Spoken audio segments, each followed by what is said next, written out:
point, the Jews had always maintained a regular sacrifice in honor of the emperor. This goes all the way back to Cyrus, at least. And the idea of stopping this was extremely insulting to Rome, and this meant that it was open revolt.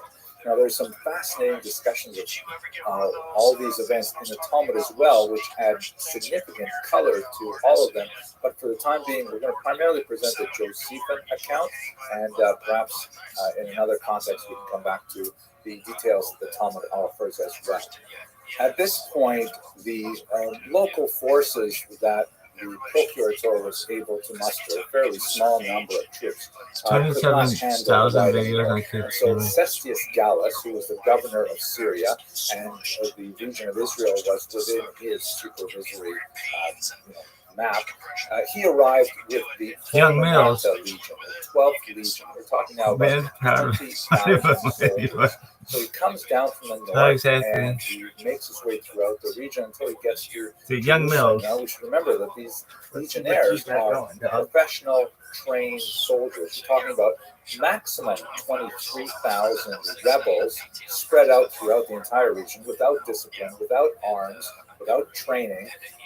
They had the advantage of knowing the terrain, and they had the advantage of local contacts, but they were at a serious disadvantage when fighting actual troops. Nevertheless, they were so enraged that when Cestius Gallus entered Jerusalem, and he actually came into the city, he saw what kind of opposition he was facing, and he was intimidated by the Jewish rebels. He decided to retreat, and on his way back, he met disaster, specifically at a pass called Beit Horon.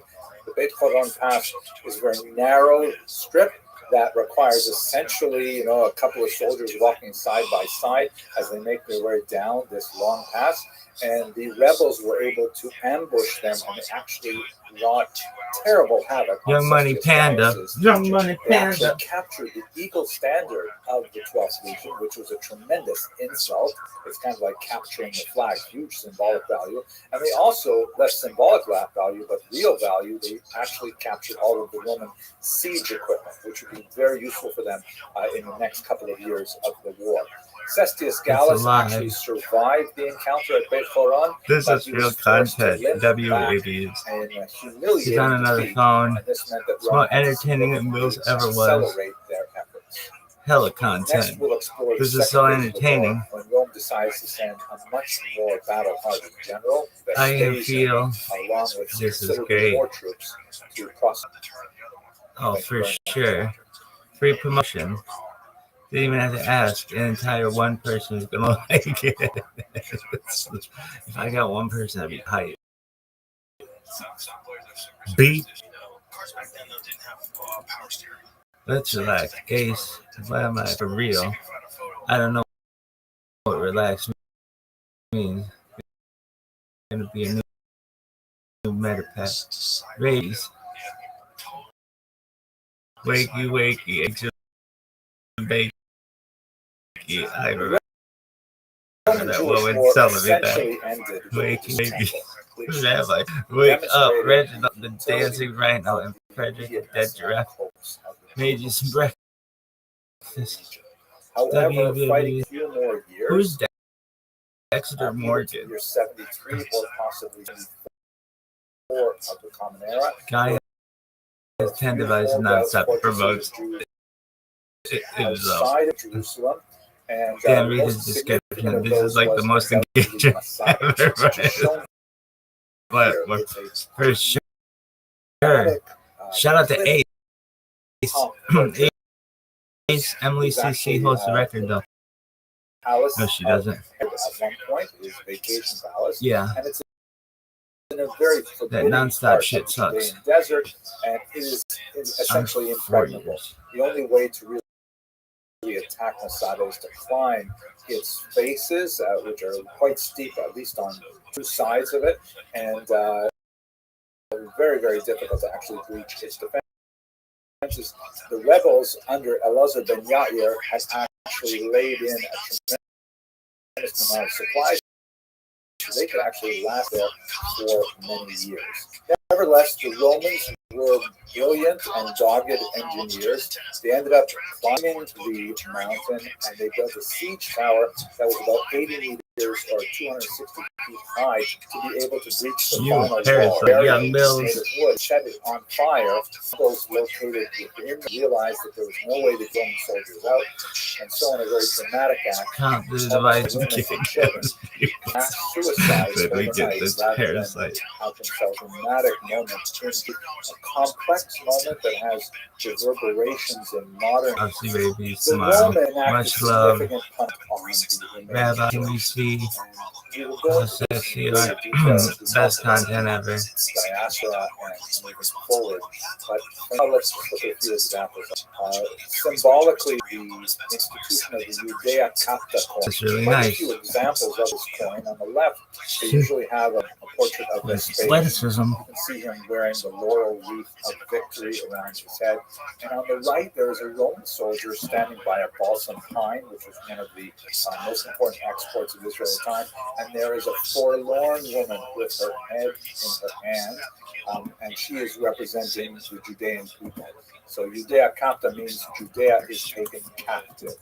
And this was a form of propaganda. You know, coins are like messages that circulate everywhere and people see them and it means something. It was a very important way of advertising state power. Just to show you a couple of examples of this Judea coin, sometimes the Roman soldier is portrayed as being, you know, way out of proportion, large compared to the woman to show the dominance of Rome. And in some, especially chilling cases, she's actually shown with her hands bound behind her back as a slave to be taken away into captivity. Romans also celebrated this in Rome proper with the erection of the Arch of Titus. You see it here.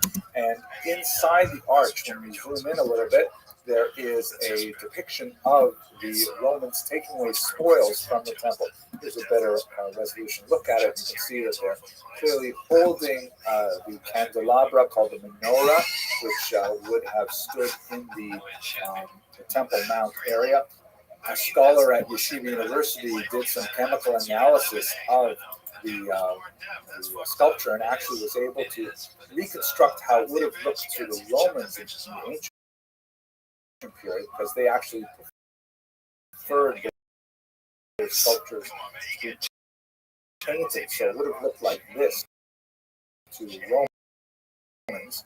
You can see on the left, there's a sign that says Leges Judaeorum, or the law of the Jews. Perhaps that was referring to the tablet, maybe a Torah scroll. You can see they're clearly carrying menorah. The sign next to it says Candelabrum Judaeorum, the Jewish candelabra. And on the right, they have the Sacra Judaeorum, the holy thing of the Jews, which appears to be the sign with the altar with the staves that carry it, perhaps. The Romans also some terrible taxes and some restrictions on Jewish activity, which I'd like to explore in a later. But there is a moment in all of this. One thing we have glossed over Hey boy, is B2K, talk to me. In particular, a rabbi named Yochanan Zakkai, who early on revolted against Rome, and a rather dramatic, he had himself smuggled Shout out to Young Money to actually meet Vespasian directly. This details in the Talmud office. And he makes free with us. But the one that's significant for us is he said to Vespasian, in Hebrew we have the phrase, Ten li yami of Yavne, Yamnia in Greek, meant that he wanted to have a safe base where the pacifistic Pharisees could retreat and could continue to engage in religious studies.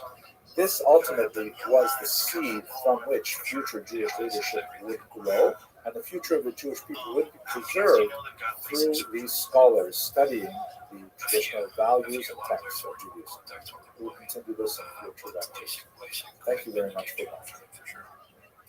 Now, are these young players that are coming up, are these guys embracing like a healthier lifestyle? Because one of the things about pool is like it's always been connected, at least when I was young, it was always connected to, especially the gambling, connected to a lot of partying, a lot of amphetamines, cocaine, and then, just changing. It used to be just a game played at the bar, now it's a sport.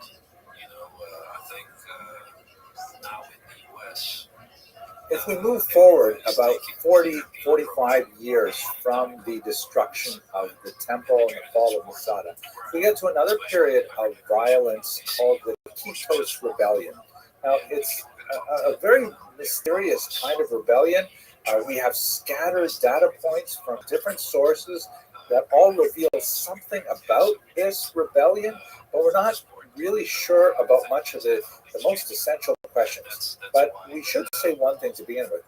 Many scholars argue whether or not this is really the second Roman-Jewish war or something different. It's basically a primarily diaspora phenomenon. It's something that you see primarily outside of Israel, in other words, and not so much in Judea itself.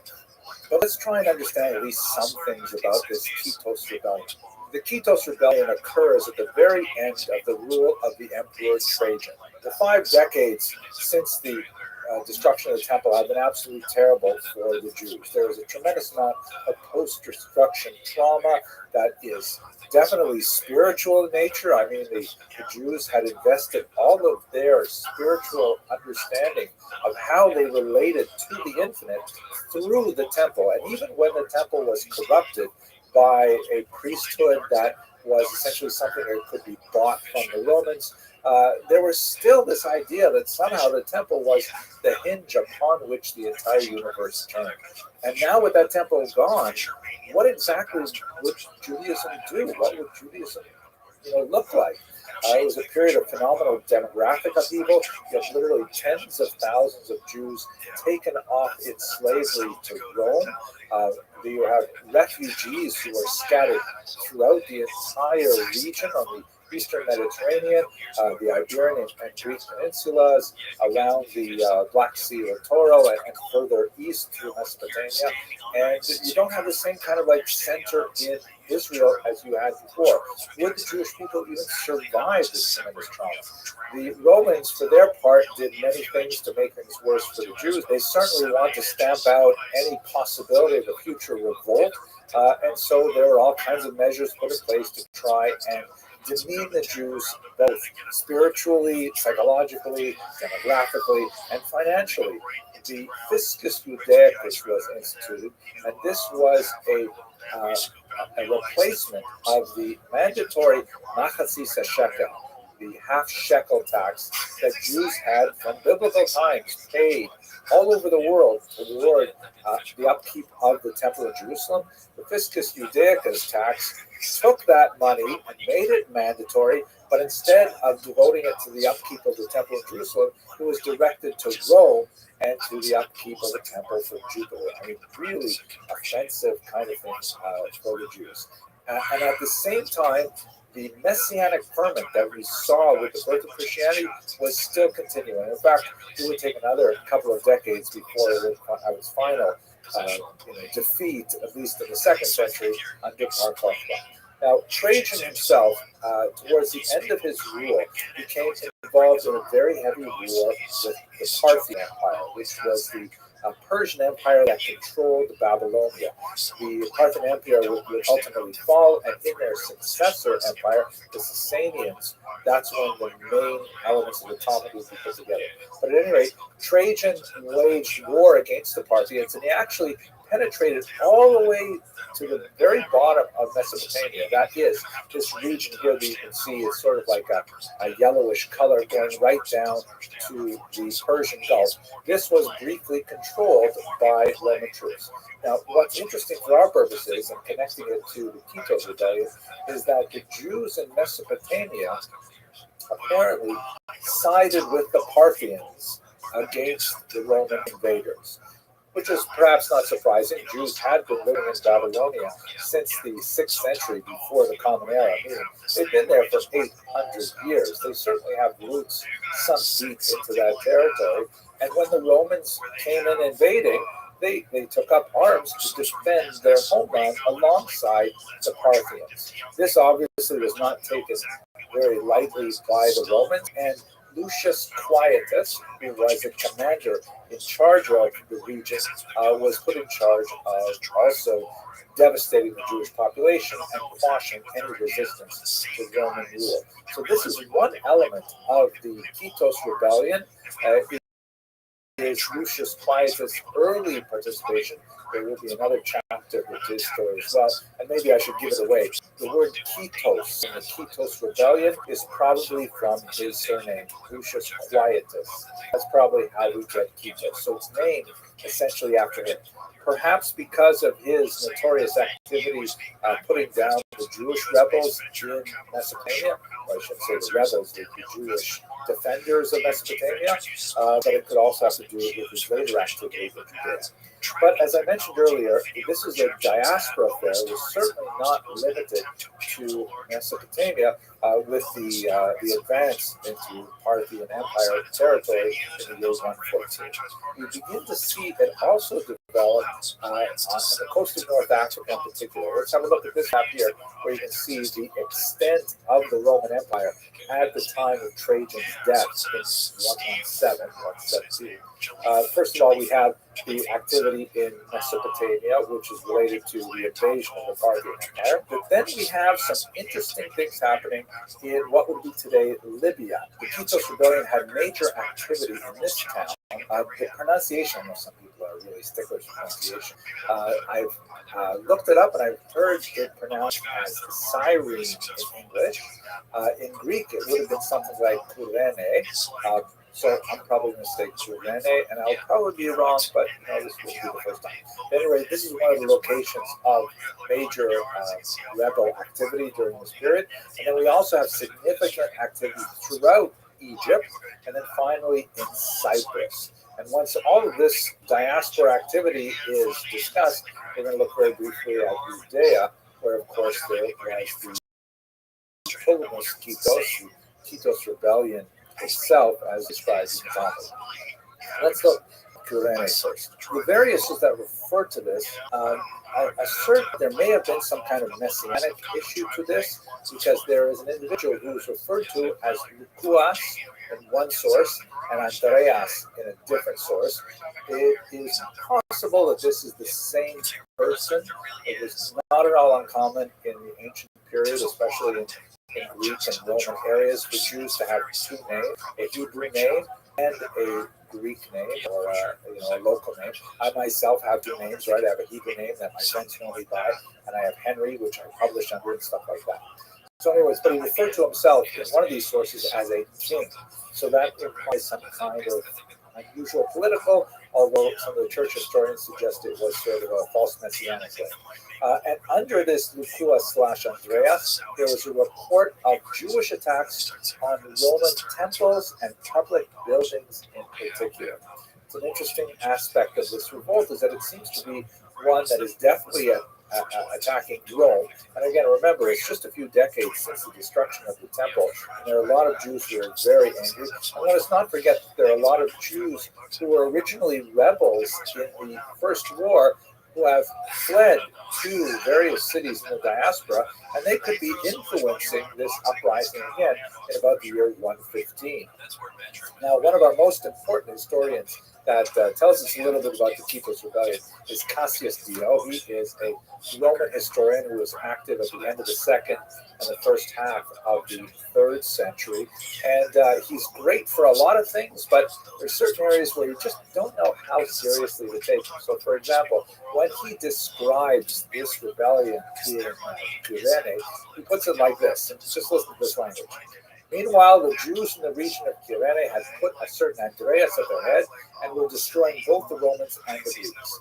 They would eat the flesh of their victims, make belts for themselves of their entrails, anoint themselves with their blood, and wear their skins for clothing. But that's not all.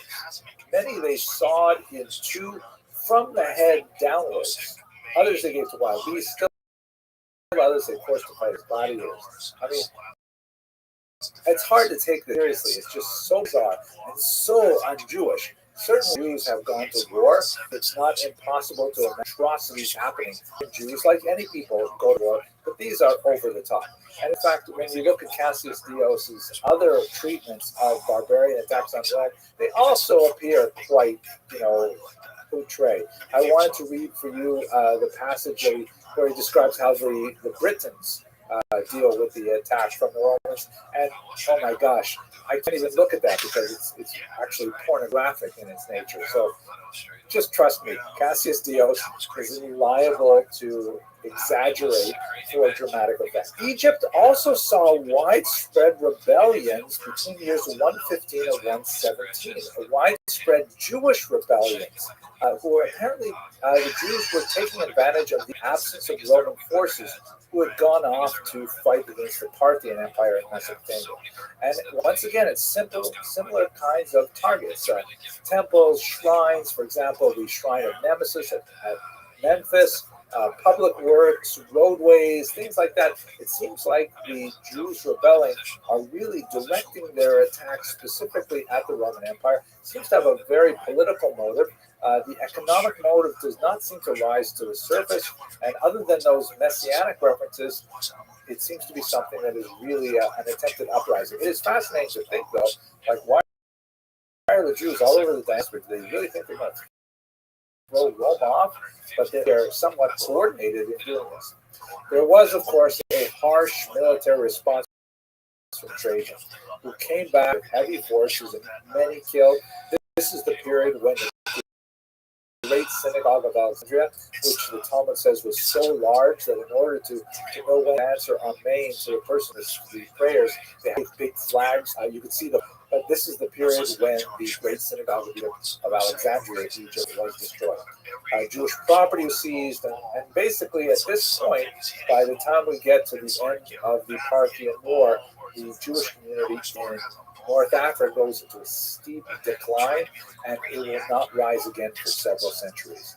We can say the same thing about the island of Cyprus. As we saw earlier in Cassius Dio's discussion, no Jew may set foot on that island, that is Cyprus, but even if one of them is driven upon its shores by a storm, he is put to death. Jews were banned from the island after a rebellion there, and in fact, this statement is supported because there's no other evidence of Jews ever landing on this island until the 4th century. So hundreds of years of Jews gone from the region. What happened in Judea proper? This is where the Talmud refers to this phrase, Homos Kitos, the Kitos rebellion. We know that Lucius Quietus, you remember him from Mesopotamia, right? He was the person who put down the Jewish rebellion. He is sent back by Trajan and appointed as governor in Judea. We don't know a lot about how he conducted himself in that area, but we know that there was, at least the Talmud refers to some acts of violence, and we know that Lucius Quietus brought in a second Roman legion to support his activities there. I wish we knew more about this particular rebellion. It is fascinating to see that it takes place across the diaspora. It represents something we haven't talked about in any detail yet, but we will be coming back to it in a few lectures. But we have to move on to a much more powerful and significant rebellion that has a deep mark, left big scars on the Jewish psyche, and that is the Bar Kokhba rebellion. Thank you very much for watching. That's interesting that snooker's bigger. Like, how much do they make? It's like, I know they were making gigantic money in the UK. Is that still happening, or is it dying down a little? Well, most of the majority of tournaments are in the UK, I think. There's a lot of them happening now in China as well. But I think really in Scotland, Ireland, Wales, UK, China, that's about it. A few European players. The Bar Kokhba revolt, so named after its leader, Shimon Bar Kokhba, is often referred to as the Second Roman Jewish War, the first being the Great Revolt of 66 through 73 or 74 that resulted in the destruction of the Temple in Jerusalem. And then there's possibly another conflict, the so-called Kitos Rebellion that we discussed in the last video. Some people consider that the Second Roman Jewish War, and this would make Bar Kokhba the Third Roman Jewish War. But unlike the Kitos Rebellion, this is something that happened entirely within the boundaries of Judea, and certainly constitutes a full-fledged revolt against Rome that required tremendous energy for the Romans to quell. So much is unknown about the Bar Kokhba revolt. We do not have really extensive sources describing it. I'll go into those a little bit more detail. Even to the point where it was not until the 1960s we were certain Bar Kokhba's name actually was. It appears that his name, based on some Greek language documents that were discovered in the Dead Sea region, Greek having the advantage of being a phonetic language with all of the vowels written out, which is something that is not true of Hebrew. We referred to him as Bar Kosiba or Ben Kosiba. That was his proper name. The Bar means son of, and Kosiba is the surname. He was known as Bar Kokhba to his followers. A slight pun on the name. Kokhba means star, the son of a star that has kind of like messianic overtones to it. But to his detractors, he was known as Bar Koziba, with a Z instead of an S. The word kazav in Hebrew meaning deception or lies. But his actual name was Kosiba, and he's known popularly in the way that Rebbe Akiva, one of his most important followers, called him Bar Kokhba, the star. It's hard to underestimate the importance of Bar Kokhba in the Israeli civic mentality, because Bar Kokhba represents the last living president of the Jewish polity until the 20th century.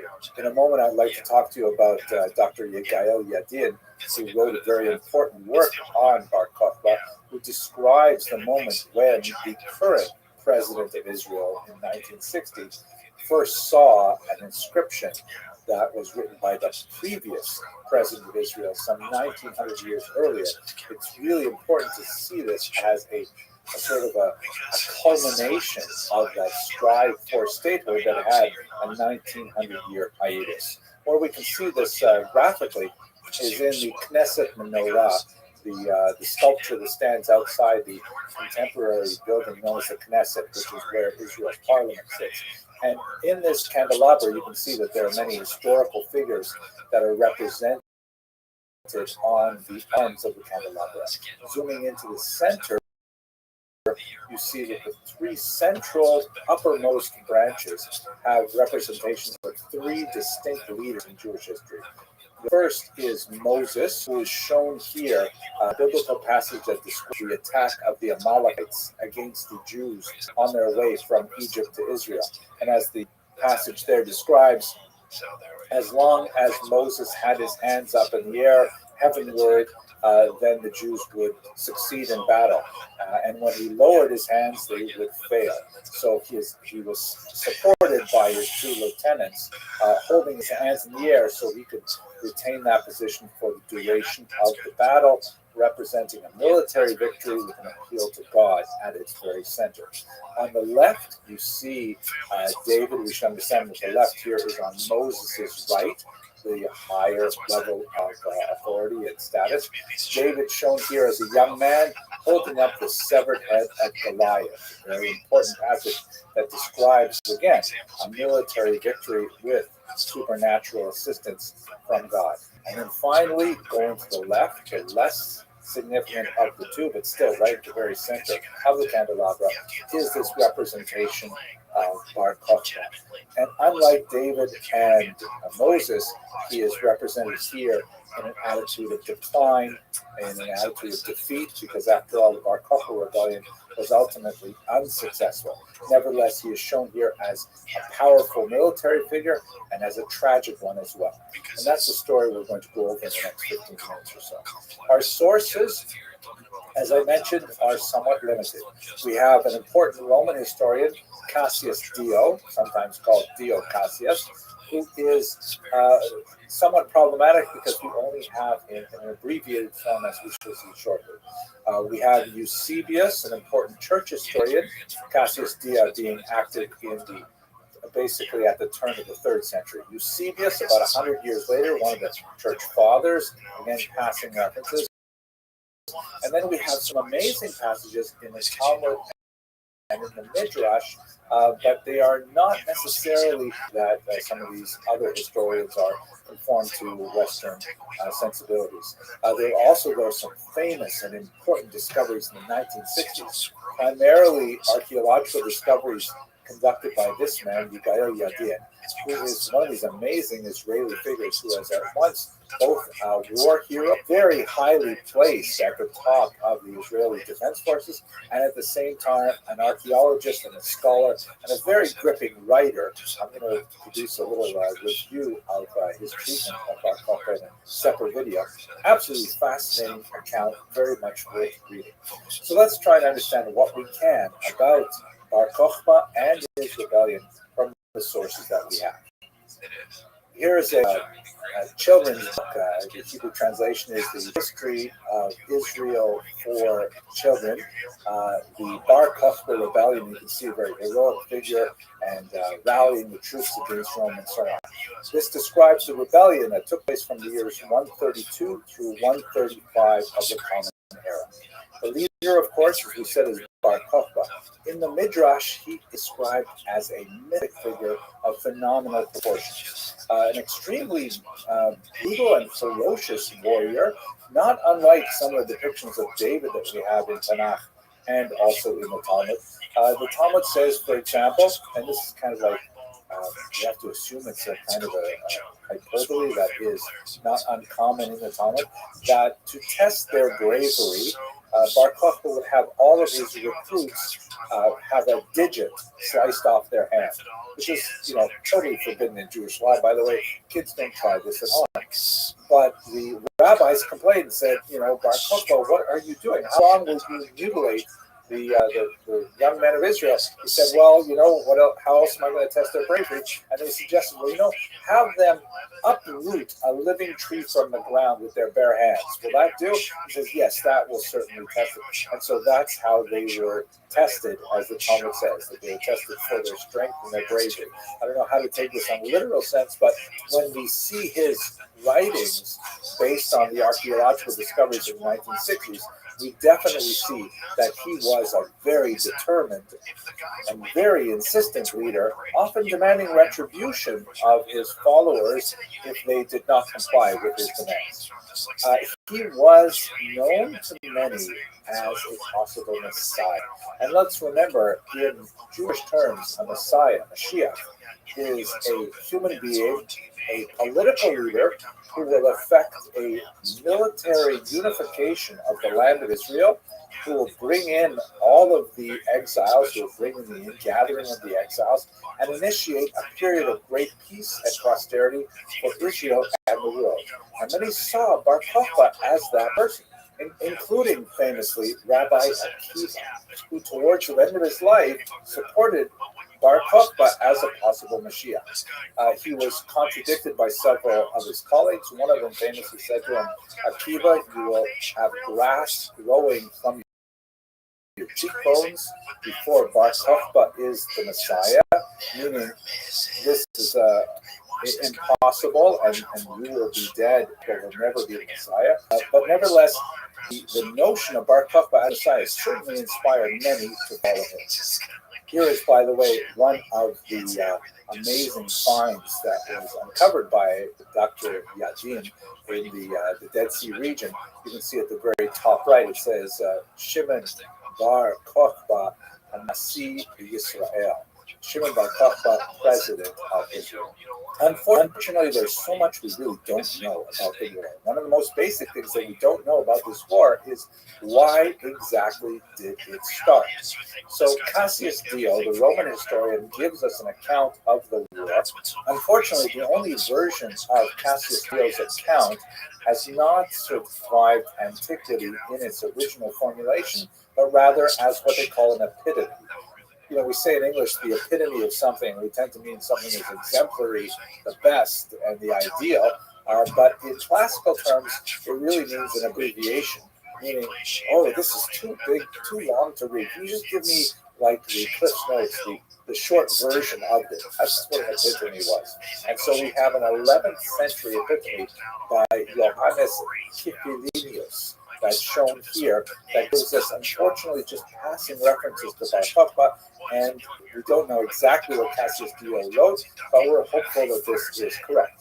According to Cassius Dio in this epiphany, the reason for the revolt was that the Emperor Hadrian, shown here, decided to rebuild Jerusalem, but rename it after himself, Aelia Capitolina, right, because his middle name is Aelius, and to build on the site of the temple god, instead temple to the Latin or the Roman god Jupiter.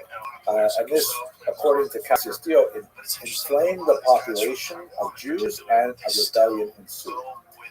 Now, according to Hadrian's own biographer, Spartianus, who wrote De Vita Hadriani, the life of Hadrian, the Roman Empire, had nothing to do with the rebuilding of the temple. It has to do with a ban on genital mutilation, something which the Romans had frequently issued. But it's uncertain what exactly is this talking about. For many, it was understood to refer to castration, which is forbidden in Jewish law as well.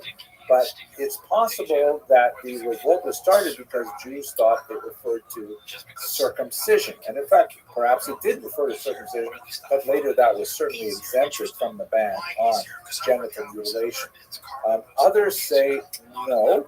The Midrash, for example, suggests that it had to do with an effort to rebuild the temple that was then thwarted by the Samaritans. Finally, Pausanias, who was a 2nd century Roman geographer, who was followed in some degree by Eusebius and Jerome, who were church fathers who lived in the subsequent centuries, who said that it's possible not that the revolt was caused by persecution, i.e. these decrees, but that these decrees followed the revolt, meaning it was the general environment, whether it was the political oppression, the destruction of the Judean state in the previous war, or whether it was the Messianic ferment, that these things might have caused the revolt, and then later the Hadrianic persecutions, which were especially associated with the group of people called the 10 Martyrs of the State, the Asara Urge Malchus, that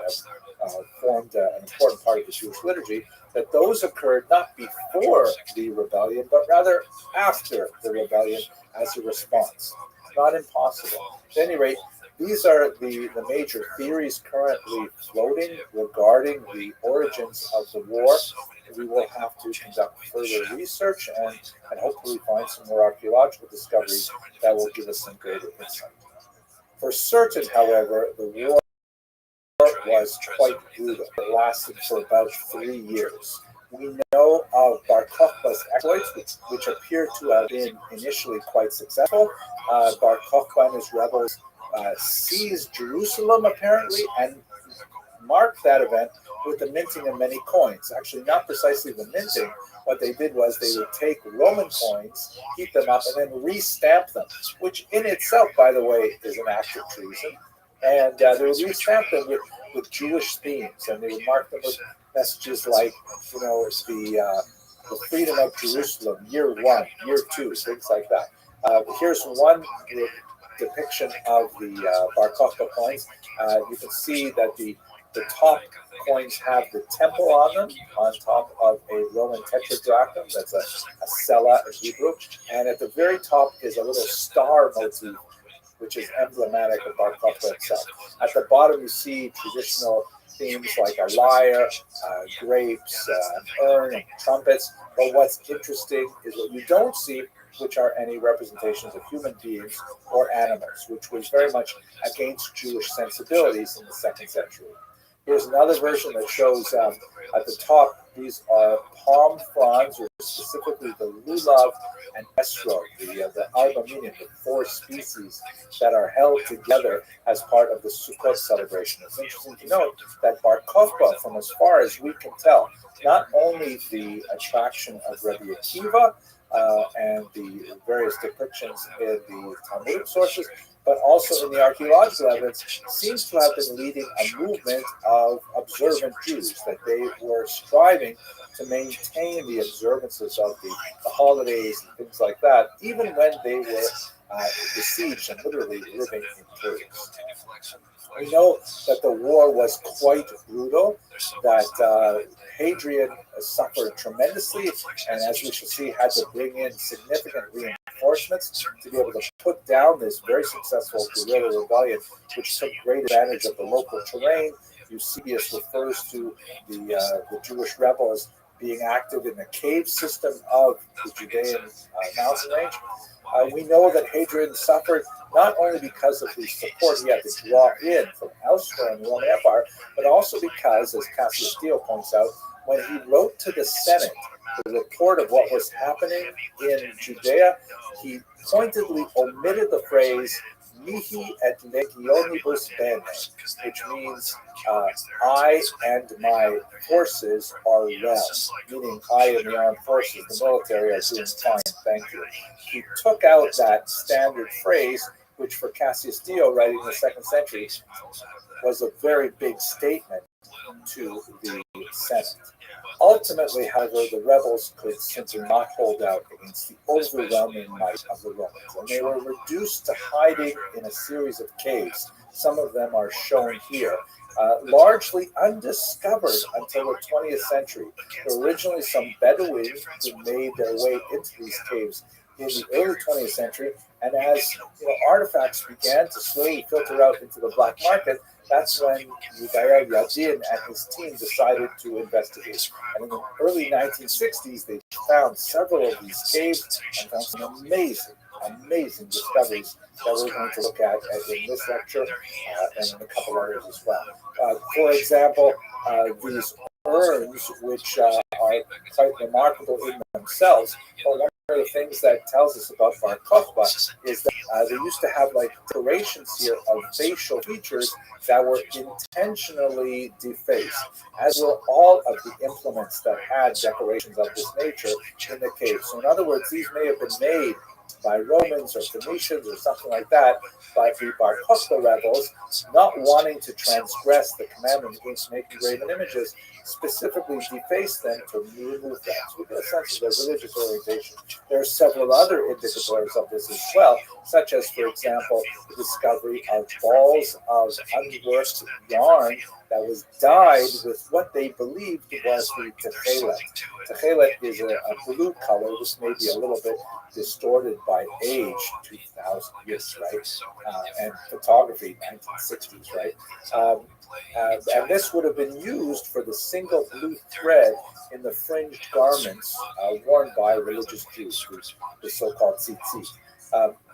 Chemical analysis of this particular dye, however, and these threads, indicates that the Bar Kokhba rebels were apparently holding on to some forged techelet, which the Talmud says was a problem in the era, because with the technology of the day, it was impossible to know whether this was the actual techelet made with the specific mollusks that produced this dye, or whether it was made from a vegetable source, which would have rendered it unfit for the talis, for the prayer shawl, but nevertheless was frequently circulated in the black market.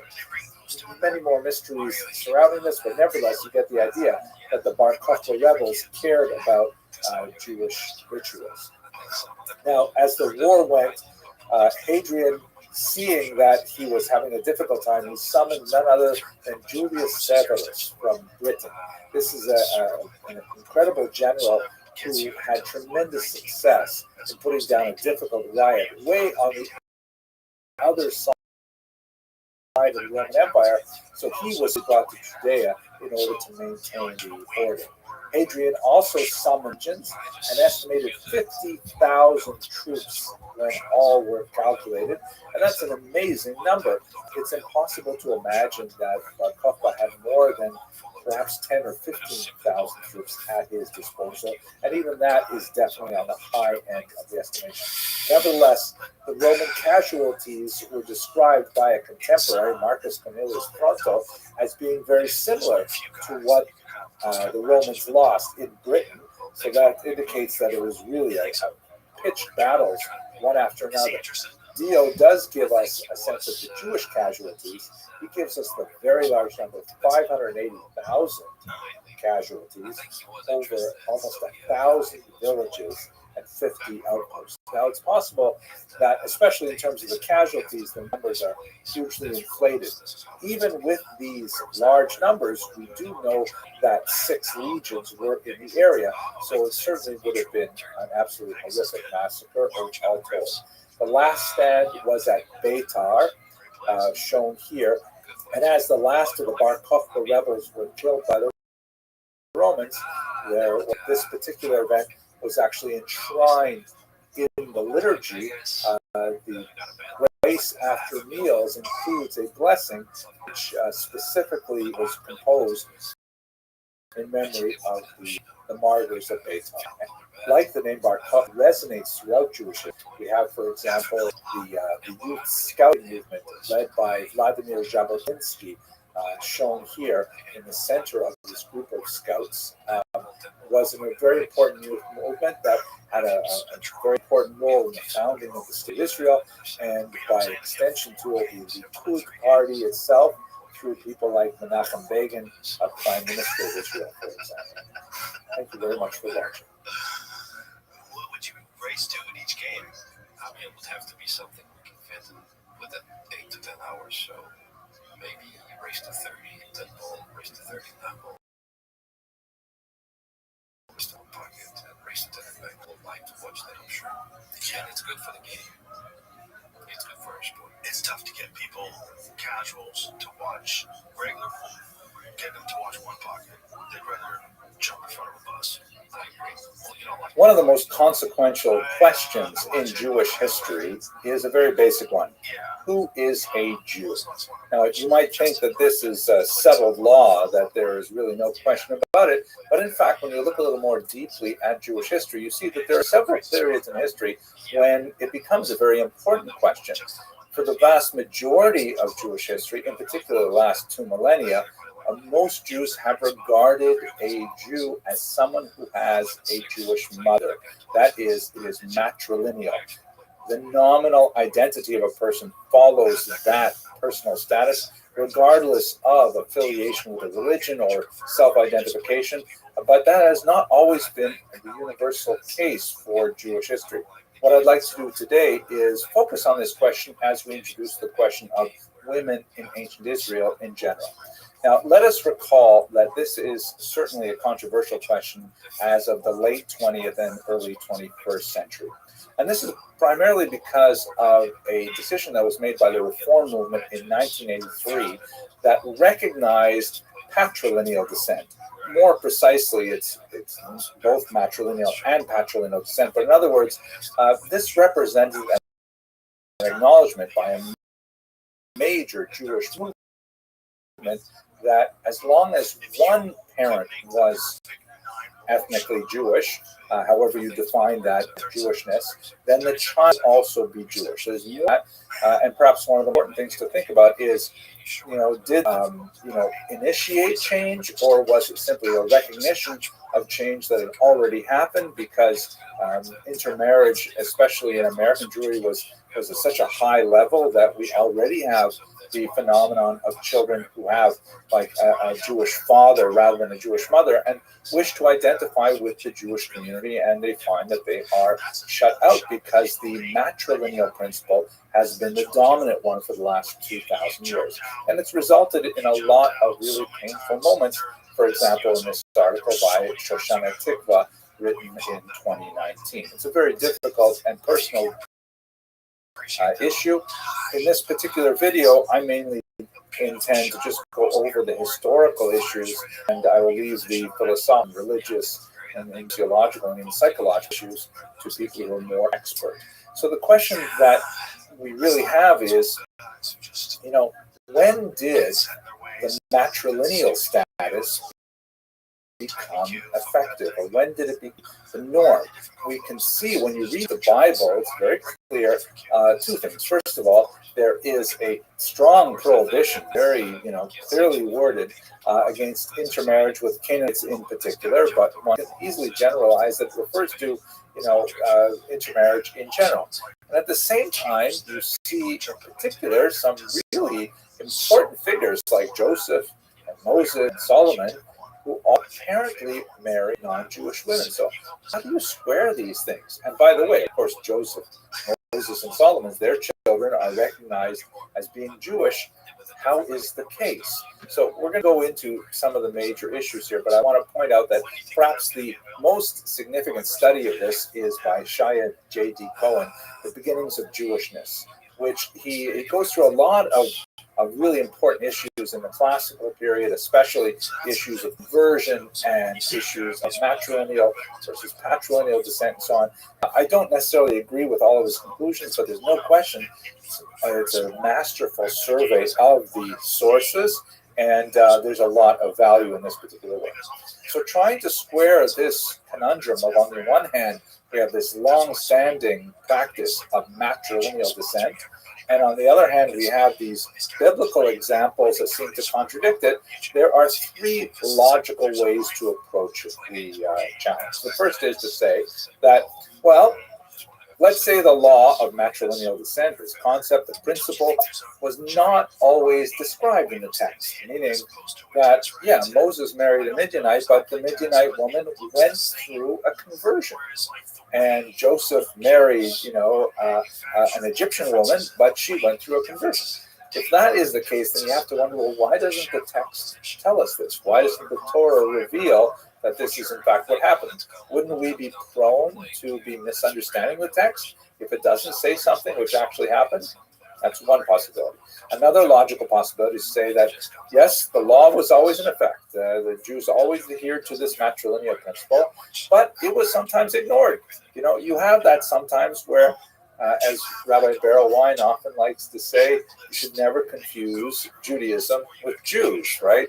Jews do not necessarily behave in normative, acceptable ways. So perhaps, the examples we have in the Bible are, not in conformity with the way Jews are supposed to behave. Now, that would be obviously an acceptable answer, except the fact that these figures, Moses, Joseph, Solomon, and others, they're really important people. Are we really going to assert that they were behaving contrary to law? That's definitely problematic. There's also a smaller problem, which we won't go into right now, but Midrash has a principle that even before the Torah was given, Jews at that level, at any rate, certainly behaved in conformity with the Torah itself. Like, for example, the laws of keeping kosher were not given until the Torah was given, but you still wouldn't have the patriarchs and matriarchs going out for non-kosher food, God forbid, that kind of thing. But that's a smaller problem. Let's just avoid that for now. The third logical possibility is that maybe the law wasn't always in effect. Maybe the law of matrilineal descent, or the principle of matrilineal descent, was introduced later in Jewish history, which would mean that the earlier biblical figures who followed apparently a patrilineal principle were not contravening the law. Again, there's that small midrashic objection, which is reasonable, but not for us today. But if that is the case, that we say the law was not necessarily in effect, when did it change? So that's the three possibilities. Let's look at them in turn, but let's start from the basic one. Let's say, when's the first unequivocal statement of this principle? So the first one, of course, is the Torah itself. And here's one classic passage. It's in the book of Deuteronomy, Devarim, chapter 7, verse 4. So verse 3 says, do not intermarry with them, meaning the surrounding non-Jewish nations. Do not give your daughters to the sons, or take their daughters for your sons. And then in verse 4 it says, Ki yasir et bincha me'acharai, v'avdu Elohim acherim, v'chara af Hashem bachem, v'hishmidcha maher. Right? Now let's look at the translation.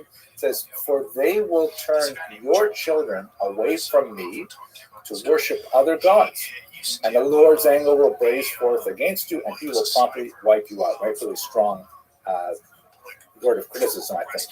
The problem with this particular passage, and normally Sefaria is amazing, but they're relying on translations that in many cases are already extant, and this translation is a little bit of a distortion. If you look carefully at the English, it's not for they, which is in the third person.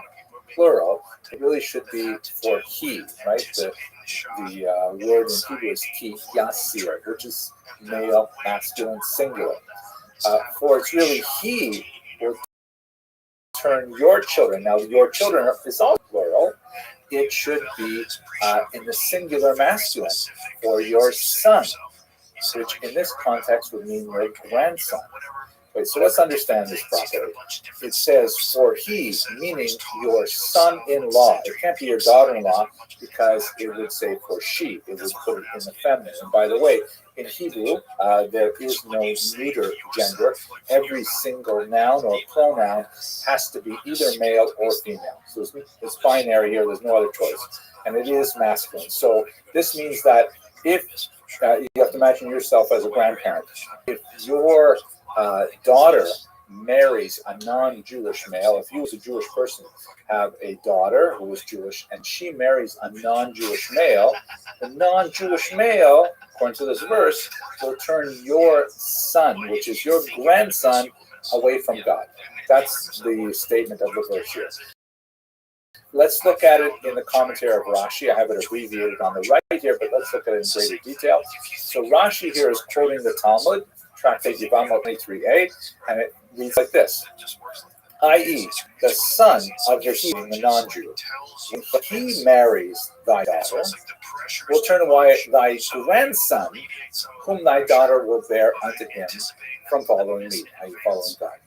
This teaches us that thy daughter's son, who was born of a non-Jewish father, is still called your son, but your son's son, who was born of a non-Jewish woman, is not called your son, right? Because the verse only talks about the situation in which your grandson by your non-Jewish son-in-law would go away from God.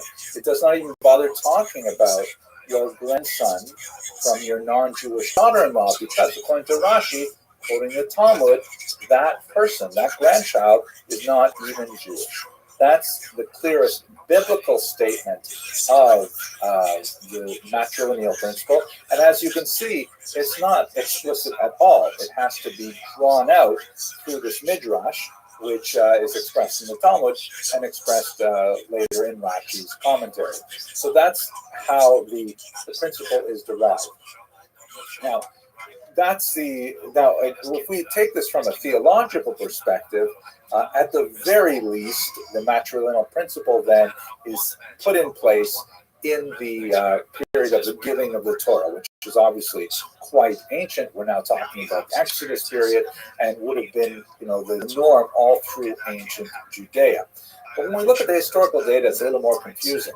So, by the way, here's a beautiful painting by Anna Flerot. Now, she has so many of these studies of women lighting candles with their children looking on. Very kind of traditional romantic kind of view, but really very powerful. She just passed away in 2020. A very beautiful work, still available for sale in many galleries today.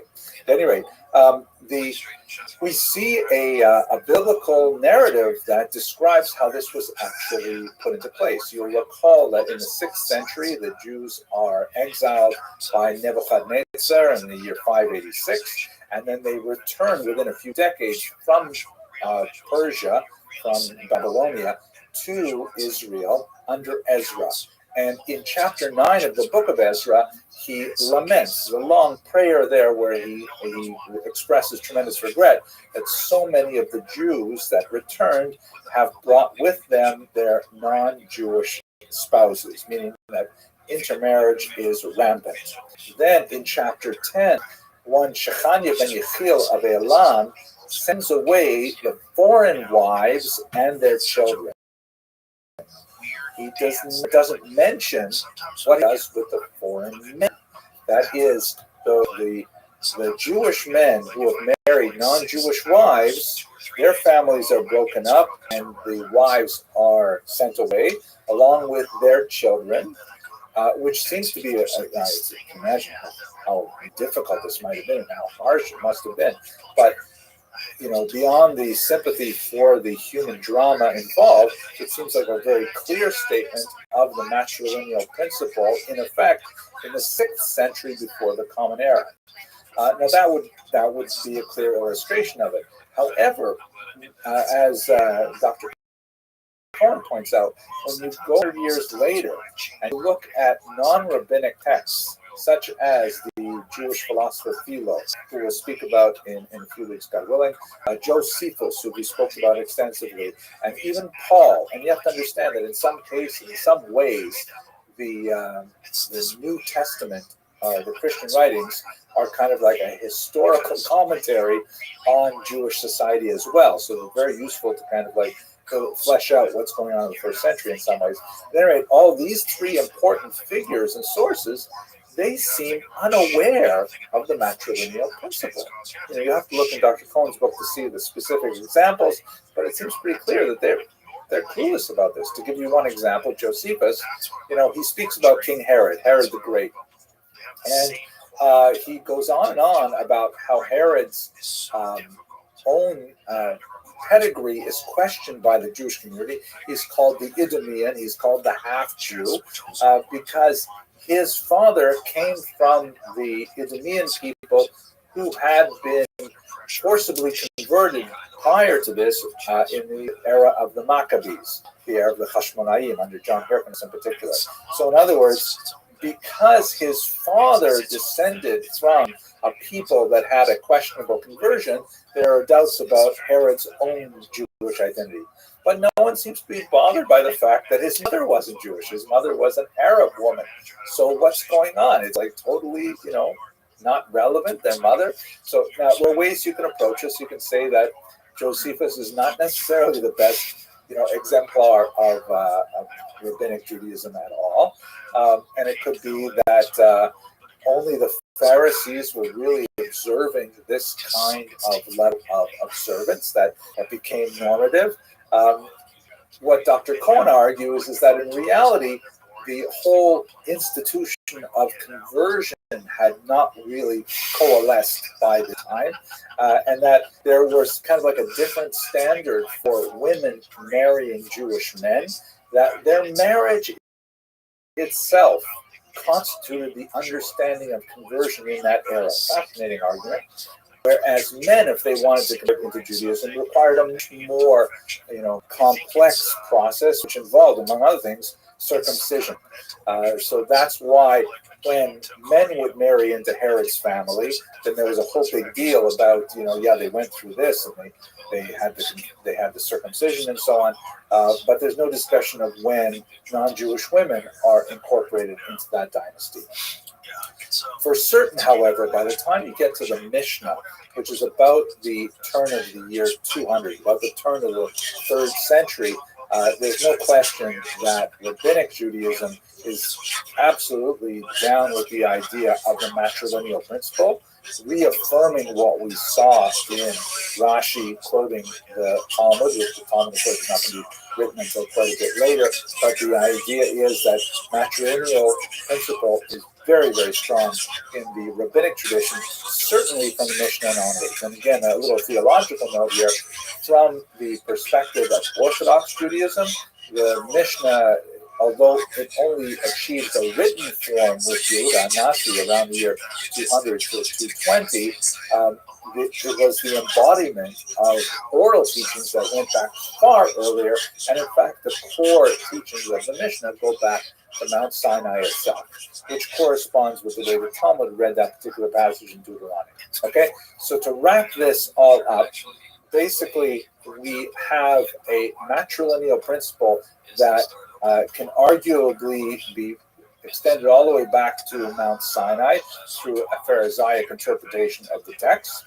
When we look at the actual behavior of Jews, we see that they're not always conforming to this matrilineal principle, sometimes at great cost to themselves, as we see in the book of Ezra, and that even by the 1st century of the Common Era, some very prominent Jews seem to be out of touch with the matrilineal principle. But by the time the Mishnah is codified, this becomes the dominant view, without question, overwhelmingly so, and any deviations from this are taken in a very serious way. I should mention one last caveat that I think is a very important one. We started by talking about how basic this question was. And one of the things that we tend to see in Jewish history is that, Jews can handle a tremendous degree of dissent. There's room for a lot of diverse opinion within the large, tent of Jewish identity. But this particular question of whether or not a person is Jewish is one of those third rail type questions that tends to result in fissures, in schisms.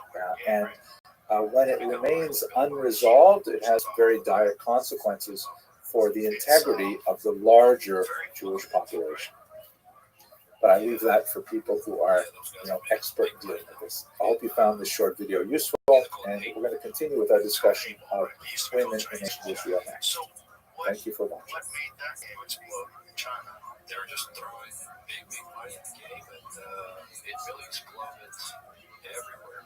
Because now all the English and snooker players, English and go players and snooker players are traveling, playing all these tournaments there, and maybe top 30 guys from their tour are making good money. And they are, I think they are trying to get full players to join them as well. Oh, that's what we do just for the cheese. Yeah, well, that's the problem. But what does a big tournament in paintball pay? The biggest one pays $750,000 first. But they have almost big tournaments every month. They pay $200,000, $300,000 first. Wow. And small tournaments, they pay $50,000. And they're regular, happening every 2 weeks. But you were saying when you went over there, like regular dudes that you were playing were like robbing you. Yeah, the competition is really hot. The game is a little bit different. So they use pool balls, snooker type of rail. So the pocket is round. And they use like a snooker cloth. So it's really thick. And like hairy. Over the course of the past few videos, we've had opportunity to occasionally talk about specific Jewish women as they appear in ancient Israel in both the biblical context and in the larger archaeological context. But let's just take a step back and have kind of a macro look at the methodology of studying women in ancient Israel, the nature of sources, and some of the challenges that are associated with this extremely important topic. One of the ideas that's right now, which I think is a very valuable project, is something called the Kronjek test, named after this person, Danielle Kronjek, also pronounced Kronjets. I actually had to contact her to find out which pronunciation they use, but in America they tolerate Kronjek. At any rate, she actually is trained as a historian, so it was a nice conversation. Her test, which gained a lot of popularity in the Jewish world recently, especially on what we call Twitter, is inspired by the so-called Bechdel test. The Bechdel test has been used in modern films, sort of pretty check the quality of a film from the perspective of a feminist analysis. And that is, in order to pass the Bechdel test, a movie has to have two women speaking with each other about something other than a male character, right? So you would think that this would be a totally normal thing to do, but apparently a lot of films don't pass this. I've seen some other details that suggest the women should have names, they should be named characters and so on. And obviously the idea is to try and expand the presentation of women, even in something as contemporary as modern film, to try to, discuss women as real people. Now, Danielle Kronjek takes us a different direction and says that in terms of the study of the Jewish tradition, any source sheet, which is a tried and true pedagogic model where you'll choose quotes from rabbinic literature, from the Bible, and other things, and put them together on a mimeographed or photocopied sheet, and people will look at these sources.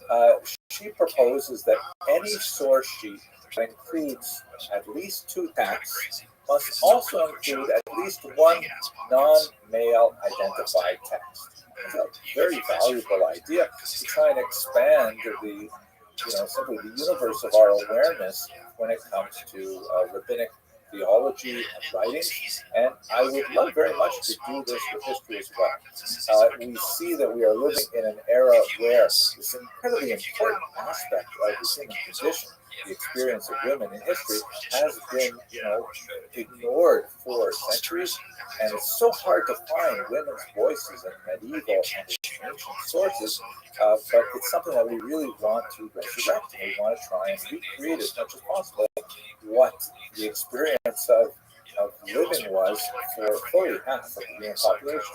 We happen to live in a cultural moment where this is unusually suppressed as well. I'm sure some of you will be following the controversy regarding the decision of some Jewish papers in the media to not publish faces of women. I'm not going to go there for now. Perhaps we will return to it in a semester or two when we get to the 20th century. But I think it is important to point out that this is not at all a uniform practice. It's really on one particular spot on the spectrum.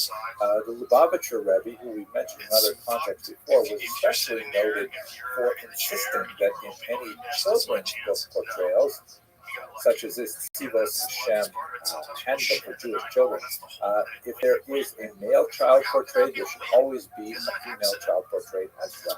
So this is something that has pushback in all sectors of the Jewish population. And it's just another example of the project test kind of expressing itself culturally. When we come to our challenge, which is trying to understand the experience of women in ancient Europe, the difficulty is that the vast majority of our sources are by men, for men, and about men. This is especially true in the literary realm. If we look, for example, at classical rabbinic texts, we have the Mishnah, which on the one hand you say, great, look at this, it has a whole section called Nashim, which is all about women. That should be it, right? But not really, because it's mainly describing how men relate to women, marriage, divorce, levirate marriage, and so on. So women are included in the canon, but at the same time they're kind of fenced off. Another way to look at it is in the temple courtyard, there was a section called Ezerat Nashim, the courtyard of women. So that means that women were part of the overall functioning of the temple, but on the other hand, there was relegated space for them. By the way, we should also understand there are relegated spaces for all kinds of people who are not Kohanim, and not Leviim, and not involved in sacrifice, things like that. But the point holds true. They are mentioned, they're part of the story, but they're also relegated. Our idea is to try to understand their experience in the broader scope of Jewish history.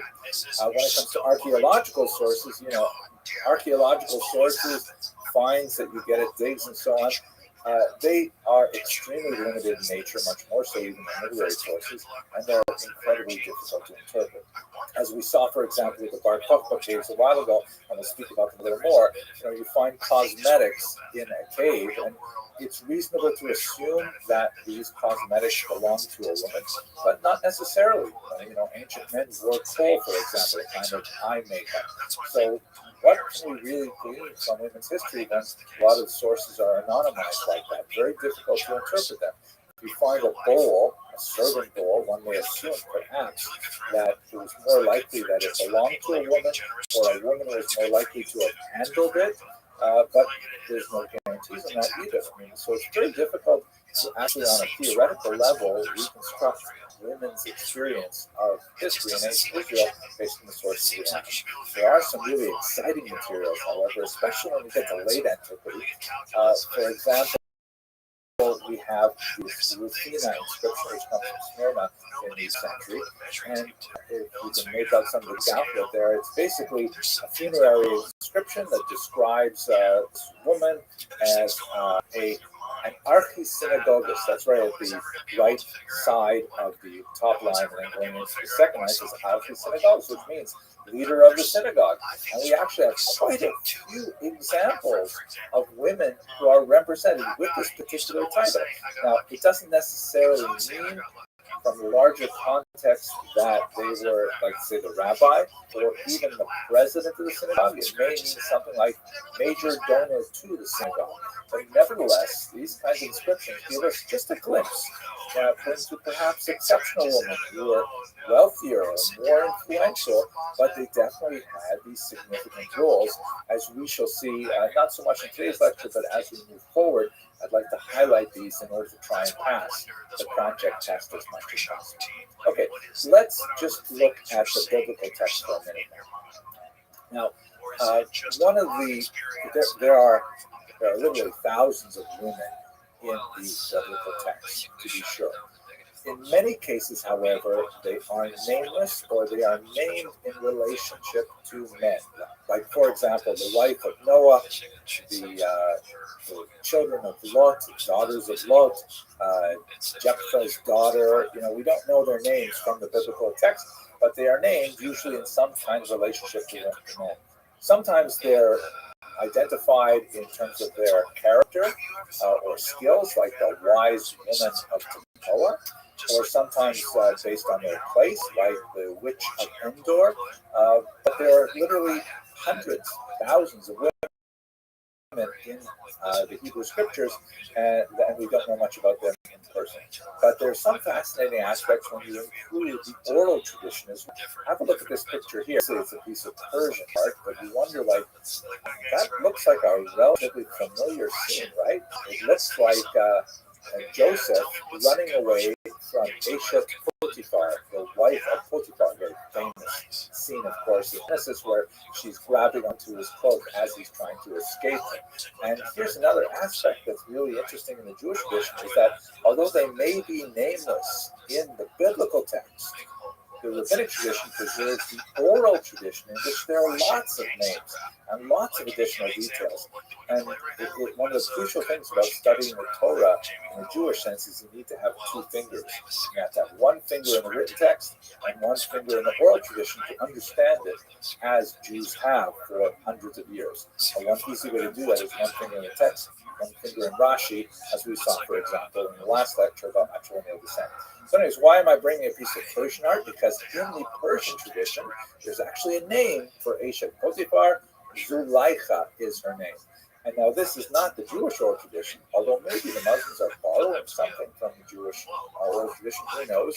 But the same phenomenon exists in the sense of there's a lot more detail than you get in the Bible itself. There are many examples in the Bible of strong Jewish women. Typically, they're named when they are strong, and often they're quite strong in the sense of defying male demands.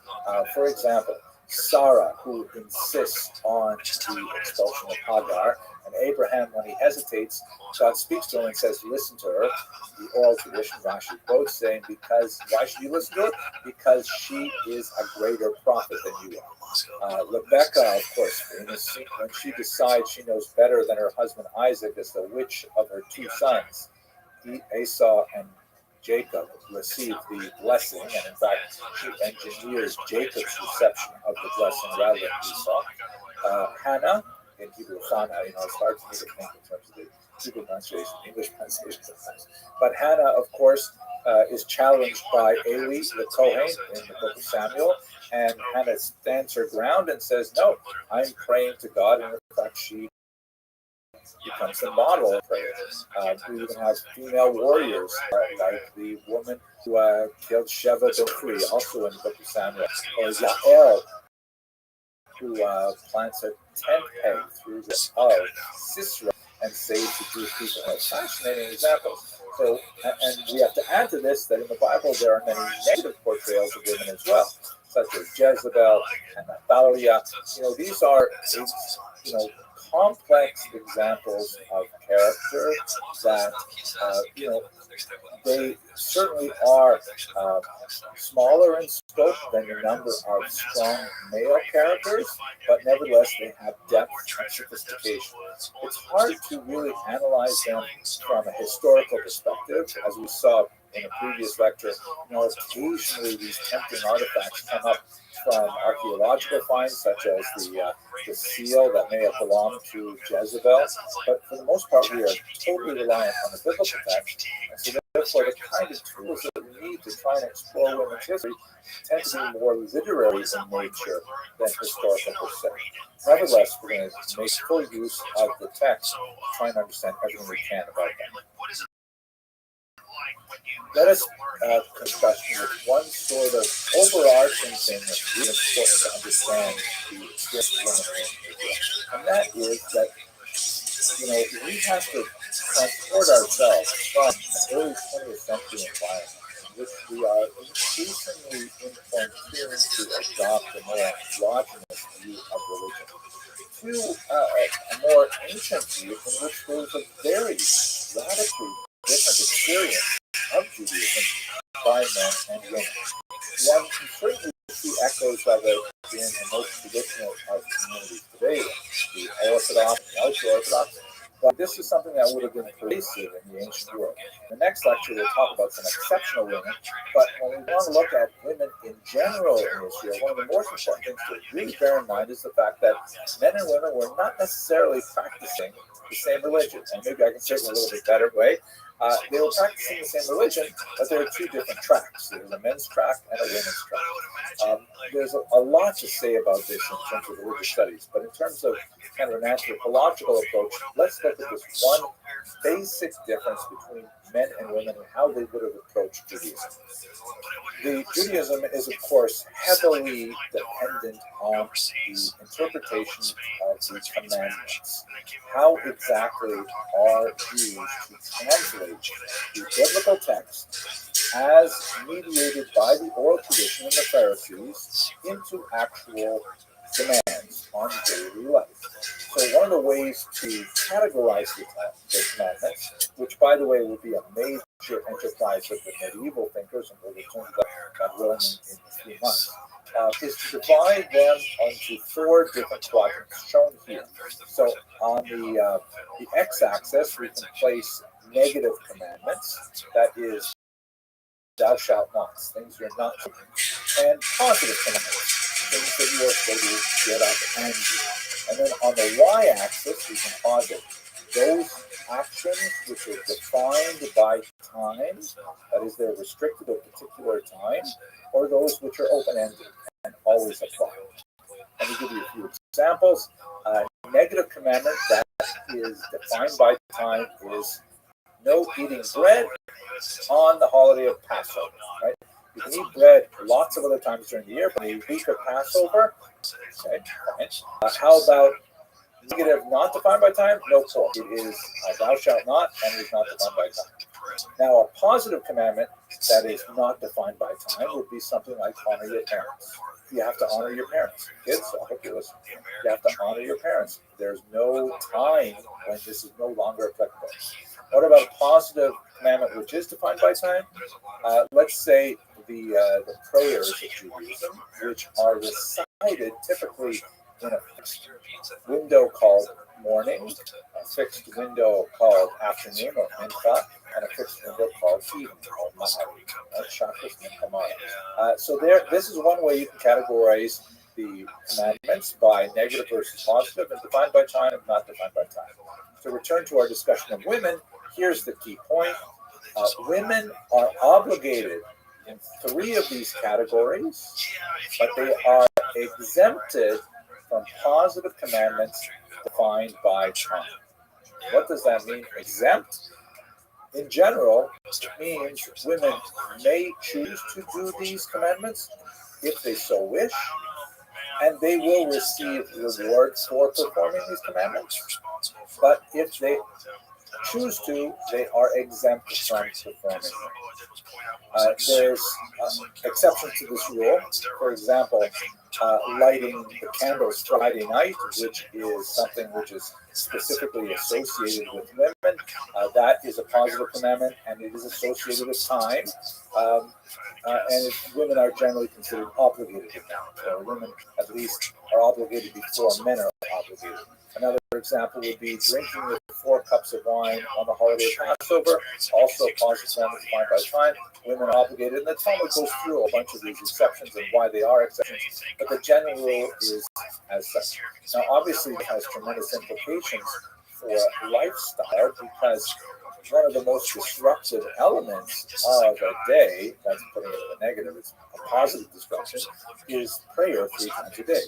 And clearly, for women who are more likely to be overwhelmingly involved in duties of the home, childcare, and things like that, the exemption from positive commandments are defined by time are extremely useful. You can't necessarily run off to school when you're a screaming toddler.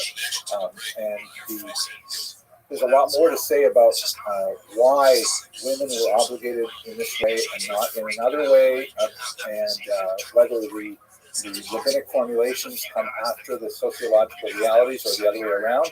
And I will leave that with enthusiasm to people who are experts in religious studies, women's studies, and so on. But nevertheless, this is the schema of women's experience in the ancient world and for traditional communities through much of the medieval world and even into the modern world, and you see the more orthodox communities.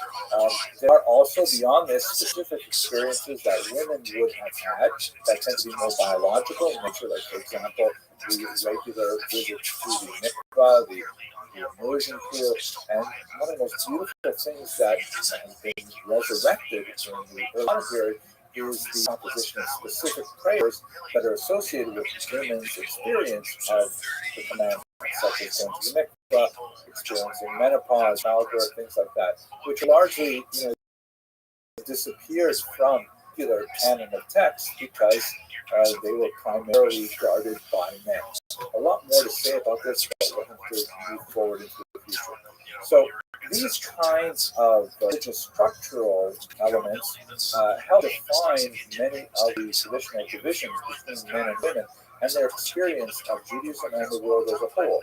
Women tend to be relegated to the private sphere of the home, but not at all exclusively. We have lots of interesting examples of women extending into the public sphere.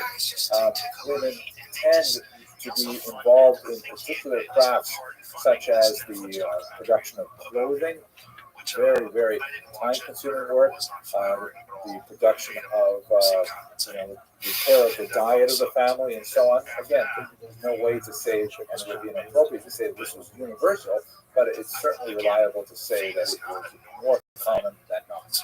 In the next lecture, I'd like to look at 3 exceptional women, 2 of which are exceptional because of their accomplishments, and a third who is exceptional because we simply happen to know a lot about her, and otherwise she may have been an absolutely average woman, and I'll give us some sense of what it must have been like for life in their cases in the first and second century. I hope you found this video useful, and thank you very much for watching. Wanting people to love you, which is probably why a lot of people get famous in the first place. There's also like the thing of getting famous as a goal versus becoming famous because of a thing you do. You know what I mean? Like becoming famous because people like your comedy or your podcast, or they like the way you play pool, or they like the way you play basketball. Like, that's a different thing. When you specifically... Okay, now that we've had a look at one specific issue, that of matrilineal descent, and then we looked a little bit at some of the sources and methods, challenges of studying Jewish women in antiquity, let's look at 3 exceptional examples, and we'll hope to learn from these examples some kind of contrast to the average women in general society.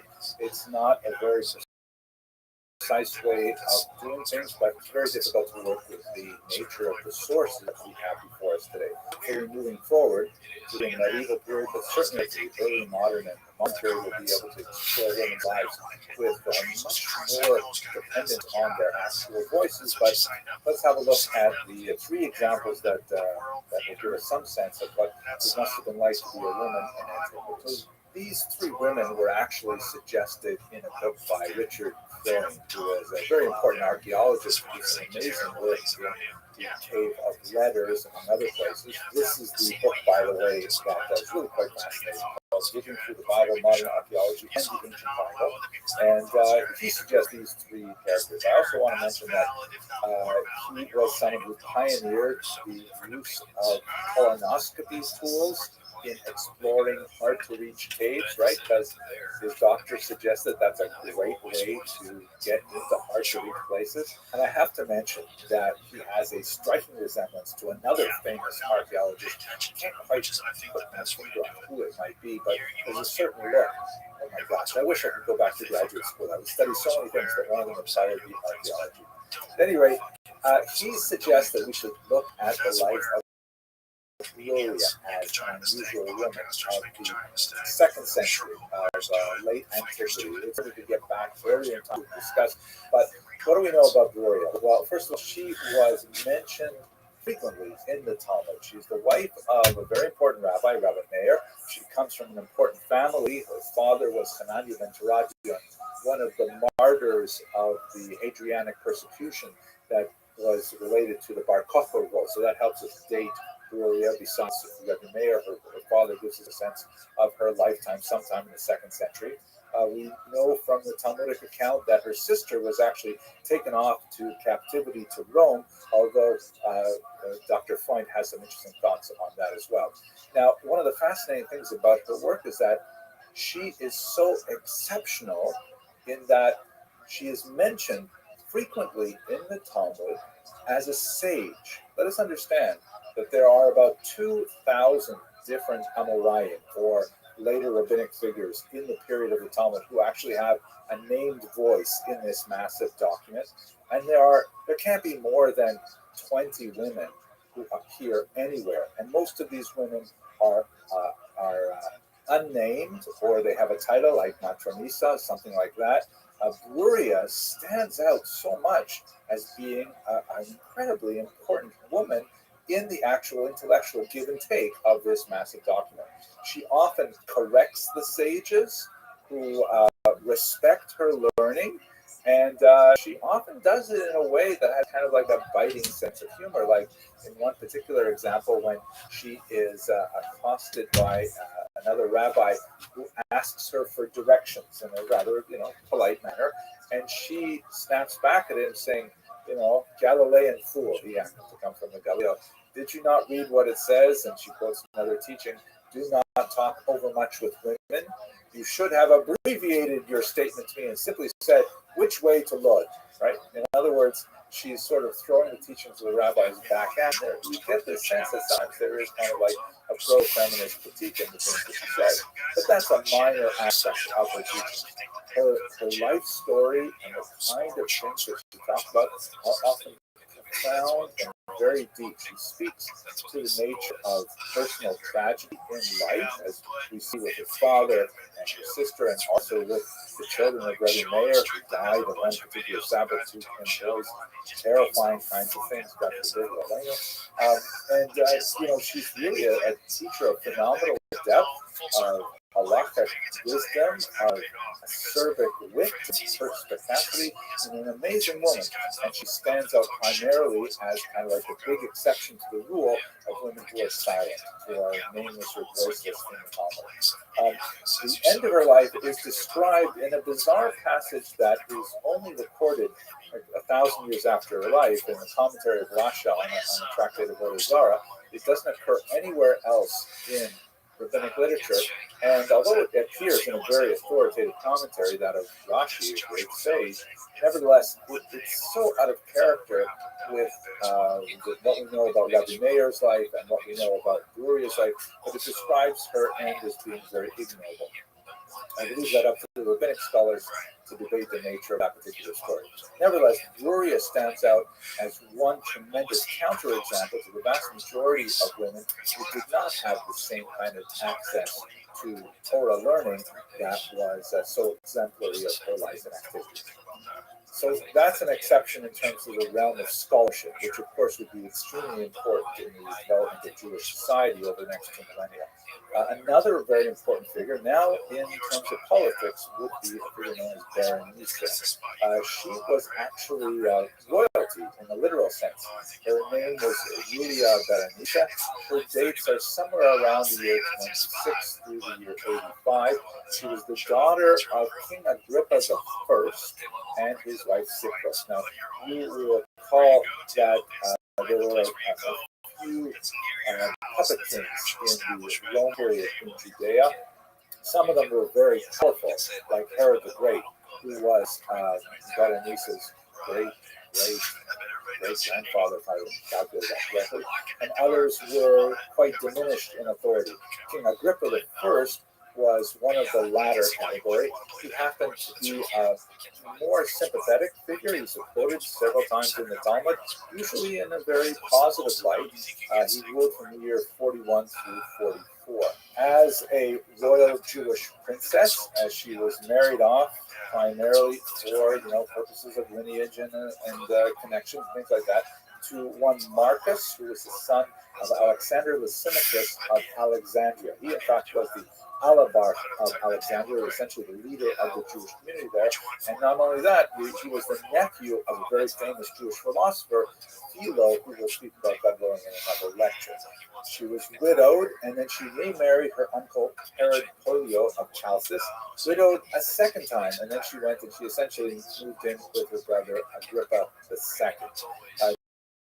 Josephus, in his context, reports a really nasty relationship, rumor about the two of them, which is unusual because it is not repeated by Roman historians of the time.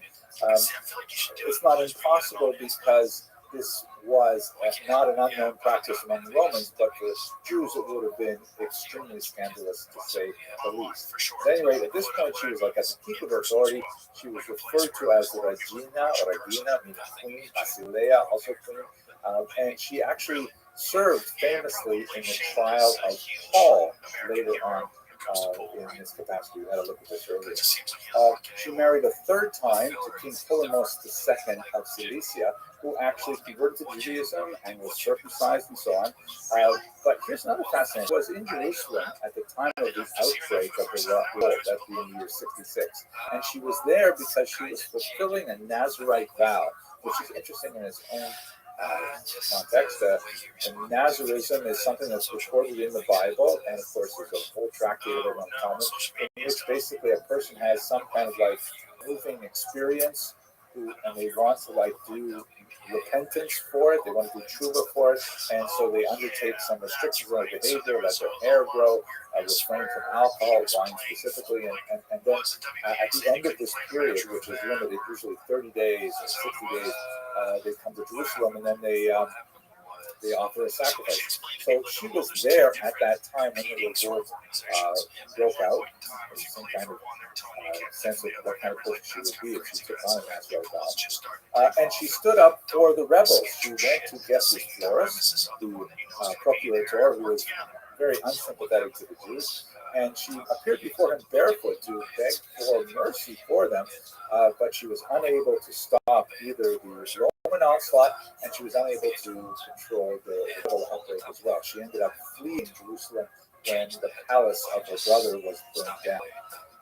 And somehow in this context, at this time, she is involved in a relationship with none other than Titus. That is the son of the Emperor Vespasian, who later to become emperor himself, was responsible for the armies that would destroy Jerusalem and the temple. There's some interesting thoughts about what this relationship must have been like. Many of the classical historians point to her tremendous beauty. She and her sister were one of the most beautiful women of the Mediterranean. Titus himself was some dozen years her junior. That would have been unusual. Others point to the very unequal relationship between Titus as a conqueror and Berenice as the representative of a beleaguered and conquered people, and said that this relationship might have been more of a hostage situation than an affair. At any rate, according to Dr. Freund, a very interesting interpretation, her relationship with Titus might have been instrumental in allowing the scholarly refuge in Yavne to persist. You recall that Rabbi Yochanan ben Zakkai famously asked for a retreat so the sages could stay somewhere safe and not participate in the revolt and not be destroyed, and this was granted. So Dr. Freund argues, interestingly enough, that maybe it's Berenice's Titus that allowed this to happen. And if that is the case, then of course she contributed to the survival of Judaism and the Jewish people as a whole. Her relationship with Titus was somewhat stormy. It was viewed by many as quite scandalous, and ultimately she was forced out of Rome, and Titus died shortly thereafter in the year 79.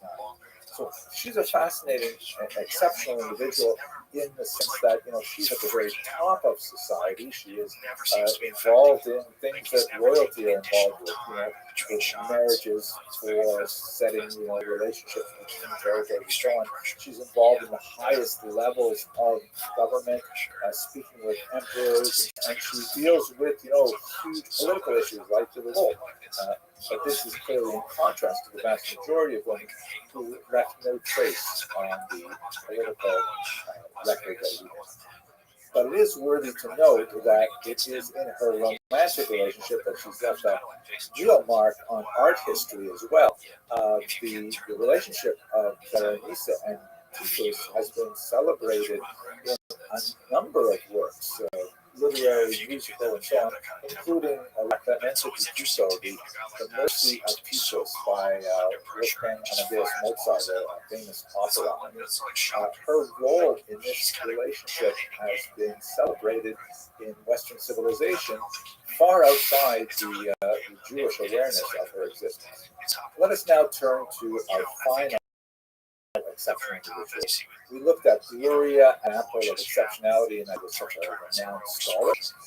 Berenice, because of her high level political activity as a Jewish princess. Now we have a woman who is exceptional in that we suddenly get a huge amount of detail about her personal life, although otherwise she would be unknown to us. I'm speaking about a woman named Bagata. I'm only going to speak for a few minutes right now, but I would urge you to have a look at works on her by Dr. Hannah Cotton, by Dr. Freund, and others. I also have an hour-long lecture on Bagata that goes into much more detail. She was one of the people hiding with the Bar Kokhba rebels in the caves in the Dead Sea region that we spoke about a couple of videos ago. And she may have died there. It's impossible to tell which one of the female remains would have been associated with her. There were many women and children in these caves. But it's likely that she did die there because she left behind this pouch, which contained a trove of nearly 20 documents that all link to her personal legal history. And by investigating these documents, which are written in a variety of languages, Hebrew, Aramaic, Greek, Nabatean, and they all speak to her extensive legal battles. And in these legal battles, she saved these documents, also like marriage contracts, things like that.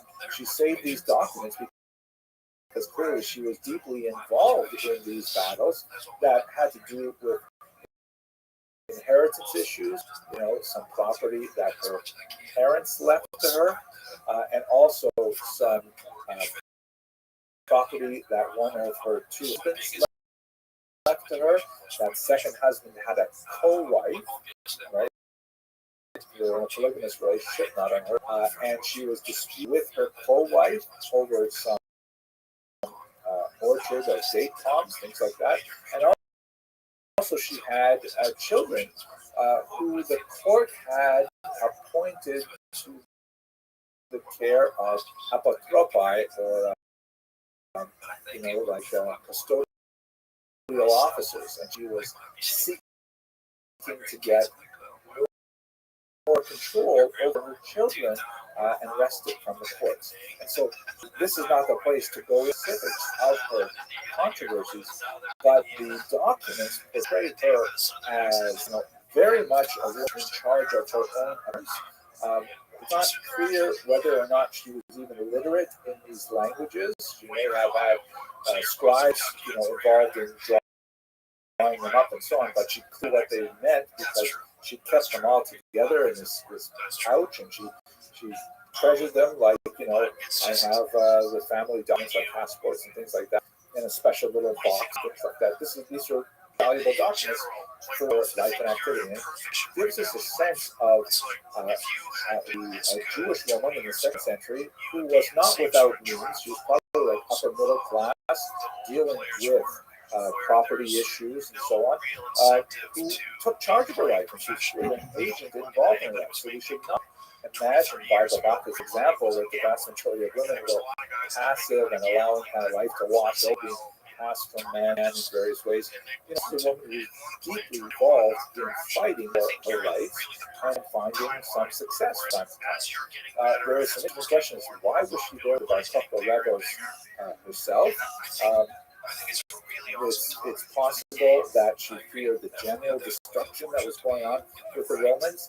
There's one particular figure who appears to have linked her to Bar Kokhba because he's also mentioned in terms of the chain of command. Perhaps it was a familiar relationship. We really don't know, but we sense of an active woman who has a very detailed legal history. Many of us do. And so this is a corrective to the huge silence that we get from the sources on in general.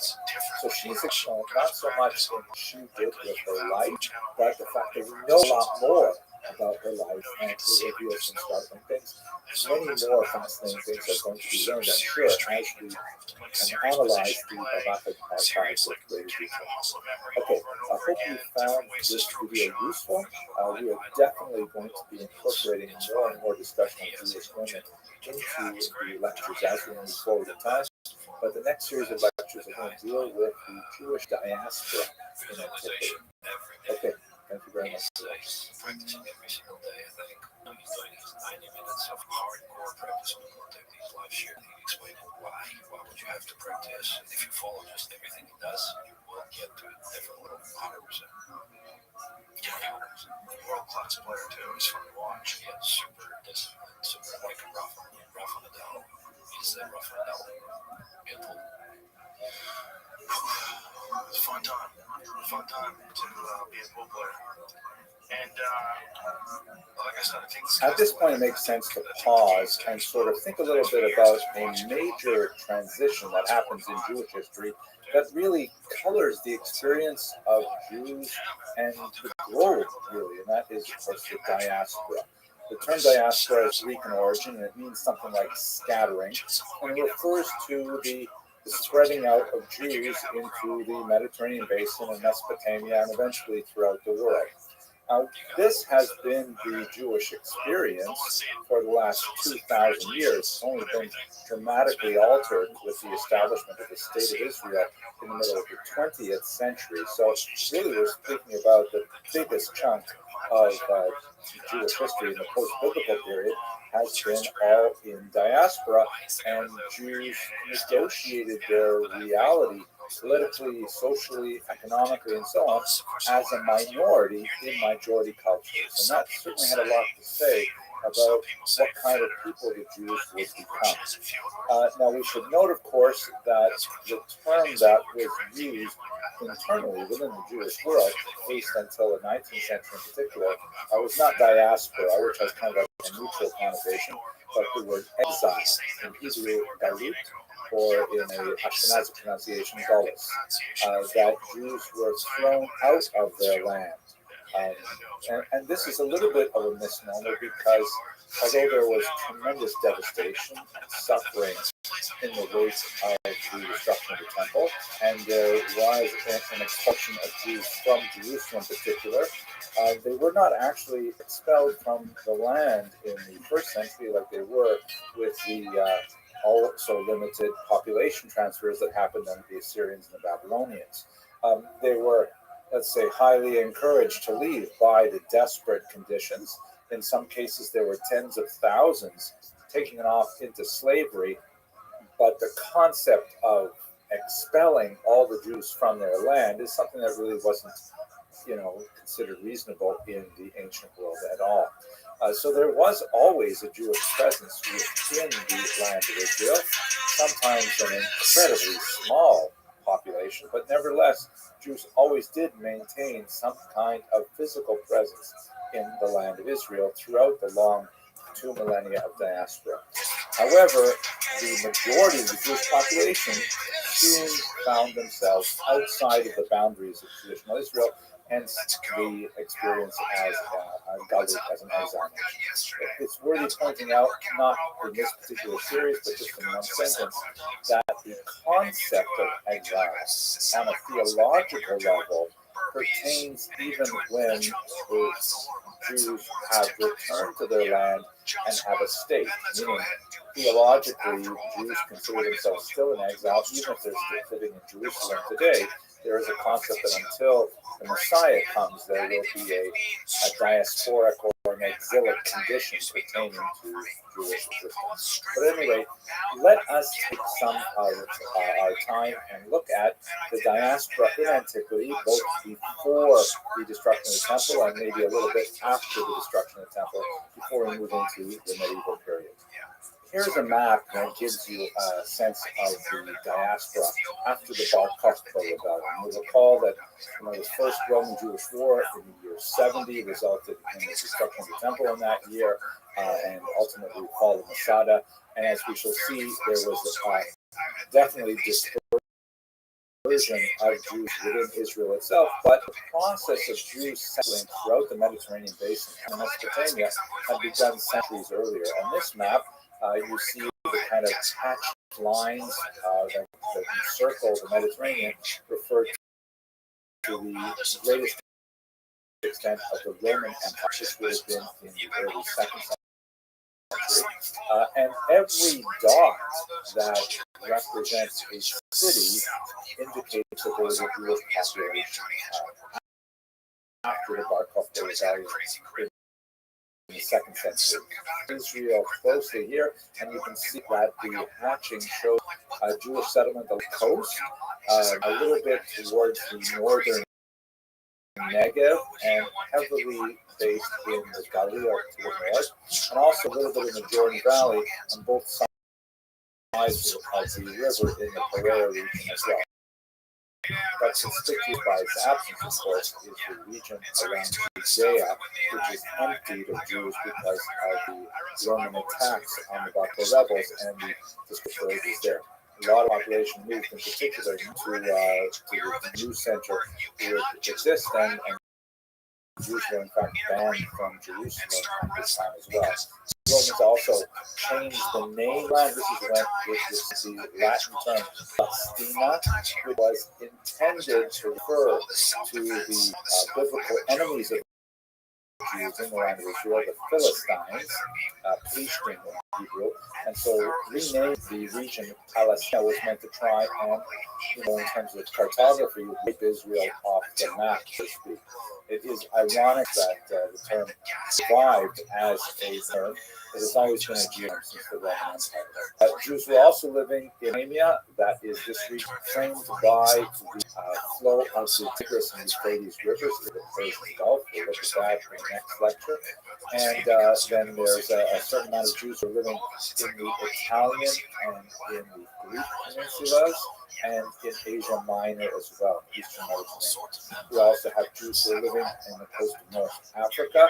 We looked at one of those communities, Kyrene, in the context of the People's Rebellion a while ago, and there are even Jews as far west as the Iberian Peninsula and the south of France as well. So we're going to look at all of these, however briefly, in the next couple of lectures. But the main center of the Jewish diaspora at this period of time was undoubtedly Egypt, a very, very important place where Jews had been living literally for centuries.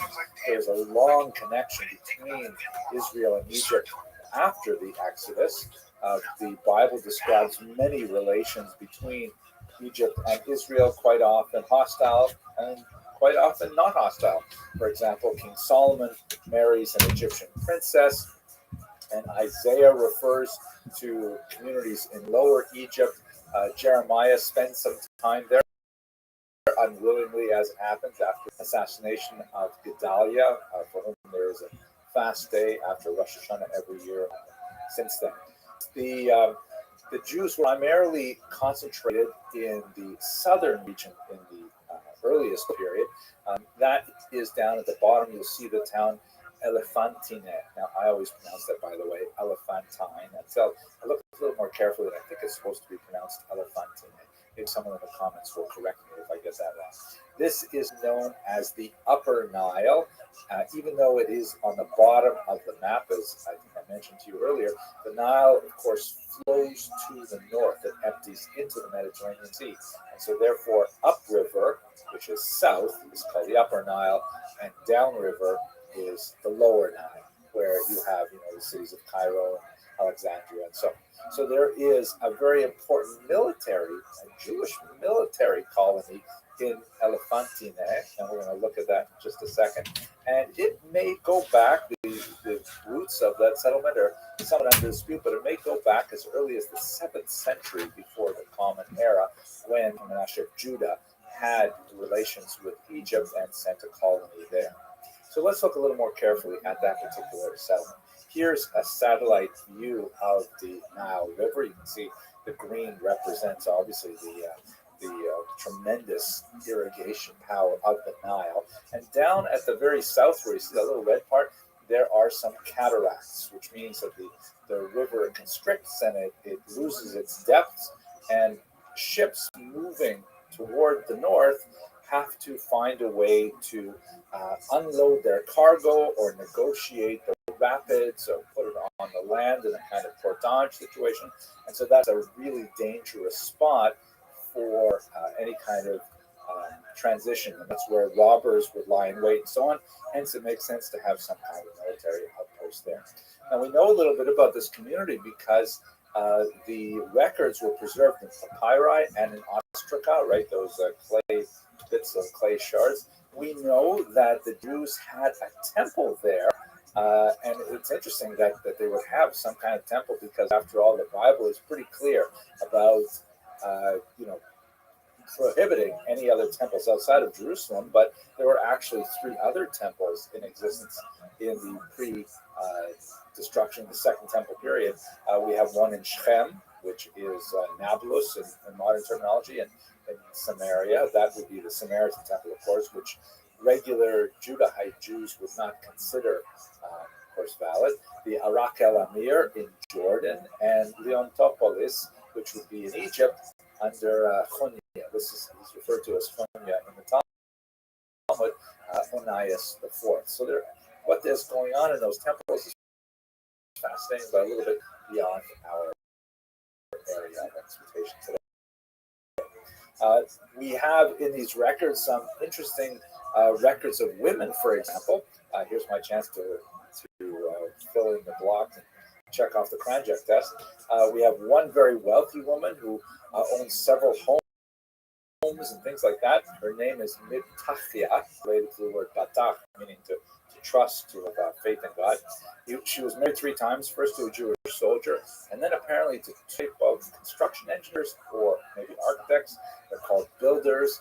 Maybe something in the region, not clear. Another fascinating archive refers to a man named Anania, who was a temple official, Jewish, who married an Egyptian slave named Tamut. Tamut is definitely not a Hebrew name, because in Hebrew the word Tamut, she will die, right? Probably not a good for your daughter. So the fact that he's marrying an Egyptian slave is in itself bizarre, but you also see from the documents that in fact he wasn't even completely married to her in a Jewish sense, that it simply does not follow any of the laws as described in the Talmud, because she was simultaneously owned by a different master, someone named Meshulam, which is also a Jew name. And he, in fact, owned their son, whose name was Pilti. If Anania were to default in the relationship and ask for a divorce, then Meshulam, the owner of the slave woman, would get the child. The whole thing was really bizarre. Also interesting, though, again, much in contradiction to Jewish law, could just start a divorce on her own, which is something that rabbinic law does not permit. Lots more to say about that. I hope to come back to it in maybe the medieval period when we look at women in Jewish law. At any rate, fascinating details about families and existence in Elephantine, and there's even fascinating archaeological discoveries of the actual site of the temple itself. Another major center of Jewish settlement in Egypt and the early diaspora is Alexandria, which of course is a big city today. in the western part of the Nile Delta. You see where it is here, right on the coast. The Jews of Alexandria go back centuries and centuries. In the 3rd century before the Common Era, Jews were involved in translating the Bible into Greek, making it available to the broader Mediterranean society. This had an incredibly influential role in promulgating the ideas of Judaism, and was especially influential in the early church. There's a funny story about how the Septuagint was written. According to the legend, 70 rabbis were brought in, and they were all put in 70 different rooms and given the Bible and told to translate it. And they all came out and compared what they had done, and they had all written the exact same translation. They had all essentially agreed with each other. Rabbi Hutner, who was a very important Muslim in America, he liked to joke that you call that a miracle? That's not a miracle. If you get 70 rabbis together and you put them in one room and ask them to agree on anything, that's a miracle. Right? By the 1st century, Jews were quite numerous in Alexandria, and they had one neighborhood which was specifically the Jewish neighborhood, and they had a second one out of 5 neighborhoods. But there was a significant amount of controversy with the local Greek population. Alexander the Great had swept through the entire region and established all kinds of new norms and new cities. Alexander, that's not a coincidence. And there are a lot of people who had privileges under the Greek regime, under Ptolemy, but when the Romans came, they were not happy with the displacement that occurred as a result of new management. Jews, on the other hand, saw it as potential for them to increase their status and their privileges in their society, and so Jews actually welcomed the Roman armies when they arrived in the middle of the 1st century before the Common Era. We have a fascinating description of a major upheaval against the 38, which some of actually the first public. This was recorded by the philosopher Philo, very important Jewish thinker of the era, who approached the Bible primarily in the Greek sense with the Septuagint. Philo was extremely in introducing a new philosophical way to understand the Bible. He did not get that much traction in the Jewish edition. He did not write; he wrote in Greek, and many of his ideas contrary to much of what the rabbis were talking about, but nevertheless extremely influential once again on the Christian tradition, not so much on the Jewish tradition. At any rate, he describes this first upheaval as the result of the tensions between the Greek and the Jewish populations in the city that were exacerbated in particular when King Agrippa I, you remember him, he ruled in the middle of the 1st century for a few years, and he visited the region. Jews locally asked him if he would maybe intercede with his friends in Rome on their behalf. He chose unwisely to have a kind of a gaudy parade through the town of Alexandria, and the Greek rivals of the Jews actually mounted sort of like a mock counter parade in which they openly made fun of Agrippa I, and sure enough, it eventually translated into violence against the Jews. The local procurator, who had his own issues with Rome, even though he was a Roman official, there was a change of the guard in Rome, and he was concerned about his own position, and he decided to take the side of the Greeks, and he ordered, among other things, that the Jews should be limited to one neighborhood, not to 2. And the forced concentration of Jews into one of those 2 neighborhoods, which some would argue actually constituted the world's first ghetto, interesting idea, was also occasioned by significant anti-Jewish violence and attacks on synagogues, which was really an unusual thing for the ancient world. Synagogues were generally considered, places where you should not transgress and you should respect the various ritual worship of other groups. But this was one of those occasions where that was ignored. The new emperor, however, laid down the law and established the status quo ante, where the Jews were, nullified, but there would be yet again violence in the year 66 probably in connection with the Roman-Jewish War that exploded in that year. So that's just a look very quickly at Alexandria. And as a whole, Egypt played a very important role in the early diaspora. Thank you very much for watching.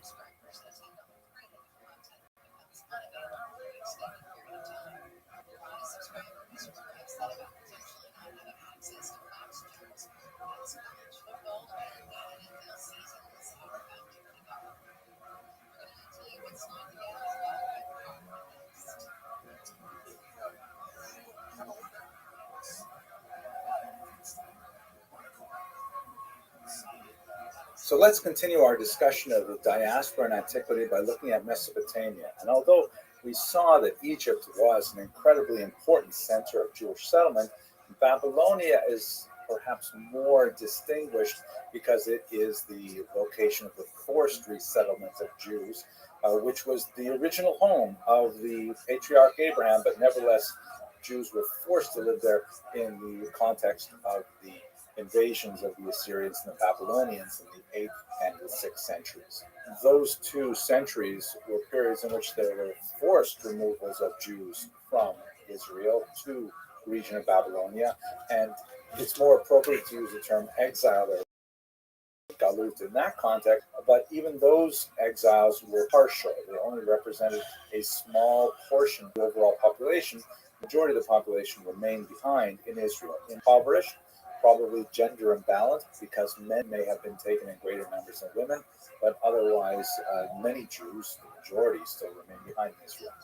Now here's a look at a map. You can see where the arrow is pointing to the region of Mesopotamia. That term, as I've said before, represents the area between the rivers. That's what Mesopotamos means, between the rivers. And it's sometimes called simply Babylonia, although that's a term that obviously changes over time. Let's zoom in here to a passage from Jeremiah in which he famously says, on the occasion of the 6th century exile to Babylonia, he says, thus saith the Lord of hosts, this is Jeremiah 29, verse 4, the God of Israel, unto all the captivity whom I have caused to be carried away captive from Jerusalem to Babylon, build ye houses and dwell in them, and plant gardens and eat the fruit. Take ye wives and beget sons and daughters, wives for your sons, and give your daughters, that they may bear sons and daughters, and multiply ye there, and be not diminished. And seek the peace of the city, whither I have caused you to be carried away captive. Pray for the Lord for it, for in the peace thereof shall ye have peace. This is kind of like the mission statement of the concept of exile in the Jewish tradition. The notion that this exile is galut, this diaspora, to use a neutral term, is something that is God ordained, and that Jews are to commit themselves to the lands in which they now live, to work to build it up with houses and vineyards and so on, to raise families there, and to pray for the welfare of the government, which of course is part of the standard ritual of the synagogue to this very day. But at the same time, we should understand that this represented huge theological, spiritual challenge for Babylonian Jewry, because up until now, although the Jews worshipped an invisible God, their only conception of God was one in which it was associated with a particular place. Now they were in a foreign place. Were they abandoned by their God? I know that much more modern thinking understands the concept of God as universal and as not being connected to a specific. Worried that now perhaps God, was not in taking care of them in exile. And that's why Jeremiah's prophecy rang so famously throughout the generations as a measure of consolation for their newfound exilic condition. Now, what's going on in Babylonia in the period of antiquity that we're looking at? So one of the most fascinating collections that we have from the period is the so-called Murashu archive. Now, this represents 730 clay tablets from the 5th century from the B'nai Murashru, which is a banking family. It's not impossible that they are Jewish, but there's no real data to prove it one or the other.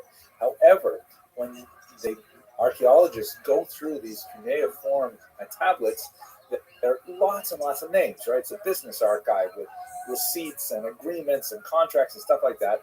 About 8% of the names mentioned in this massive archive are Jewish.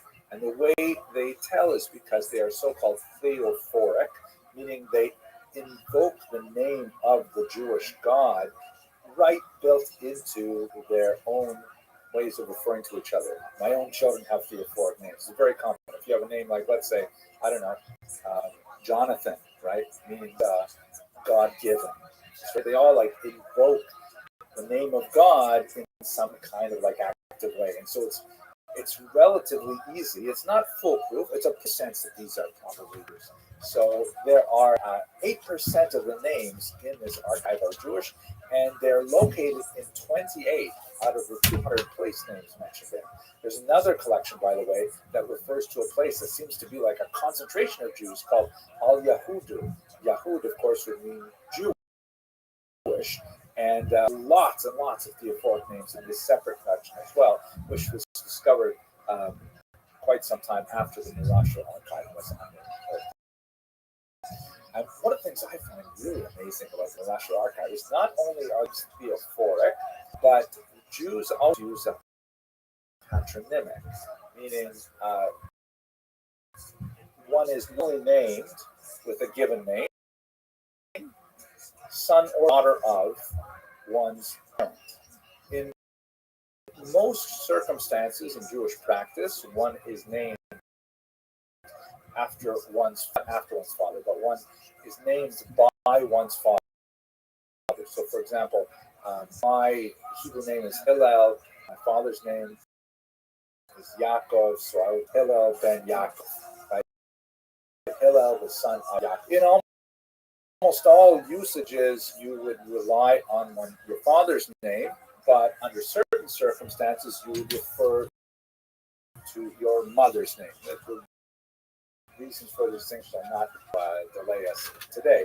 But what's really fascinating is if you look at the individual's names and their patronymics, and you see, is there a change in the theophoric nature?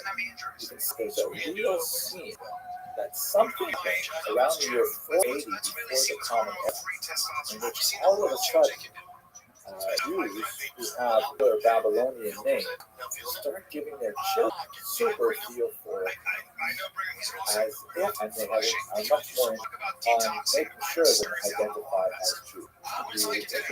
That continues for several generations. But all these Jews that have like really secular names, like let's say, I don't know, Chad or Thomas or something, it's really not Christopher, right? It's really not especially Jewish names. And then all of a sudden their kids get named like, Eliezer and Hannah Rivka, Sarala. What happened? It seems that around the year 480, for reasons that we don't know, there's a real Yeshiva movement, and they start giving their children much more Jewish names, and their grandchildren get Jewish names, and so on for quite some time. But let's go on. What did the Jews do? So the Murashru archive, because it's primarily dealing with business and receipts and things like that, doesn't give us a lot of detail about the nature of their lives, but it does say a lot about what kind of occupations they were involved in. It appears that there was a strong contingent of Jews who were active in the military. It's fascinating that in the diaspora condition, we wouldn't necessarily immediately think of that first, but we see that in Egypt, we see it also in Babylonia. Jews, of course, involved in animal husbandry, shepherdry. Well, that sounds like a traditional Jewish pursuit, right? David and Moses and so on. Jews were involved in buying and selling real estate. They're involved in government service, like they're operating businesses on behalf of the government and so on. And we even have a significant population of Jews who are actually enslaved. There is a Jewish poor. It's not, you can't imagine that the vast majority of Jews are sort of like upper middle class. No, rather they are more middle class and lower So much stuff to talk about. I wish we So let us just conclude a little bit by thinking about the political organization of the Jews in Babylon, because this would, unlike Egypt, become the next great venture of Jewish culture. That's what we're going to be exploring in just a few weeks. There's a slow and steady growth of communities after Bar Kokhba. They move from Israel and they make their way to Mesopotamia, and this increases the population. There will be a significant amount of travel going back and forth between the major centers of these in Israel and in the Babylonian region. There's a so-called Nefute, which refer to rabbis who leave Jerusalem to go to Babylonia and teach the rabbis in Babylonia what they're saying in Jerusalem. Sometimes they go back many times. So there is an increasingly large population. There's a significant cultural impact as well, because this is a process that started hundreds of years earlier, but Aramaic as the state language of the region becomes the literary lingua franca from the Eastern Mediterranean. And of course, it will be the language of the Talmud as well. Aramaic is, by the way, the Jews write it with Hebrew letters. Other peoples write it with different letters. And it's a Semitic language. It's not too far away from Hebrew in grammar and structure, and even most of its vocabulary. It's probably sort of like French and Italian, French and Spanish are to each other as Hebrew is to Arabic. We'll come back to that when we talk more about Babylon. The organization of the Jews in Babylon was quite sophisticated. They had something called the Exila, the head of the exile. Again, I want to postpone a major of this until later on in this semester, but this is basically a figure recognized by the Ottoman Empire as the head of all Jews, respected by the Jews, although sometimes they get into conflict with their leadership. In particular, the academies begin to grow. They really only take off in the 3rd century, but the various academies of study ultimately produce the Talmud, often get conflict with the Restream. Nevertheless, just like we saw with the prayer for the government, there's also a prayer for the Reish Galuta that is included in every Shabbat service in Aramaic, in contemporary synagogues as well. But you shouldn't think that it's all, sort of organized and working together effectively. We have some fascinating stories. Josephus gives a lot of details of 2 brothers from the famous city of Mahardah, named Ananias and Asinaeus, who decided to just, go off on their own and create, for about 15 years, their own kind of like robber state, which was kind of like a little warlords. And these were Jewish guys who maintained kind of like regional independence from Parthian army, Parthian Empire, until finally the Parthians took care of it and destroyed the robber state. Fascinating kind of swashbuckling guys. More to say, but I think it'll take too far away from our time. Okay, that's Mesopotamia. One more short lecture about diaspora coming in. That might be a fit, but I like what you're saying. I looked it up. You did? Yes, you did? Yeah, because that's when me and the boys do sports. I take them to cages. I'm like, it's fucking hot. Wow, look at it. What? That's so interesting. Why is that? Oh, it's absorbing stored heat. Wow. Oh, I never would have thought of that. Yeah, so on the weekends. Okay, let's just take a few minutes to say a little bit about the rest of the Mediterranean and the ancient diaspora. There's so much to say about all of this, but I'm just going to keep my remarks very brief because we will be returning to this in future lectures. So here's our map that shows us the extent of the Roman Empire and the kind of hatch lines. And as you can see, every single dot represents a city where there is a significant Jewish population. The region we should look at right now is the moving from left to right, the Italian peninsula, that's shaped like a boot, and I said that in a Canadian way, I think you recognize it. And then there is the Greek peninsula next to it. We'll also look a little bit at the Eastern Mediterranean as well, which would be like Turkey, and so on. The first suggestion of Jewish presence in Greece dates all the way back from the 4th century, and then, of course, after Alexander, there's much more presence building in the region. In Rome, we have a very significant population developing. This is especially so when Julius Caesar, in the 1st century before the Common Era, proclaims Judaism a religio licita, which means a legitimate religion, which means it is protected and it has to be respected, and there are certain things that Jews do that they are allowed to do and continue doing because of Roman protection, such as the very dangerous and difficult transportation of the yearly half-shekel tax for the maintenance of the temple in Jerusalem. This was a practice which was continued throughout the period of antiquity, and the Romans actually protected it. The few times when transporting this money was interrupted by official authorities was heavily criticized and represents definitely an exception to the rule, because people respected, especially old religions like Judaism.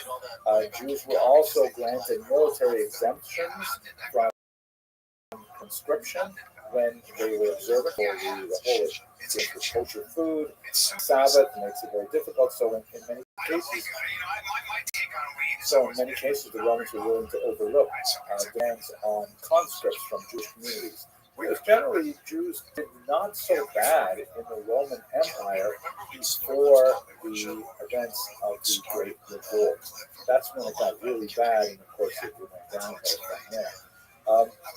At the same time, while Jews are generally gaining a lot of traction socially and legally coming up to the 1st century, there is a growing social movement as well. We can really see in a lot of the early Greek and Roman writers. There is a basic misunderstanding of what Judaism is all about. There is a concern that Jews are somehow misanthropic, that they hate other people. Why? Because, for example, you can't belong to the religion unless you convert. This was like a strange idea. Really? I can't just be a Jew because I sort of like Jewish things? No, you've got to go through conversion, whatever that means exactly, but certainly the men circumcision. Jews wouldn't eat non-Jewish food, so you had to keep kosher. There was a lot of Jewish practice that was definitely misunderstood. Like, for example, this total, what seems to be fanatic ban on any kind of civil religion, like any kind of worship of idols and things like that. The Jews would get really upset about that. The Romans would sound like, what is that? It's so basic. I would often compare this to example of not standing when the national anthem is played at a football game or something like that, which Americans would consider very rude. And by the way, I used this example long before it became evident of the social justice movement, Black Lives Matter, and so on. But the fact that it has been used to take a knee at a football game is considered, of many Americans, is considered a strong statement that still reinforces the idea of how the Jews would have been perceived if they refused to do some of the basic things that Romans did for their civic religion because they felt that it was against their core principles. Nevertheless, Judaism is a competitive ideology at this time. You have a lot of people who are attracted to Judaism. It represents some real attractive alternatives to the fatalism inherent in Roman paganism. And you have a growing population not only of ethnic Jews who are living in the Italian peninsula before the 1st century, but also fellow travelers, both converts and those who are just kind of like sympathizers as well. One of the really cool ways that we can see the growth of the Jewish population in Rome, and this is a little bit of a detail, but I just think it's so fascinating, I gotta talk about it, is the discovery of these ancient catacombs of Jews in Rome. It was very common in the late antiquity to be buried underground. You can see this map here shows a number of Christian catacombs for burial, and you also see in the south and also in the northeast some regions where there are Jewish catacombs. They are so fascinating. You go in them and you see that they've got these sort of like shelves on the walls where the bones would have been interred. It's possible that they practiced a 2-step burial where first there would be burial in the ground, and then a year later, this is actually described in the Talmud, it's a practice that I do not believe Jews practice anywhere in the world today, but in the ancient period, it was common. On the yahrzeit, they would go and they would exhume the bones, now denuded of all flesh, and there would be a ceremonial bringing of the bones to a family crypt. And so they would enter the catacombs and put them on a shelf next to the ancestors, things like that. Kind of spooky by modern sensibilities, but no, it's really fascinating. And these catacombs are beautifully decorated, like this really charming palm tree on one wall, and painted ceilings with sometimes decorative animals like peacocks, things like that. And very moving example of parental love, like this highly unusual statue of a dead child. You see he's having a puppy. It's a great work of art, I think, but very tragic at the same time. It carries the kind of pathos across 2 millennia. And the inscriptions are fascinating. They're almost all in Latin, like this one, or in Greek, like this. Which indicates that the awareness of Hebrew and Aramaic is probably lower if the first language for something as permanent as a grave marker would be in a foreign language. But there are Hebrew and Aramaic as well. And the symbol of menorah is very, very common. That's considered like much more than the Star of David, which is a far later introduction to the Jewish canon of lost images. The menorah is one of the oldest of the images. It's really cool to look for these catacombs, and there's so much research that can be derived from it. Let's take a little bit to talk about the Eastern Mediterranean, and by that we're looking especially at Asia Minor, which would include a little bit Syria maybe, but definitely Turkey is a really important place for us. Antioch is one of the most significant of the centers here, and we see that once again the role of Jews in the military is quite significant. You have Jews in military formations in this region under Antiochus I and Antiochus III. Those are prior, of course, to the Antiochus IV associated with the Hanukkah rebellion. Include 2,000 Jewish families who were military families transferred from Babylonia to this region. It's really unusual to see that. There's a strong Jewish community in Antioch in particular, but they have the same kind of tensions with Greeks living there as we saw in Alexandria. Throughout the region, there are the presence of synagogues even well before the year 70. And this is something we can also say about Egypt and about Mesopotamia and about the Greek and Roman lands as well. And Jews did have gathering places for prayer. They were referred to as the Greek term prosuke, or synagoga, which basically means like gathering place.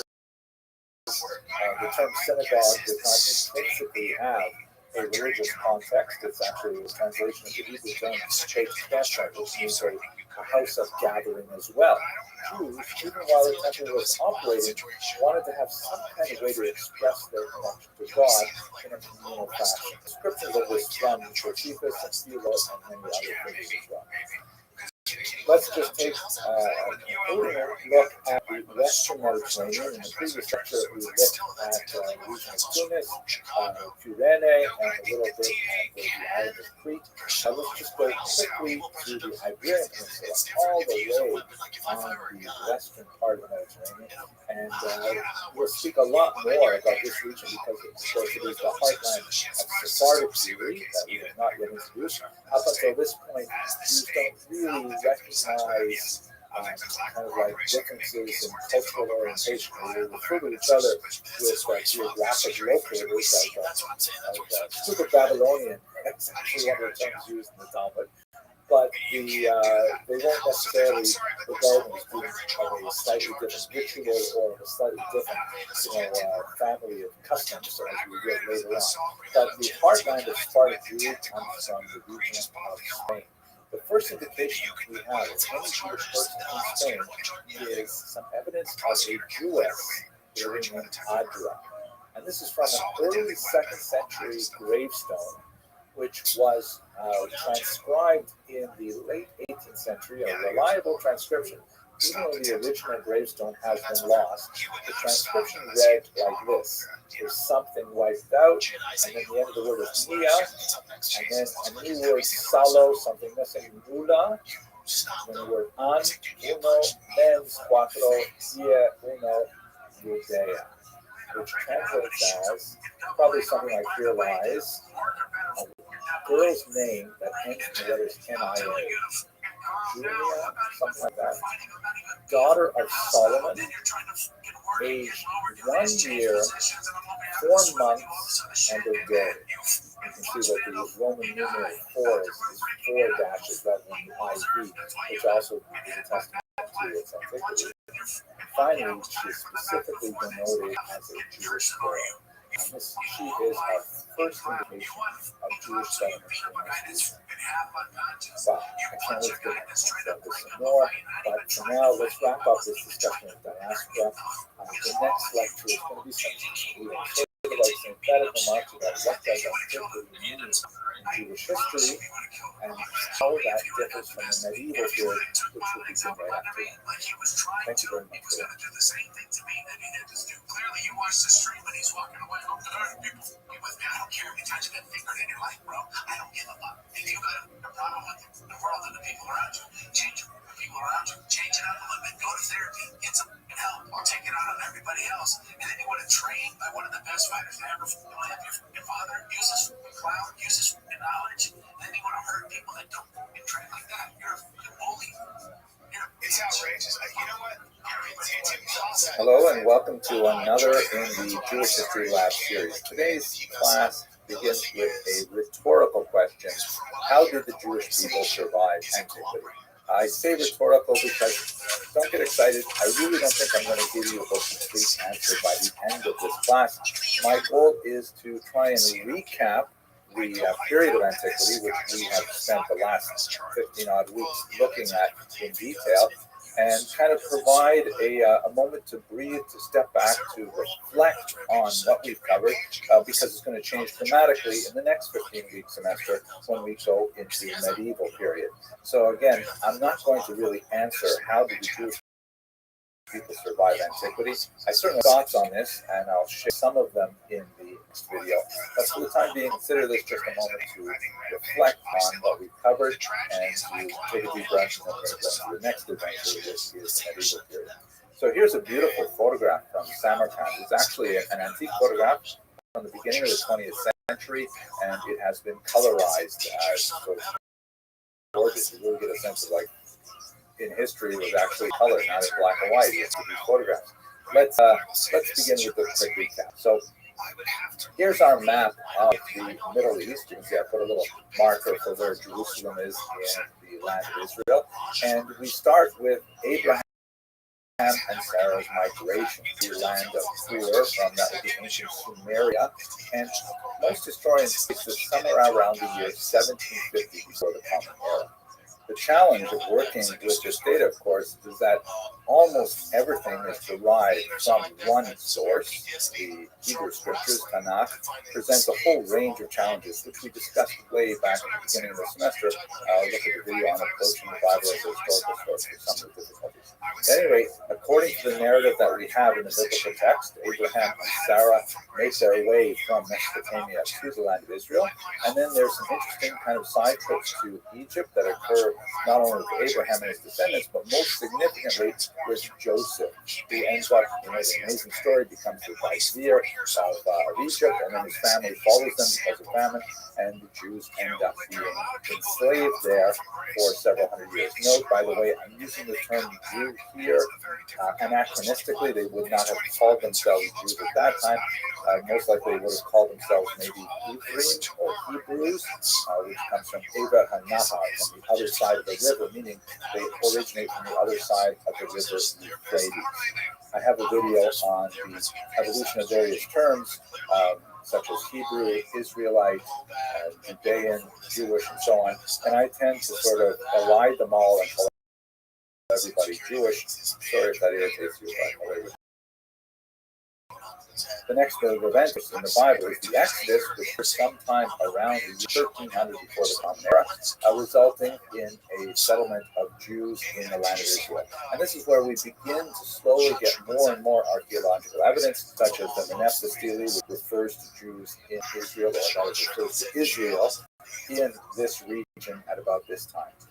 When we move forward from the Torah itself, the first 5 books of Moses, into the early prophets, we see in the period of Judges a discussion of kind of like a tribal organization, governance in the land of Israel, and then that culminates and described in the book of Samuel in the appointment of Saul as the first king of what will become a united monarchy.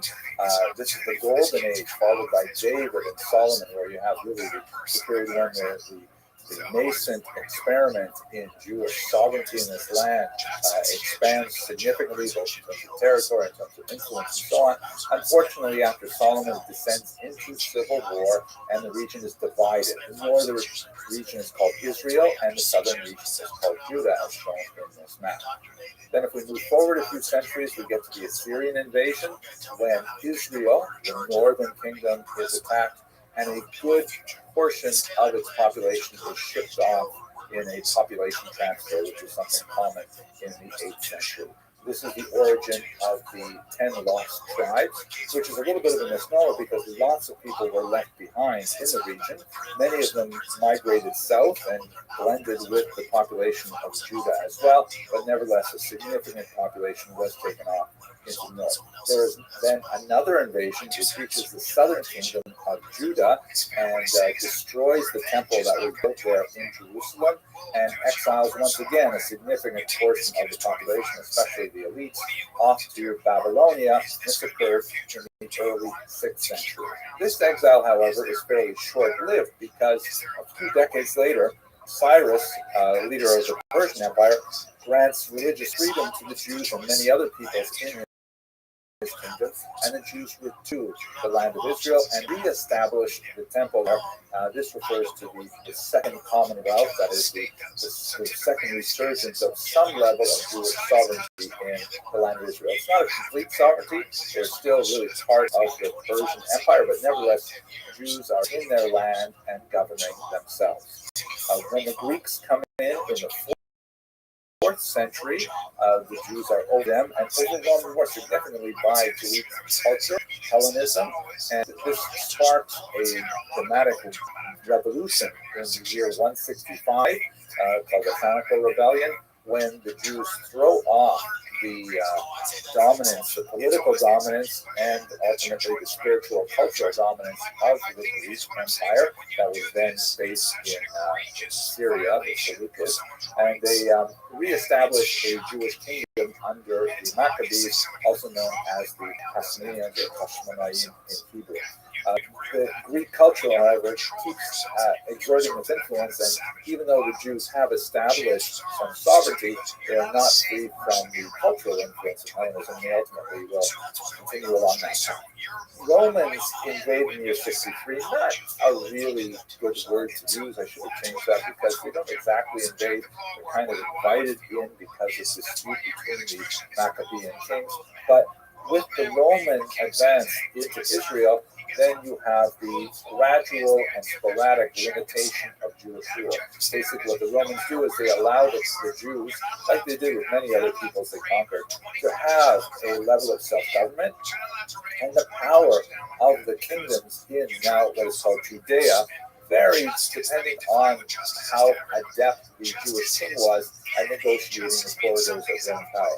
Herod, for example, was one of the most powerful Jewish kings. He was very successful at this, and he had a very long rule in the 1st century BCE, tremendous amount of public works and building and so on, but at the same time, he was an incredible tyrant, murdered much of his own family, and so on.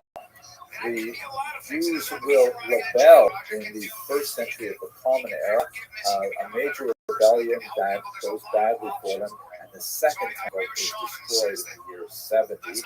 Although we refer to the Roman exile from the year 70, again, it's a little bit of a misnomer. A significant number of Jews were taken off into slavery and so on, but by no means was the region depopulated. There was, however, a second rebellion under Bar Kokhba about 70 odd years later, and this resulted in a much more devastating Roman reaction, and the central region of Judea itself, as opposed to the coastal region and the Galilee, are one more significantly populated than before. So that's basically the period that we're going to use to describe antiquity. Note, however, that this is not necessarily the same scholars use for civilization. They tend to stretch the period of antiquity out until 400s with the fall of Rome. But this is when we start these really major changes happening. So let's just recall the tremendous challenges that these developments imposed on the Jewish people. First of all, the loss of sovereignty, right? And that's something that can basically knock out just about any people. The fact that they lost the control of their land multiple times. First under the Assyrians, and northern were taken away. Then under the Babylonians, when Judah was destroyed. Then the Greeks, when the level of Persians was threatened. And then under the Romans, of course. This is like repeated loss of sovereignty. The Jews keep coming and reestablishing some level of self-hate. To the 20th century, they'll do it again after 2,000 years of absence. Really mind-boggling. Secondly, not only loss of sovereignty, but this is enough for a country to reassert its national identity when they lose control of their self-government. But if much of the population, the elites, especially the males of fighting age, are taken off to a far-off location, if they're not living within the contiguous borders of one territory, how do they reestablish those, especially in the ancient period, communication and transportation, like what we would see in the modern. Third, full-on court press of other powerful dominant cultures. The Assyrians, the Babylonians, the Persians, oh my gosh, the Greeks. Incredible differences in the way that these people saw the world around them, and the idea that Jews could now maintain their cultural independence with a highly distinct form of worship and ethics and literature. These are tremendous stresses placed on the Jewish people during the period of antiquity. Repeated defeats in war, tremendously devastating and discouragement to see you like standing up and getting knocked down again and again and again. The Bar Kokhba revolt, the First Roman-Jewish War, the Kitos Rebellion, over and over again. The Jews are not succeeding, with the exception of the Maccabean revolt.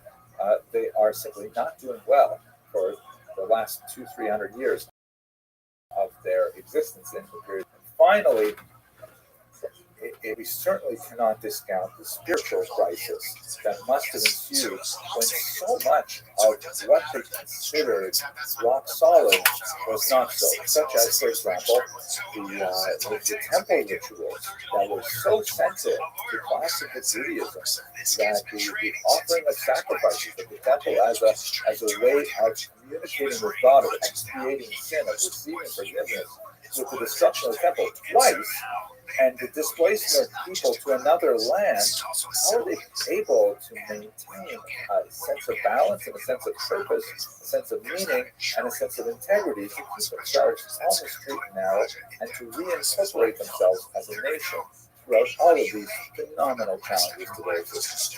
It is really mind-boggling.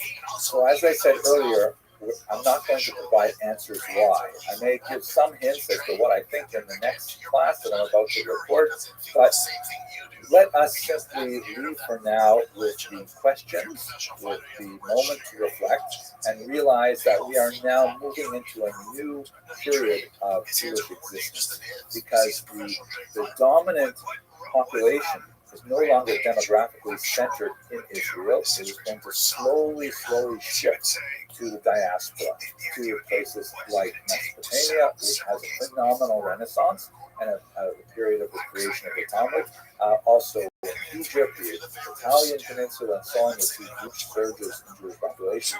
And Jews begin to kind of rethink what it means to be Jewish outside of Israel over the course of the next few centuries. So that's what we're going to be looking at next, the medieval period. And we see that somehow the Jews managed with phenomenal vitality to maintain their distinct existence over so many centuries despite so many challenges. Thank you very much for watching. That's a lot of money, by the way. $500,000 a lot of money. It depends where you're at financially. You know? Yeah, but that does cost you a thing. Yeah. So, not very few people have that much money lying around. No. Yeah. But also, yeah. And then does that, by bailing Raja out, is that the move for long? Welcome to another episode of the Jewish History. Bad situation. Yes. Now, just like the last class, when I offered up the question, how did the Jews survive antiquity, and I let you know in advance that that was a rhetorical question with no clear answer forthcoming. I want to warn you in advance that the same thing applies to this class, perhaps even more so. I have some thoughts on the question of what is the meaning of Jewish history, and I will give you some sense of where I'm coming from towards the end of this video. But please don't think that by watching the next few minutes you'll get this and you'll be able to impress all your friends and relatives at the Passover Seder and things like that. For those of you who are Douglas Adams fans, Hitchhiker's Guide to the Galaxy, 42 is in fact the answer to everything, including this question, but that's not the sense that I'm using it here.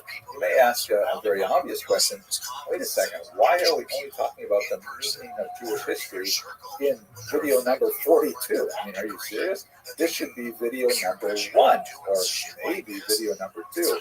How is it possible that we've gone through the entire ancient period and we haven't gotten to this particular subject? So you would be absolutely right in asking that question. Ideally, I would like to talk about these theoretical things right from the very beginning, but you know, most people, when they approach Jewish history, they just want to know, could you please tell me the story already? Please tell me what happened. I don't really want to get into like big theoretical thinking about what it all signifies. And so I have reserved this particular topic to our first kind of reflection moment, the scene between the ancient period and the medieval period. And this is the right place for us to start talking about theory. Now that we have absorbed some of the history we're talking about, I think it's a good time to reflect on what does it all mean. Again, I'm not going to give you the answer at the end of this particular class, but I hope to at least pose some of the major questions related to the overall question. We're going to start by looking at some of the questions raised by a great historian, Professor Moshe Rothman, shown here, just recently won the Rothschild Prize, fantastic scholar at Bar-Ilan University. I owe a tremendous debt of gratitude to Professor Rothman. When I was a young graduate student, I approached him and he was very gracious in sharing his thoughts. We're going to be looking at this book, came out just recently, How Jewish is Jewish History. And there are some amazing essays in this very thoughtful theoretical book. We're going to focus in on one specific aspect. That is the question of meta-history, or what I like to call it, the grand narrative. Now, Professor Rothman uses the term meta-history in a kind of sense of metaphysics, right? It's kind of like a philosophical term. Meta means above or beyond or past. So, like, for example, if physics is the study of the physical universe, bodies in motion, mass, velocity, things like that, then metaphysics is like the study of what's beyond that, the nature of God, the nature of the soul, things like that, that aren't measured with conventional scientific tools, but go beyond what those tools are able to easily measure. And what he's really referring to is like, what are the theoretical underpinnings of any work of Jewish history? Like, what is the larger story of this history? You know, of course, the word story is embedded inside the word history. What is the grand narrative to which this Jewish history applies? So, just looking at a few examples of how historians have approached this question. You have the Tzemach David, very interesting work written in the 16th century by a brilliant and rather idiosyncratic individual named Rabbi David Gans. I actually have a friend who is a descendant of Rabbi Gans, David Krause of Prague, great local historian. At any rate, the Tzemach David represents a kind of early encyclopedic Jewish history. It's not really a history in the sense that it is a chronology, like in this year this happened, and this year this happened, and so on. Not a lot of analytical processes applied to it, not a lot of questions asked of data and so on. But what's interesting is that Tzemach David divides the work into Jewish history. These are all the things that happened to the Jews. And then there's another complete section, and this is world history. Right? As if they are two totally separate things, as if Jews are not impacting the rest of the world and are not impacted by the rest of the world. By the way, I hate using the word impact as a verb, but I couldn't help it. Like, Jews live inside the world, and the world affects Jewish history. Jewish history affects secular history, if you will. That's another question that we'll have to get into later. But he separated them out entirely. Jewish history was kind of like somehow walled off from other events. Now, when we get to the 9th century, a much more advanced critical historical study is going on. We have the great scholar Heinrich Gretz. And his work is characterized as a combination of Leidensgeschichte and Literaturgeschichte, which means basically Leiden is like sadness or misfortune. Geschichte is, of course, history. And Literaturgeschichte is the history of literature. So, in other words, Gretz's grand narrative sort of portrays the Jewish people as being constantly oppressed, dispersed, pogromized, exiled, and nevertheless, wherever they go, they get their energy together and they make creations that are phenomenal contributions to world civilization. They're writing these amazing books. They're developing science. They're engaged in so much productive work. And so it's kind of like this oscillation of like society will persecute the Jews, they'll have to run away, but then in a new location they will rise and do great things for that civilization. Then they'll be persecuted again, and they'll be sent away, and then they'll have to rise in another location, and so on.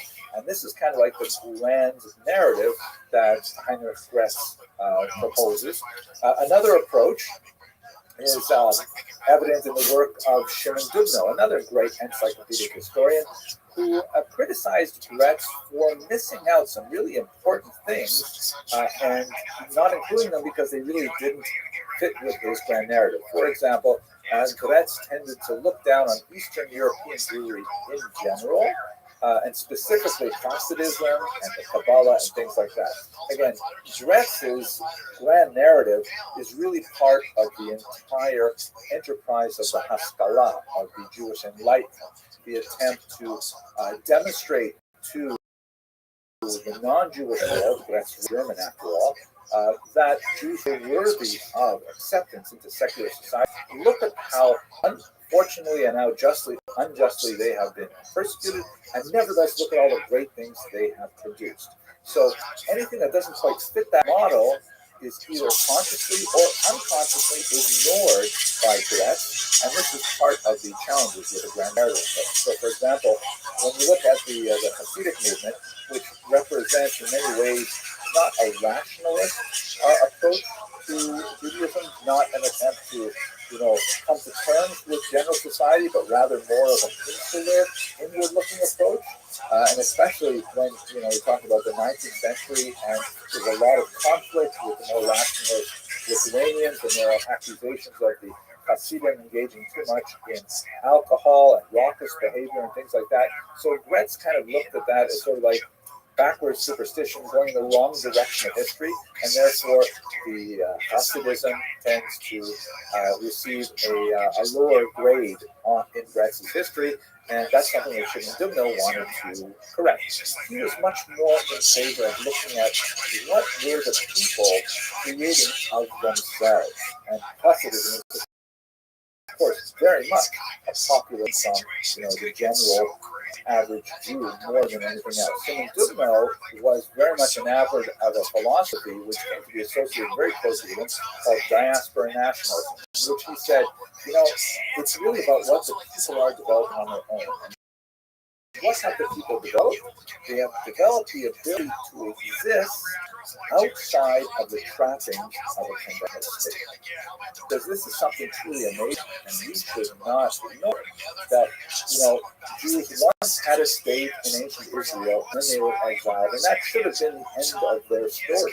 How could they possibly exist without borders and currency and a flag and an army and passports, things like that? How is it possible they continue? He says the reason they continue is because they advanced beyond what a state requires. That they have developed the ability to exist as an integral unit, even in a diaspora, even as a minor culture, living within very, very different host cultures. And he said this is something which should be strived for. This is an ideal.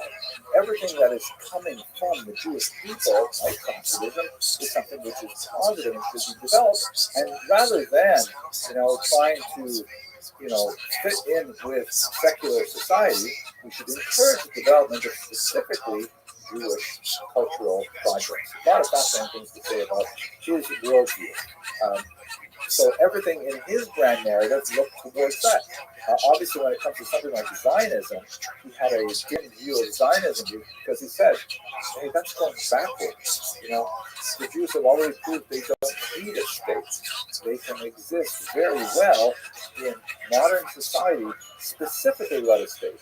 And you want them to go back to a more barbaric age? So he definitely, his grand narrative, soft-pedaled Zionism. On the other hand, there, of course, were many great Zionist historians like Ben-Zion Dinur, who said that no, the grand narrative of Jewish history is the return to Zion. It's the constant urge of the Jews to resettle and walk the sands of the Judean desert and so on. And so coming back to Israel represents the high point of Jewish activity, and the grand narrative of Jewish history is all about that power of gravity that is exerted upon the Jewish soul by the land of Israel itself. And now, of course, that Israel has achieved statehood, I'm not exactly sure what happens next in Ben-Zion Dinur's model, but maybe we'll explore that later on. Finally, one more great historian, the fantastic fellow Whitmire Garland, fantastic historian working in New York City at Columbia University. He argues that, we should be focusing on the diaspora. We should be looking a little bit like Dubno at how Jews have developed these abilities to exist within the diaspora.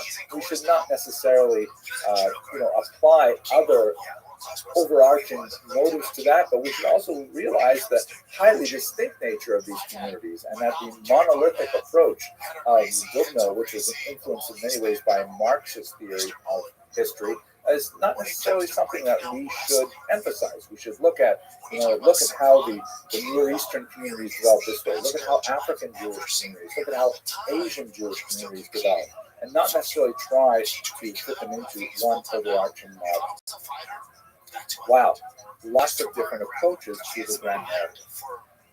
But when we get to our period, we have a much more challenging problem, and that is postmodernism. Postmodernism is a remarkably challenging philosophy associated with several thinkers, including Jacques Derrida, shown here, a French Jew who wrote, among other things, Il n'y a pas de hors texte.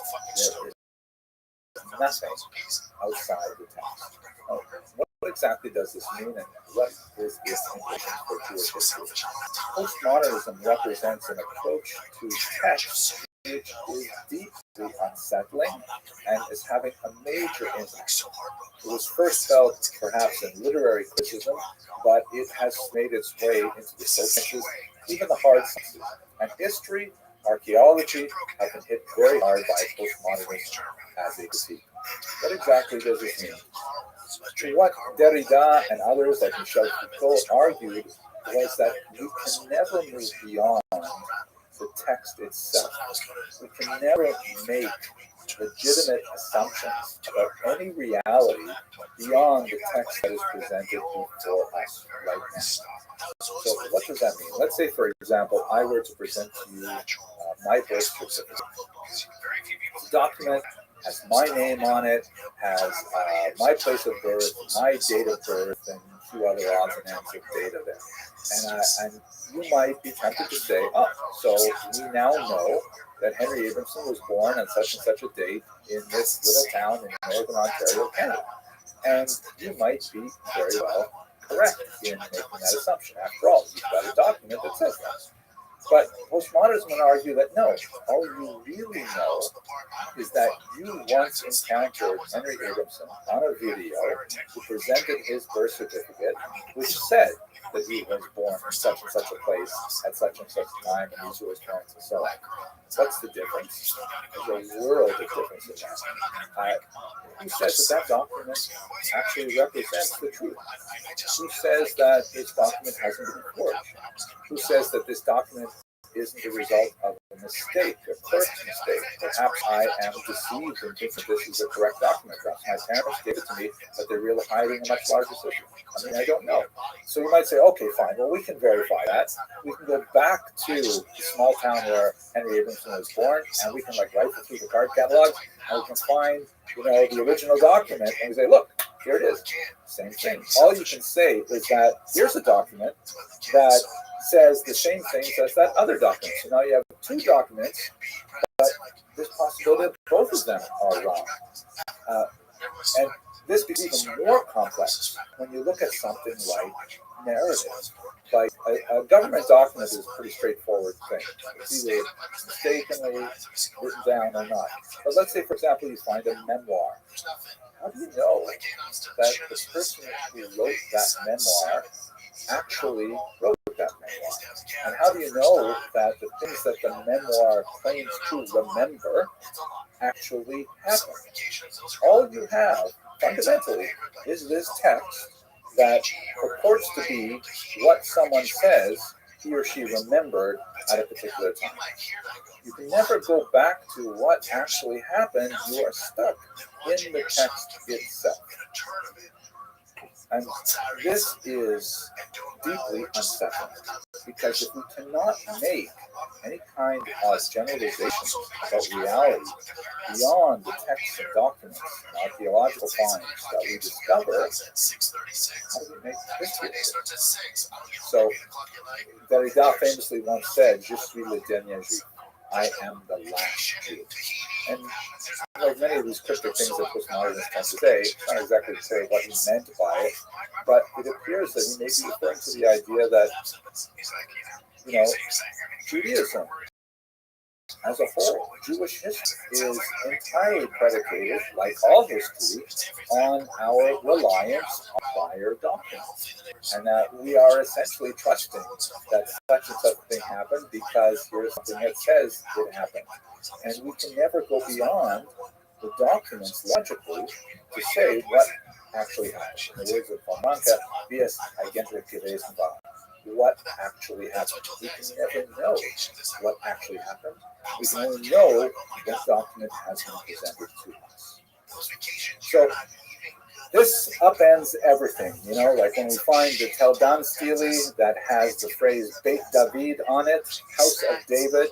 Does that mean there really was a House of David? Does it really mean, even if we can use carbon dating to say this stone was planted in the ground at this particular time, or was carved at this particular time, is it referring to the David we're talking about? Is it referring to the same David of the Bible? Everything is up in the air because of postmodernism. So what have historians done to respond to it? In my generation, when I was going through graduate school, we were already feeling the advanced winds of postmodernism. And the tendency among scholars, which has only increased over the last few decades, is that historians tighten the focus. If you can't write about a large period of history, because every single document you encounter never really represents what is beyond it. You only have the document itself. So therefore, one way to compensate is to have lots of documents and lots of testimonies that focus on one problem. So, for example, rather than trying to write the history of revolutionary France, write the history of one particular person living. What's good, Codename? Codename, can you hear me? Code name. Can you hear me? Yo, code name. Can you hear me? Yo, dog. Code name. Code name. Can you hear me? How's your day going? Code name.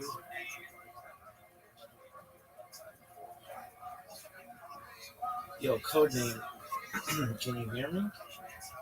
Do you speak some?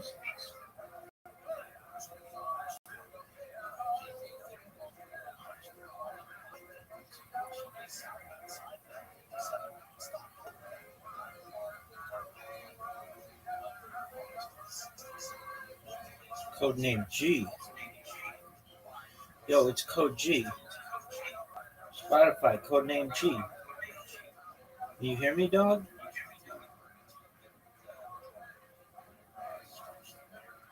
Yo, code name G. Can you hear me, son? All right, look, we're just watching Jewish history lectures. Feel free to enjoy it. In revolutionary France in a few years, and gather all the documents you can, focusing on that one person's biography, and hopefully with multiple points of contact, you can say something useful about how this person experienced that revolution, and you can't say anything else about how a woman would have experienced it, or a king, or a traveler, or a Jew, or a black man. None of those experiences are recorded because you focus so narrowly on one small part. But on the other hand, we only have a finite lifetime. How can we possibly examine all those sources and do the same thing for a larger focus? I mean, it just gets to be such a nightmare trying to figure out, is it possible to write anything larger, any survey history? Is it even possible? So here's a black and white photograph of me that really doesn't have to be here, but I sort of like it. It's such a beautiful photograph. It speaks to who I imagine myself as a historian. This is what I look like as a historian. And so since we have so many other beautiful photographs, I'm going to stick this on it. I have to give credit to Marco Gashev, who is this amazing photographer who reached out to me to do a shoot because he's putting together a book. And I'm very proud to include it in his subjects.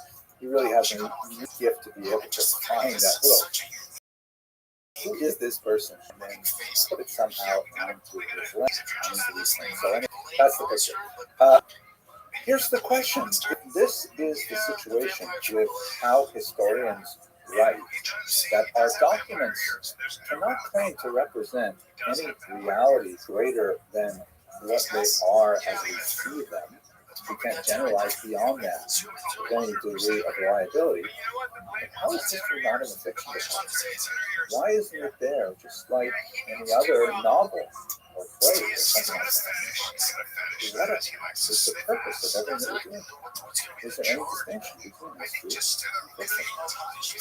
So there certainly is a difference between history and fiction. And I'm going to follow this argument that Professor Rossman makes in his book, and the way that we can get to that, however, requires a little bit more of personal sharing on my part. One of the first books that I read in Jewish history was a classic written by this man, Max Eisenhower. Not a professional historian, but a very talented data and storyteller. And I remember when I was probably about 13 years or so old, I came across this book which my parents somehow had in the house, paperback copy, God and History. As you can see it in the cover. He also wrote a book called The Indestructible, which I have to admit I never actually read, although it all makes one piece for me. I just recently ordered another copy of God and History so I can try and relive a little bit of what it must have been like for me to read that book. Interestingly, by the way, before we leave Jews God and History, point out that it was an incredibly popular book, published in the 1960s. It went through a second edition, which you'll note was published in a couple different versions. This version here says basically, 1.5 million polygrams, second edition. But this version, this cover is very significant, edited and revised by Ethel Dumont. So I know I've shown you a lot of pictures of white males, including myself, that work in history, but we don't know how much of a contribution Ethel Dumont made to this book.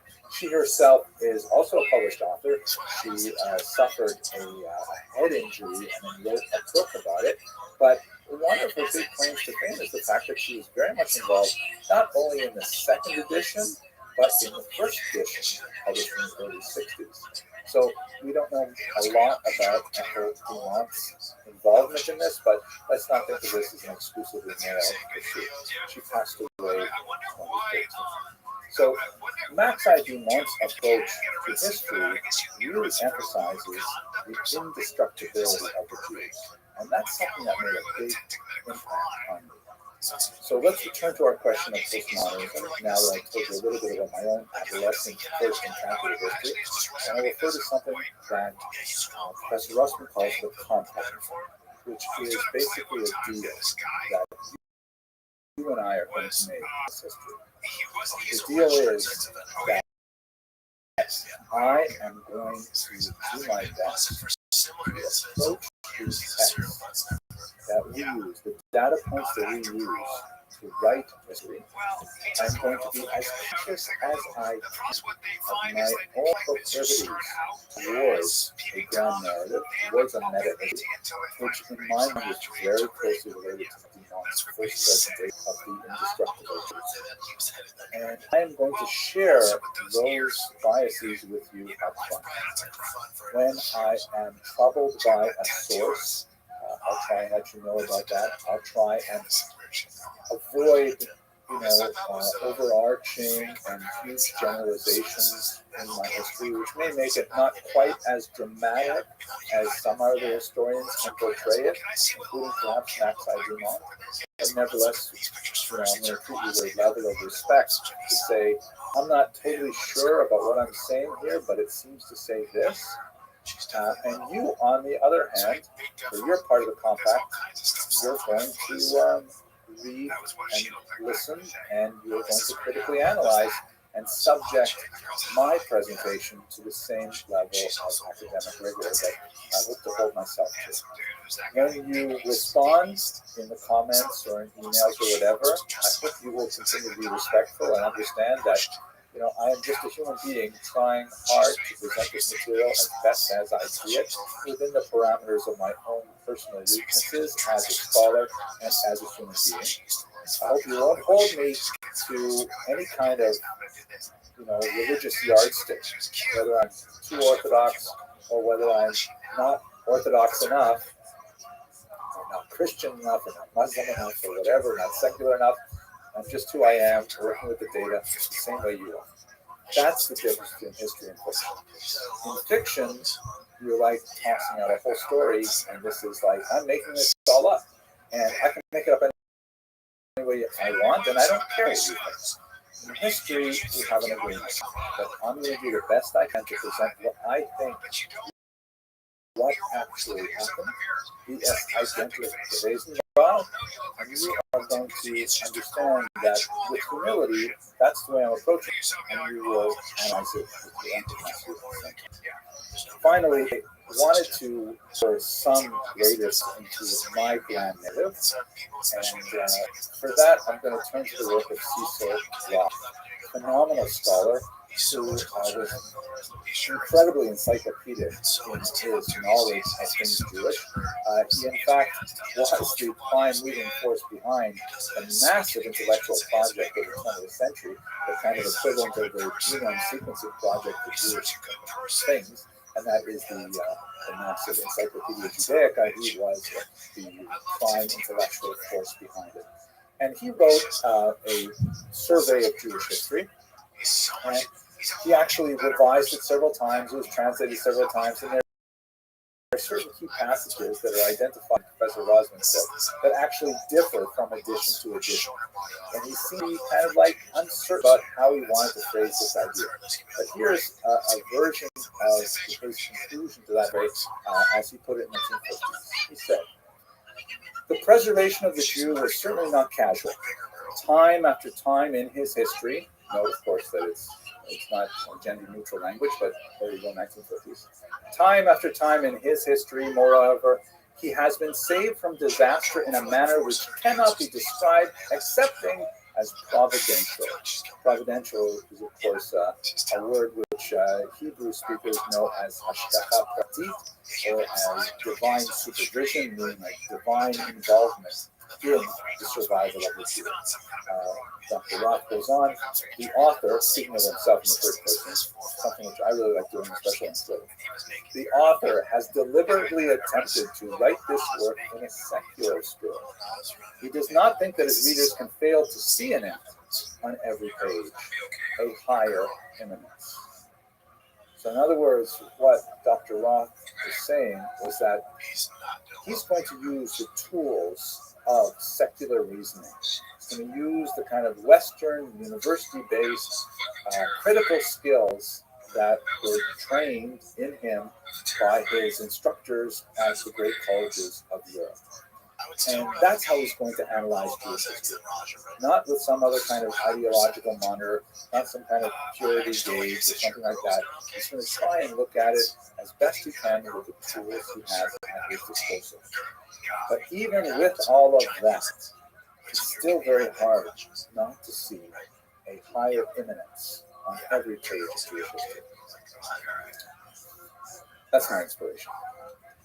I hope you found this theoretical lecture not too tedious. The fact is, you're listening to it at the very end, so if you've fallen asleep, I appreciate you being with me.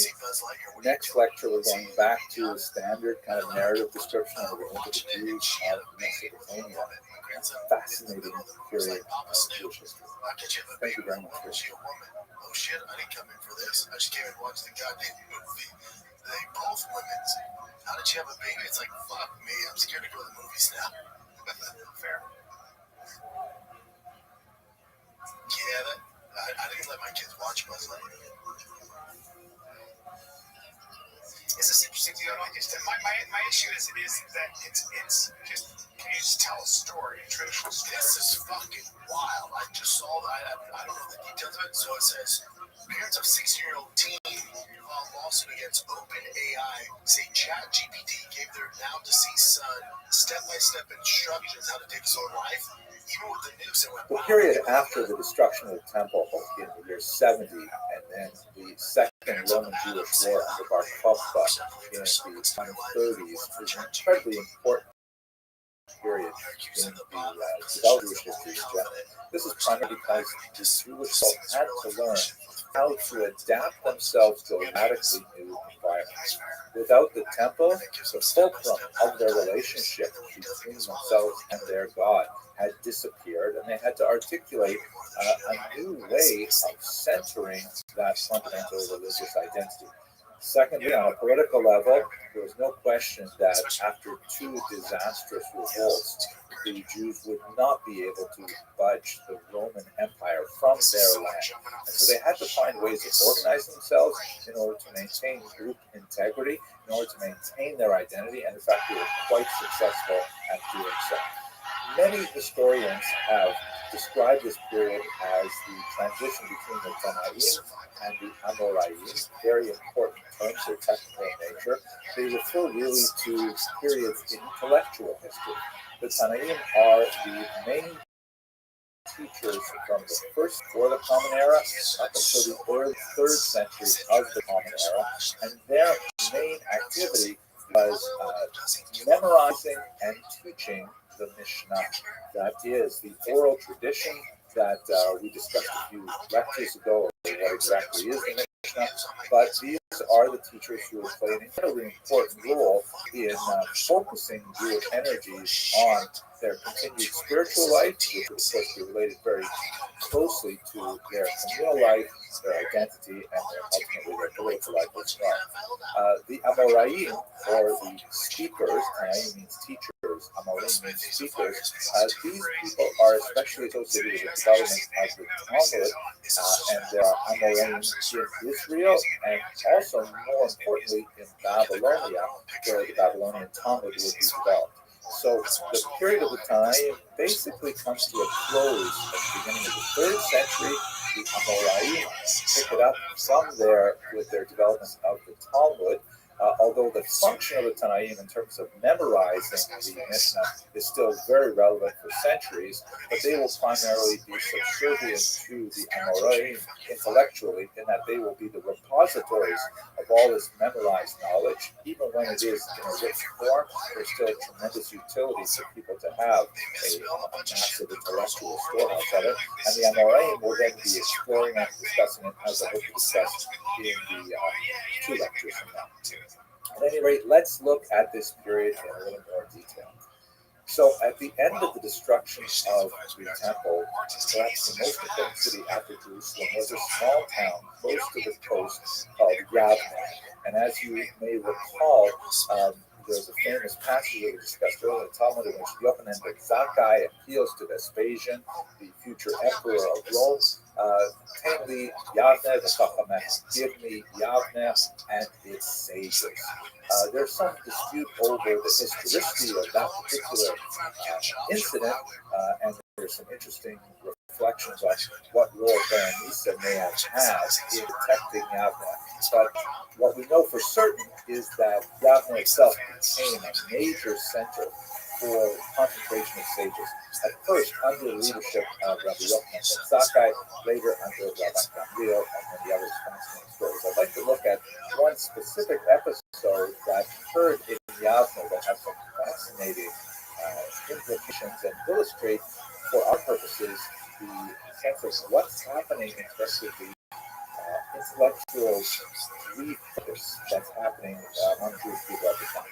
This is a passage that occurs in the Talmud, Tractate Bava Metzia 59b, the Babylonian Talmud. The dispute centers on the status of a particular oven called the oven Abachna. It's a particular design, and the rabbis are arguing as to whether or not it retains its ritual purity under certain circumstances. Basically, it boils down to 2 main sides of the argument. Rabbi Eliezer Gadol, great sage, who tends to follow the teachings of Shammai. And perhaps I could just make an introduce this one. Shammai and Hillel are 2 of the greatest of the generation that preceded the Tanaim. And their teachings, which are by now like 200 years old, have created 2 large schools, the school of Shammai, Beit Shammai, and the school of Hillel, the school of Hillel. And up until the destruction of the temple, it seems that whether one followed Hillel or Shammai was largely a matter of personal choice. You would associate yourself with a particular school, and you would consistently follow the dictates of that school in terms of personal conduct, and they got along fairly well overall. They had tremendous amount of disputes over the law. Those disputes were famously solved quite amicably. Things changed after the destruction of the temple, however. There was a consolidation of thought around the opinion of God. On the one side, we have Rabbi Eliezer Gadol, a very important rabbi who tends to follow the teaching of Shammai. And on the other side, the growing consensus, the majority vote, is following Hillel's opinion regarding how to deal with this oven. That is the house of Hillel. They're agreeing with Beit Hillel. Hillel is passed away for a long time now. And what ends up happening is really remarkable. The Talmud says that Rabbi Eliezer says, if the law follows my opinion, let this river reverse course. And the river does. And the rabbis say, doesn't matter. We follow the argument of logic, and you can bring as many supernatural proofs as you like. That's not how we decide things here. So then Rabbi Eliezer says, if the law follows my opinion, let these carob trees be uprooted and be sent along the road.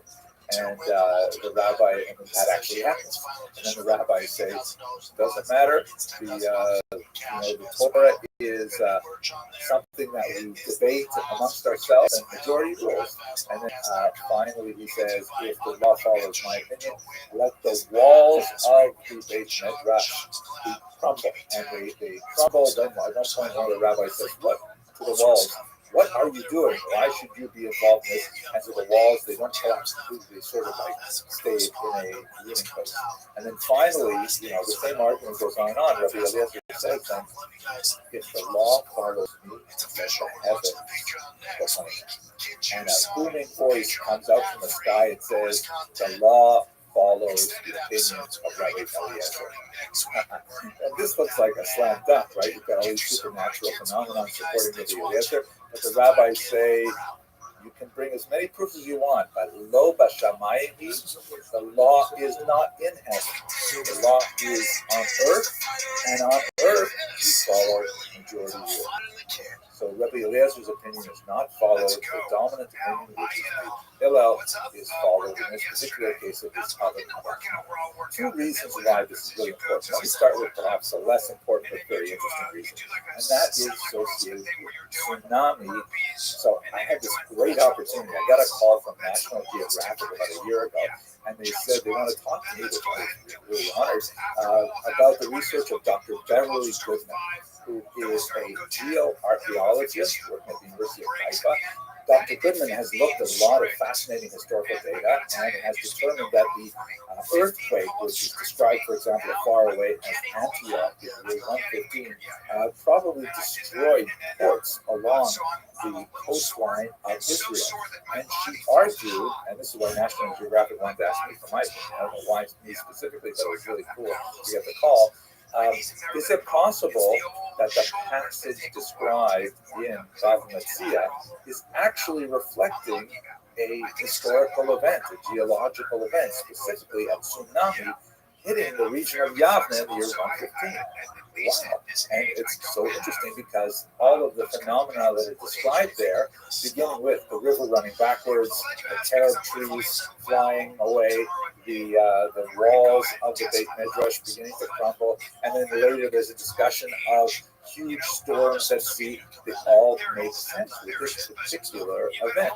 Now, how to place that in the overall context of the discussion in the Gemara is a fascinating question. You can have a look at the podcast or the interview, or you can go back and forth on what this might mean. But what is really significant, that's the kind of cool point about the most important point, is that the rabbis in Yavne, perhaps with the divine assistance of this tsunami, make a clear distinction that this is how we are going to go forward. We're no longer going to be able to rely on sort of like every side what they want. Am I going to be Bezerra? Am I going to be Shammai? Now it's time, especially with the loss of the temple, to come together for sure around our rabbinic leaders. The rabbinic leaders have decided we're going to follow Beit Hillel, and so the development of this majoritarian census rule after debate becomes an exceptionally important element in the way that Jewish communities will organize themselves for the next 2,000 years.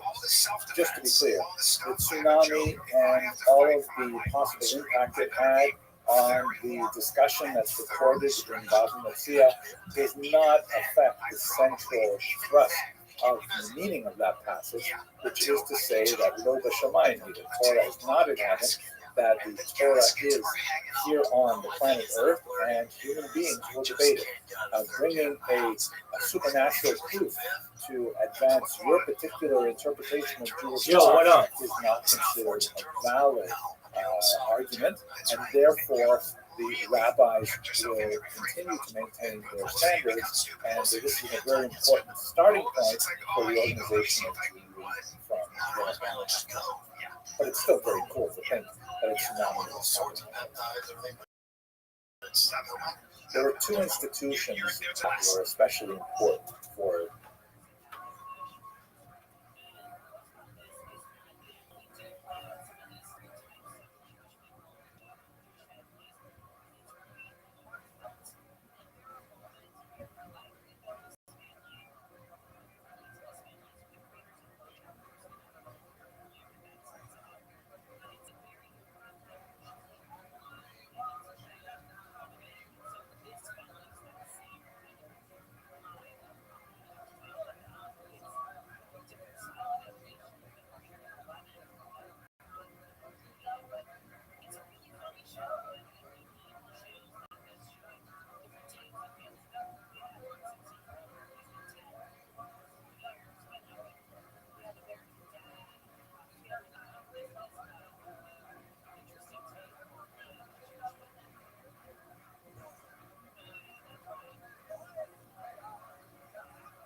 What's up, you hoes?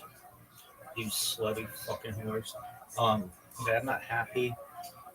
I took David Montgomery because I was tired the other day, and I should have taken Isaiah Pacheco. So I hope Isaiah Pacheco has a career-ending injury in week 1. Better just during warm-ups he trips over or something, his head explodes. That would be wonderful. All right, we're on the clock. So then after that, I took Tony Pollard. I don't know. Is he related to,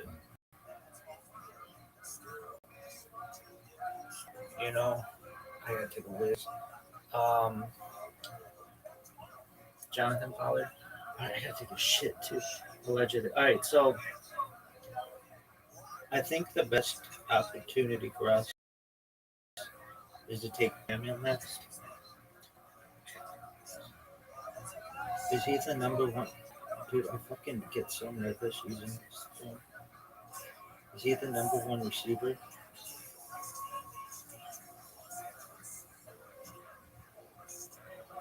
No.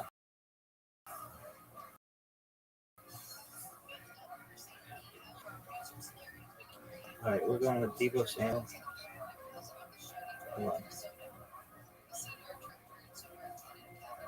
Supposed to get like 13.1 a week. Fuck, I didn't mean to add this guy to the queue. Jacoby Myers. Yeah, but I already got somebody. So Deebo Samuel, here we go. Fuck. All right, here we are.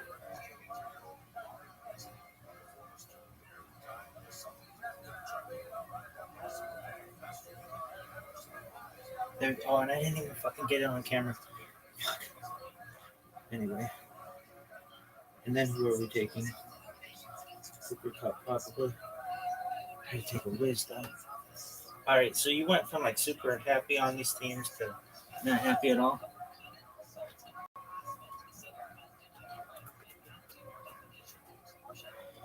Yeah, I'm not too happy. I gotta take a whiz.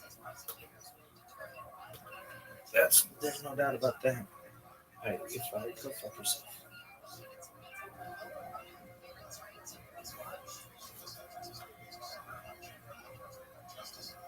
What's up, you hoes? You slutty fucking.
For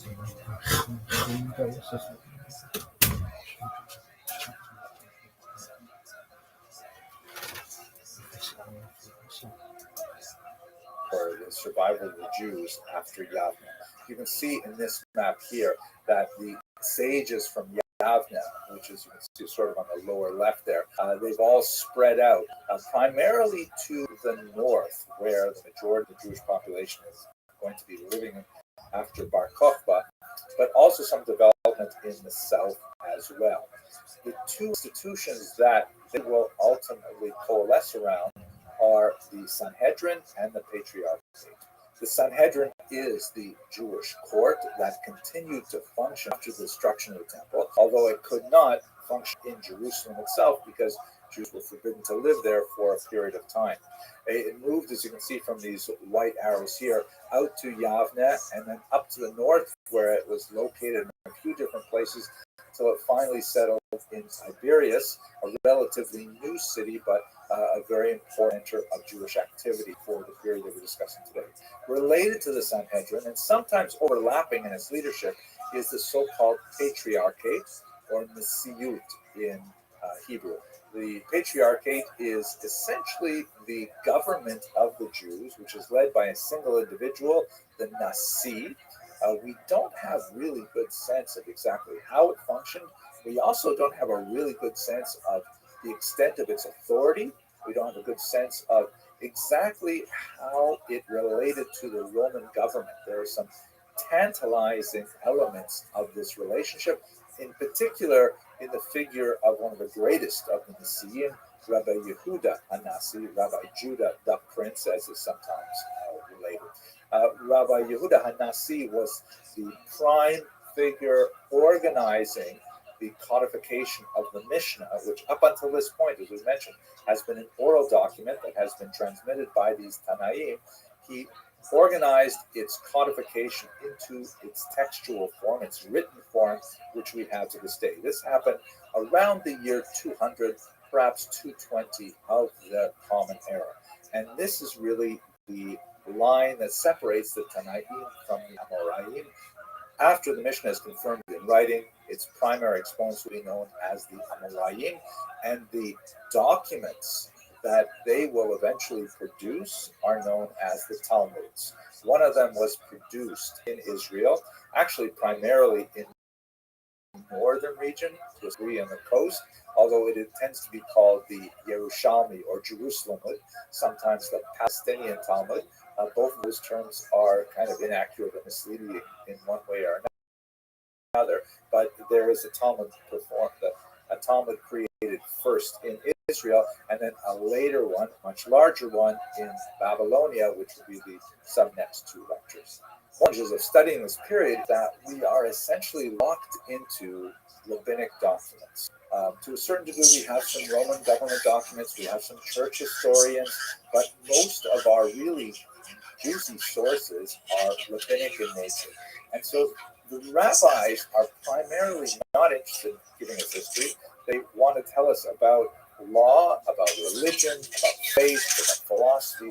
Those are the things that are, the primary energies of the rabbis at the time. We do have some chronologists, like the Seder Olam, which is the Order of the World, one of the earliest chronologies compiled by the rabbis. We also have Megillat Tainit, a few ancient sources, but they're not really histories. They are kind of like, on this date this happened, on this date this happened, without really analyzing and fleshing out why things happened and so on.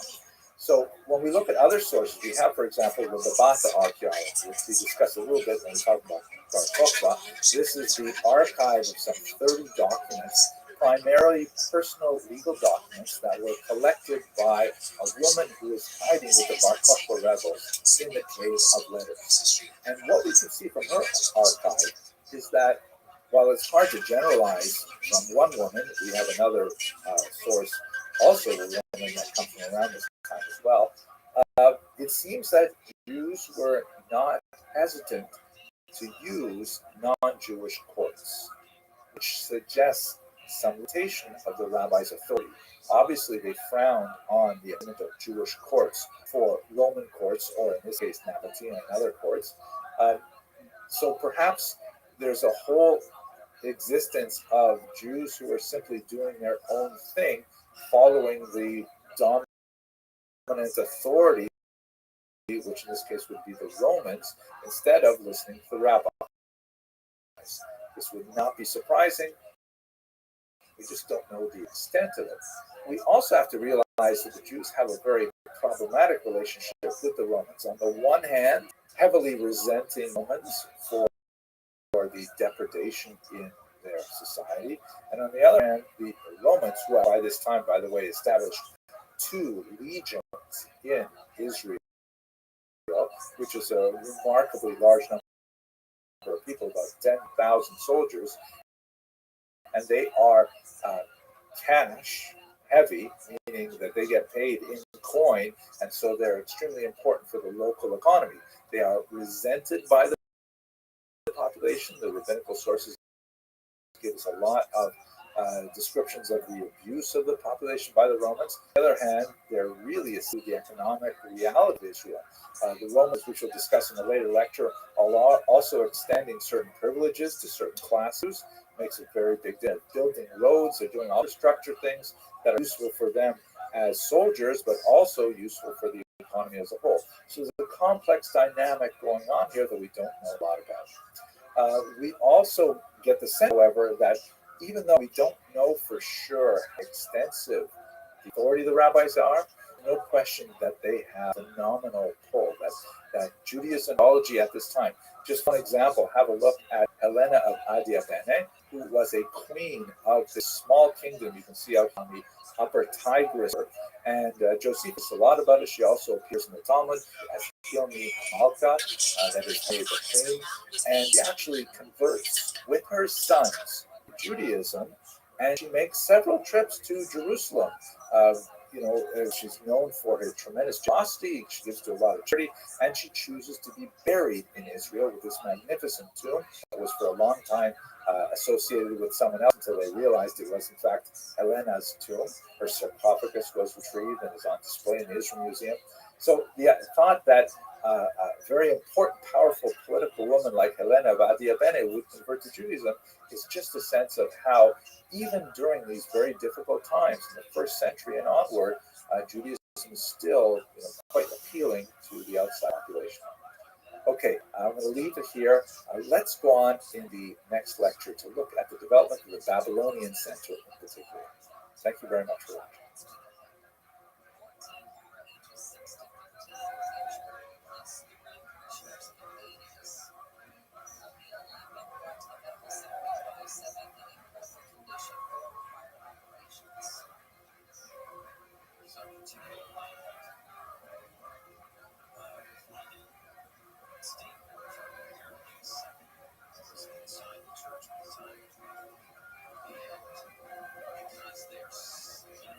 So continuing our discussion from the transition of the Tanaim to the Amoraim, from the period immediately following the disastrous 2 revolts against Rome, and culminating in the solidification of the Sanhedrin and the Patriarchate in Israel, and ultimately the composition of the Mishnah. Let us now transition to Babylonia, which will become the gravitational center of the Jewish world within a very short order, after the year 219, which is when Rav, a great scholar, arrived in the region after having studied in Israel. He was actually a native to Babylonia, went to Israel to study, came back, and was very much involved in establishing educational standards there. And by the way, this overemphasis perhaps on the role of one particular person, Rav, that particular rabbi, is based on the traditional scholarship, which really dates from the 9th and 10th century, and we rely very heavily on that to understand this otherwise very poorly documented period. But what we can say with absolute confidence is that Babylonia becomes such an important center in the centuries that follow his arrival in the region. So let's just do a little bit of background on the political reality. The period that represents the golden age of the Jews of Babylonia in the development of the Talmud is a period when the Parthian Empire falls to the Sasanian Empire. That's in the year 224 of the Common Era and beyond. Again, we don't know very much about the region before 219 in particular. That's when we begin to have documentation from the Talmud itself, but also from the Gaonic authorities, like Rav Shvira Gaon, who wrote really the first Talmudic history to describe what was going on in the region at the time. It's a period of Zoroastrian resurgence, especially during the rule of Shpur Malka, Shapur I, also known as Shpur Malka. He appears every now and then in the Talmudic literature. And it represents a period where the Jews seem to have, for the most part, a tremendous amount of freedom of activity, that they have a widespread settlement in one concentrated area, particularly on the banks of the Euphrates and the Tigris rivers, and they're able to engage in tremendous internal creativity. And it will remain this way until the Muslim conquest in the 7th century, and then things are going to shift, just like we saw shifting from the Tanaim to the Amoraim. Then we begin to have a different kind of intellectual orientation once the Talmud is solidified in its format, but let me leave that to later on in the series. At any rate, what we're looking at today is the first couple of centuries after the Sasanian Empire began in the early 3rd century.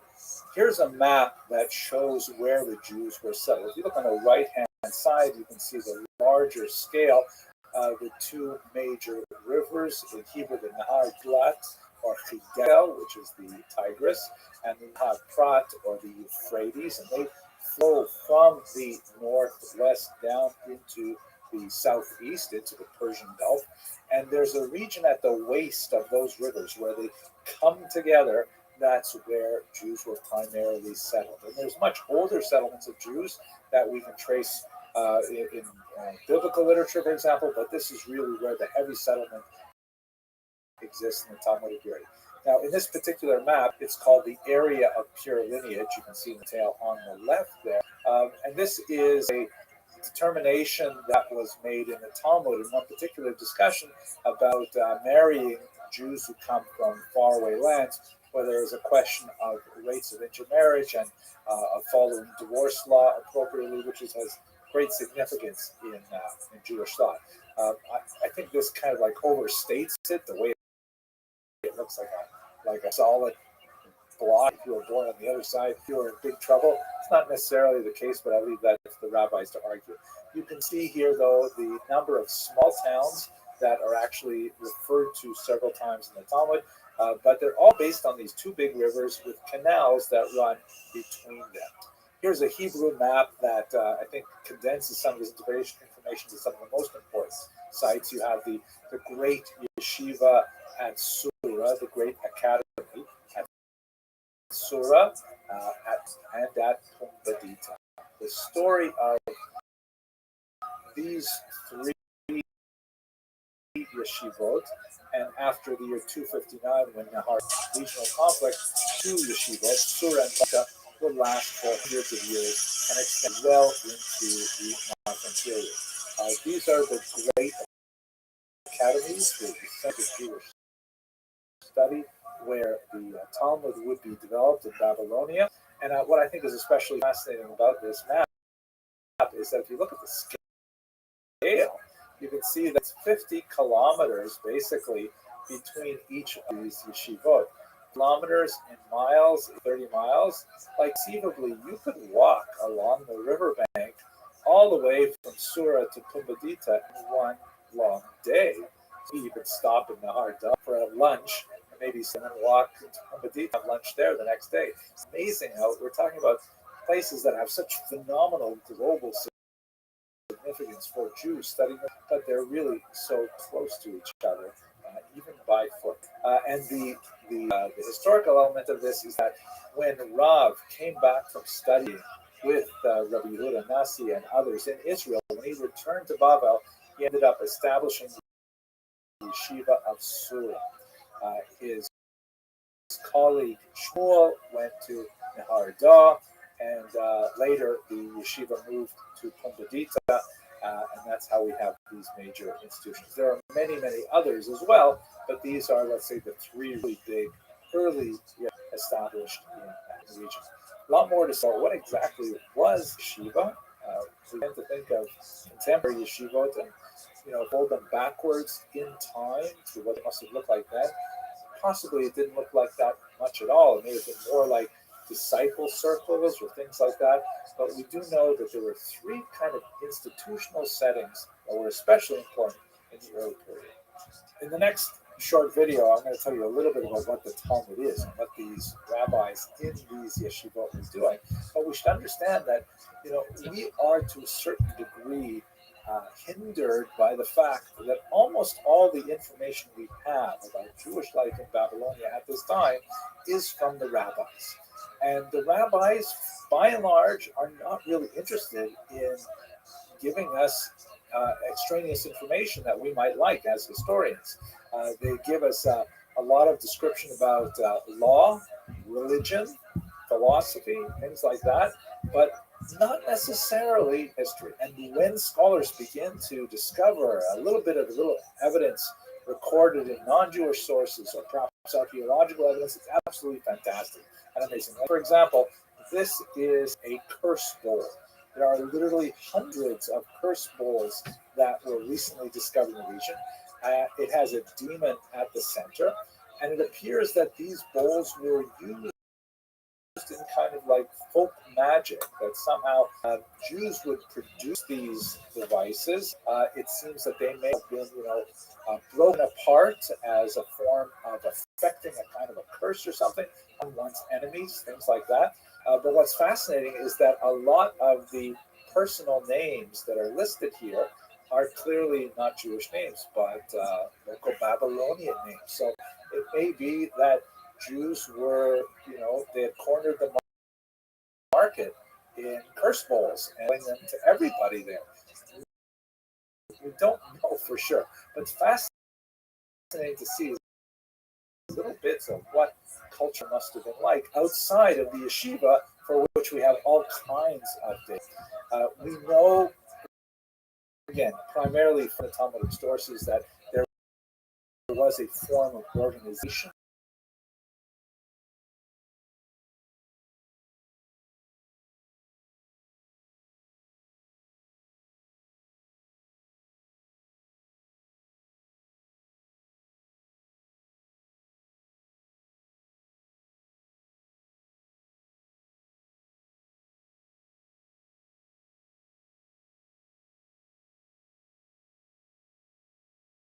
in Aramaic, the Resh, the exile, modeled on the patriarchate in Israel. Just Rabbi Yehuda Nasi, the descendant of King David, and had that unique leadership role. So too the exilarch was reputed to be from this line of King David, and so on.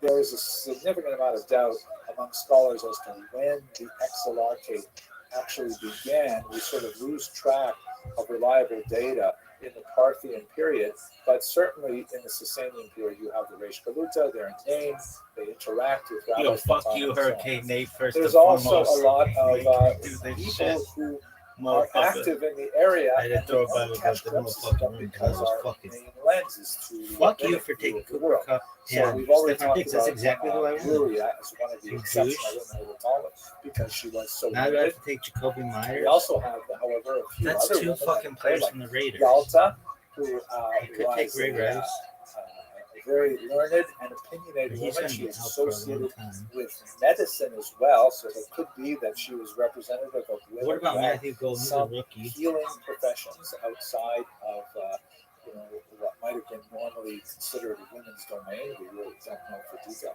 And we have some really touching portraits of women, like, for example, the Jordan otherwise Addison's unnamed suspended. mother of Abaye, who wasn't actually his mother because his mother died in childbirth. He was an orphan raised by an uncle. But the woman who was his stepmother, who cared for him, he always referred to her as Ima. And on many occasions, Abaye, the great rabbi, very important and I rabbi fucking in the missed Talmud, it. Okay, here we go. most important, will refer to teachings of his own mother and say, Amra li ain, my mother said to me, indicating that he had a high regard for her as a person and as a person of knowledge. Fascinating, but just tantalizing bits of detail. We also have lots of fascinating non-Jews in the Talmud as well. The Magi, I was just learning a passage with Magi today. These are, of course, important in Christian tradition. They are the Magi come to visit, and they come far away from the east, by the star, things like that. The gift of the Magi, the important O. Henry story. But the Magi are Zoroastrian priests who often mess around with the Jews. There's a lot of conflict with the Jews in the Talmudic period over things like the use of fire. Casual use of fire was something that was frowned upon by the Zoroastrians, particularly on specific days of the calendar. The Mishnah in Shabbos, for example, which is read every Friday night in the Ashkenazic ritual, refers to Jews who put out their candles on Friday night because they are afraid of the Magi. That's not the term used there, but if you see the commentary, you see that's exactly what they're talking about. So also because the Magi regard the fire as having tremendous sanctity and it was like a purifying force. The Magi were also very concerned about issues of defiling the earth, and so they frowned upon burial, Jewish burial. Some conflict erupted over those kinds of things. So the Talmud gives us one look at the outside world, and it is an extremely rich and detailed book, but only from that one perspective. And a lot of data that we would have liked to have had just doesn't come through because it's not considered a relevant data point. But what exactly is the Talmud? Let's talk about that in the next video. Thanks very much for watching.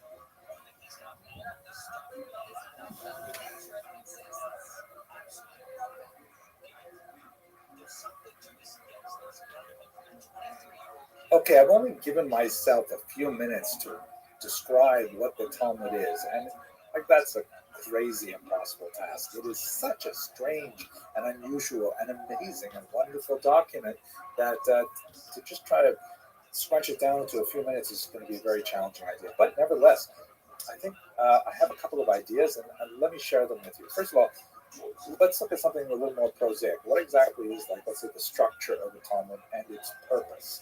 So probably the best way to understand is to have a look at a modern printing of a Talmudic page, as you can see here. And this has been helpfully color-coded to give you a sense of the kind of literary archaeology that is present on every page of Talmud. The first section you have to look at is this sort of coral color, the pink color, and that is the Mishnah. Now, we had a whole class several weeks ago about what the Mishnah was, and so I'm not going to summarize all of that class here, but the Talmud is really a commentary on the Mishnah. And just like the Mishnah is sort of like a law code, I mean, it is a little more organized, and it has general subjects like this whole order deals with the Jewish calendar and Jewish holidays, and this whole order deals with damages and things like that. So it has some structure to it, but it's not the same as a law book either. It has some very wild differences. The Talmud is essentially a commentary on the Mishnah. Immediately following the Mishnah, you will have a discussion that will include literally tens, maybe hundreds of speakers, primarily rabbis, but also, as we saw, occasionally you'll see a non-Jew make a statement or a woman be involved in a story. And this is what makes it really strange. It's it's highly arcane in its language. It's very coded, and it takes a lot of training to be able to decipher it. There's no punctuation in the standard printings, and you have to break up the sentences appropriately. You have to understand whether something is a question or a statement or a rebuttal or a sarcastic comment or a hyperbolic comment. It's very hard to try and work out the language, but nevertheless, it's something that would have been committed to memory, that scholars would have actually memorized page after page of Talmud. And it's essentially like a long transcript of a discussion that took its starting point in the Mishnah. Meaning, if the Mishnah is talking about, in this particular case, it has to be talking about when one recites the Shema prayer, then it'll start discussing, when one recites the Shema prayer. But as conversations go, they tend to go from point to point to point, from tangent to tangent to tangent, which is something that is delightful about conversation.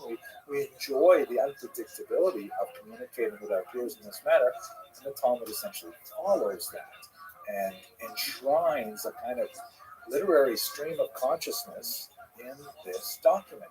And it is amazing. It requires tremendous concentration and focus to make the leaps of logic and imagination that's required to follow discussion, but it provides incredibly satisfying results. And that's what happens in the Mishnah. The Talmud, which by the way is also known as the Gemara. The word Gemara is Aramaic, and it means literally like finishing, completing, Gamar in Hebrew.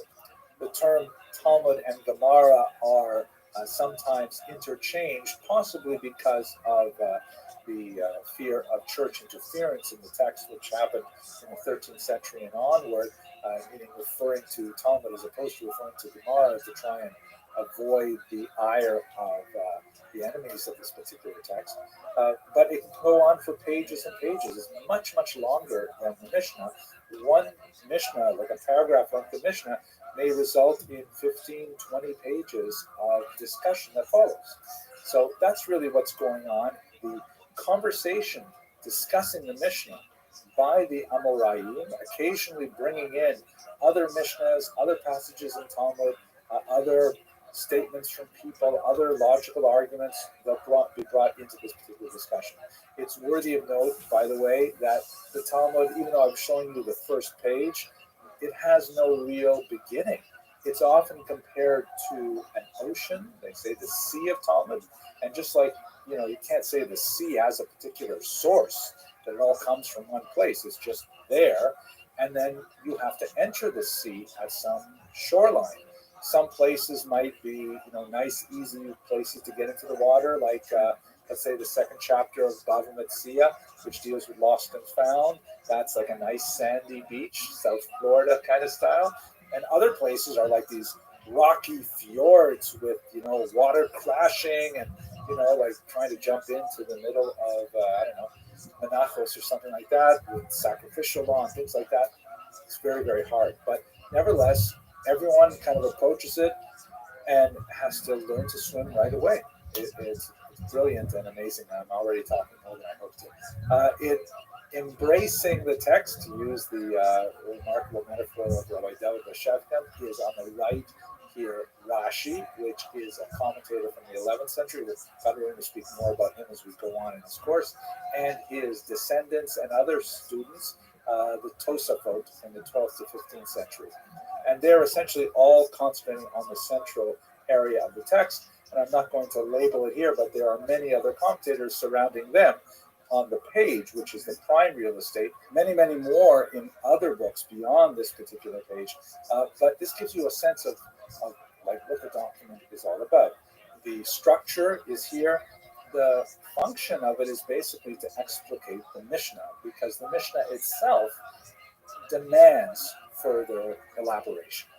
I mentioned earlier Rabbi David Bashevkin, and I have to give a shout out because he runs an amazing website called 1840.org, and they have really amazing discussions there on all kinds of big Jewish ideas, and I love listening to it. He recently had a podcast with Professor Chaim Seiman, shown here, who is an expert in Jewish thought. He wrote a great book called Halakha, and I heard on this episode something that just made so much sense. I'm going to share it with you now as sort of why the Talmud is so important. So Chaim Saiman introduces the audience of the podcast to the work of Robert M. Cover, a lawyer who published an extremely influential article in 1982 called Nomos and Narrative. And in this article, he basically used the Talmud as a starting point. Now, what exactly is nomos and narrative? Nomos is the Greek word meaning law, and narrative is kind of like the story behind the law. And in fact, that's what happens in the Talmud. There's lots of like dense legal, sometimes picayune discussion of tiny little details, sometimes theoretically details that can't possibly actually happen in real life, and then interspersed with, a big excursus on the meaning of life, the purpose of the world, the nature of the afterlife, philosophy, recipes, the behavior of a cat, all kinds of things are popular sayings. They seem to be thrown in there, and some commentators have felt that it's kind of random. It is hardly random. It's highly intentional. And what Professor Cover wants to say is that in order for a legal system to work, and the Talmud is at its foundation a legal system, it's called by some the Constitution of Judaism. Big constitution, you can't fold it and carry in your pocket unless it's on a phone or something like that. The Talmud mixes nomos, law, with narrative, with the story behind the law. And this is really important because if a society argues, Professor Clever, if a society simply lays down rules without explaining to society why those rules exist, without providing the narrative behind them, then ultimately that's a type of tyranny. The rules are arbitrary. They could be, made up any way you want. On the other hand, when you support the rules with the narrative, as I've often found, even in my administrative capacity at the college, people understand and can accept a no to their request if they understand the why behind it. That's essentially what the Talmud is doing. The Talmud kind of like wanders between big discussions of nomos related issues to discussions of narrative related issues. And it forms a somewhat complex and sophisticated whole, bringing together nomos and narrative at once. I strongly urge you to have a look at that podcast on the Talmud. I'll put it in the source notes below the video. So that's really what's going on in the Talmud and its content. Now, I have written a lot more about the Talmud. I have many other videos on the Talmud on this site as well.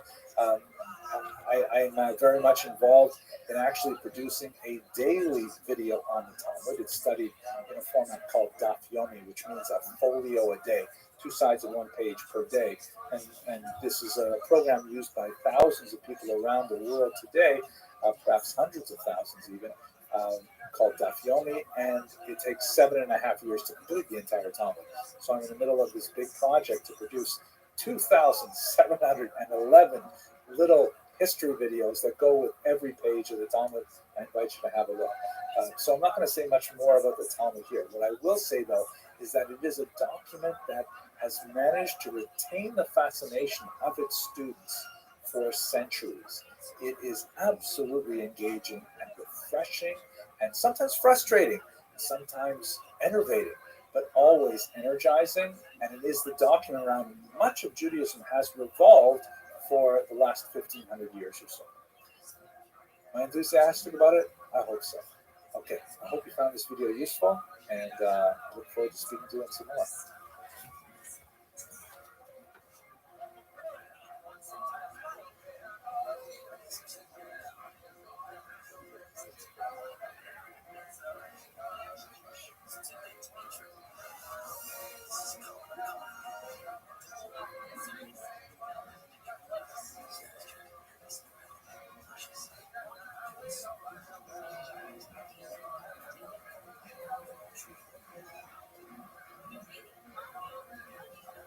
Looking at the period from the 3rd through the 7th century, I think it's useful for us to go through a little bit of political history to try to understand the remarkable changes that were taking place in the Eastern Mediterranean at the time. And there's three really big cities involved: Rome, Constantinople, and Mecca.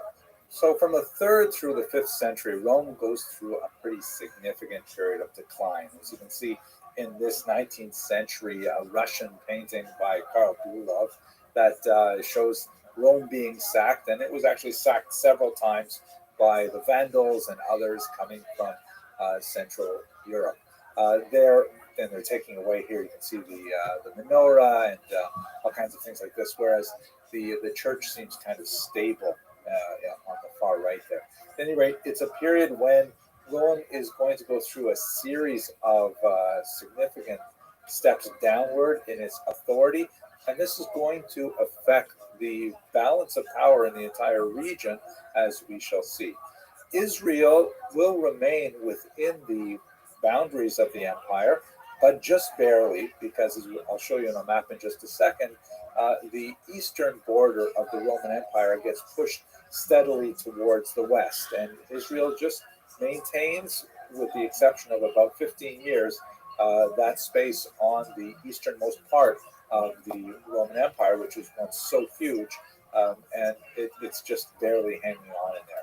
The Christian population in Israel during this time, however, is growing significantly, both from conversion to Christianity from the indigenous populations, Jews and others, and also from immigration into the region for a whole host of reasons. Remember, Israel is a kind of a crossroads, and so as Rome was able to consolidate its control in the region, the presence of the legions, and so on, development of infrastructure, there's attractiveness in that region for many settlers, and we see the population actually increases at this time, but the balance of the population will change, and the local Christian population in Israel will grow, which is not necessarily a good sign for the Jewish population. In the middle of the 4th century, there is a revolt that erupts in northern Israel, where Jews are very dissatisfied with the leadership of one Gallus. This is, however, put down quite decisively, and ultimately will just accelerate the pro-Christian orientation of the Roman Empire to the detriment of the local Jewish population. There is a moment of respite shortly thereafter when the Emperor Julian, known in some quarters as Julian the Apostate, tries to make some kind of connection with the Jews in Israel and in the diaspora by promising to rebuild the temple in Jerusalem. This generates a lot of enthusiasm among Jews because you'll recall until this time, the temple has been desecrated by Hadrian, who rebuilt a temple dedicated to Zeus there, and actually, or Jupiter actually, and also even forbade the visiting of Jerusalem by Jews except on the anniversary of the destruction of the temple. So Julian the Apostate's offer to rebuild the temple, although it's short-lived because he will be killed in battle, ultimately increases the enthusiasm of Jews and evokes even more ire of the local Christian population. The tensions are increasing, and one of the last things that the Patriarchate was able to do, you recall that the Jews do have some kind of self-governing rulership under the Patriarch, the Nisiut.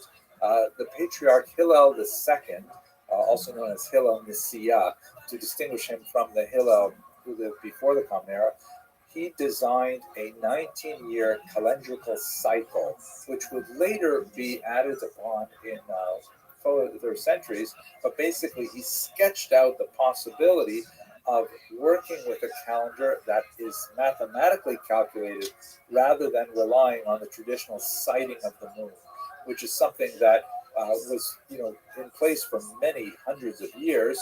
But there were a couple of moments in Jewish history when, for example, the Samaritans and now possibly local Christians might have interfered with that process. And so Hillel Nicaea, by putting in place a fixed calendar, was able to really establish something very concrete and important for the survival of Jews in the long term. He was very concerned that the Christian Empire, the Roman Empire, now officially Christian under Constantine, would actually disavow the power of the Sanhedrins. And in fact, this would come to pass, although not under Constantine, it would happen in the 5th century. So that's basically what's going on in Rome as it falls into decline and how it has an impact on the Jewish people, particularly in Israel. If we look at Constantinople, we see an acceleration of this negative trend. So first of all, where is Constantinople? If you have a look on this map here, you see it's the big red mark, and it's on a very important strait called the Bosporus that separates essentially the Mediterranean Sea from the Black Sea. Very important site for maritime trade. It was originally known as Byzantium, and the Emperor Constantine in the year 324 renames it Nova Roma, the New Rome, and it was also known as Constantinople, which is Greek for Constantine's city. And this essentially becomes the center of what's called later the Byzantine Empire. It's the Eastern Roman Empire, and as Rome goes into further decline and is sacked many times, Constantinople becomes even more important. It is, by the way, now known as Istanbul because when it was conquered in 1453 by the Turks, then it received this new name. So Byzantium becomes Constantinople, becomes Istanbul. And one last detail while we're at it, not relevant to our period, but since we already went to the 15th century, when Istanbul is no longer a Christian city, then Moscow takes upon itself the kind of mantle of Eastern Christianity, understanding itself as the third Rome, right? You have Rome, the first Rome, and you have the second Rome, or Nova Roma in Constantinople, with the Byzantine Empire, and then finally Moscow or at least self-understands as the third Rome, the inheritor of this entire Eastern Christian tradition. The implications for Jews of this shift from Rome to Constantinople are also generally negative. There's increasingly worse conditions for Jews as we move through the 5th century, as the Roman Empire, now ruled from Constantinople, is more and more pro-Christian. The Patriarchate is formally abolished at the beginning of the 5th century. The kinds of things that they were charged with is illustrative of the kind of hostility. The emperor charged that Jews were using the Patriarchate to build synagogues, right? The idea being that synagogues should fall into disrepair and then never rise again. We're going to talk a little bit more of that in the next lecture. That Jews were holding Christian slaves, or at least non-Jewish slaves, and were circumcising them, which is part of halakha. There's a whole discussion here of how slaves are to be treated in Judaism, and circumcising them, essentially making them partially Jewish. Upon manumission, they would be completely Jewish. That was something which was viewed with tremendous hostility. And finally, the rabbis in Israel under the Patriarchate were occasionally adjudicating legal cases that also involved Christians. And this was seen as an affront to Roman law and especially to Christian sensibilities. So this is a period of time when there are more and more legal restrictions placed upon Jews in Israel. The Patriarchate is declining and eventually is completely abolished in the 5th century. Definitely not a great time for the Jews. Now let's go quickly to the final city, Mecca, and I'm only just going to touch on it because really we're going to spend a lot more time talking about Islamic influence and rule in Israel, which will last much longer. But just to get the political history together, it's really not only Mecca, it's also Persia, because basically what happens is, if you have a look at this map here, this represents the diaspora, the Jewish diaspora in the Roman Empire, and you can see that there are 3 big chunks of Jewish settlement in the Roman Empire at this time. You've got some in Asia Minor, which would be here in Western Turkey. You've got a big chunk of Jews living just north of what would be Israel in places like Antioch and Damascus in Syria. And then you've got another big chunk in Egypt. This map doesn't show the settlement in Israel as well, but there would be a lot, of course, centered in northern Israel in particular. And then as you go across the Mediterranean basin, you see lots of dots. Those dots represent individual Jewish communities, and you've got them all the way up in the Rhineland in Germany, in France along the Rhone River, and on the southern coast of France in the Mediterranean. You've got them throughout Hispania or Spain, and then you've got some in North Africa, like even Carthage and Pyrenees that we saw earlier. Those are all inside the Roman Empire. There is only one really large Jewish population outside of the Roman Empire, and that is just to the east, just above where my head is on this map. This is, of course, the Babylonian center, which will become very powerful, and ultimately Babylonia, under the Persians, will invade Israel in the year 614. And Israel will very briefly fall under Persian control once again, but only for a very brief period of time, because the Byzantine Emperor Heraclius would come back in, and by the year 629, he is back in Jerusalem again. This would also be short-lived, as we shall see shortly, but before we leave the Byzantine Empire, I just want to point out one other area where there was a Jewish settlement, at least up until the 6th century, and that is into the region of contemporary Yemen, in the so-called Kingdom of Himyar. This is so bizarre and fascinating. So here's the Arabian Peninsula, and you can see where the Kingdom of Himyar is in the southern part of it. There's a new book out by Professor Bauerstock called The Throne of Abdulis, which tells the amazing story of this Jewish kingdom in the region, which lasted for quite some time. So here's the story. We know that Jews lived in this region for centuries before the period that we're discussing here. We know, for example, that Herod sent a brigade of Jews there in the year 25 before the Common Era, and it's highly likely that there were settlements of Jews that met them when they arrived. We know from other sources that there was a king Abkarib Asad, who in the return of the 5th century was having conflict with local Christians and local Christian kingdoms, and this prompted him to convert to Judaism. This, by the way, is not an unusual kind of story. We see a very similar thing in the Khazar Empire, which I hope to discuss not too long from now, when the Khazarians, seeing that they were on the one hand pressed by the Christians and on the other hand pressed by the Muslims, they saw Judaism as a third way of maintaining their independence. And it appears that King Abkarib Assad also saw that as an option for his Himyar people. So we don't have really great sources about that conversion, but apparently it happened sometime around the turn of the 5th century. We have other sources, Christian sources, that describe a King Yusuf Asar Yatar du Nuwas that lived about 100 years later, and presumably Himyar is basically a Jewish kingdom this entire time. And this King Yusuf is at war with neighboring Christian territories and persecuting local Christians. Again, this is a Christian source that is not sympathetic to King Yusuf, but there's no reason to specifically doubt that there was conflict going on. And what's fascinating is that, so far we only have kind of sketchy little bits and pieces of data to suggest that this kingdom was Jewish, but a lot of new material has been discovered in funeral inscriptions, for example, in Beit Shan in northern Israel and elsewhere, that specifically refers to these Himyarites as being Jewish, and that they want to be buried in Israel and all kinds of things like this. So it's actually quite likely that, in fact, there was this Jewish kingdom in southern Yemen at this time.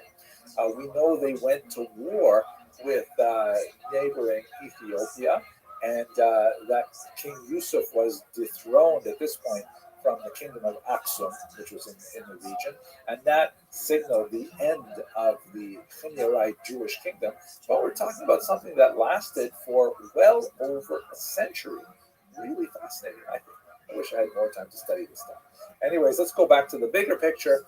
The big picture is, remember that the Sasanian Empire makes a quick penetration into Israel, displacing the Byzantine Empire in the year 614, but it only lasts a very brief time, because in 629, Heraclius reconquers the region, and then he lasts for about 15 odd years, and the Muslims conquer it in the year 646. The Muslims, of course, will be in control of the Middle East and North Africa for quite some time.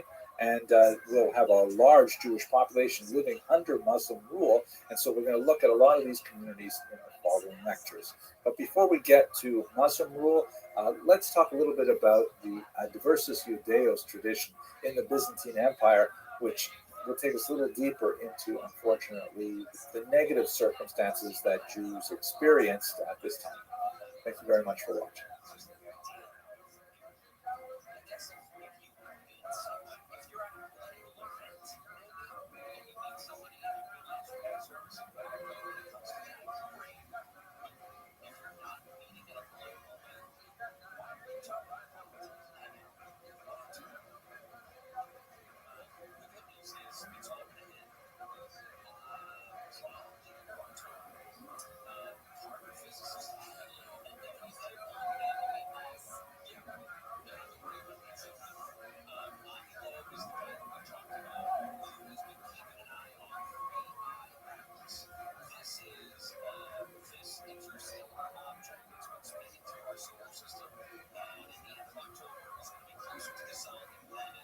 One of the more consequential aspects of the Jewish experience in the late Roman period is the development of something called the Adversus Judaeos tradition. This is a group of ideas and ultimately policies that were developed by the church fathers in the late Roman period. Adversus Judaeos, the title is generic. It's taken from a series of sermons delivered in the 4th century by St. John Chrysostom, who we'll speak about in just a few minutes. It translates as against the Jews, or as they say here in the United States, against the Jews. Besides the regional differences, because there are clear distinctions to be made between those ideas that were generated in regions where Jews had very little population base and it was an increasingly Gentile environment, and those areas where there was much more of a mixed population and non-Jews actually interacted with Jews on a significant level. But it's also really important to note that Christianity becomes a state religion in the early 4th century with the adoption and approval of Christianity by the Emperor Constantine. And so these ideas that begin as kind of theological disputes, early Christian thinkers trying to articulate the identity of Christianity against a background of Judaism, and largely theoretical kind of ideas, which may have had more of a rhetorical import than a physical one, become much more policy ideas once Christianity is joined with the empire. And so some of the ideas which are, perhaps understandable in a rhetorical environment and people speaking and, hyperbole and things like that, they can become actually quite significant when there's real power behind those ideas. Well, anyways, let's have a look at a couple of the aspects of this Adversus Judaeus tradition in particular. Let's start with Justin Martyr, shown here. And I have to tell you as a quick sidebar, as I was preparing this lecture, I came across this amazing book on the internet. Here's the citation: André TV, Les vrais portraits et vies des hommes illustres grecs, latins et païens. So, translation is the true portraits and the lives of these men from Greece, Rome, and I'm not sure what païens means. I think it means peasant, which really doesn't make sense to me. But at any rate, 16th century book that illustrates the true portraits of these people, which I find absolutely amazing and hardly credible. Although some of the images, like Socrates, for example, seem to be taken from busts that are from the Greek period. So maybe a couple of them are more accurate than others, but otherwise, hard to believe that this 16th century work actually portrays these people for real, but nevertheless really cool. Okay, so here's Justin Martyr. As you can see, he was called Justin the Philosopher as well. He lived in the 2nd century, very important early thinker. And among his many works was a book called The Dialogue with Trypho, which is essentially a dialogue with a Jew.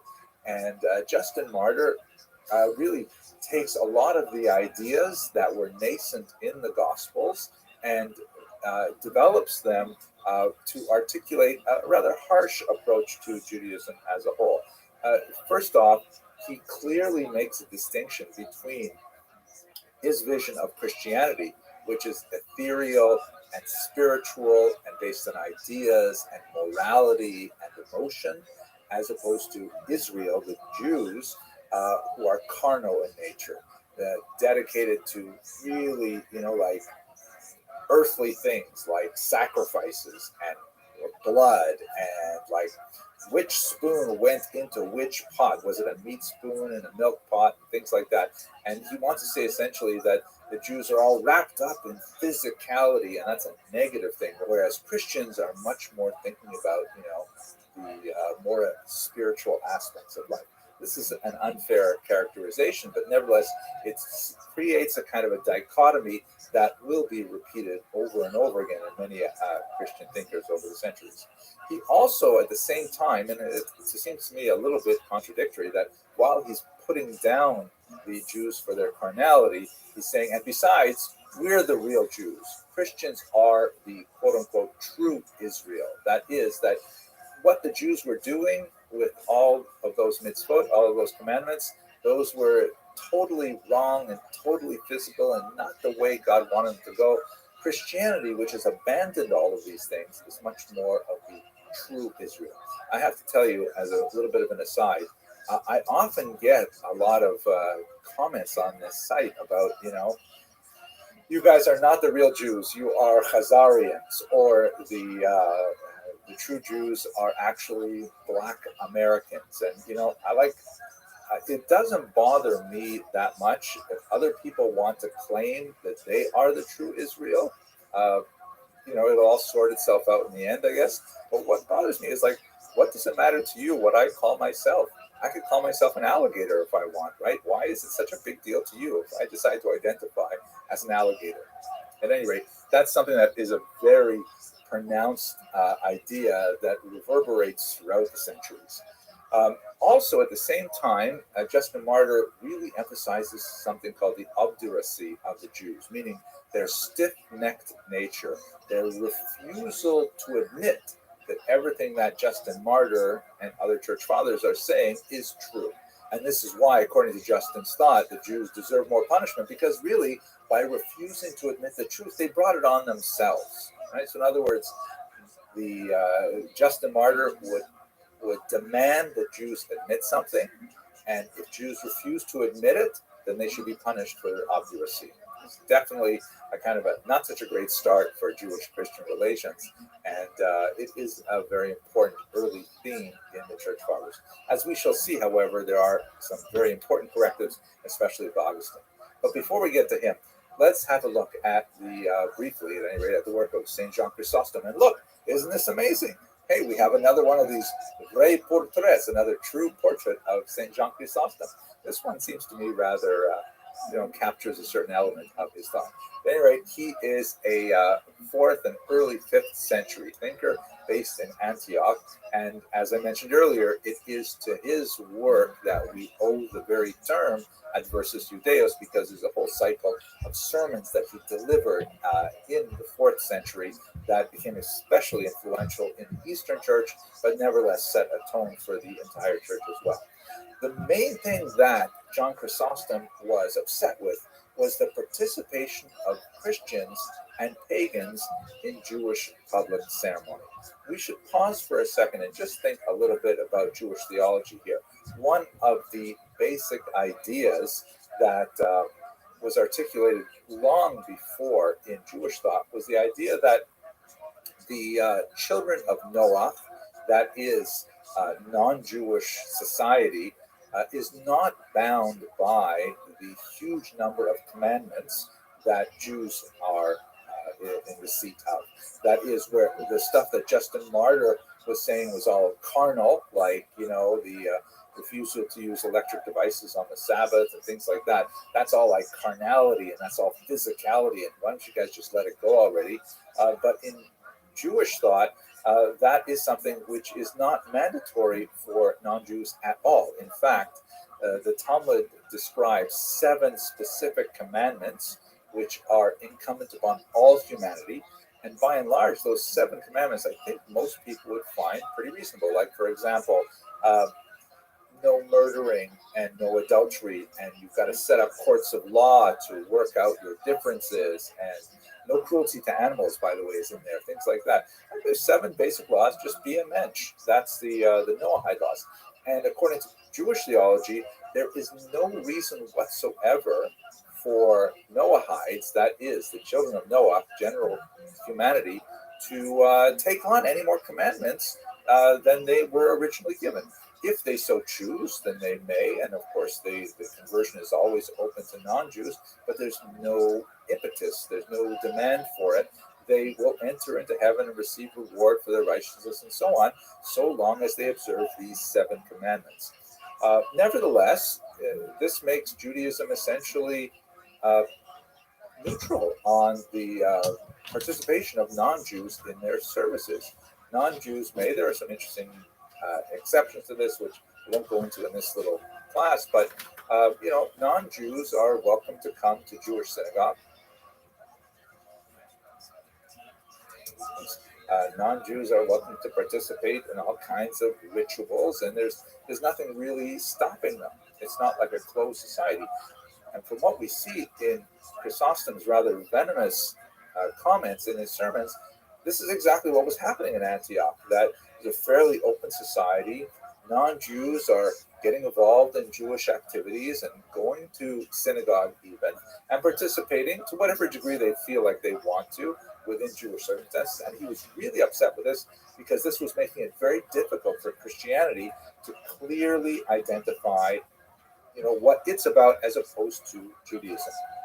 The kinds of things he's very upset about is non-Jews, Christians, participating in Sabbath rest, specifically on Saturday, right?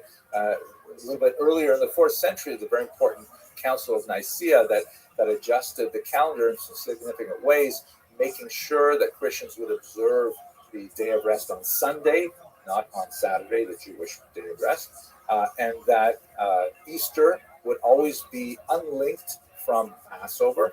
And this was apparently not happening. And so he's very upset that a lot of Christians are resting on Saturdays and working on Sundays.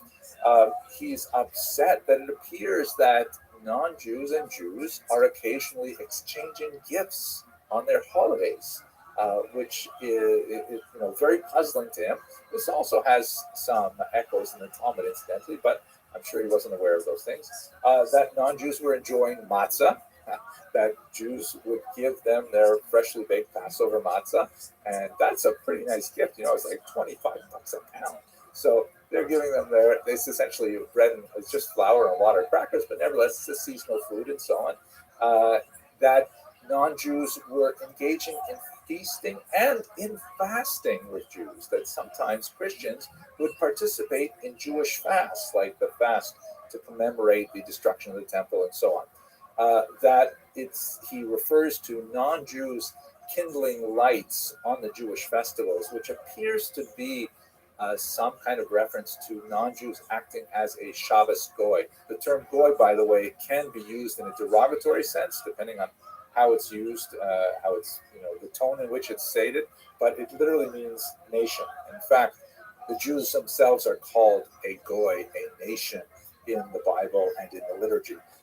It's kind of like the word Jew, which I use in generally a neutral or positive sense, but if someone says to you, hey, Jew, in the street, that's probably a negative sense. So the term Shabbos goy means the Sabbath non-Jew, and it's a non-Jew who will occasionally help out with things that are forbidden for Jews to do on the Sabbath, such as kindling lights. Now, by the way, kids, before you ask a non-Jew to do this for you, there are lots of restrictions on this. Check with your rabbi before you get excited about having a non-Jew take care of those things for you. That non-Jews were actually involved in communal prayer with Jews. That non-Jews would come to the synagogue and get engaged in, Rosh Chodesh or Shabbat or whatever prayer was going on, and of course the date of Passover, Easter. So St. John Chrysostom really, in a series of sermons, really lambasted his audience, saying that we have to distinguish ourselves, we have to separate ourselves. These are all terrible things for non-Jews to be doing, Christians specifically, and that the Jews have to, be essentially shunted aside.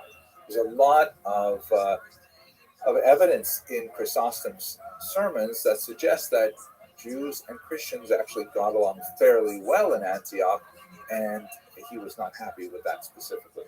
Now, let us conclude with something a little more positive about the Adversus Judaeus tradition, or perhaps more generally about the church fathers as a whole. If I had to pick my favorite church father, which no one has ever asked me to do, but I would definitely say it's St. Augustine of Hippo. He's a fascinating person with an amazing biography, so many cool things about him that it's enjoyable to read about it. This is one particular story, a beautiful Italian, envisioning of it, in which St. Augustine was apparently, he had a lot of like personal doubts about theology and religion and so on, and he works us through it in his work, in his writings. He was like really confused by the Trinity, could not understand how the Trinity could work. So he came upon this young child who, in the original version, was standing by the ocean in this particular beautiful late Renaissance picture. It's in the forest or something, and the little child was like with a small spoon scooping out water from the ocean and putting it in a little hole. Here you can see the little hole right in front of him, and there's the halo indicator. It's kind of like a supernatural vision. And St. Augustine says to him, "What are you doing? And you'll never be able to fill up that hole." And the child says, "Exactly. There are some things which, you can think about, but you'll never get. So therefore, you have to kind of like, let go sort of approach to it." Anyways, let's talk about what St. Augustine had to say about the Jews, which was very useful and positive, actually. One of the things that he says, and again, this is around the same time as Chrysostom, he writes that, wait a second, let's just rethink this whole carnal Israel thing. Because after all, Christianity is built on the foundation of the Torah. And the Torah clearly has God commanding the Jews to do these things, to not eat meat and milk, to observe the seventh day of rest, to not mix wool and linen in their clothing, all kinds of really carnal things. Who are we to say that God is not allowed to make these commandments for Jews? And should we not, praise the Jews for remaining steadfast in their commandments, right? They are not in any way binding on non-Jews, very similar to Jewish theology in this case. But the fact that the Jews would remain steadfast to the Torah, that's a positive thing. Why are you criticizing that? In other words, he's taking issue with a lot of the other church fathers, like Justin Martyr, several centuries earlier. In fact, Augustine writes that Judaism functions as the desk of Christianity that supports all of Christian teachings. It is the foundation, to use another metaphor, and therefore the Jews should be valued as they are without demanding them to convert to Christianity. This will actually have some explicit reference. He developed something extremely consequential for Jewish history called the doctrine of witness. It argues that the presence of Jews and their maintenance of the Torah is an essential testimony to the validity of the entire enterprise, including Christianity. That since Judaism is the desk of Christianity, that it is the foundations of Christianity, you can't destroy the foundation and hope the superstructure will continue to stand. That the Jews must be allowed to remain as testimonials to the communication with God that is recorded in the Torah. And in fact, when the Messiah returns in Christian thought, they will once again testify to his identity. So, contra Justin Martyr, contra Chrysostom, and many other church fathers, St. Augustine is saying that the Jews should be preserved. Now, this is not uniformly positive. They are like, he uses the metaphor of Cain.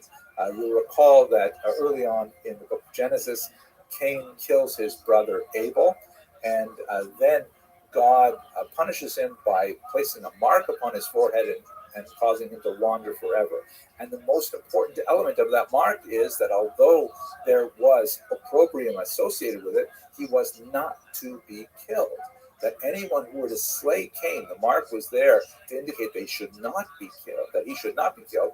That's exactly the way, says St. Augustine, that we should relate to the Jews. Now, That sounds kind of negative, but in reality, this principle, which he articulated using a citation from Psalms, slay them not, was hugely consequential because it essentially defined a church policy that Jews should not be killed, God forbid. They should not be subject to forced conversions because they must, according to the doctrine of witness, remain as Jews. And this is essentially a way of testifying or witnessing to the validity of Christianity in St. Augustine's thought. Now, it is important to note that this particular set of ideas was interpreted in various ways over the next few centuries. There were certain thinkers like Pope Gregory the Great, for example, who definitely hewed to St. Augustine's positive approach with huge benefits for Jews. And there were others who emphasized that the idea of the doctrine of witness only worked if the Jews were in a degraded state. That is, let's keep them around, but they shouldn't be allowed to get ahead, because if they get ahead, then that witness actually stands against Christianity, because it says, hey, look, we should have stayed Jewish. Why should we have converted to Christianity? Look how good the Jews have it.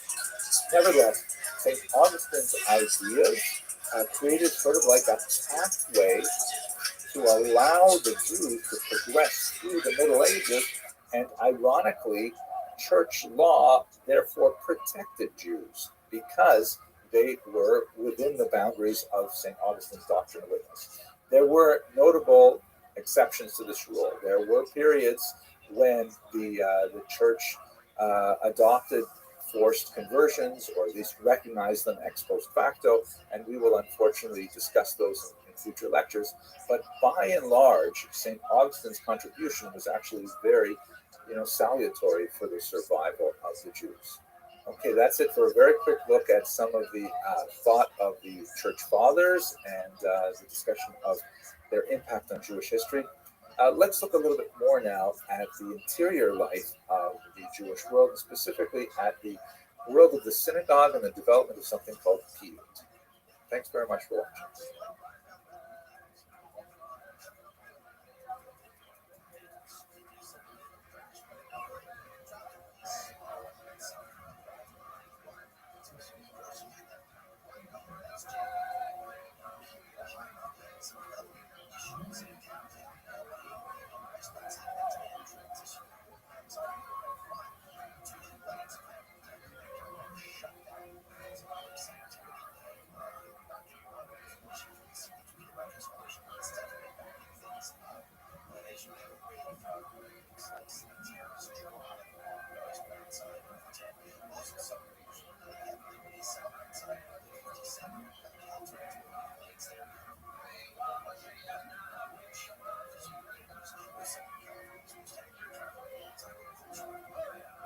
In the last couple of videos, we spent a lot of time talking about how Jews were acted upon by larger forces, the state and the church and so on.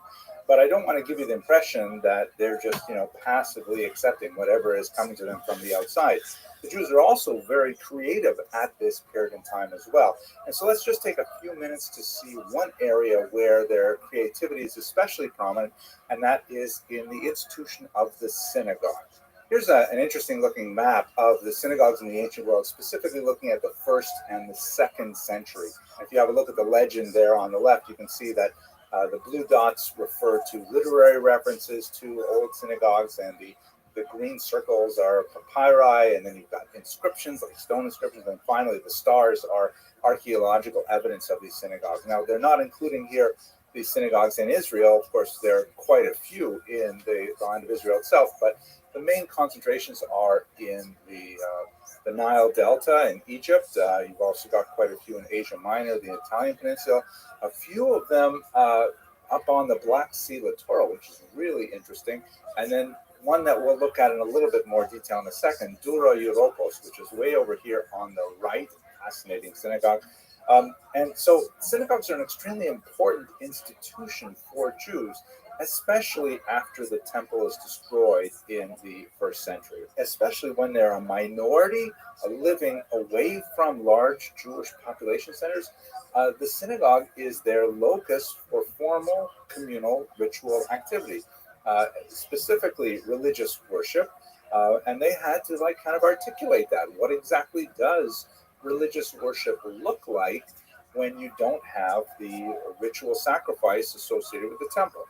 Synagogues did predate the destruction of the temple. So, in other words, Jews seem to want to create these institutions where they could get together for communal prayer. There's a lot of fascinating discussion in the Mishnah and in the Talmud and the Midrash that describes the evolution of the prayer service and what connects to what, and the references to the patriarchs and fascinating kinds of things like that. But we should understand that the synagogue, the word itself, by the way, is Greek, meaning place of gathering, is effectively a Jewish community center, a JCC, for a minority population. And it would fulfill all kinds of different functions, not just religious, but it would be a place of gathering for discussing communal affairs, for adjudicating disputes, all kinds of things.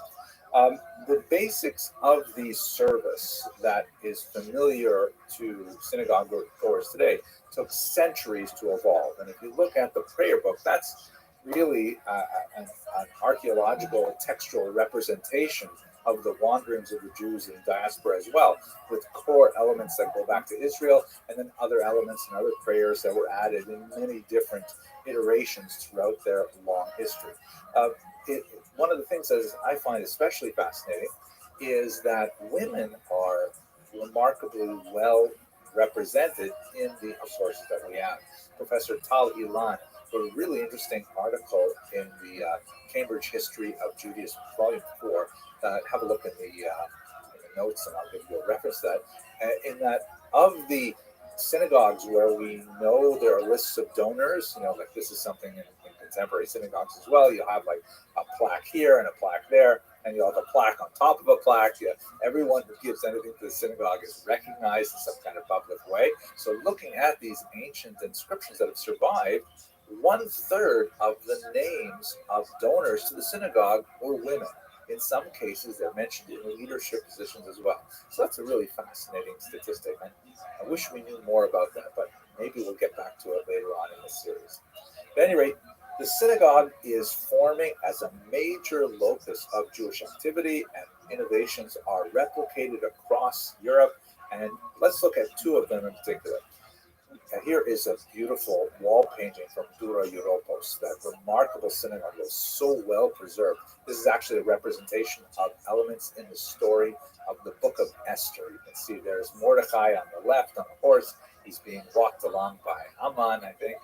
It's fascinating. At any rate, the kind of things that are going on in the synagogue at this time, they're still trying to work out. For example, public Torah reading is obviously something very important. Even the prophet Ezra had mandated the reading of the Torah on a regular basis. But how exactly is that done? How exactly is it broken up? One of the major distinctions that we have at this time is that Israel tended to prefer a triennial Torah reading, meaning that the first 5 books of Moses were completed only once every 3 years, which meant there was a much shorter amount of time actually dedicated to reading the Torah. Whereas in the diaspora, an annual reading, which is pretty much the norm nowadays, was preferred. And this made for a lot of interesting gaps in the prayer service. How long was the prayer service? What other things would people say or do in the prayer service, and so on. And one of the most fascinating elements related to this is the institution of the, I guess the modern term would be drasha, or sermon. It's not the term that was used in the ancient period, but it finds its textual expression in the creation of Aggadic Midrash. So we spoke about Midrash a while back in this series. Midrash are basically kind of like poetic teachings on biblical passages, some of which have halachic ramifications, meaning they are used to determine behavior in a concrete and kind of legal sense. And there's much more that is Aggadic in nature, meaning that is homiletical, that does not necessarily have to be taken absolutely literally, but should certainly be taken very seriously. It's not uncommon to have midrashic interpretations, as the Torah itself is reputed to have 70 different interpretations, meaning an infinite number of interpretations. Maybe not infinite, but a lot of them anyways. Aggadic midrash, or legendary midrash, can go in many different directions, even contradictory directions. And the collections of these midrashim, which are tied to their utility in the synagogue service, is especially pronounced at this period of time. This is when we begin to see the textual versions of books like Genesis Rabbah, for example, Bereshis Rabbah, which is now widely studied as a source of these kinds of midrashic teachings. Again, the oral tradition that supports these midrashim is much older than late antiquity, but they begin to coalesce in a written format around this time. We also see the promulgation of Targum. Targum literally means translation, and this is the rendering of the text into a foreign language, most specifically, most commonly Aramaic, because particularly in the Eastern Mediterranean, the Jewish populations are speaking Aramaic, and having the Torah read in Hebrew, although it's a closely related language, they don't have a precise understanding of what's going on, so it was very common to have the Torah reader actually read the text in Hebrew and have a maturgaman, a translator, standing next to him, it would be a him, repeating it in Aramaic translation. This is still practiced, by the way, in the Yemenite custom.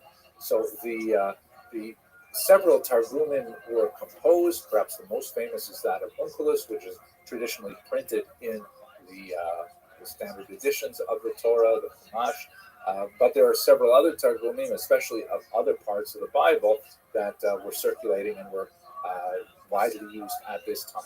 But it gives you a sense of how the synagogue is evolving. What do we do in the synagogue?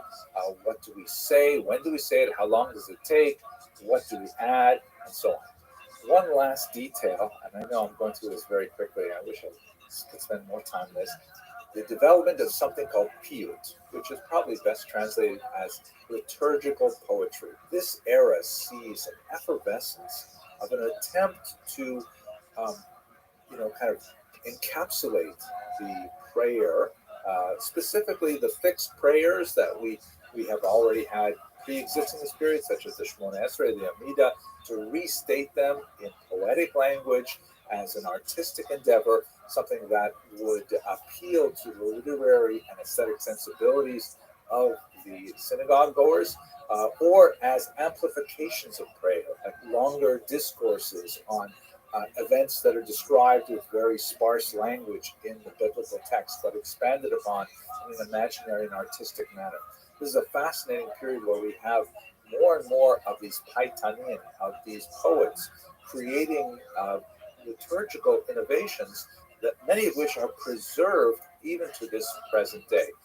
The institution of piyut, of course, would reach its apotheosis, love that word, in the Gaonic period, which is several hundred years distant. But this is the period of time in the initial development of the synagogue ritual as we understand it today, that piyut becomes a very important part of that process. The image, by the way, that we're looking at is a mosaic, very common motif in synagogue art from the Beit Alpha synagogue that was discovered in northern Israel. Okay, that's just a very quick look at some of the creativity that's going on in the Jewish population at this time. I hope you found it interesting, and we're going to go to Spain in the next series of lectures. Thank you very much for watching.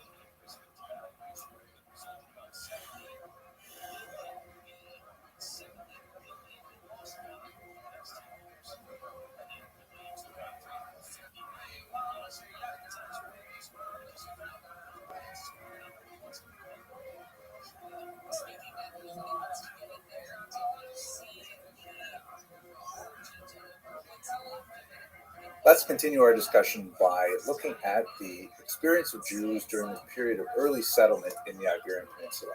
Now, one of the things that's really important to understand about this entire period is that there is an Iberian exception. And what I mean, so why is the Iberian Peninsula different? Really crucial.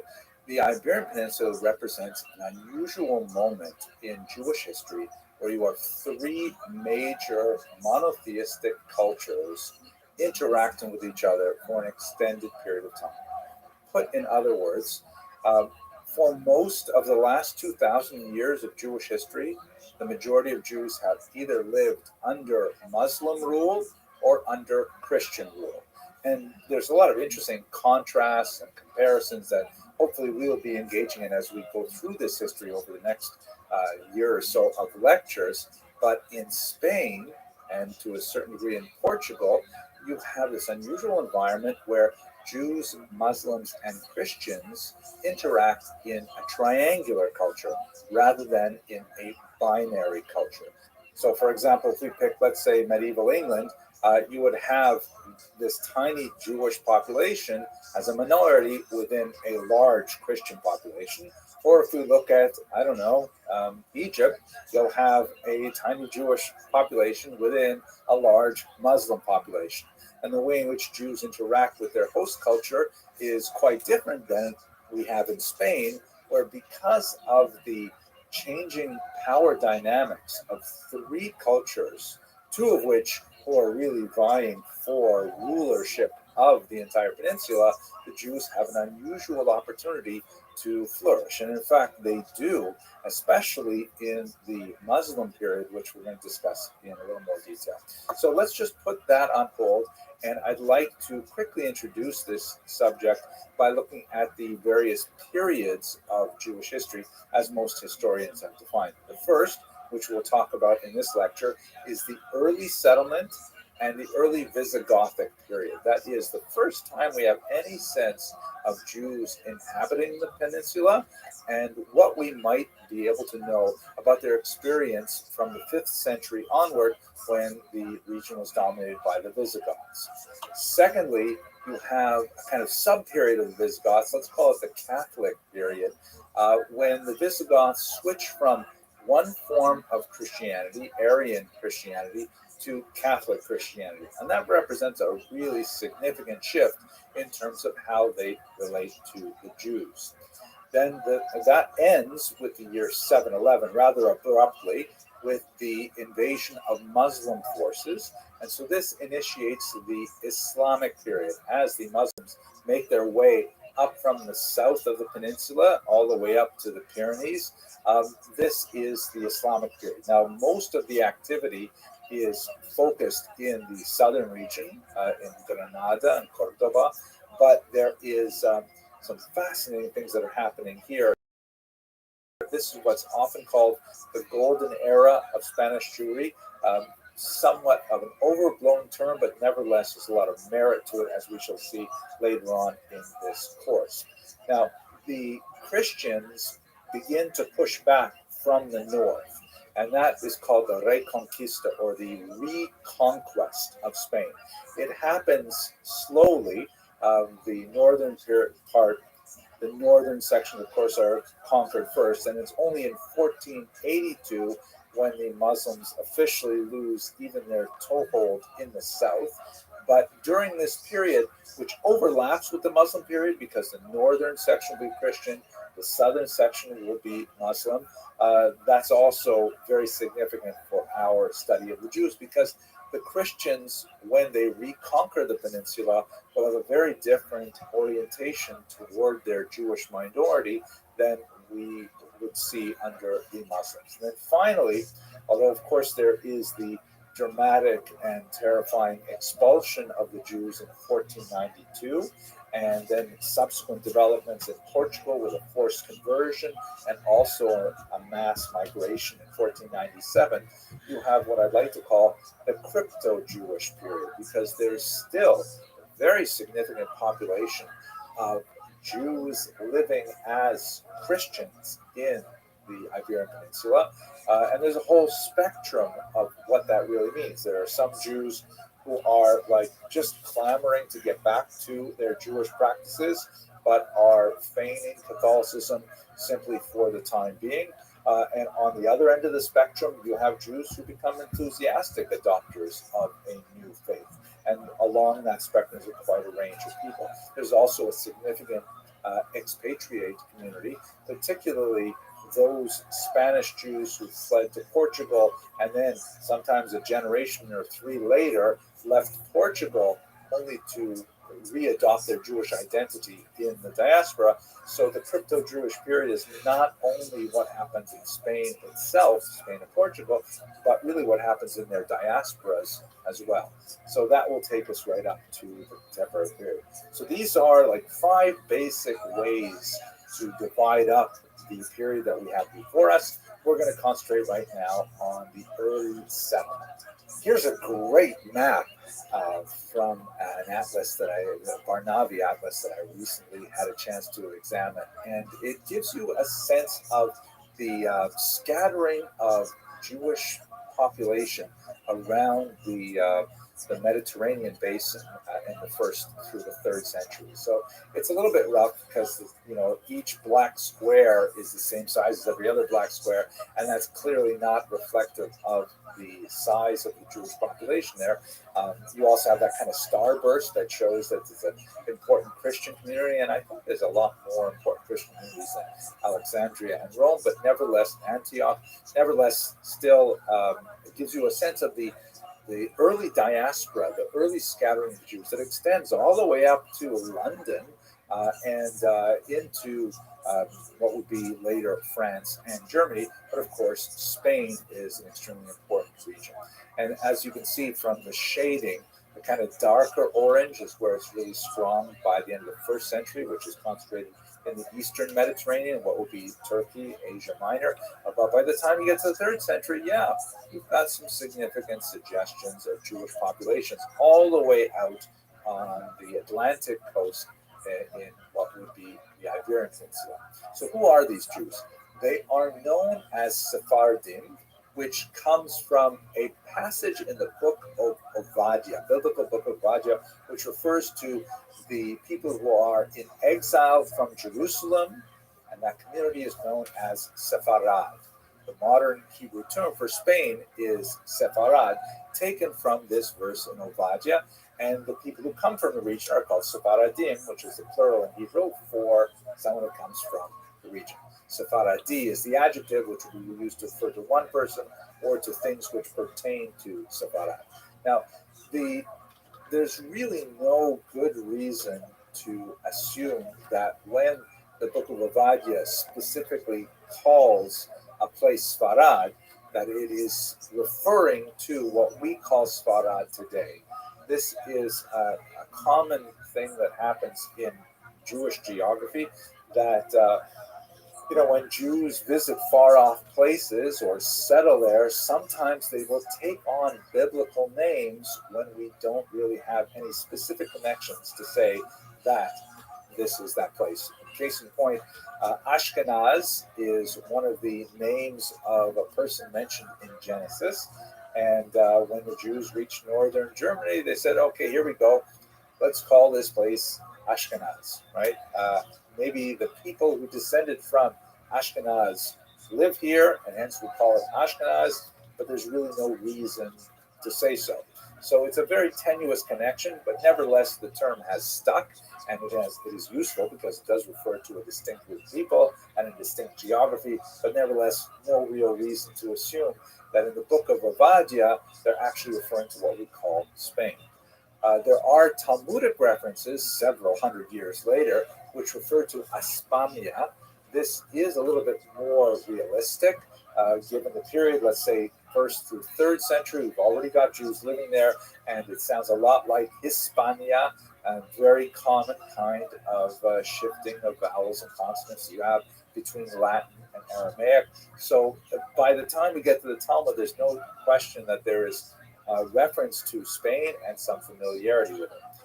But how early did the Jews originally settle in this region? So we have a couple of really early reference points which are probably not true. For example, in the 16th century, one particular writer came across a gravestone that apparently read, here lies Adoniram, who was the tax collector for King Solomon. Now, that's like incredible. And I mean that literally, incredible. It's just way too much to assume that King Solomon, we're talking like, 1,000 years before the Common Era, had actually some tax collectors going as far out as Spain. So, and this, the fact that we've lost this particular reference and it is dubious is probably not a reliable source to suggest that there were Jews living there 1,000 years before the Common Era. Another one that does not necessarily negate the idea of Jews living in Spain, but is also regarded as quite spurious, is apparently a letter from the Jews living in Toledo sent to Judea asking that the Jews in Israel refrain from crucifying Jesus. And this would have been dated about the year 30 of the Common Era. Also kind of a far-fetched document. It doesn't date anywhere near to this period, but it falls within a kind of a trope where in the medieval period, Jews had it in their interests to demonstrate that they had early settlement in order to document and to bolster their arguments for things like charter rights, for privileges, to live in a particular area, to pursue certain tasks. If they could demonstrate the antiquity of their settlement, then that could help them in whatever local negotiations they might have. This would be especially important in Europe when medieval charters are put into place, but that's beyond our scope right now. It also indicates a level of kind of an obsequious appeal to Christians, specifically saying we're not like those Jews who crucified Jesus. We're completely separate. We want to have nothing to do with it, which stretches our ability to believe that Jews in Spain knew something about what was going on in Judea at that time. Particularly, we have no other records of Jews really talking about this, other than, of course, Christian sources like the New Testament. So these sources are hard to believe, and we can't really place Jewish settlement in Spain this early as a result of them. We do have, however, a lot of really cool pieces of evidence which suggest something around this period. This is, by the way, a beautiful image from the famous Sarajevo Haggadah. This is a Haggadah that was composed in medieval Spain and later smuggled out and found its way to Sarajevo. There's a fascinating character, by the way. The bottom left, you see there is a mysterious dark-skinned woman. In this particular representation, she looks kind of blue-skinned. In other JPEGs, she looks a little bit more brown. A lot of questions like, who is that woman? She's clearly participating in the meal with eating a piece of matzah, but she has a different complexion than the other women there. She is seated somehow separately from them, or is that just coincidence? The artist chose to put it that way. She's also dressed a little bit differently, but she's clearly, part of the ceremony. Fascinating. We have a much more reasonable 18th century tradition that of a discovery of a gravestone. And the gravestone was partial, and again, like the gravestone of the purported Adoniram, it is missing. However, it's a much more reasonable historical source, so there's an inclination to be more tolerant of it. This is from Adra, and the inscription apparently originally read in Latin, something like Unia, a girl's name, Salomonula, the daughter of Solomon, like let's say Unia bat Shlomo, an uno, 1 year, mens cuatro, 4 months, dia uno, 1 day, and then finally, Judaya, a Jewess. So this, if it is authentic, and there's good argument to suggest it is the first real mention of a Jew living in Spain, and it dates from the 3rd century. Fascinating. And there's always a doubt. It's tragic how we can see that the father specifically laid out exactly how old she was when she died, right down to the day. But he regarded it as very significant that he note that she was a Jewess, the Jewess of a town called Adra. I find this very moving. At any rate, we don't have this, in hand anymore, but it is a significant indicator.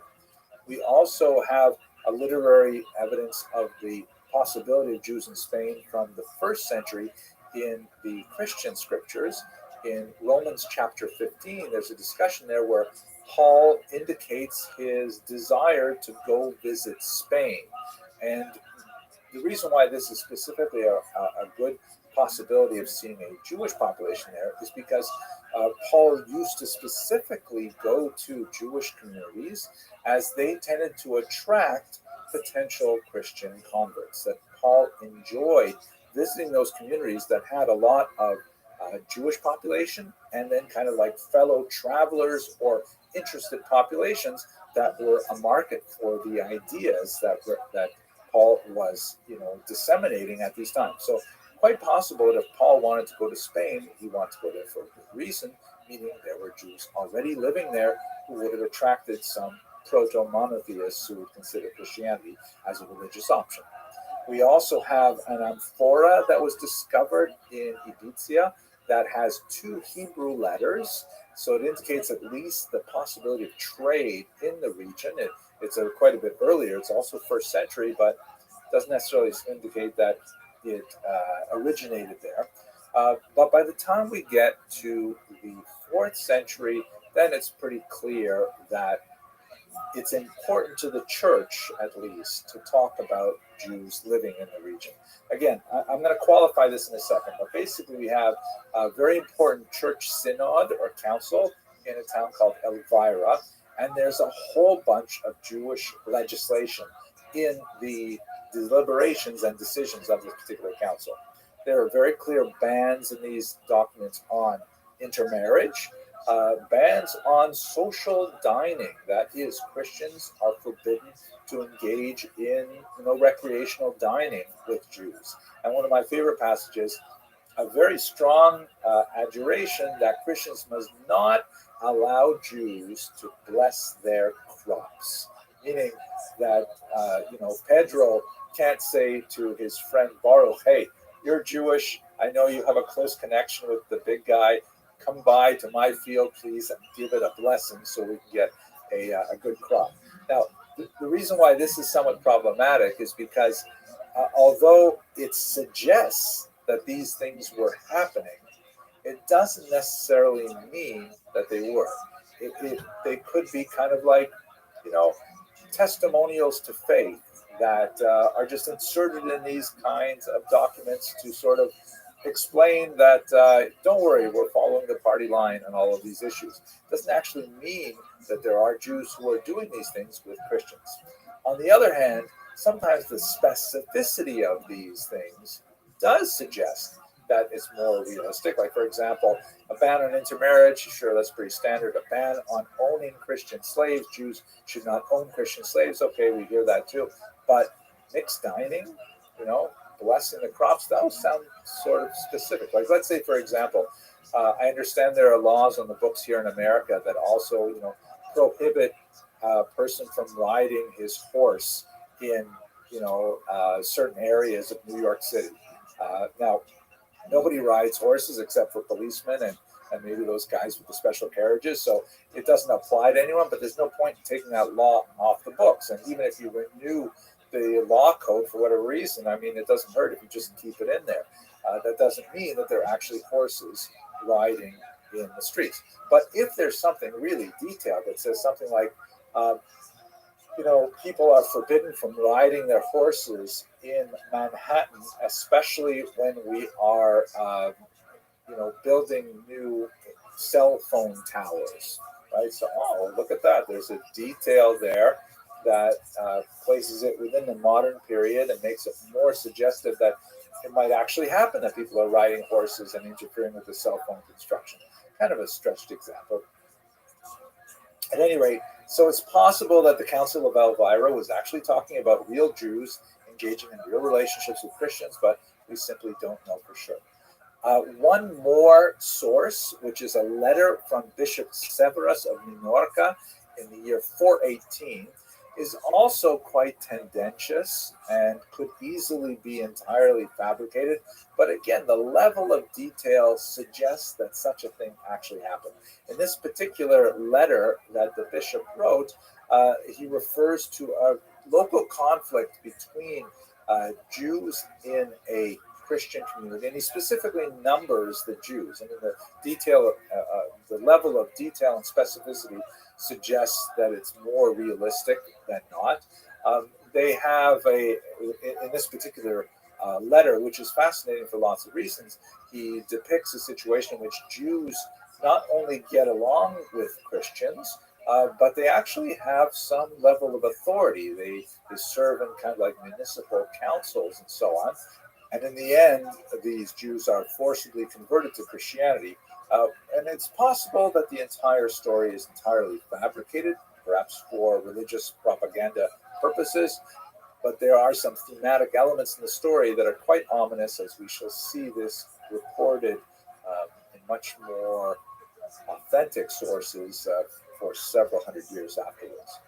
What we can say with some reliability, though, is that by the 3rd century, there are some Jews living in Spain. It is certainly on the periphery of the Jewish world, but this population will certainly increase.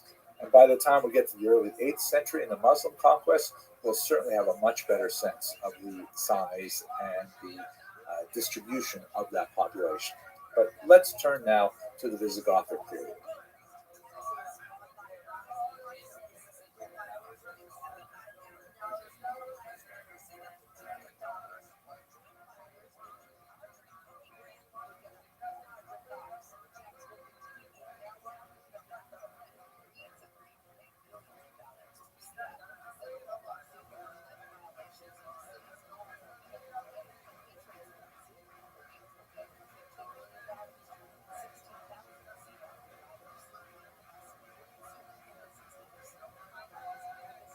The Visigothic period, in particular the period after Recared's conversion to Catholicism in the year 587, is like one of the most bizarre periods of Jewish history that I have to say I've ever studied. It's extremely difficult to tease out some of the methodological issues, and just the content of this history is bizarre beyond belief. Here's a map that gives a sense of where the Visigothic kingdom was located. You see the capital there in Toulouse, and it occupies much of the Iberian Peninsula and over into what would be southern France, right up around the Rhone River and so on. And they invaded in the 5th century, and initially the Jews that were located in this area probably fared fairly well because the Visigoths were originally Arian. And what I mean by that is they followed Bishop Arius, Arius, not Arys, hence the term Arian with an I. Nothing to do with, Aryan nations or Nazism or anything like that, obviously. But this particular bishop had a vision of Christianity which was somewhat distinct from Catholicism, particularly with regards to the figure of Jesus and his relationship to divinity. This is something that is really significant for the early church trying to exactly figure out, was Jesus God? Was Jesus human? If there's a spectrum between those things, how does that work? It's really beyond me and certainly beyond the scope of what we're discussing. But for the relevance of the Visigothic period, the school of Arius had a much more human leaning towards the interpretation of the figure of Jesus, and this was declared a heresy by the Catholic Church. So when Recared converted to Catholicism from Arianism in the year 587, this marked the beginning of the truly bizarre era in Visigothic Jewish relations. Let's just have a look at this remarkable work of art that I had in the cover screen here. This is Antonio Munoz de Grain, the conversion of Recared. And as you can see, Recared is obviously in the center there. He's got this heavenward gaze, and he's obviously entranced by his spiritual, transformation. And he's got his hand on the Bible there. It's being held up dutifully by some kind of church official. Really powerful image, I have to say. And I think it captures the kind of excitement that must have gone along with this conversion. And at this point, I think it's significant for us to sort of reflect on the concept of the zeal of the convert. Many of us, are in regular commerce with converts in our various religious communities, and they're wonderful people in many ways. But one of the fascinating aspects of converts is they often tend to take on more religious observance than people who were born into that faith community. I think we can say this, by the way, not only about religious conversion, but I think we can say it about political conversion to different political parties, things like that. At any rate, in this context, we often find that converts, in the Jewish community, they will be saying something like, excuse me, isn't that lashon hara? Isn't that forbidden speech? And don't you have to say a special bracha, a special blessing after you eat 2 pieces of pizza? All kinds of things like that that may irritate Jews who are raised in a tradition because the converts are actually spurring them on to take on additional responsibilities, or at least recognize responsibilities they may already have. In this particular context of the Visigothic era, one of the unfortunately tried and true methods of demonstrating one's zeal for Catholicism in the medieval period is to show just how anti-Jewish you can be. And so what happens in the Visigothic era is that there's a whole series of kings, and we have a very good set of their rules and regulations that were passed over the course of the next century and a bit. There's like an incredible degree of anti-Jewish regulations that are stunning in their capacity, in their scope, and in many ways they anticipate the kind of anti-Jewish persecution that we'll only see 700 odd years later in the Inquisition, and to a certain degree even in the 20th century. I'm going to walk you through some of these things, but there are also some methodological problems that we have to consider. And one of the most important ones is that we have an absence of Jewish records that correspond to this period. In other words, the Jewish community in Spain was still too small, too weak, too undeveloped perhaps, or for whatever reasons we are talking about, this is 1400 odd years ago, the records never survived. We just don't know how the Jewish community would have reacted to these legislations.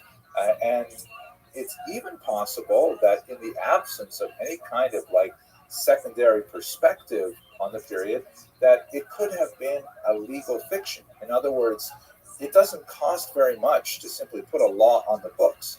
And if you want to demonstrate your bona fides, literally your good faith, you could easily put in an anti-Jewish piece of legislation that doesn't have any correspondence to reality because there may not be any Jews who are affected by it.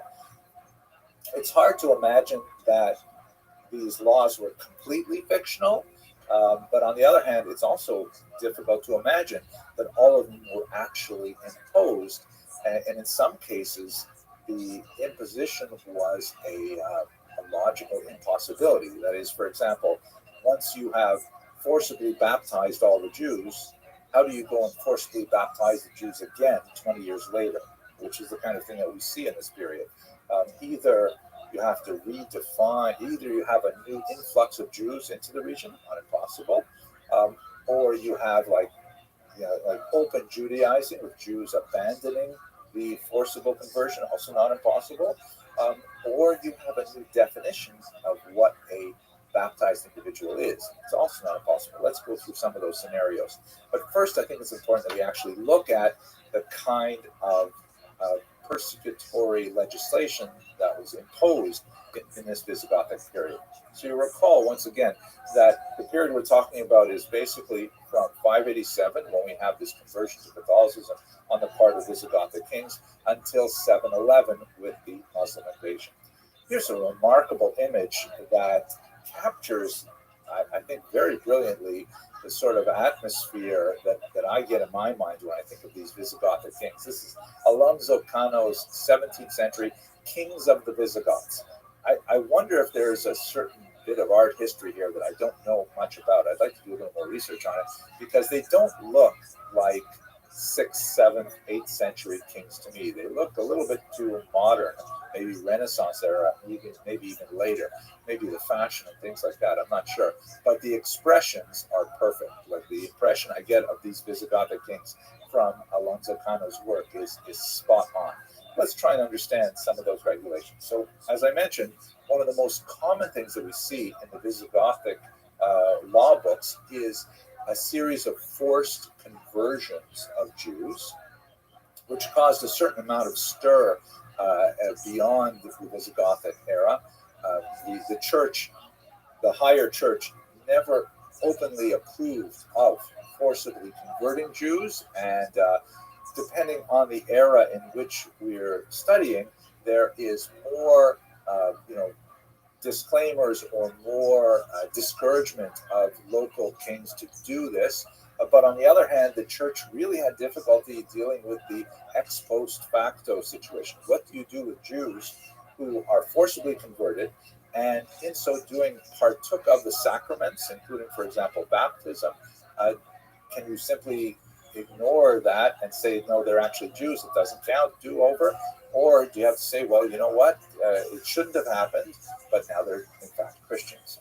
So we have this situation where in the Visigothic period, and again, think of the echoes to the Inquisition that we'll discuss later on in this course, the Jews are forcibly converted, and then they're charged with Judaizing, meaning of going back to their Jewish ideas and especially practices. This occurs several times over the course of the next century.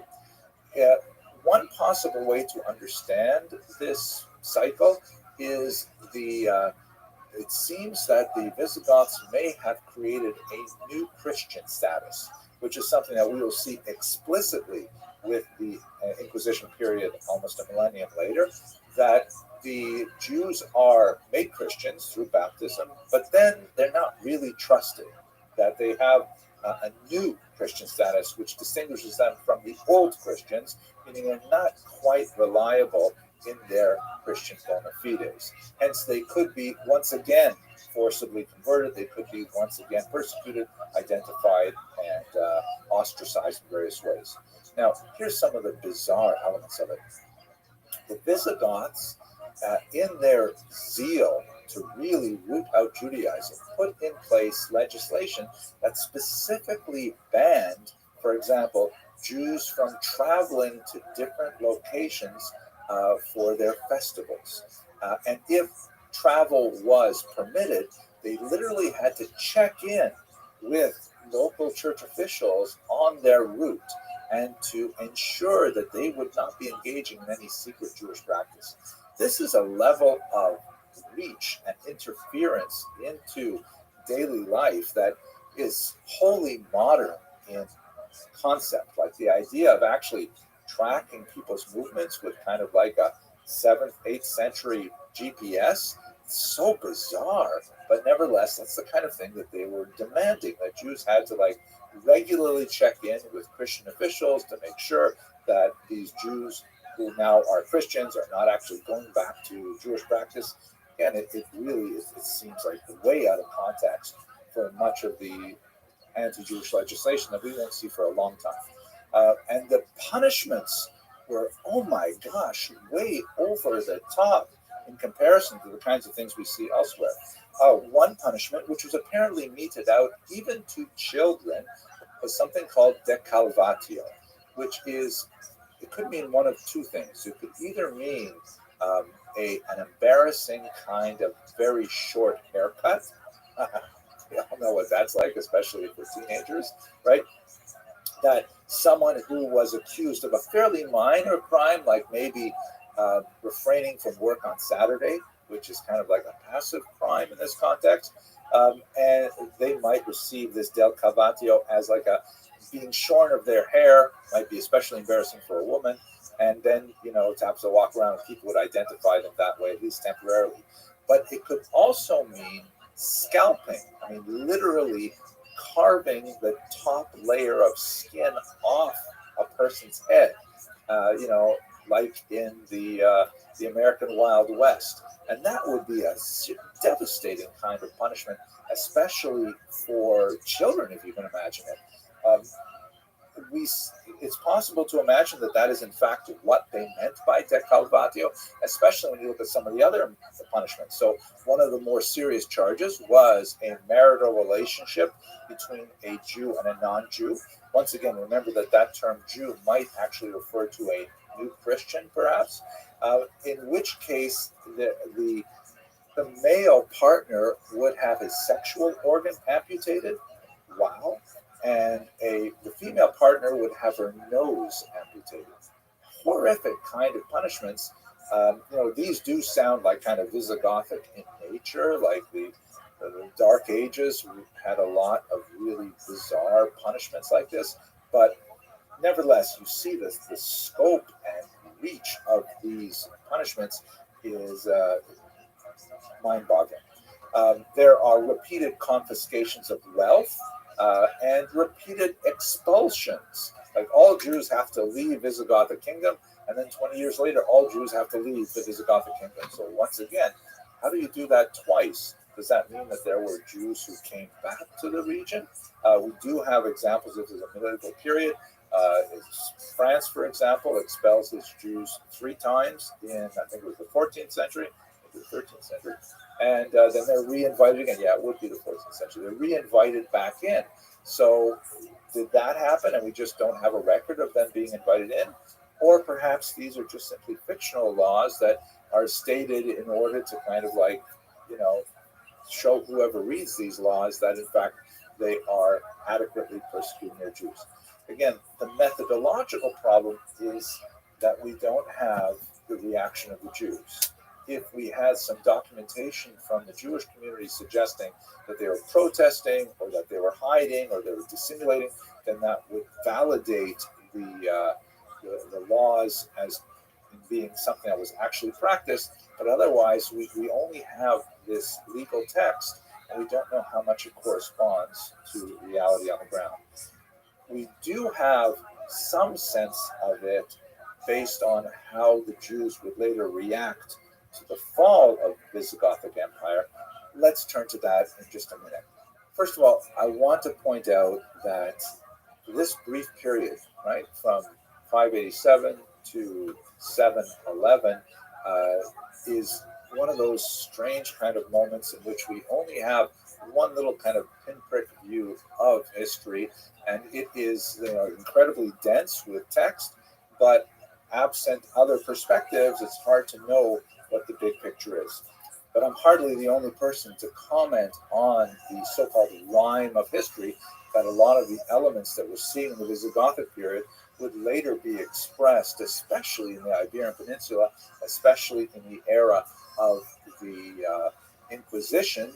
One of the more famous people who thought about this was Baron de Montesquieu, very important 18th century thinker, who wrote, as you see here, tous les maximes, tous les principes, et tous les vues de l'Inquisition. When he was referring to the Visigothic era, he said this is all like completely mirrored in the kind of ideas and activities of the Inquisition, which is phenomenal. But we can even go beyond this. We see elements of it like this idea of limpieza de sangre, the so-called purity of the blood, which was exactly mirrored in the Inquisition era, where Jews were forcibly converted, and then they were given this label of new Christians, and there was kind of this coalescing of thought around the idea that the Jews were somehow racially distinct from the Christian population. And this is out of step with a lot of the medieval world, in the sense that conversion was basically, that was it. Once you had converted to this new community, once you had adopted this new community identity, then you were essentially absorbed into it. Let's remember that the concept of racism really doesn't develop until the 19th century. There is color bias, to be sure, and there is, like cultural bias, linguistic bias, things like that. But generally speaking, conversion meant open doors to the new society in which one entered. So here the idea of the purity of the blood meant that you had one group of societal members based on their descent, on their ancestry, and another group who belonged to the same faith but were of a different ancestry and therefore were somehow legally shunted aside. So that's something we see in the Visigothic era, possibly, but we certainly see it in the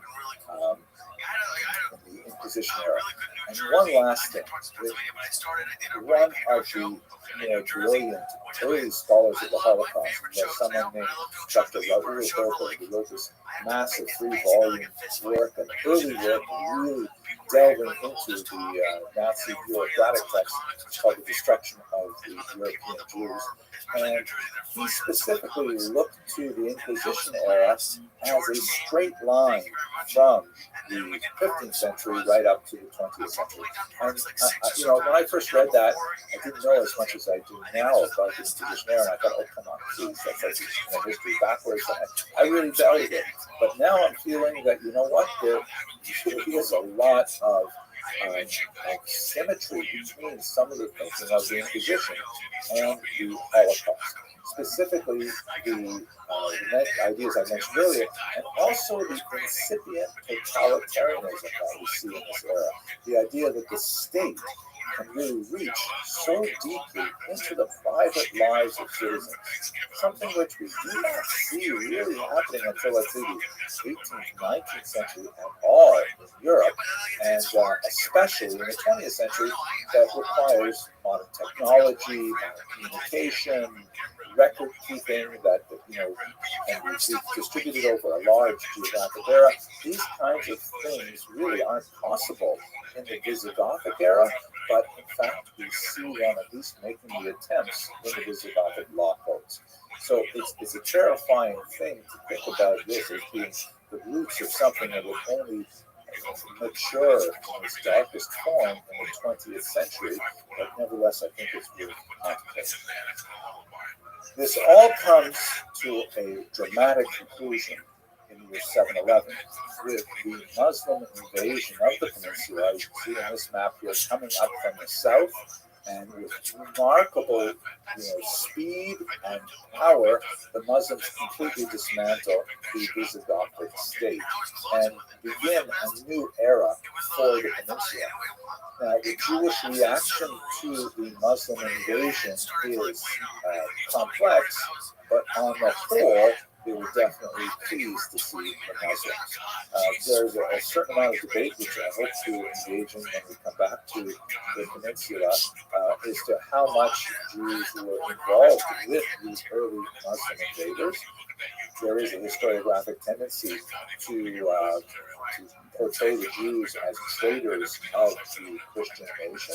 And there is another historiographic tendency which argues that they may not have actively abetted their entry, but once they were there, they saw it as a very positive help story.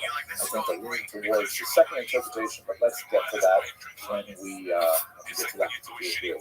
At any rate, this is kind of like a backwards reflection on how the Jews must have reacted to the law codes of the Visigoths, and it's entirely unsurprising to assume that they would have welcomed the Muslims quite actively, given the level of persecution that they experienced under the Visigoths. So let us continue our discussion with the beginnings of Islam in the Arabian Peninsula, and it's a fascinating discussion to be sure. I'm looking forward to speaking with you again in the future. Thanks very much for watching. Like now, I learned how to catch it. But I'm 60. I didn't need it now. I need that very fucking. I was doing something I could say in the middle of it. This sucks. I was thinking about that the other day. Isn't it fucked up? Like the smart, like you know the most, and then you have like no time. Yeah. You get wise at the end, and then you got 3 years left. I know how to swindle Social Security. It's fucking crazy the things you learn by yourself when it's too late. Let us now turn to the Arabian Peninsula to understand some extremely consequential events in Jewish history as we look at the birth of Islam and the beginning of a major civilization within which much of Jewish history would unfold. But before we get to some of the really meaty historical elements, I'd like to begin with a prolegomena that specifically outlines the kinds of things we should bear in mind before we approach this subject. The first of which is, I'm really happy that I can use the word prolegomena. I think it sounds so cool, but it really just basically means kind of a preface. And so this is a preface to our study of the history of Jews in Muslim life. Here we go. Beautiful image, by the way, in the background. 13th century Spanish representation of a Jew and a Muslim playing chess, kind of like an iconic representation of once we get to get to a discussion of Al-Andalus, the so-called coexistence period, which is in many ways considered the high point of Jewish-Muslim history, at least in the past. Let's hope there's another high point in the future.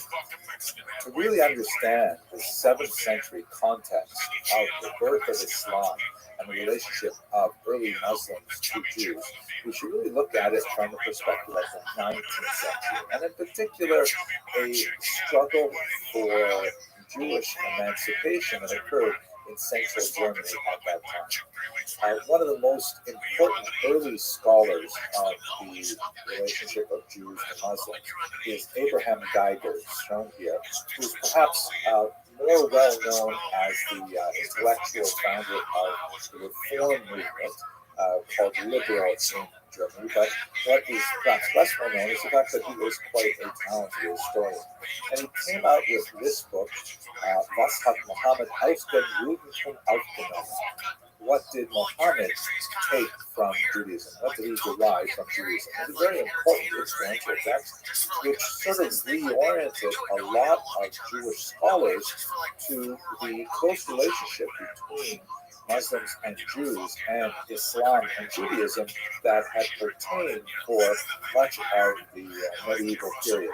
And he really required historians to look at this period in a very different light.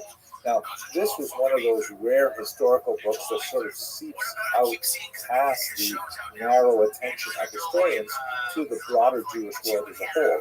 And for much of the 19th century, there was kind of this unusual love affair with Islam, in particular that Spanish Golden Age that I briefly mentioned earlier, that you see in all kinds of areas of Jewish activity, such as, for example, in architecture. There's this pronounced interest in producing these kind of neoclassical synagogues that have a distinctly Moorish or Islamic feel to them, such as this remarkable Dahani synagogue in Budapest, which has these kind of Islamic-looking dual minarets that have a bit of a Slavic onion bulb look to them as well, but nevertheless very distinct. And we see this kind of architecture in America as well, even in Yeshiva University has the same kind of feeling to it. It's all alluding to this kind of influence of Islam, or this kind of codependent influence of Judaism and Islam that was celebrated in the 19th century. By the way, since we're looking at this amazing synagogue, here's a picture of the interior with my colleague David Krause of Prague. It's absolutely gorgeous, fantastic synagogue of the status quo movement. And I'm really looking forward to hopefully getting back there. As long as the pandemic subsides, then I'll be there, God willing, with an amazing institute called the Ashkenazium, which my colleague Dr. Michael Kibo is bringing together some amazing faculty from all around the world, including myself in this cool picture, to talk about Jewish history and thought in Eastern Europe. It's going to be done willing. My part will be done willing in October, so if you're in Budapest, please check it out. At any rate, why was this so significant for 19th century Germans in particular? Perhaps the best way to understand this is in the context of something which was called at the time the historian struggle. And the two main figures involved were Heinrich Goetz, the great encyclopedic historian of the Jews, who wrote this multi-volume history of the Jews that we spoke about in previous classes, and this German historian, Heinrich von Treitschke, who essentially argued that the picture that Goetz was portraying of Jewish history, and especially the contrast of the experience of Jews in Islamic lands to the experience of Jews in Christian lands, was completely unfounded and unfair and must be denounced. What exactly was he arguing? So Goetz, among the kind of like many thinkers of the era, the zeitgeist of the era was to look back and say, wow, look at what happened to Jews under Islamic rule, especially in Spain during those few centuries when they had tremendous freedom. Look how much they produced. Look at the poetry. Look at the philosophy. Look at the unusual, additions that they provided, how they enriched Spanish culture. Wow. It's so much worse in Christian lands, isn't it? This is essentially the argument. and it was used at the time to try and lever additional concessions from German society and government to formally emancipate the Jews. We will return to the topic of Jewish emancipation, God willing, in about a year when we get to the modern period. But in the context of the 19th century, many Jewish thinkers really look back to this golden age, which was somewhat exaggerated, as we shall see, and contrasted it unfavorably with the contemporary 19th century German experience. The great thinkers of the Spanish Golden Age were praised for their ability to be Renaissance men, so to speak, absorbing the influences of Islam and of Judaism and of philosophy and of mysticism and creating these wonderful literary works. And the implication was, Germany, you should be allowing the Jews to do this as well. Now, Heinrich von Treitschke said, totally unfair. He said that the Jews have only brought negative things to Germany. He coined the notorious slur against Jews, which would later be used by Adolf Hitler, the Juden sind unser Unglück. The Jews are our misfortune. So it is in this context that we have to look backwards at the Muslim period. The idea of looking at the Muslim period as an ideal one is something that was heavily leaned upon in the 19th century, but it went through a reversal when we get to the late 19th and especially early 20th century. This idea of a coexistence between Muslim and Jews, which definitely has its basis in reality, however exaggerated in 19th century thought, was questioned by Jewish historians, particularly when we get to the 20th century. And here we see, the influence of contemporary politics often distorts the historical record, the way we approach the historical record. And this is undoubtedly due to the conflict that was exacerbated by the Zionist movement and the growing immigration to Israel, which to a certain degree inflamed conflict with local populations in the land of Israel and in the region as a whole. Many of these Muslim populations were just beginning to go through their national reawakening, something that had occurred in Eastern Europe 100, 200 years earlier, and is now catching up to the Middle East.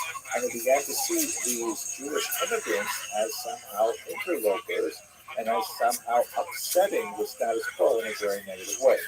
And of course, we will explore this by when we get to the modern period, but there is significant conflict between the indigenous population, Arab immigrants to the region because of increased economic activity, and the flow of Jewish immigration to the land of Israel. And so many Jewish historians began to question that 19th century model, saying, was it really so wonderful in the ancient world? Did Jews really do so better under Islam? The kind of areas that we see focused on in 20th century historiography emphasizes the really pretty brutal period of conflict in early Islam, which we're going to look at in the very next video, and tries to reevaluate how do we understand their experience under Muslim rule. Bernard Lewis, very important 20th century historian, who looked at this period, he says, in a very moderate way, he says, look, Jews in Muslim lands, quote, were never free from discrimination, but were only rarely subject to persecution. This is, I think, a fairly temperate way to characterize several centuries of Jewish experience in Muslim lands. And when you compare it, pound for pound, incident for incident, there's no question that the moments of violence that punctuated Jewish-Muslim relationships was nothing compared to the same thing we would find in Christian Europe, as we shall explore over the course of this semester. He also said, and this is also a helpful kind of way of thinking about the period, it was never as bad in Muslim lands as it was in Christendom when Christendom was at its worst, nor, on the other hand, was it ever as good for Jews in Muslim lands as it was in Christendom when it was at its best. And I think that's a fairly moderate and even-toned way to characterize these centuries. In other words, in Muslim lands, as the British historian Martin Gilbert put it, there was no Inquisition, there was no Holocaust, but at the same time, Jews never achieved the same level of full legal emancipation and broad acceptance that they would, for example, in England or in France. So this is kind of like a broad way to compare the experience of the Jews under the crescent, that is in Muslim lands, and under the cross, that is in Christian lands. One of the greatest living historians of this period and this topic is Professor Mark Cohen, who has done a lot of really valuable work looking at the comparative experience of Jews in Muslim and Christian lands. And he proposes there are 5 main categories that really explain much of the difference between the experience in these two areas. And let's look at them very quickly before we go to the actual history in the next video. The first is we should understand that the nature of anti-Jewish antipathy in Christian lands is of a highly distinct character when compared to that in Muslim lands. Recall that Christianity is born from Judaism directly, that there is that special mother-daughter relationship which can have an unusual level of acrimony, particularly when the daughter religion tries to articulate how it is different than the mother religion. And we saw a lot of that, for example, when we looked at the work of the church fathers. Islam is kind of like a granddaughter religion.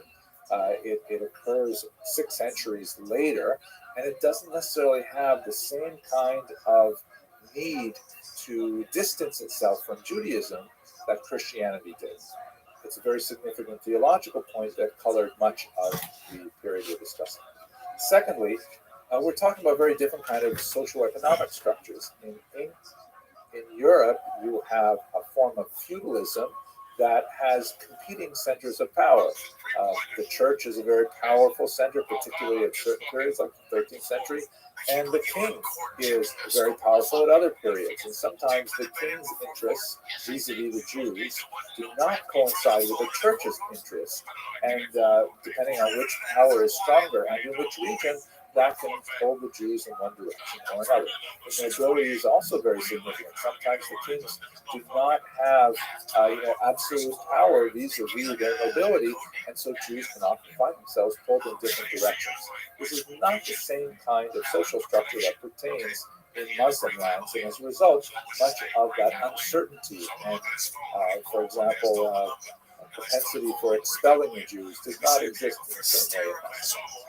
Third, Christian lands often have special economic restrictions applied to Jews, such as exclusion from certain guilds, the maintenance of particular charters that regulate what kind of economic activities Jews can engage in a particular location. These things do not necessarily pertain to Muslim lands. Fourth, there is a much higher level of social exclusion in Christian lands. Again, we're speaking in generalities here, but the barrier between Jews and Christians in the social realm seems to be much higher and more durable in Christian lands than it is in Muslim lands.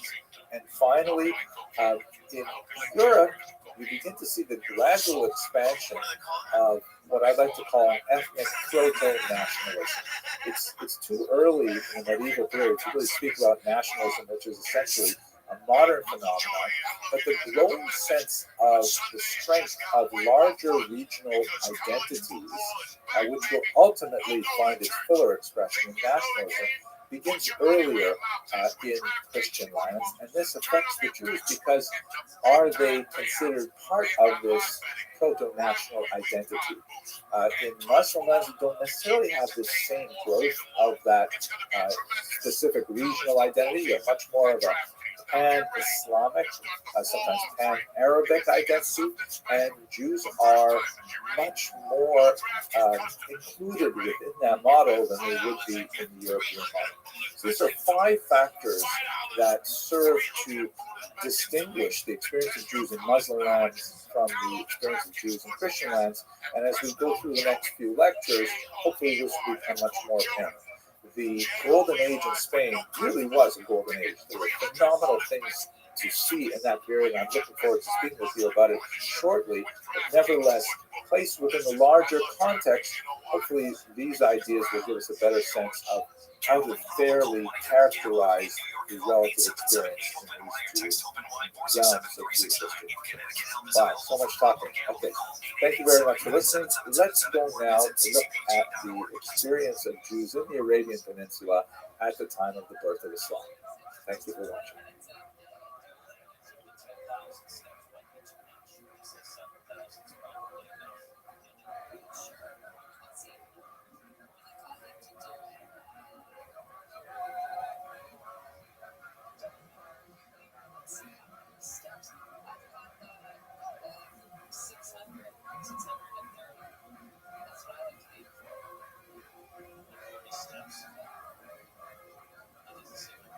Jews were certainly present in the Arabian Peninsula centuries before the birth of Islam in the early 7th century.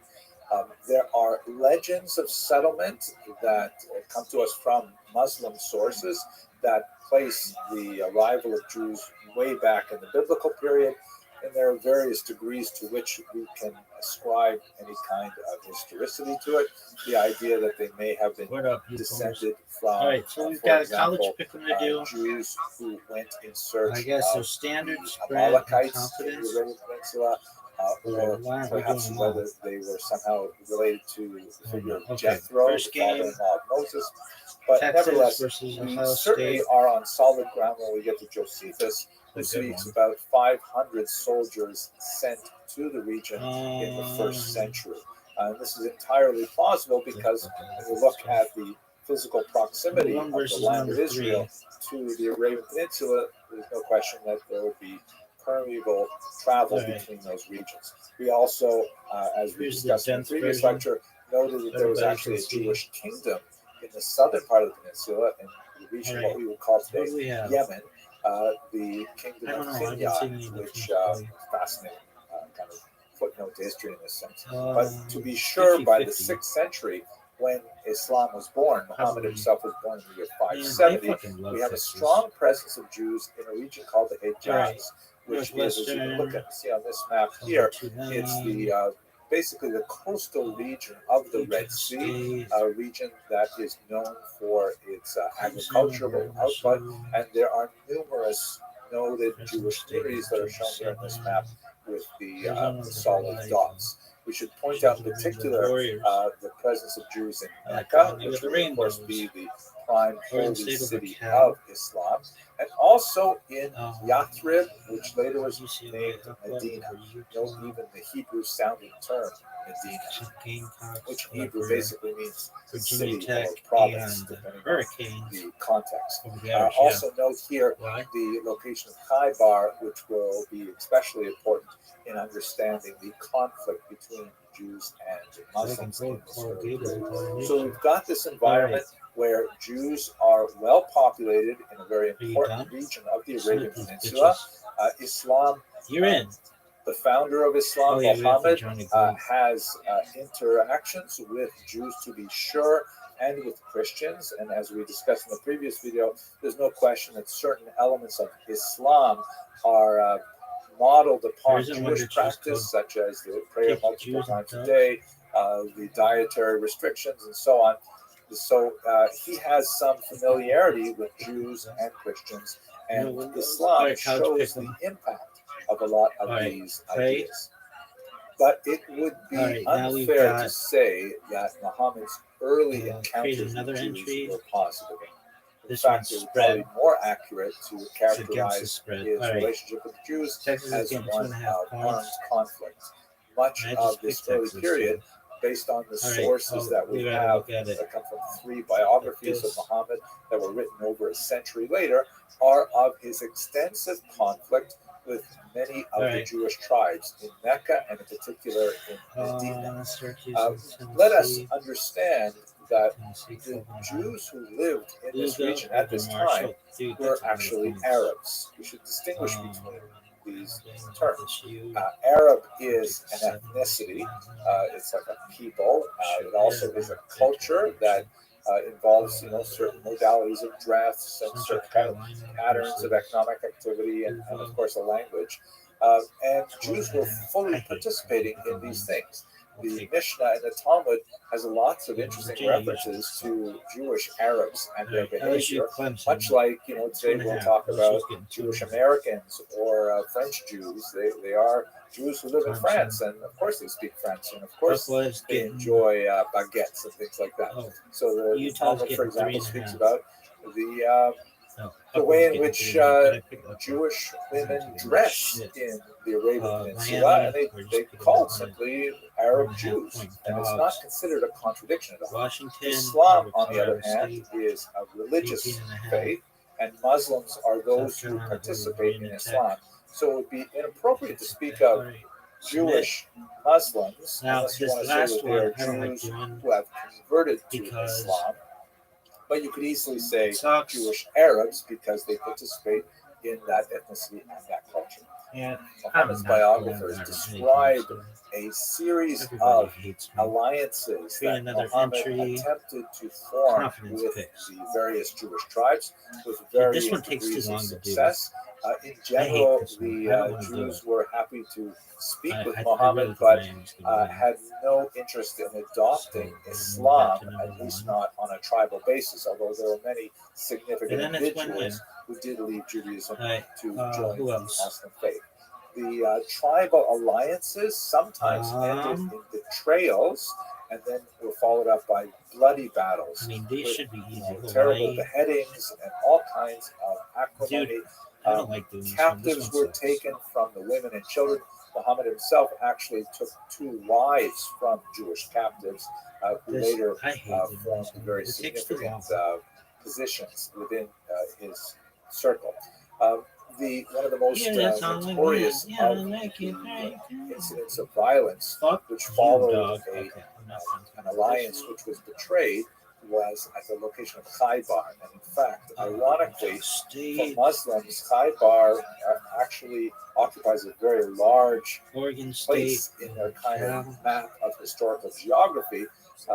Martin Gilbert, in his introduction to his work on the history of Jews and Muslim lands, specifically notes that one of the terrorists who engineered the bombing at Bali, he shouted out his trial, "Jews remember Khaybar." It's actually very large in their thinking with regards to the understanding of their relationship to the modern world. Like whenever I make picks, I'm like, oh, this is perhaps the most important takeaway of this entire period, which I've only sketched in the very broadest of terms. If you look at some of the sources that are in the notes, you can get into greater detail about what happened to whom and what precipitated certain violent episodes. I think the most important takeaway is that much of this is kind of like normal conflict between tribes that we would see in this kind of society in this time and place. In other words,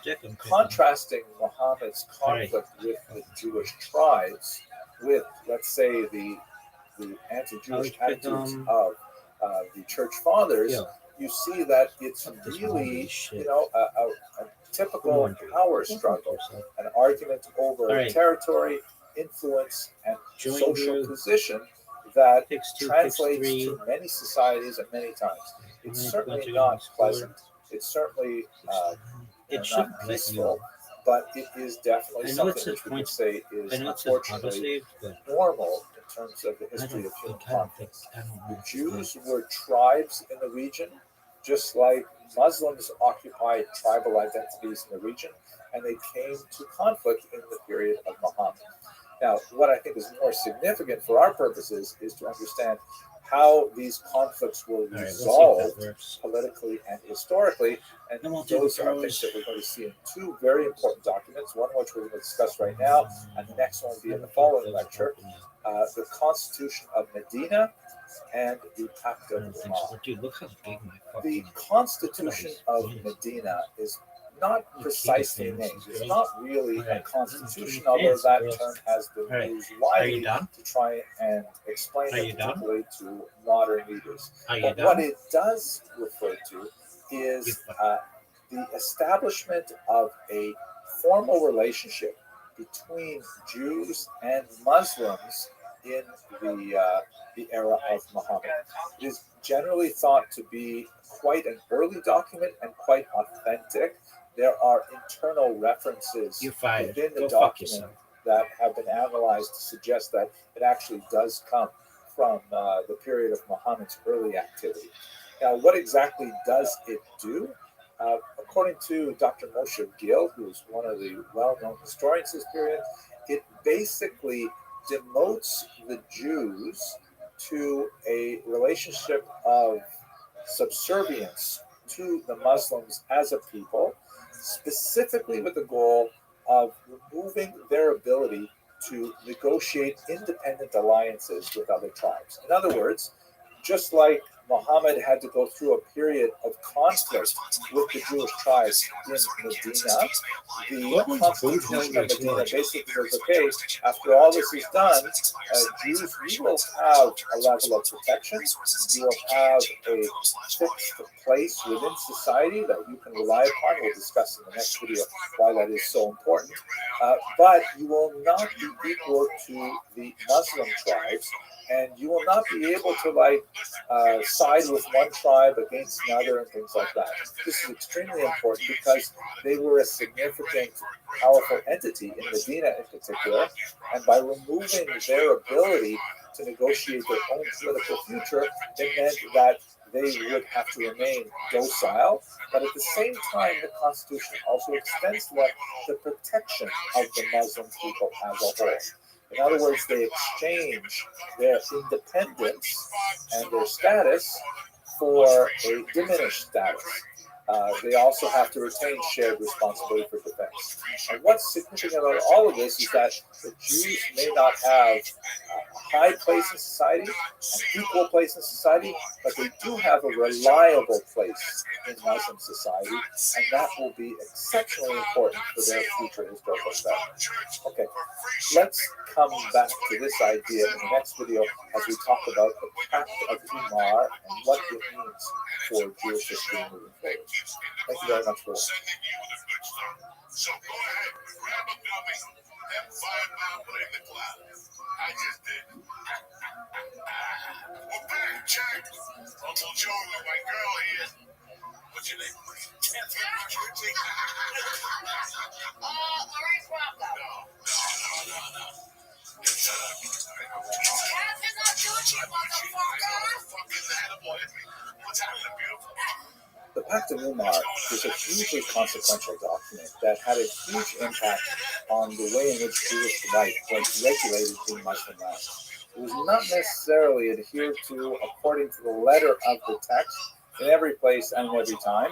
A lot of variations from the Pact, both in terms of leniencies and in terms of stringencies, seems to have been related to the specific inclinations of a particular ruler or a particular time and place. But nevertheless, it does give us a sense of the location that Jews had within the socioeconomic hierarchy of Muslim lands, and really contributed quite a bit to their survival under these conditions.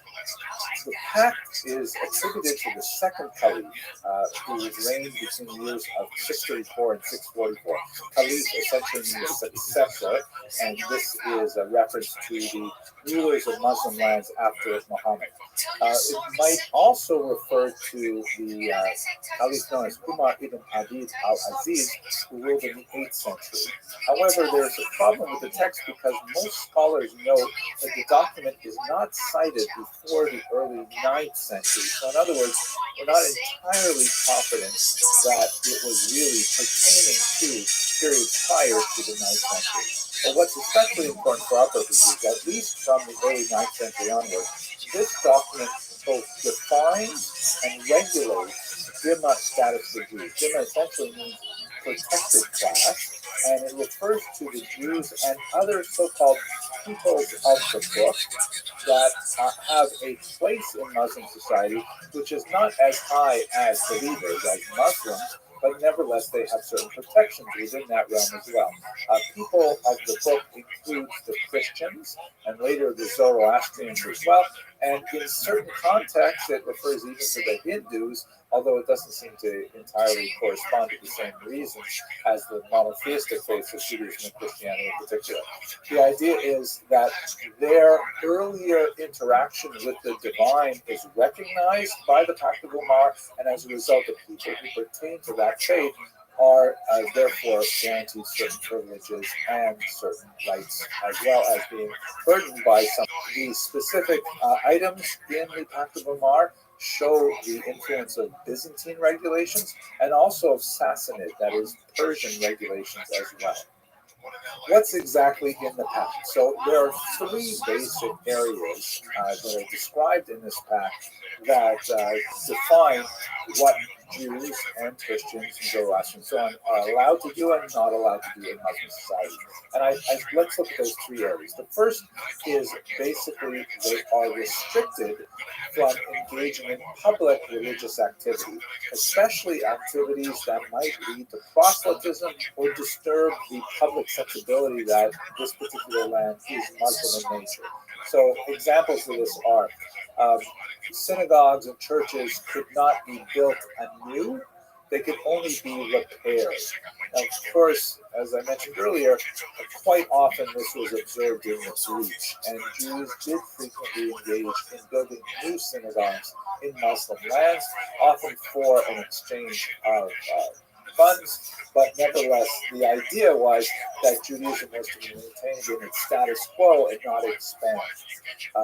Very important, I should mention that the protections that were granted to Jews were offset by a special tax called the jizya, which was frequently quite onerous, but not universally so in Muslim lands.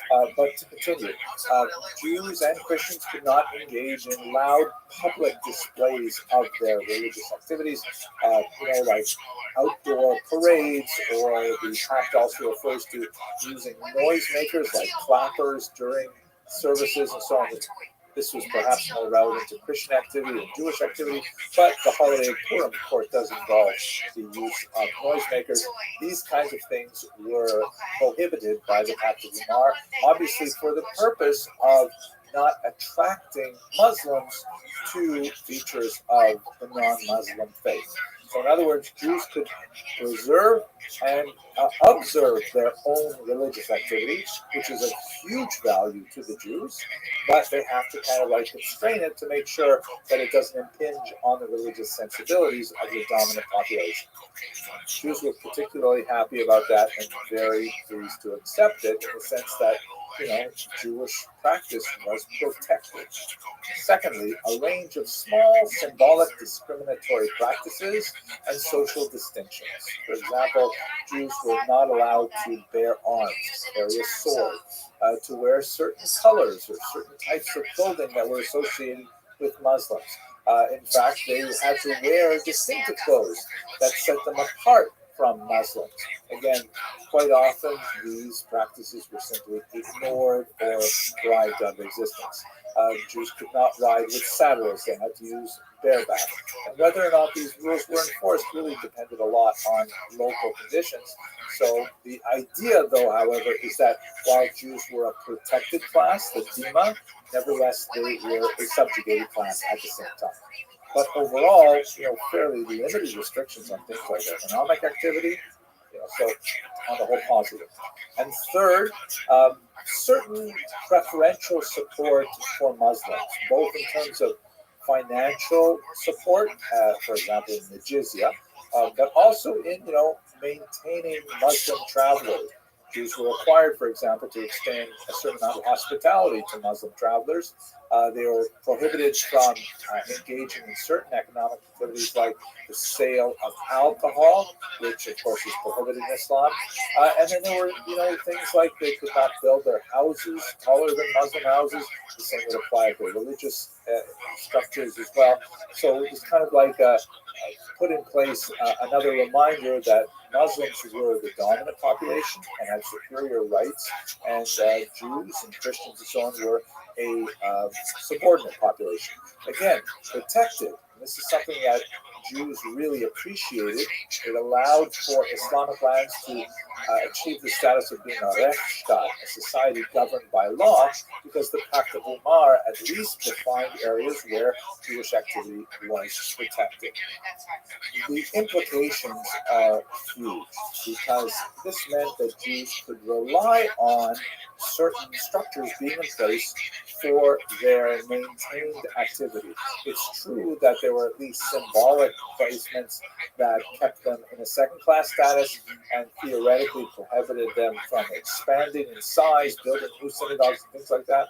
But by and large, these things were not especially strong prohibitions to their advancement.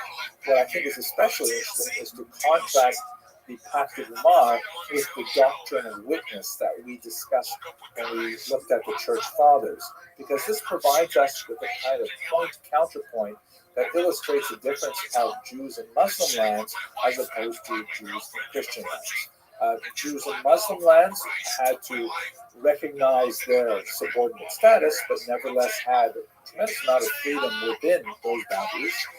In Christian lands, Jews were to be preserved in order to later provide testimony for the truth of Christianity, a theological purpose which posited their future existence, but at the same time kept them in that subordinate status in Christian lands as well. So ironically, the Pact of Umar is kind of like the Muslim version of the doctrine of witness, and very similar socio and economic implications. And we'll have to see in the next few lectures exactly how that played out within Muslim society. In the next lecture, however, we're going to go to the continent of Africa to look at the fascinating and not well-studied history of African Jews, and much of this takes place within the Muslim orbit. Thank you very much for watching. Sometimes, you always talk about doing too much research or thinking too much. I did all this research on my car. I loved it until I got it. I was the 8 things I hate about it. Actually, I did too much with it. So it's weird how you don't snap. You were saying you were snapped out of it, you were able to snap out of it. Well, no, you so much smoke up your ass so long. That's what I'm trying to say. Like I blew so much smoke up my own ass for so long that now I know how to knock the blow that smoke up my ass. I'd like to now turn to the fascinating history of the Jews of Africa. And this is an extremely complex and not very well researched topic. But let's break it down into 3 main areas. If you have a look at this map of the continent of Africa, I think we can sort of bulk the history of the Jews of this continent into 3 main geographic regions. The first would be, of course, North Africa, which is the most well-known aspect of Jewish history on the continent. It includes, towards the east, Egypt. You can see the Nile Delta in this satellite photograph. It includes really important regions like Tunisia, Morocco, which have long established Jewish settlements, because when the Jews were exiled from Israel in the 1st century, they followed a path that had already been trod by many previous migrants. The pattern of Jewish settlement in the ancient period basically extends across the coast of North Africa, up into Spain, and then later across the Pyrenees into Europe. But it also includes simultaneously settlements of the Italian peninsula, the Greek peninsula, and so on. But the coast of North Africa is a fairly well-known area for Jewish history. We've already treated it a few times in the previous lectures, and we'll come back to it again in future lectures. So I'm not necessarily going to break out a special lecture just for North Africa, because much of the history of Jews really is integrated with other things that are going on, particularly in the Muslim world, and so we will return to those later. Then there is the fascinating story of the Jews of Ethiopia, and that's so unusual that I'm going to devote at least 2 lectures to Ethiopia. The next lecture in the series will start with the Ethiopian Jews and take them up to the late 19th century, and then later on when we get to the spring semester, hopefully we'll return to look at them in the 20th century. And then finally, in the Deep South, we have the major population of Jews in South Africa. And most of those are migrants who come from Eastern Europe in the 19th century, however. And so it's better for us to treat them later on in the semester. A little bit like, I used to live in Miami for quite some time. And South Florida is way north of North Florida in terms of American culture. So South Africa is way more European, even though it is at the southern tip of the African continent. There are also many other populations, some fascinating ones like the Lemba, who are also primarily concentrated in the south, that have more features in common with the history of the Jews of Ethiopia, but I'm going to break it up into these three sections for now. Again, North Africa is going to be integrated with a lot of the topics that we're already discussing.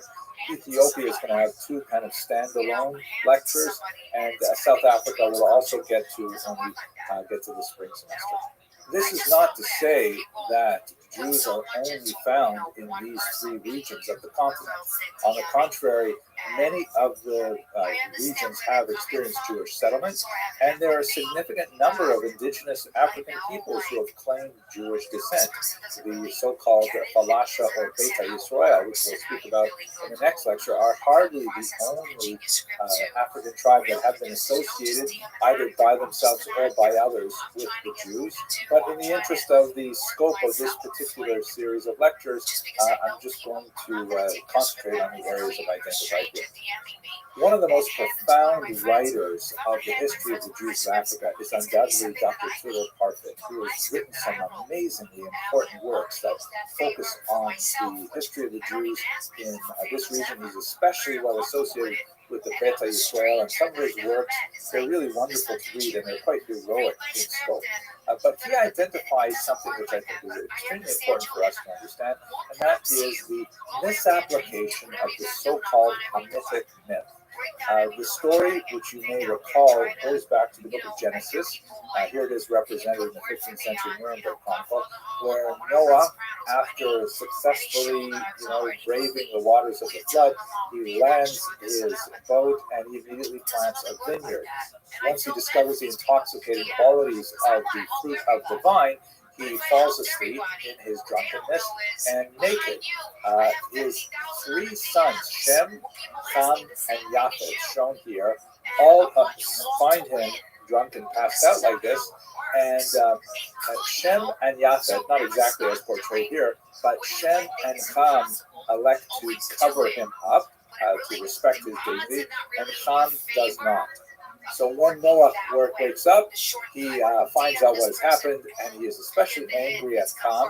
And for reasons which we'll have to left aside for now, he actually curses Ham's son, Canaan, or Canaan.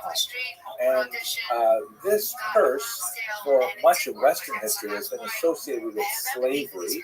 It has been used as a justification for slavery of Africans in particular, because the descendants of Ham are especially associated with the settlements of Africa. In kind of a fanciful association, the word Ham in Hebrew means hot.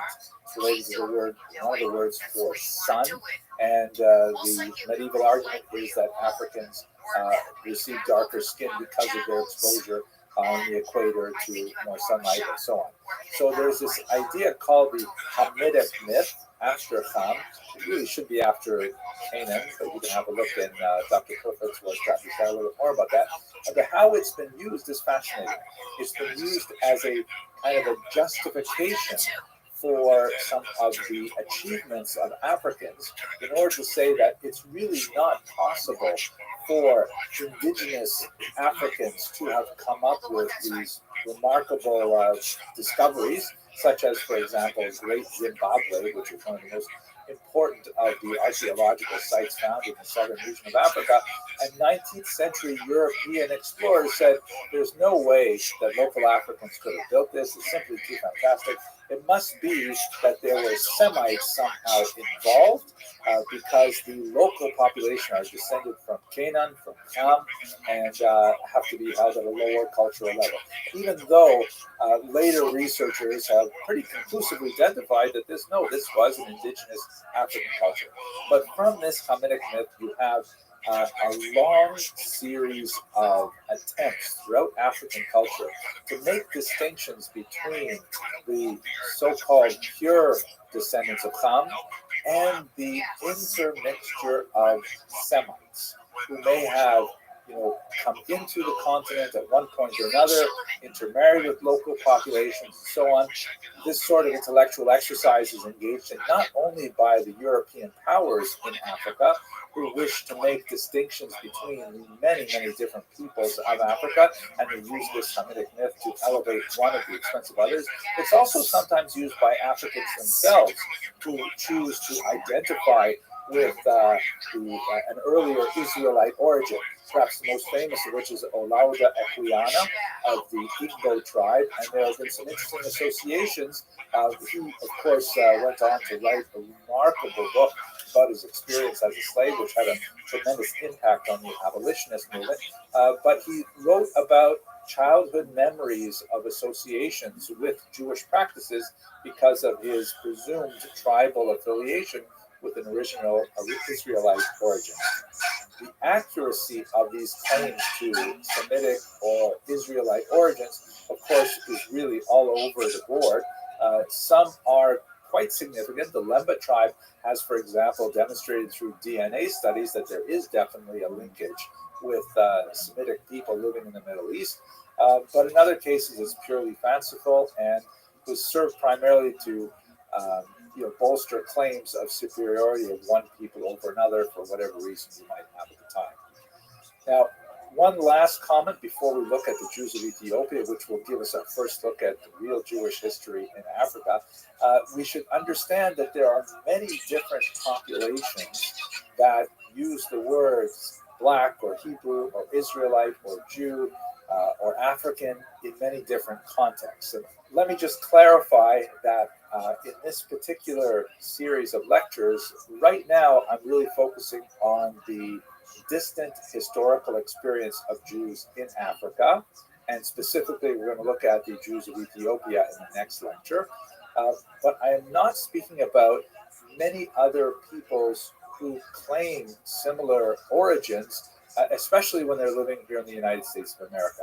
That's an entirely different phenomenon that is definitely deserving of study, but not necessarily historically linked to the populations that I'm going to discuss here. There are movements in America that call themselves Black Hebrews or Black Israelites because they identify with the ancient Hebrews or Israelites, sometimes with a bit of an animus to people who identify as Jews who do not necessarily have African origins. There seems to be a certain amount of hostility to Caucasian Jews, for example, with the claim that somehow Caucasian Jews have supplanted the true identity or true racial features of Jews by portraying themselves as Jews, whereas the real Jews would have been of a darker skin hue. I am not going to evaluate those claims in this particular lecture. We may come back to it in the future later, but right now we're just going to focus on the Jews of Africa. It's also important to note that there are many Jews who are of African origin for whatever reasons, including conversion. There are some tremendous individuals who have converted to Judaism because it is effectively colorblind. The state of one's skin color does not have a reflection or bearing on their candidacy for conversion to Judaism, although it is less common. But they and their children remain Jewish, and we have significant populations of Jews of color throughout the world. Okay, enough background information. Let's have a closer look at the Jews of Ethiopia, which I find absolutely fascinating, in the next video. Thank you for watching this brief introduction.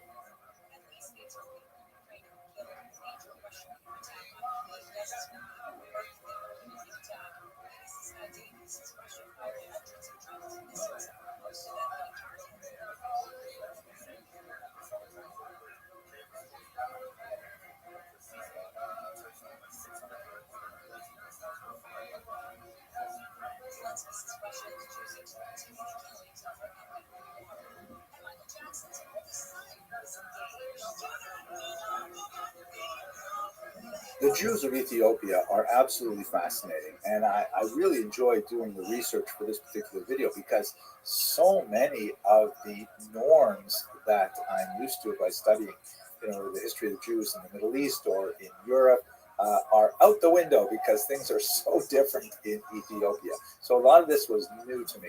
I was also surprised by how much of it was actually very similar. And I said, well, of course this is Jewish history, even though it's happening in a very different cultural environment.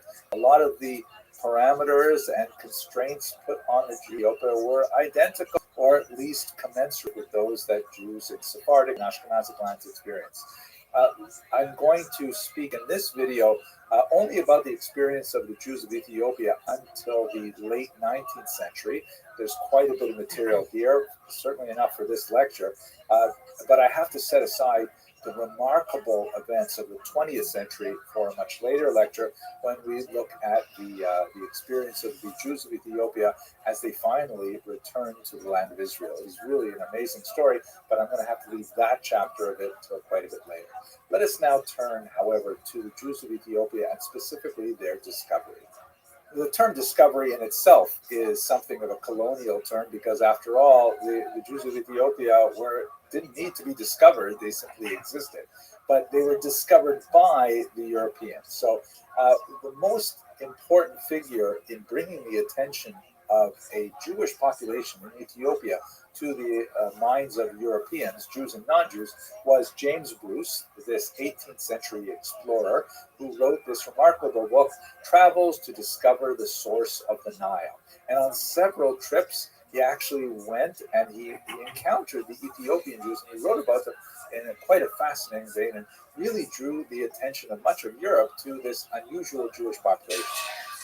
But by the time James Bruce came on the scene, Jews had known about the Ethiopian population for hundreds of years. Just to give you a few examples of the earlier references to them, there is a remarkable story of Eldad the Danite, who is a mysterious character who appears in the 9th century and claims to be associated with a Jewish kingdom that some authors have identified with Ethiopia.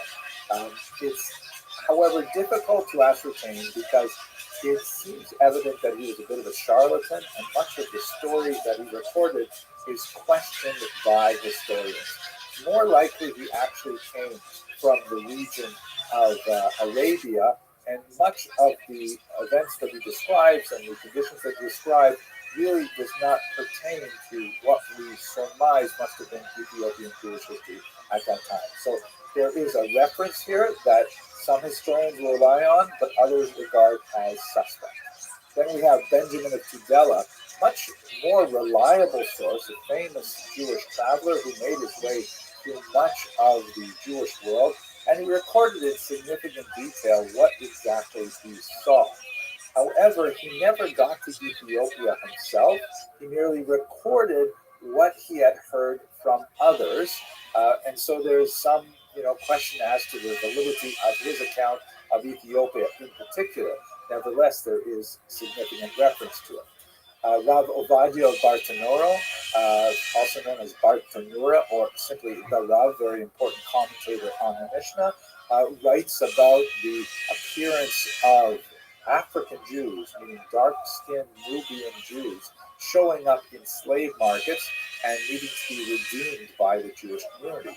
A much more interesting kind of reliable source, which is certainly confirmed by the extensive writings of Rabbi David ben Abi Zimra, known as the Radbaz, an abbreviation of his name, in the 16th century. He was the preeminent rabbi of North Africa. He was very active in Cairo in particular, and he dealt with specific cases regarding these people from Ethiopia, and he absolutely confirmed that they were Jews from the tribe of Dan. In particular, he dealt with the question of whether a slave woman coming from this region and claiming to be Jewish could be redeemed and then married, meaning could they buy her out of slavery, and then was it possible for a Jew to marry her? And in fact, he ruled in the positive and was very supportive of the Jewish identity story of the Ethiopian Jews. Fascinating, and so Jews have known about the Ethiopian population for hundreds of years, long before James Bruce, but we don't have really extensive historical data that describe the interaction of this population with other Jewish communities. Here's a map that shows you precisely where the majority of the Jews of Ethiopia were located, around Lake Tana. As you can see, the proximity to Saudi Arabia and Yemen is very significant. They're about 4,000 miles south of Israel, however. And I think we should turn now to the discussion of, like, where did they come from? How do you get Jews in Ethiopia? They don't seem to be fitting into any other patterns of migration that we know of Jews from Israel. According to the Kebra Nagast, which is a medieval account of the history of Ethiopia, the entire Ethiopian royalty comes from Israel.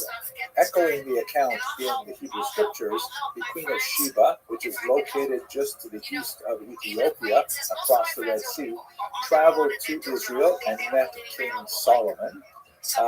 Then she returned, and this time to Ethiopia, and she was expecting a son by King Solomon, who was named Menelik, and he formed the beginning of the Ethiopian royalty. So, ironically, Ethiopians regard themselves as Israelites, particularly because of this particular royal connection.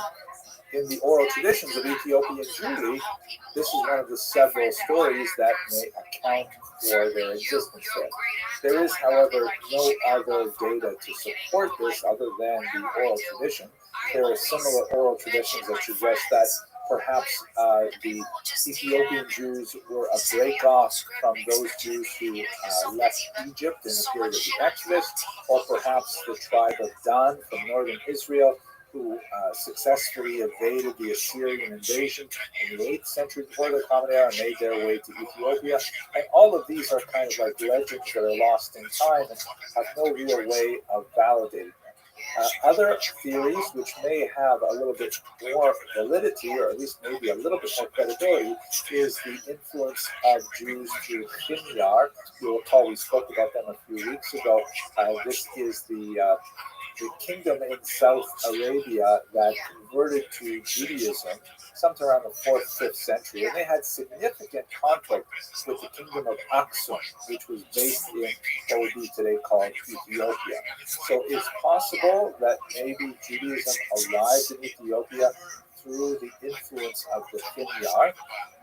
But what is without doubt is there is a certain population of people in Ethiopia who identify as Jews. We'll see there's a little bit of a caveat on what that word actually means, living within or alongside the Christian kingdom of Ethiopia. Here's a representation of the Christian king speaking to Muslims.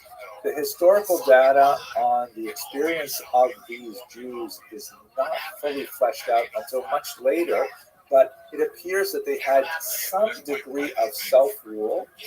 It's debatable whether they had a full kingdom of their own, but they definitely had a certain amount of territory and authority that was often in conflict with the Christian rulers of Ethiopia.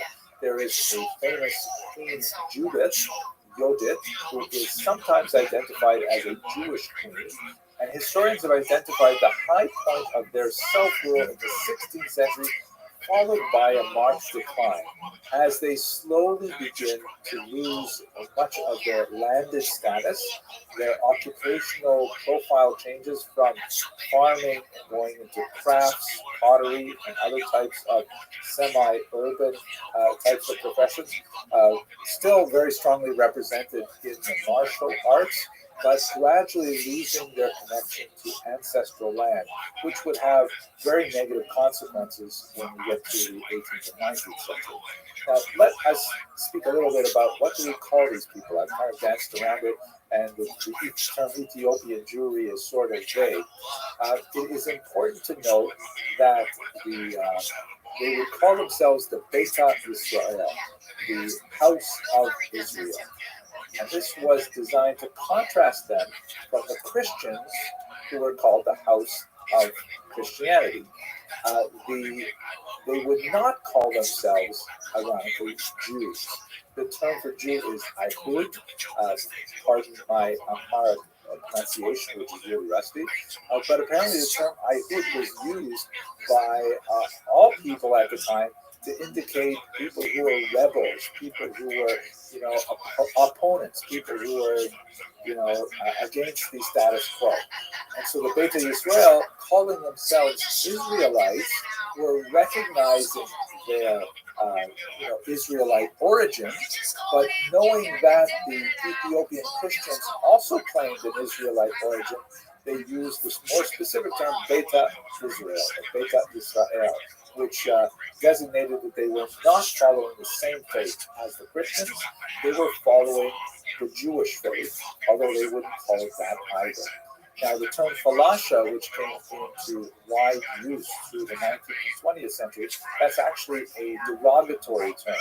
It means roughly outcast or landless person, wanderer, and this was used to describe the Beta Yisrael during the period of their lowest ebb in terms of their economic and political power.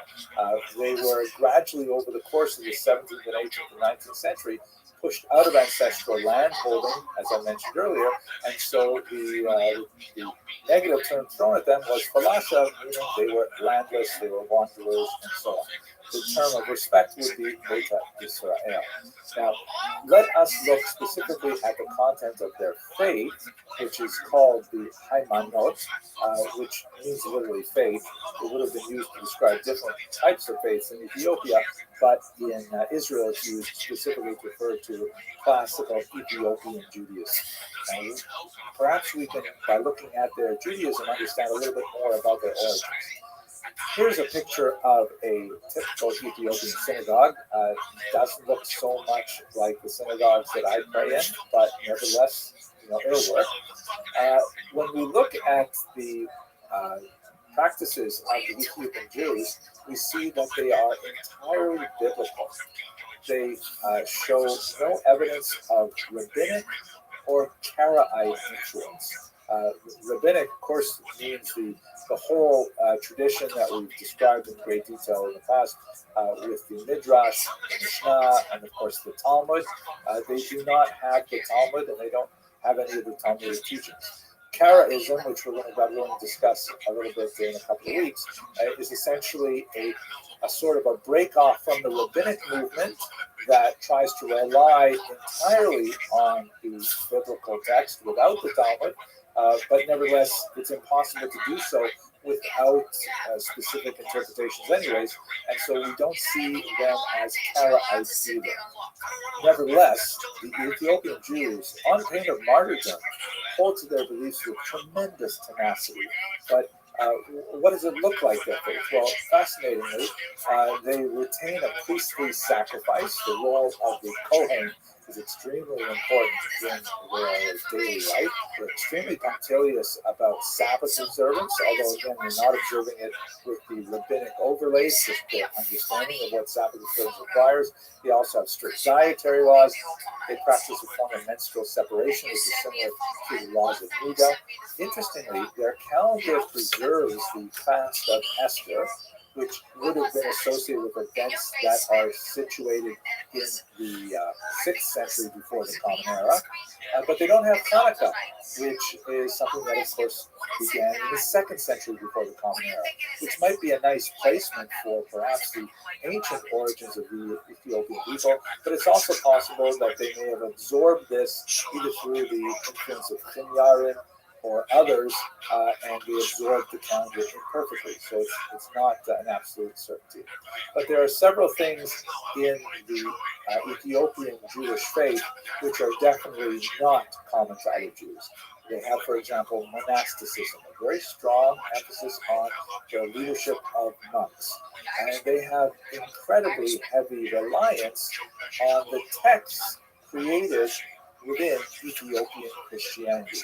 Here's a look, for example, at the text they call the Orit, which is related to the word perhaps Oraita, meaning Torah, the Aramaic word Oraita. You can see it's written in Ge'ez, which is the ancient scriptural language of Ethiopian Christianity, and also of the Ethiopian Jews.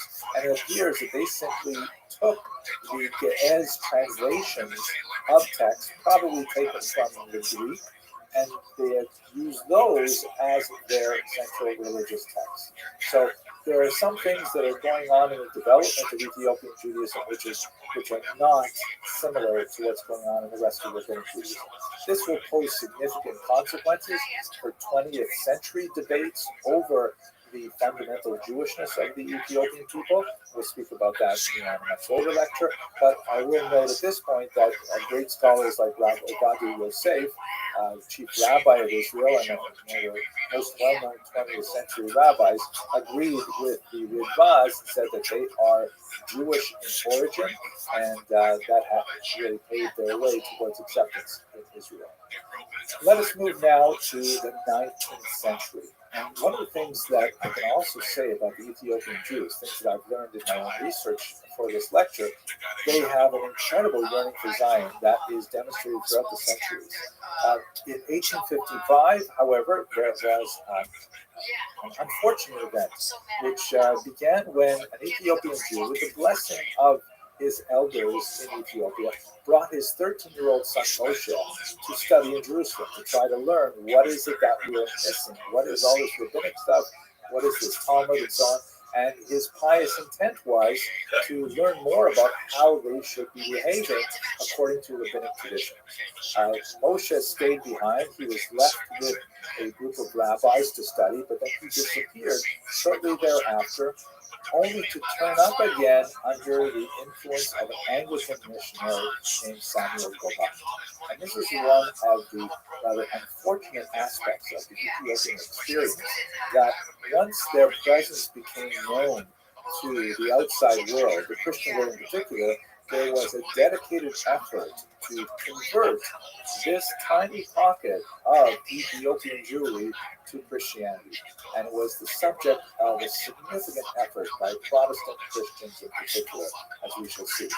However, the disappearance of Moshe ben Daniel was an unfortunate event because one of the first people to really raise questions about the Jewish status of the Ethiopian Jews was one of these rabbis, Rabbi Joseph Schwartz, who was assigned to study with Moshe initially. But let us return to the difficult aspect of this story, which relates to their targeting by Protestant missionaries. Perhaps the most significant of which is Henry Aaron Stern, a Jew who was converted to Protestant Christianity and made it his career essentially to preach to the so-called falasha, as you see here, an illustration from one of his many books at the time. Much of the actual preaching was not done by Stern directly. He actually spent remarkably little time in Ethiopia, and the time he spent there was not well served because at one point he was arrested by the emperor, but many of his acolytes were the ones, local Ethiopians, who adopted Christianity, who went on to proselytize on his behalf. Now in 1862, a crisis occurred when a young man named Kindi Fanta converted to Christianity through this mission, and he was excommunicated by the village elders. Fanta then turned around and cursed them in the name of the emperor. And this curse apparently had tremendous impact on the population as a whole. The curse had phraseology to the effect of, "May the emperor die if you do not stop offering ritual sacrifice." Now, the Beit Israel took this very seriously. I think this is part of the cultural milieu of Ethiopia, with which I am not that familiar. They took this very seriously, saying, "Oh my gosh, this curse must have some impact. And how are we supposed to behave according to our religion if that will place a death sentence on the emperor?" So the Beit Israel went to court over this. Again, it's 1862. It's still the modern era, and several courts, they went through the motions. They actually nullified the curse, but people were still concerned about this.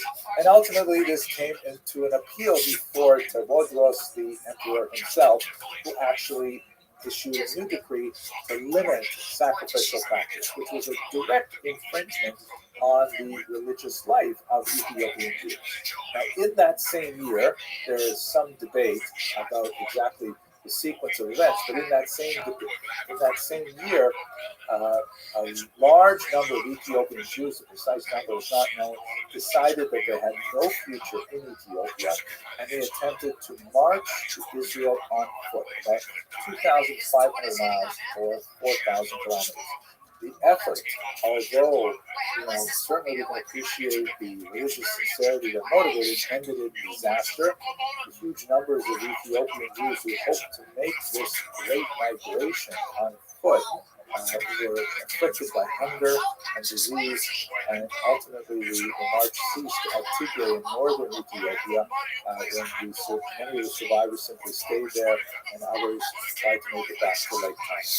So this is kind of like a low point in many ways for the history of Ethiopian Jewry, but there will be a glorious 20th century development that we'll have to discuss in the next time we come back to Ethiopian Jewry. In the meantime, I hope you found this useful, and I have to say I find it absolutely inspirational, and I look forward to speaking to you next about the Jews of Khazaria, strangely a related topic. Thank you very much. Just put Ray Liotta's IMDb. Yeah, I gotta know. We gotta know. This movie is fucking wild. Like, they shot it all around Gardner. They shot it where I live. They shot it right yeah. So the end of Gardner is a floral shop. And they just closed that during the pandemic. Because that's where fucking out of blue. Who's in the movie? Tell them the cast. Yeah, give us a kiss.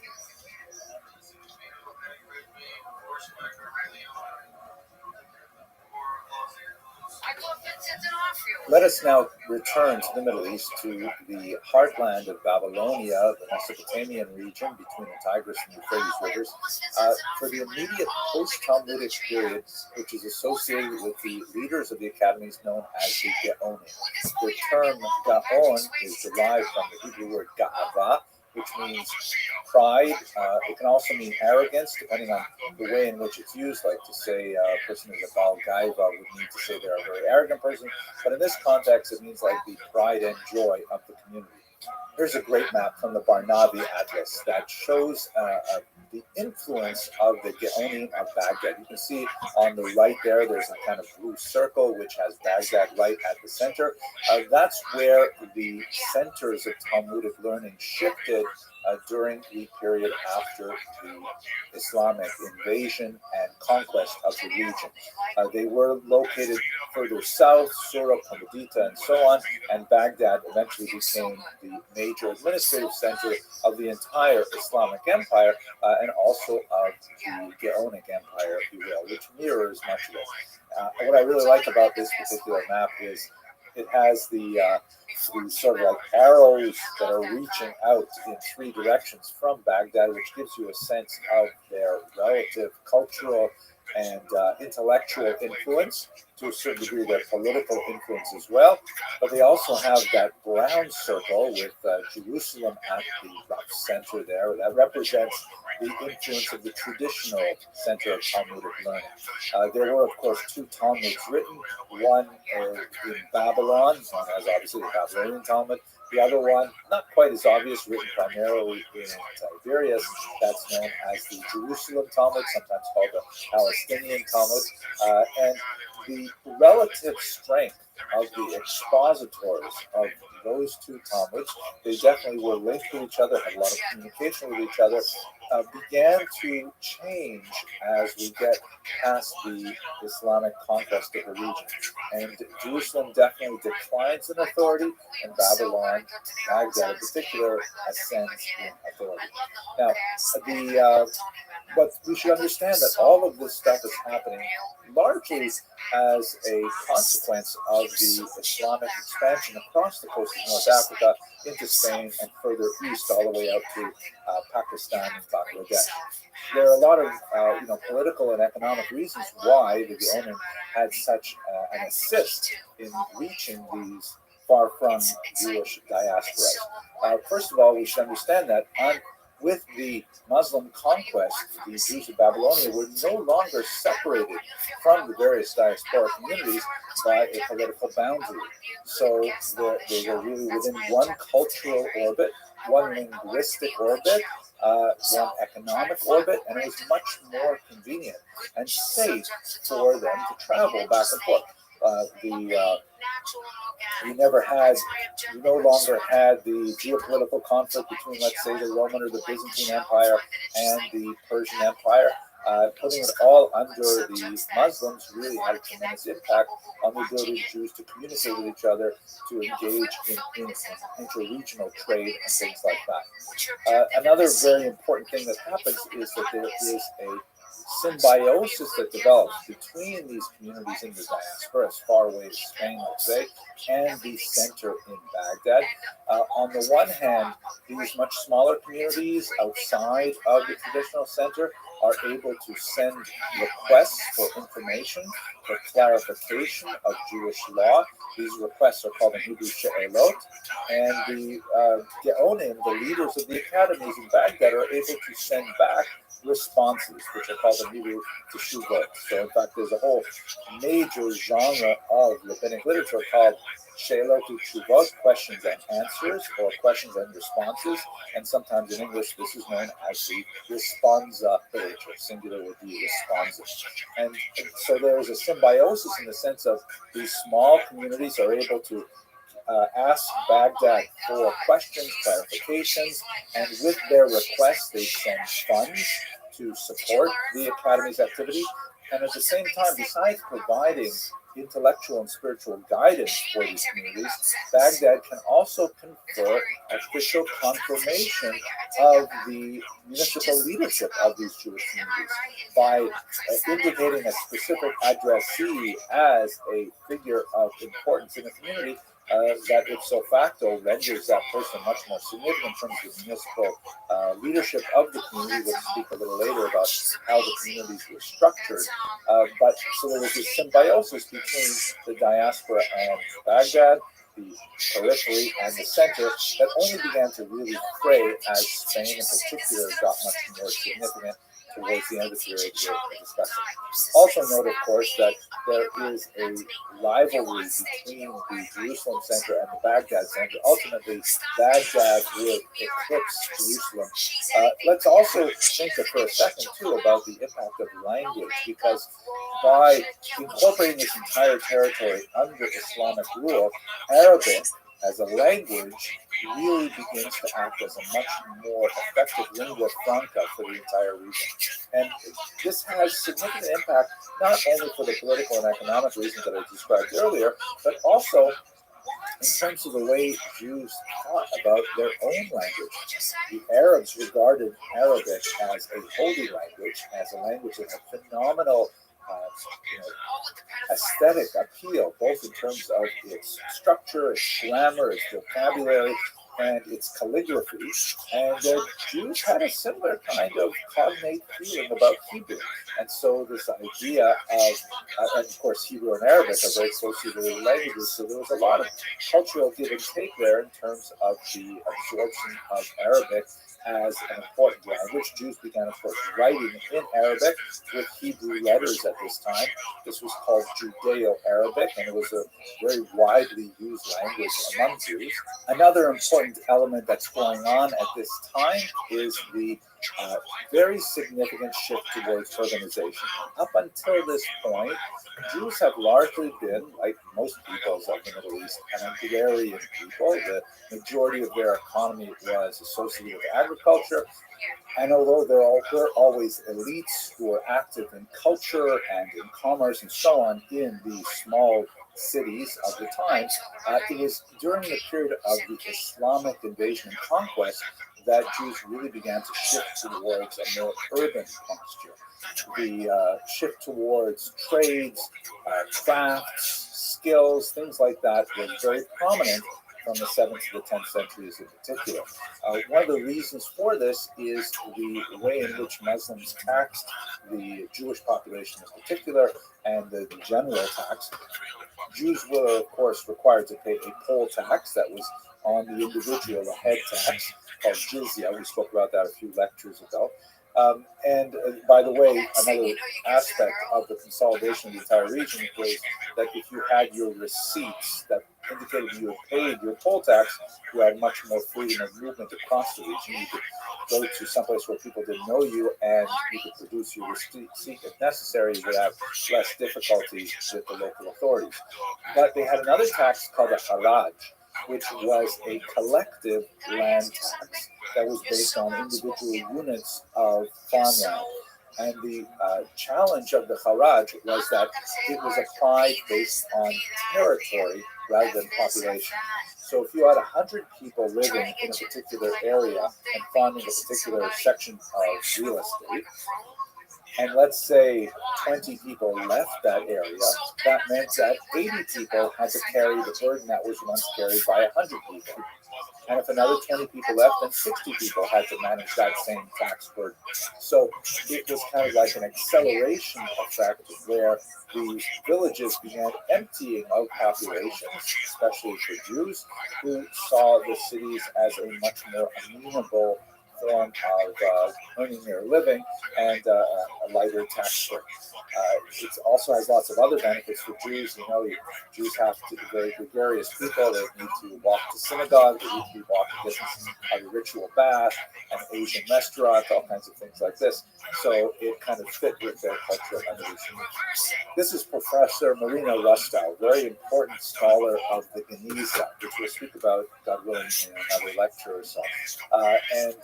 She presented in one essay a brilliant analysis of the confluence of the Gaonic expansion of influence and the discovery of a new method of communication that is specifically through paper. Historically, when new technologies have been developed, Jews tend to be early adopters, especially when it's associated with information technology. You know, the Arabs call the Jews the Am al-Kitab, the people of the book, but really we are the people of information. And so any way that we can communicate more effectively is something that appeals to us. Let's have a very quick look at the history of information technology up to this point, and then be clearer what actually happened and made a huge difference. So here's perhaps the oldest form of recorded information technology we have. It's a cuneiform tablet. It is basically a clay tablet that has these little wedge-shaped marks embedded into it and then baked. Great for durability. I mean, this is a piece of clay. It lasts a long, long time. It's really hard actually to destroy it. You can break it, but then you can piece it together. Really handy for archaeologists, but heavy to carry around, awkward to store, difficult to read, all kinds of things that make this not such a great choice. The next evolution in information technology at this time was parchment, which of course is very widely adopted by Jews. Torah scrolls are written on parchment, and this is essentially treated animal skins. Much more convenient to record and store and carry than cuneiform. And parchment has another kind of interesting feature that we don't recall that often with our contemporary methods of communication. It can be reused in a kind of a blunt way. Specifically, once you write on parchment, then if you want to use that text again, you can take some kind of like flat, hard object, like let's say a type of ruler, a stick, and you can rub it really hard, and that doesn't erase the letters, but it sort of fades them significantly. It breaks down the ink that's held by the animal skin such that it becomes less prominent. And then you can just go and write on top of it. This is called a palimpsest, and you can see here, in this fragment from the Geniza, there is in the back, the original text is a Greek text, and then written on top of it is a Hebrew text. Now, it's not very beautiful by contemporary standards, but it is rather useful that way. If you're familiar with the classic Mishnah in Pirkei Avot, where Elisha ben Abuya says, someone who learns in old age, or learns as an adult, to what may this be compared? To writing on rubbed parchment. Meaning, if you learn as an adult, like in your 40s or 50s or something like that, then you have to erase by rubbing all that stuff you learned as a child. But it never really goes away. What you learn as a child, as an adolescent, it's stuck in your brain in a very, very systemic manner. And you have to write on top of it, which is not ideal, but nevertheless you can do it. On the other hand, Alicia Benbuya says, now if you learn things when you're a child, then that is much better. It's like writing on fresh parchment, nice and fresh, high contrast and so on. Anyways, this is parchment. Jews adopted parchment in a big way. The other big development, again, in the ancient world was papyrus, which is a plant product. And the most famous place for producing papyrus is in Egypt, where they use lots of reeds along the Nile River. And as you can see from this Egyptian document, it holds color well, it can be very beautiful, and in fact, it can be made into a book form, unlike parchment, which works really well with scrolls. The papyrus can be cut up into like square slices and then bound on one side into what's called a codex or a book. This was actually very much used by writers in the first century, and so it was adopted by the burgeoning Christian movement as a major form of information technology. You know, of course, the early Christian movement is, of course, also Jewish, and so Jews adopted this technology. However, when the split between Christians and Jews grew wider in the second and third century and onward, Yo, what up? many rabbinic Jews eschewed the Nathan, use Nathan, of what's going the on, Pam? papyrus codex because it was so heavily associated with the. Can you hear me, son?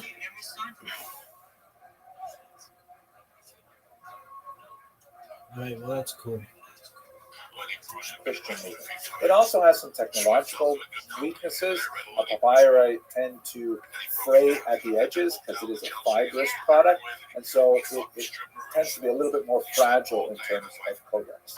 The next big invention, which is where we are in our Babylonian period, is of course paper. Paper had been around for several hundred years. The Chinese had developed it significantly, but it was only in the period of the Islamic conquest in the Middle East when the Babylonians began to see the great value of paper and to use it extensively. Paper is cheaper than papyrus. It can be locally produced. It's much more durable than papyrus. And of course, paper lasted for an extremely long time. And so in the period of the Gaonim, the rapid expansion of the use of paper as a mode of communication among Jews across the entire diaspora in the Islamic world represented an opportunity for the Gaonim to really accelerate their influence. A lot more correspondence is happening back and forth, both religious and spiritual, and also, of course, economic and personal. A lot more writings are being produced and are being copied out. Because, think about it. In order to produce a reasonable sized book, that might take 300 animals to create enough parchment. But with paper, it's way cheaper to produce these things and much more efficient to ship them off to various places. So this is a period of a great expansion and consolidation of a more unified viewpoint about how to interpret the Torah that the Gaonim really are able to capitalize on with the communication methods made possible by paper. Now, at this moment, if you don't mind, I'm just going to take a personal meditation and think about how this affected my life, not as a historian, but as a regular person. I have to say that when I was preparing this lecture, I had one of those flashes of momentary inspiration where I sensed in my own biography the great arc of history. I felt like I was riding a big wave of a historical moment. Let me share this with you. So have a look at this picture here. This is actually a photograph I took a few years ago of one of my sons sitting on a rock outcropping just outside my hometown in northern Canada. And this is a place where I, as a child, used to hike out to and sit and think about, life, the universe, and everything. And as you can see, I've labeled a couple of places. On the left, on the Abitibi River, is the paper mill that sustained this town. It was established at the beginning of the 20th century, And there was no one here at this point. This is actually quite a remote part of northern Canada, but they took advantage of the old growth forest and the river network to create a paper mill that would serve the burgeoning interest of newsprint readers. A town gathered around this paper mill, which included my grandfather, Olav Shalom, named Alex Abramson, who had immigrated from Lithuania to avoid fighting the Japanese Look at this. in the This is Russo-Japanese War, folks, and I'm really going to try to put this a living as a in the farmer. terms for you. Unfortunately, This is the most athletic frozen motherfucker we've ever seen. permafrost of the area made this If there were a unusually fantasy bad draft choice for sex, farming. this And so after motherfucker a few goes years one. of trying that, he said, well, that's it. I'm going to become the Yiddish Ashmata dealer, which means a clothing store owner. And he established, you can see on the right, Oh, dude. Alex Abramson and Son. It's not the big roof. That's that guy. Hey, dude. Back there, You don't have a mic. the ancestral home You need to pray, my friend. For a fucking mic. Children and my father, who is the son in the Alex Abramson son. And of course, then my mother and I, we lived in a little apartment top of the store there. And so just for a second here, I thought about how the Babylonians expanded the use of paper to popularize the Talmud. And paper just got more and more popular over the next 1,000 years until my own lifetime, in which the paper mill declined precipitously because few people read actual newspapers anymore. And so the demand for paper has dropped so much. And my father, Oliver Shalom, understood in a very prescient way that the future in Iroquois Falls was looking dim because it was a single industry town. And so he ensured that I would be able to go to the big city, Toronto, where ultimately I would study Talmud that was popularized by the Gaonim on pages, on paper. But now I work primarily in the material, which is entirely digital, like this, as we're engaged in today. What we're doing in studying history right now is very, very far from paper. There's no way to actually capture this on paper. So we have really come to a brand new cycle in information technology transfer. I'm very excited to be at this cusp of a great new moment for the popularization of Talmud, Jewish history, and general. Okay, sorry for that little tangent. Let's go back to our criteria. The Gaonim, of course, are the leaders of the academies now based in Baghdad.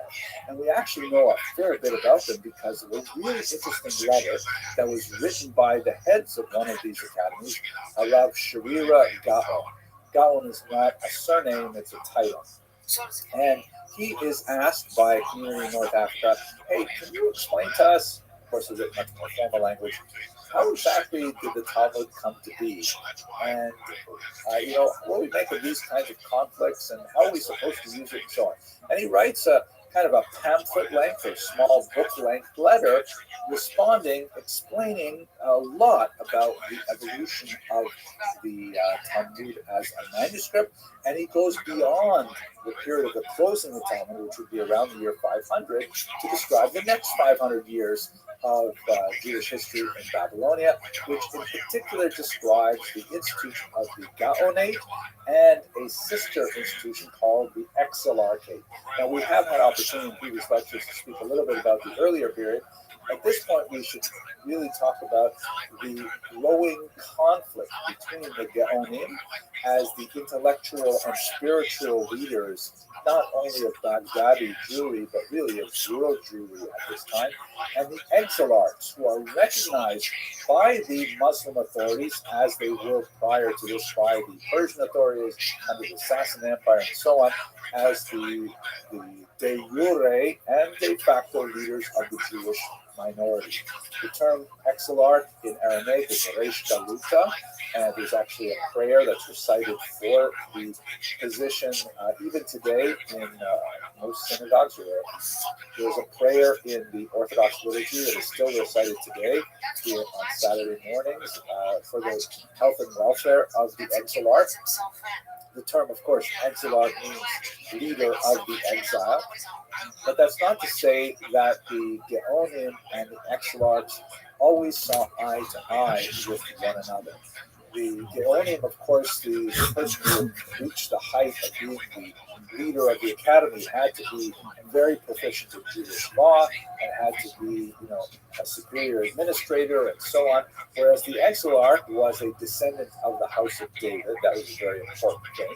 And there was a lot of politics involved in maintaining that particular position.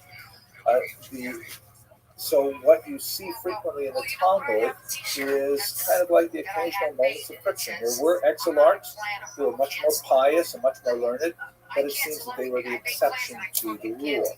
And perhaps one of the clearest examples of this and the awkwardness that this created was regarding an exilarch named Bustanai. He was alive at the time of the Muslim conquest, and when the Persian king was defeated, the Muslim conqueror took some of his daughters, that is the Persian king's daughters, the princesses. He took one of them for himself as a bride, and he gave the other one to the Jewish exilarch Bustanai. Bustanai married her, and he had a number of sons with her, who later went on to become exilarchs as well. And this created kind of an awkward moment because it doesn't sound like such an kosher type of wedding. I mean, first of all, she's not Jewish. Second of all, she's taken captive in war. Thirdly, it looks a little bit like a kind of shotgun marriage where the new Muslim ruler says, here, this is your wife. And so the rabbis and the Geonim had difficulty dealing with this particular situation. Ultimately, they found sort of like a halakhic way to accept it. Specifically, argued that although we don't know the details, but it's hard to believe that someone as important as the exilarch would not actually have his wife converted. And so she must have converted to Judaism, and so that kind of like assuaged concerns. But there was always kind of like a lingering doubt. While Shira Gaon, for example, is very careful to point out that he says that even though I am also descended from exilarchs, I'm not from the Bustanai exilarch part of the family. Like there's kind of like an arm's length relationship here. And so you frequently see conflicts between the Geonim and the exilarchs over a whole host of activities.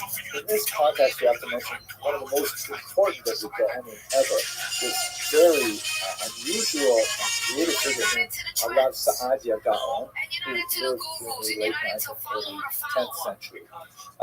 He was a brilliant scholar. He wrote very effectively on Hebrew linguistics, to get a commentary on the Torah. He engaged in very heavy polemic with the Karaites, who we'll discuss in just a moment. And he actually was not afraid of picking a fight over his interpretation of the Torah. One of the most significant elements was a conflict he had with the leaders of Jerusalem who disagreed on something as important as the calendar, specifically when would Yom Kippur fall in a particular year. And Rav Saadia Gaon strongly argued for a different date than that in Jerusalem. Ultimately, he actually won that particular debate, and that really demonstrated the primacy of Babylonia over Jerusalem. He himself was not a Babylonian. He was from Egypt. And in fact, one of the big surprises was when the exilarch actually appointed him to lead the Academy of Sura. And they later on, the exilarch had a conflict with Rav Saadia Gaon. Even though he had originally hired him for the position, they had a major conflict. They were eventually able to patch it up. But this is the kind of environment in which there is a religious, intellectual, academic head to the community, and at the same time a political head to the community that may be associated with wealthier powers. They frequently come into conflict with one another. But it is the Geonate that really has the longest impression on Jewish history because of their intellectual leadership. I alluded a moment ago to one of the activities of Rav Saadia Gaon, and that is his conflict with the Karaites. Karaites are a fascinating population that I hope to return to later on in this series, but it is in this period when they really begin to see significant growth. Unlike the mainstream Jewish community, which are called the Rabbinites, who follow the interpretive tradition that includes the Talmud as a major source of how to negotiate the text of the Torah, the Karaites reject that interpretive tradition and argue that the original biblical text has to be observed much more stringently. There are many occasions in which the Talmud discusses the ambiguities in the original text of the Torah and argues that it should not be understood on a face value. This is inevitable. There are so many passages in the Torah which admit of ambiguity. Sometimes there are passages in the Torah which appear to be contradictory to one another, and the only way to negotiate these kinds of difficulties is to have an interpretive tradition. So a figure in the 8th century named Hanan ben David had proposed a rejection of the Talmud as a whole. There's a lot more interesting story about why exactly this happened. We have really only polemical accounts to describe his disagreement with the community as a whole. It appears that he was, for example, in line to become an exilarch, but was passed over, and some have argued that this is part of the reason for his creation of an alternative interpretive tradition. But at any rate, he didn't form what were called at the time Karaites, but later Karaites absorbed his legacy as their primary impetus for their religious thought. The Karaite movement, however, expanded significantly throughout these centuries, despite the long-term conflict with the Rabbinites. And here you can see in this map the many centers that they established themselves in, and of course they exist to this very day. Now, when you look at Karaite history, for hundreds of years, historians have been forced to kind of evaluate this movement from within the context of the highly polemical religious literature that exists on the topic. That is, Rabbinites like Rav Saadia Gaon criticizing the Karaites, and the Karaites criticizing Saadia Gaon and others. So it's very difficult to get a sense of how Karaitism was actually lived in real life. The Geniza, however, offers us a brand new picture of what it must have been like. The Geniza is basically this massive trove of documents which would have been thrown away, except for an unusual habit that the Jews near Cairo had of preserving everything written with Hebrew characters. So not just religious books or prayer books or Torah scrolls, things like that, but also bills of sale, marriage contracts, personal correspondence, children's doodles, all kinds of amazing things are recorded in this massive trove, which only became available to scholars in the late 19th century, and in fact is still being deciphered even to this very day. At any rate, when you look at the Geniza documents, which give us a really good picture of hundreds of years of Jewish civilization as it was lived in the Mediterranean basin, we see that, surprisingly, Rabbinic Jews and Karaite Jews get along pretty well for the most part. We're not talking about the religious elite that have strong antipathy toward one another, but in most communities, you see that Rabbinite Jews and Karaite Jews live side by side without too much difficulty.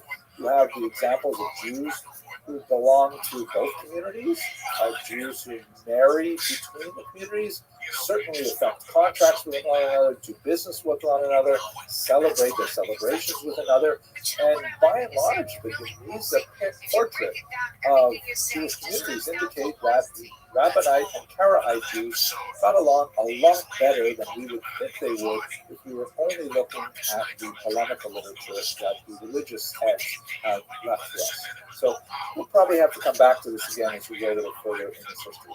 But for the time being, I hope you enjoyed this very quick overview of some of the religious, social, economic, and even technological aspects of the 7th through 11th century in Baghdad. Thank you very much for watching. Don't drop any fucking Italian names on me, so help me God, how about you just follow the nigga right to the fucking scalp. Don't mention who's better. I don't want to hear it because I'm right now at this moment. That's right. It's like the homeless guy you said today. There ain't no better place than where That's we're right. at. So shut your fucking Bible with that shit. And that's the problem you have. Well, it's an overload. It's overloaded. I'm telling you, it's the swipe left syndrome. I'm just using that as the metaphor to what I'm talking about. It's like there's always something better. The grass is always greener. So we just finished talking about the Gaonic period, and one of the communities that was most heavily influenced by the Gaoning of Baghdad were the Jews of North Africa. Let's take a few moments to look at the origins of that community and understand how they were shaped by the Muslim conquest, and we'll conclude this lecture with one of the high points of the history of the scholarship that emanated from North Africa. So when we speak about North Africa, there's actually a term that's used in scholarly literature, the Maghreb, which means literally the West. And it's an Arabic term, the Hebrew read Ma'arab, that encompasses these countries here in modern day terms. Basically, Libya, Algeria, Morocco in particular are the most significant for Jewish purposes. And as you can see, the population density is highest on the coast itself. As you move further south, you get to the Sahara Desert, much more forbidding, much less population growth there. But there are Jews who are living, for example, on the southern side of the Atlas mountain range in Morocco and so on. Let's have a look here at a satellite photograph so we can talk a little bit about the origins of these long-standing communities. Now, much of this is shrouded in legend. There is definitely, however, a significant Semitic influence in North Africa from the first millennium before the Common Era, like let's say 900 BCE. But it's not necessarily Jewish, it is Phoenician. Phoenicians are a maritime civilization that, of course, were involved in Israel as well, and they have settled many places along the coast. Their language is closely related to Hebrew, and so that was kind of like a cultural and linguistic entree to North Africa that was especially significant as we have more migration there. Now, one of the most famous cities is Carthage, which would be in Tunisia today. The legends of the earliest Semitic settlement suggest that some of the earliest populations to settle there after the Phoenicians were some of the early Canaanite peoples. Josephus suggests that some of Abraham's children, who did not form, let's say, the Mosaic Israelite Jewish branch, that is, Abraham's children by Keturah, his second wife. The Torah describes his children by Keturah as having been sent east with gifts. Obviously, they returned, bringing with them Asian food. But it's also possible, according to Josephus, to think of them traveling west. So they would have been descendants of Abraham. Augustine, in the 4th century, we spoke about him as one of the church fathers a while ago, he refers to the local term that people use for themselves in his region called Canaani, saying that this actually comes from Kanaani, which means Canaanite. That some of the earliest peoples were those that may have been expelled in the conquest under Joshua.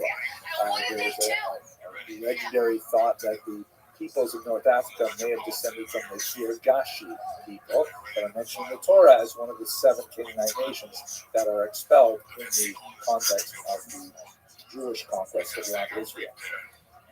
In terms of Jewish settlement per se, Joshua himself, his tomb is apparently venerated in Tlemcen, which is in Algeria. It's unlikely that Joshua actually moved to the west, but nevertheless, this is kind of like part of the lore of the region.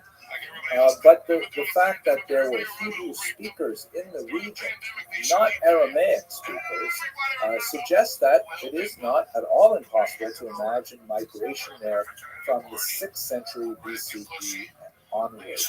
That is, after the destruction of Jerusalem under Nebuchadnezzar and the expulsion of Jews to Babylonia, it is in that Persian period that we begin to develop Aramaic as the lingua franca of Jews. Having Hebrew as the spoken language would suggest that, in fact, these peoples would have come quite a bit earlier. But at any rate, whatever you make of these various legendary possibilities, there's no question that we have strong populations there in the 1st and 2nd centuries, lots of documentation of boatloads of captive Jews after the First Roman-Jewish War, being sent throughout the Mediterranean. You have the migration after the Bar Kokhba rebellion. We know of Jews, for example, in Cyrenaica, that Kyrene, that actually had a revolt against the Romans in the year 117, the Kitos rebellion, which we spoke about a while ago. There's no question there's lots of Jews living here around the turn of the millennia. There were some interesting archaeological discoveries, such as a mosaic that was originally thought to be of a church that was discovered in Tunisia, but looking at it a little bit more closely, you can see it says right there in the middle of the text, Sancta Synagoga. It says Holy Synagogue, and in the little medallions on either side of the text, there is the very classic Jewish representation of the menorah, which makes this a prime candidate, of course, for first century Jewish settlement in the region. The Muslim conquest in the 7th century is especially interesting because we have a lot more historical treatment of the discovery of Jewish tribes living in North Africa. A Muslim historian, Ibn Khaldun, says they came across these Berber tribes. Now, the term Berber is acceptable in English, although it is originally a derogatory term that was applied by the Greeks to the indigenous peoples of North Africa. Lacking, respect for the local terminology, they refer to their language as being kind of like a gibberish. They would say bar, and hence we get the term in English barbarian. But ultimately the term was transvalued and it was used to refer to these peoples without necessarily having a negative connotation. Now, among these multiple tribes, several of them were actually practicing Judaism, and the Muslims were surprised to see, wow, significant Jewish populations among these people. The earlier Semitic context, the earlier migration of Jews, no doubt had an impact on the local population.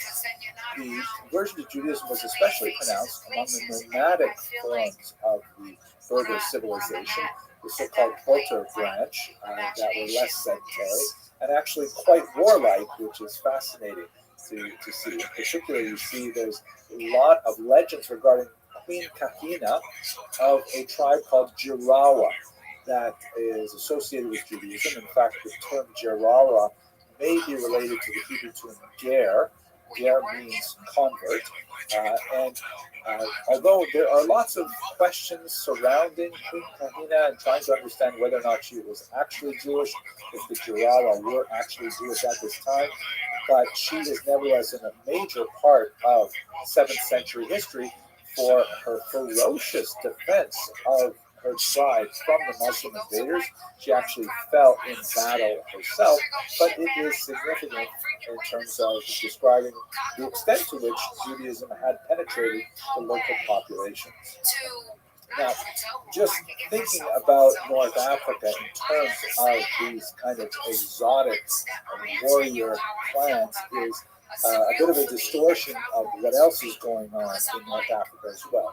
There's actually a lot of scholarship developing, especially on the coast, as you have more and more scholars coming together in the welcoming environment of Islam to engage in religious studies. Perhaps the most famous is Rabbeinu Hananel ben Hushiel, who was an 11th century commentator who actually wrote the first full commentary on the Talmud.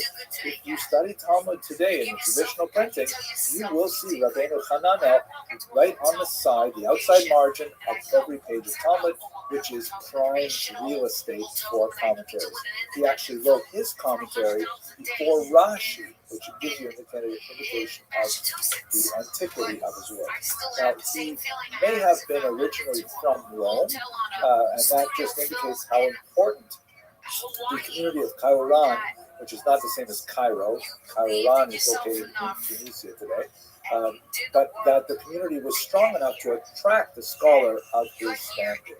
Even more famous than Rabbeinu Hananel, it's impossible to talk about medieval North African Jewry without referring to Rabbi Yitzchak ben Yaakov Al-Fasi.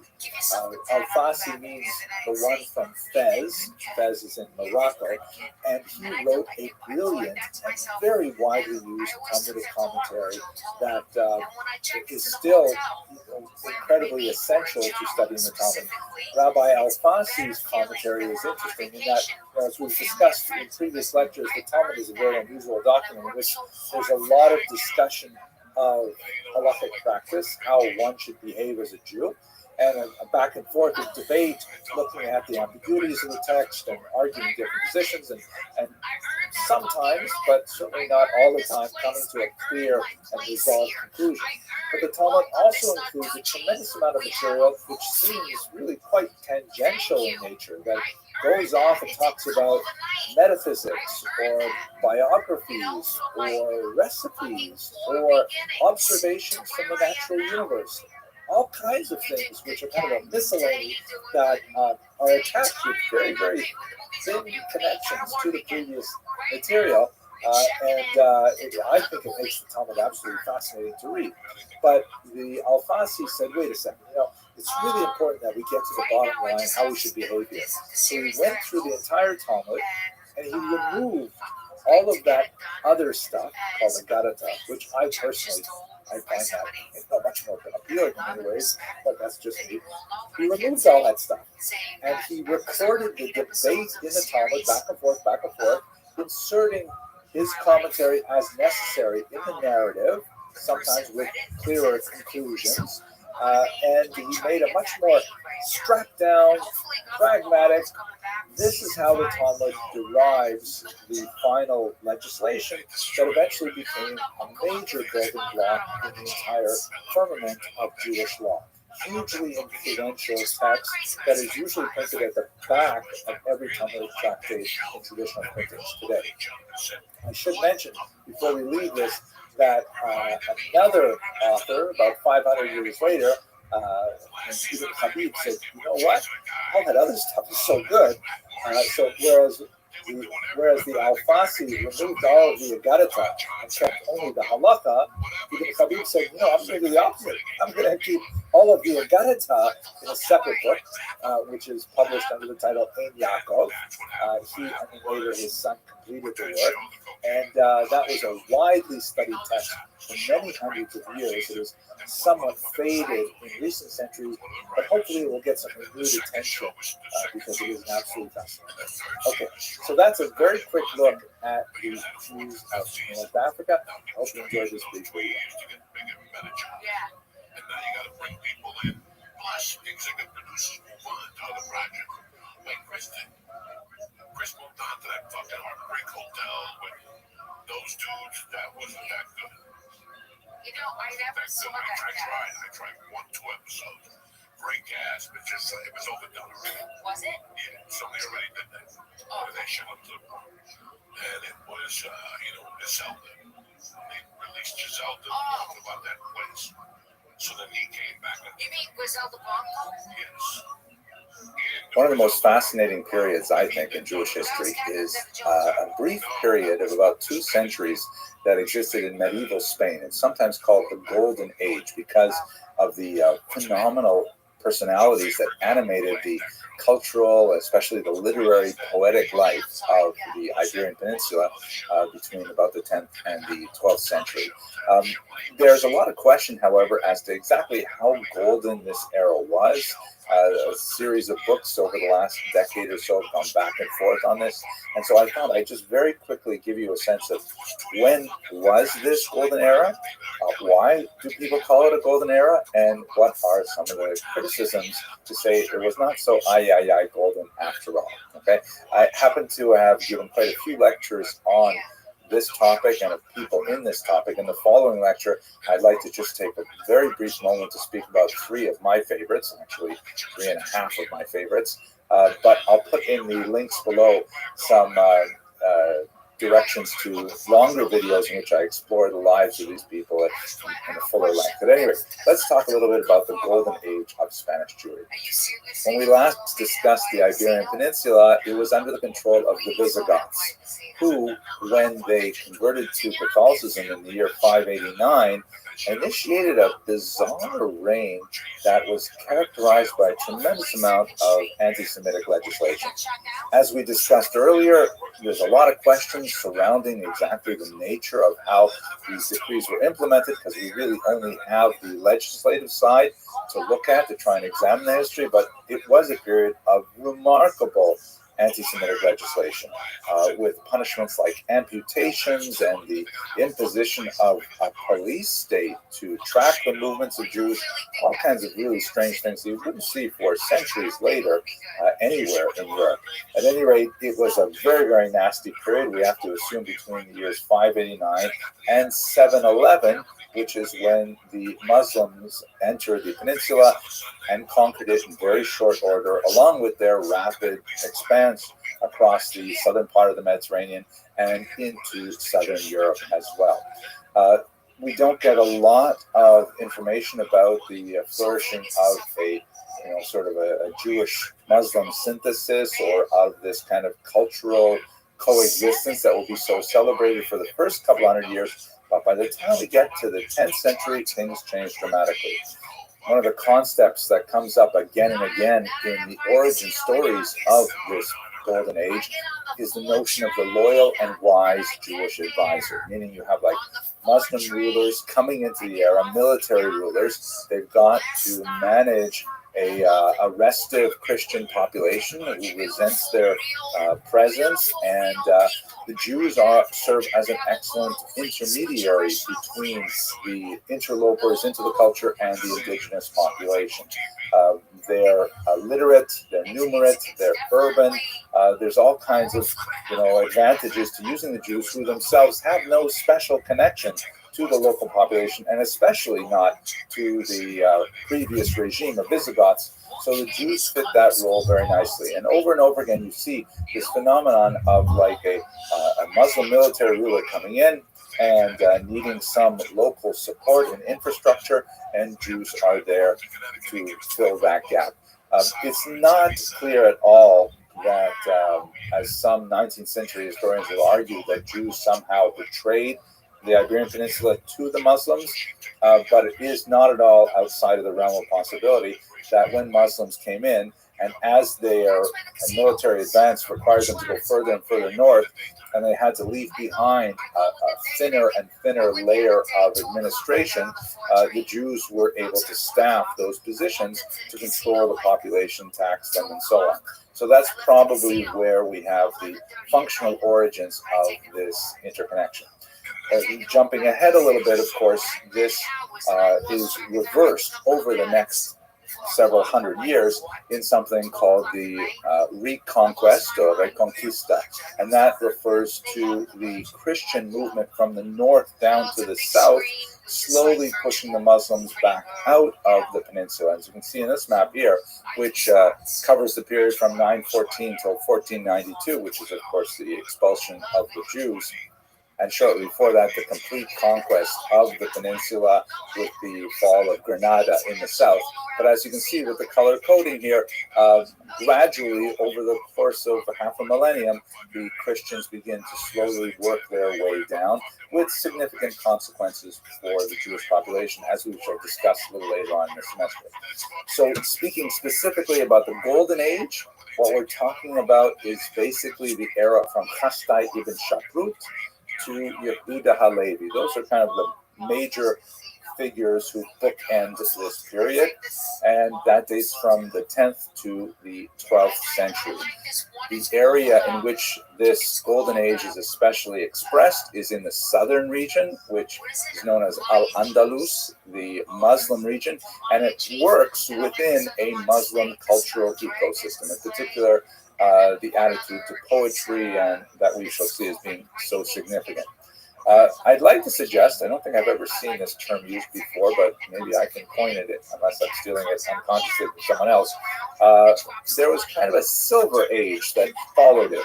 Not nearly as amazing as the golden age, but there were a few really important figures like Nachmanides, or the Rashba, some phenomenal figures who were in Spain shortly after the Golden Age was coming to a close, and they existed within the Christian cultural ecosystem, with quite a different experience in many ways, as God willing we shall discuss as we go further along in the semester. So basically, that's what we're talking about. These 200 years between the conquest of the peninsula in 711, it really comes to its golden period in the 10th century, up until the 12th century, when the Reconquista begins to slowly make its impact on this brief and fascinating period. Okay. Now, what makes it so golden, perhaps one of the most significant things, is something that is known in the scholarly research as la convivencia, or as I think the Spaniards would say, la convivencia, which always makes me laugh, but it means literally the living togetherness, right? The coexistence, which is a little bit stronger, I think, in Spanish. The idea that these are, very diametrically opposed cultures in so many ways. I mean, Christians and Muslims and Jews, they have a lot to argue about, and they did argue in many ways, and there was a lot of violence involved in the history between those three parties. But for some reason, during those 200 years, there was a tremendous amount of a living togetherness where they appreciated each other's cultures in ways that we don't see for much of the period. There's certainly several key examples of this convivencia, which is not, a perfectly round convivencia with, Jews and Christians and Muslims all sharing equally. It tends to be lopsided towards the Muslims in terms of political authority, for example, towards the Jews in terms of fiscal activity, let's say. But, and I would say the Christians are probably at the bottom end of this triangle or this circle, but nevertheless, it does represent a step forward. Now, there are a lot of questions about it, though. Was it really as great as we will describe in the next video in particular? First of all, we should understand that one of the reasons why this happened at all is because Spain is so far away from the center of Muslim culture, which was in Baghdad. Right? In fact, in many ways, the Spanish Caliphate, the leaders of the Muslim society in Al-Andalus, declared themselves a separate and independent caliphate from the caliphate that was based in Baghdad. They were so far away. I mean, we're talking about distances that took, days, weeks to travel.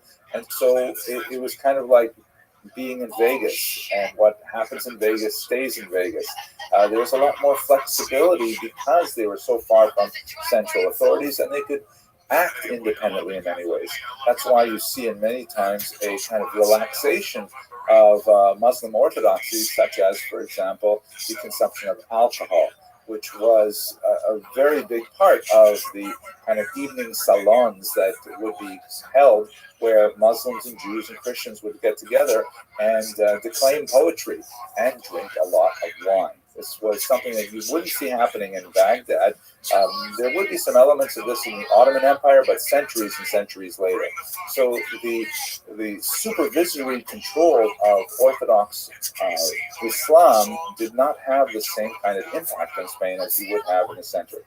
There would be ups and downs to this. There would be invasions from North Africa, from much more doctrinaire Muslims who would insist on a return to some of those values. But for the golden era that we're talking about, there's a lot of center versus periphery issues, which are very significant. And by the way, the same thing holds true for the Jews, because their center of gravity intellectually was still in Mesopotamia, with the great academies of Sura and Fundavita themselves moving to Baghdad. The Geonim were based there as well. And so they're very far away from the central authorities too. Let us not forget as well that although we speak about this convivencia, it wasn't completely equal. It wasn't like mi casa, su casa. It was a situation where the Jews were definitely limited in their authority. There were some phenomenal figures who reached great heights, but always subordinate to the Muslim rulers. There was no question that somehow there could be an independent Jewish state or anything like that. And so there were similar kind of boundaries on Jews and on Christians within their community. Nevertheless, placed within the larger context of what Jews and Christians were allowed to do in Muslim lands elsewhere, or what Jews or Muslims were allowed to do in Christian lands elsewhere, this was really a period of great liberalism and flourishing of cultural activity. There were also moments of violence during this period. Let's not think that this was one of uniform peace and happiness. There was a rather remarkable pogrom in the southern region in 1066 after the death of a very important figure named Shmuel HaNagid that we'll discuss in the next video.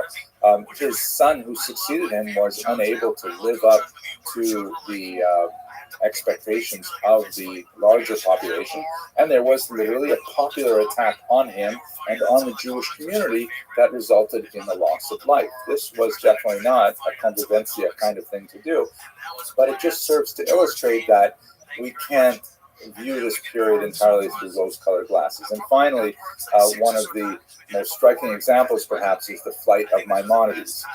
He is often considered, since he was a native of southern Spain, he's often considered one of the great exemplars of La Convivencia, but in reality, the vast majority of his work, his scholarship, his activity as a Jewish leader occurred in Egypt as an adult and as an older individual. His period in Spain was fairly brief. His family fled when he was still a young man, primarily because of Muslim persecution from those North African invasions that occurred at the time. So this is just kind of like caveats to the overall idea of convivencia. In the next video, we're going to look at several figures who embody the ideas of convivencia. Finally, I'd like to give you just a little bit of a historiographic perspective on the reason why we get to this whole concept of the Golden Age in the first place. A lot of it has to do not so much with the 10th through the 12th centuries, but with the 19th century, specifically Germany in the middle to late 19th century. This is a period when Jews were arguing quite strenuously for equal rights, for what was called emancipation, a major theme that we'll, God willing, speak about much more in next semester.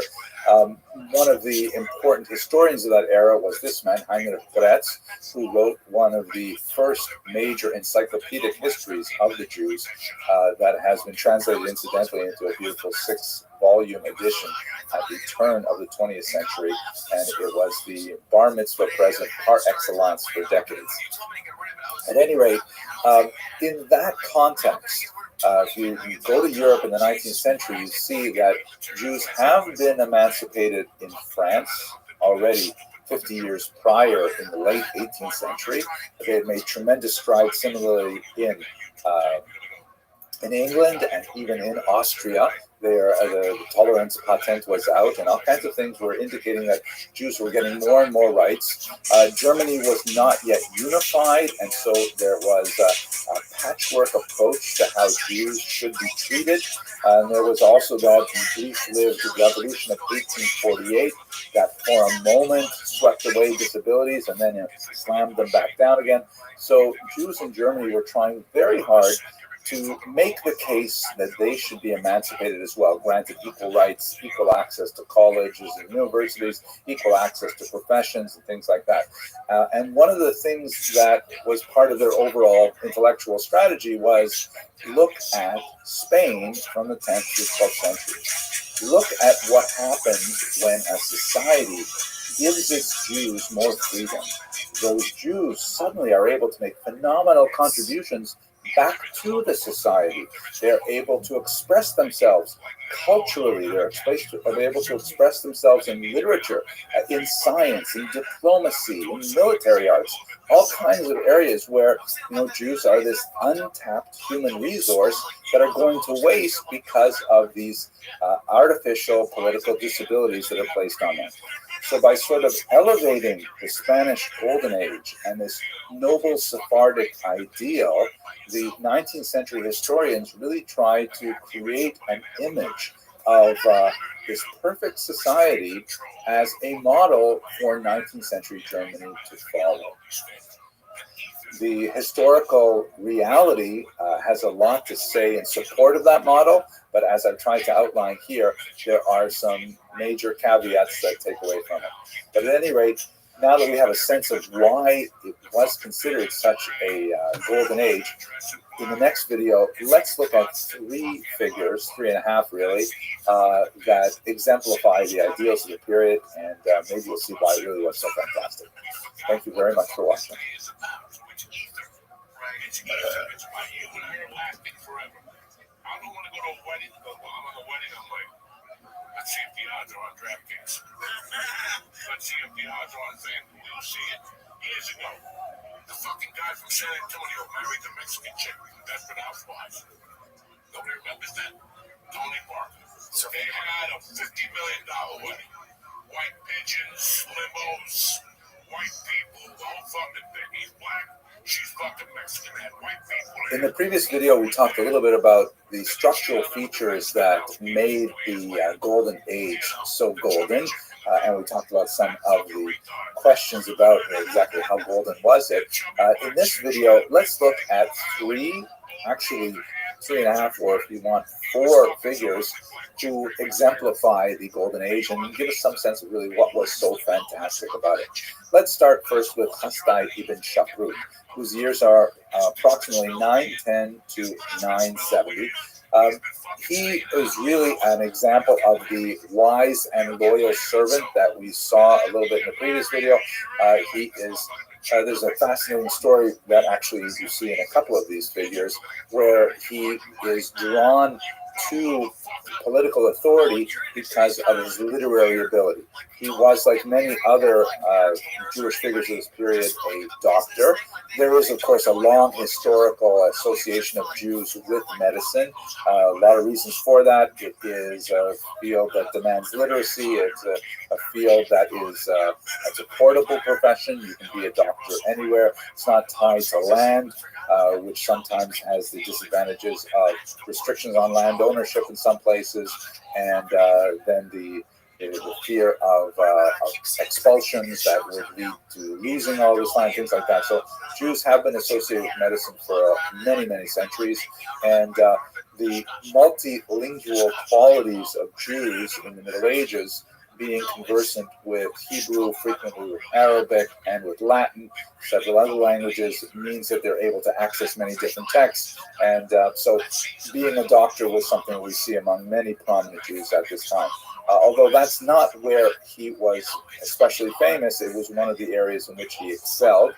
He was even invited to treat the prince of a neighboring Christian country for weight loss. He apparently was quite overweight, and Hasdai ibn Shaprut was one of the earliest diet doctors who was able to shrink his waistline significantly, and that led to his increased fame. He was also known for having discovered the secret ingredient in a long-lost medical potion, a panacea really, that would cure all ills, called teriaca. And although it's been lost since then as well, there was this idea that if you could just make this one perfect medicine, it would cure everything, kind of like aspirin for everything. I always think it's kind of interesting that the term teriaca sounds a lot like teriyaki, and that connects us to Asian food, which, as you know, is something that I think a lot about. At any rate, he's drawn to political centers primarily because of his literary qualities. The story goes, and again, there are a few different versions of this, and it applies to several figures, but a servant girl from a local government authority, of course, is illiterate. She goes to Hasdai ibn Shaprut, who's running kind of an apothecary shop, and she asks him to write letters for her. She dictates to him the kind of ideas that she wants these letters to say, and he writes them in beautiful, poetic Arabic for her. Later, her boss finds out about these letters and says, wow, these are beautiful letters, such turn of phrase and such beautiful calligraphy. I want to meet this person. So he's brought in, and then he's promoted and promoted. And the end, what happens is he is essentially made the minister of trade which makes him essentially the foreign minister of the southern chunk of the peninsula. And he ends up, for the purposes of international trade, communicating with kings far and wide. His multiple languages help him. His ability to compose a literate message helps him tremendously. And his authority just expands and expands in this context. He never loses sight, however, of his responsibilities to the Jewish people. And frequently, he uses his position specifically to defend embattled populations, writing strong letters to Constantinople, for example, writing, as we saw in a previous video, letters to inquire about the Jewish kingdom of Khazaria that he's quite interested in. So he's using his position and his skills really as a leader of world Jewry at the same time as he is representing Muslim leaders in southern Spain. Now, another thing that makes him especially well connected to the Golden Age is his establishment of a scholarly basis for the Spanish Jewish community. He redeems a shipwrecked rabbi named Moshe ben Chanoch, and when he finds out that Moshe ben Chanoch, I should say redeemed, because quite often you have this situation where Jews are taken captive, kidnapped, and of course, if they're shipwrecked and they have no papers and things like that, they can be taken by slavers, and then they're sold in the slave market. It was a very large phenomenon of Jews pooling their money and redeeming co-religionists from slavery. So Rabbi Moshe ben Chanoch is redeemed by Chastai ibn Shaprut, and when he finds out that Moshe ben Chanoch is quite learned, he's an Italian rabbi, he says to him, you know what, why don't you stay here and establish a yeshiva here? This yeshiva was incredibly successful, and the establishment of this yeshiva set in motion a Spanish Jewish scholarly tradition that would eventually become the pinnacle of scholarship in Europe, particularly in areas of maintaining very fine texts, because Talmudic manuscripts, of course, they're being copied by hand, and quite often there are errors, and there are multiple versions circulating because of these errors that get repeated by scribe after scribe. But the Spaniards were especially dedicated to the concept of getting the text precisely correct. That required a lot more of their investment in Hebrew grammar and things like that. By the way, I'm sorry about the image here. Those of you who were born before, let's say, 1970 will recognize it and the connection to the shipwreck. I'm sorry, I just couldn't help it. Anyway, let's go on. Another example of the activity of the Spanish Golden Age that I find especially perfect in the lifetime of Chastai ibn Shaprut is the massive poetry battle that erupted between the traditionalist Menachem ben Saruk and the interloper Dunash ibn Labrat. So the story goes like this. Everyone's a big supporter of poetry here. There's a strong Arabic tradition that values poetry very highly. Spanish Jewry is heavily influenced by this as well, and there is a massive industry created for poetry. Poets are called in for hire to compose original poems for weddings, for funerals in particular. You have these gatherings, frequently of Muslims, Christians, and Jews, who will sit around a table together and drink wine and will, recite poetry that they have composed, sometimes on the spot, sometimes in terms of competitions, whose poems are the best. Really saturated with poetry in their society. So Menachem ben Saruk would compose poetry in Hebrew, based on biblical norms. Very beautiful, powerful Hebrew. We know from one of his letters to Chastai ibn Shaprut that he was engaged in this kind of poetry for hire for his entire life. However, this newcomer arrives, having been influenced in Baghdad by some of this newfangled Arabic poetry, and he says, you know what? If we just recalculate the metric value of Hebrew vowels, and this is a huge discussion about what's going on here on a grammatical level, but basically Hebrew is written without vowels traditionally. The vowels are added later And in fact, it's typically printed without any vowels whatsoever. You have to literally memorize which vowels go with each word. That's just to make Hebrew easier to learn. But there are certain vowels, like the shva, for example, that can be pronounced two different ways, and that alters the way in which a line of poetry could be read. So Dunash ibn Labrat said, you know what, if we just apply some of the Arabic rules of grammar to Hebrew vowels, we can make the Hebrew language much more melodic and fit with poetry much better.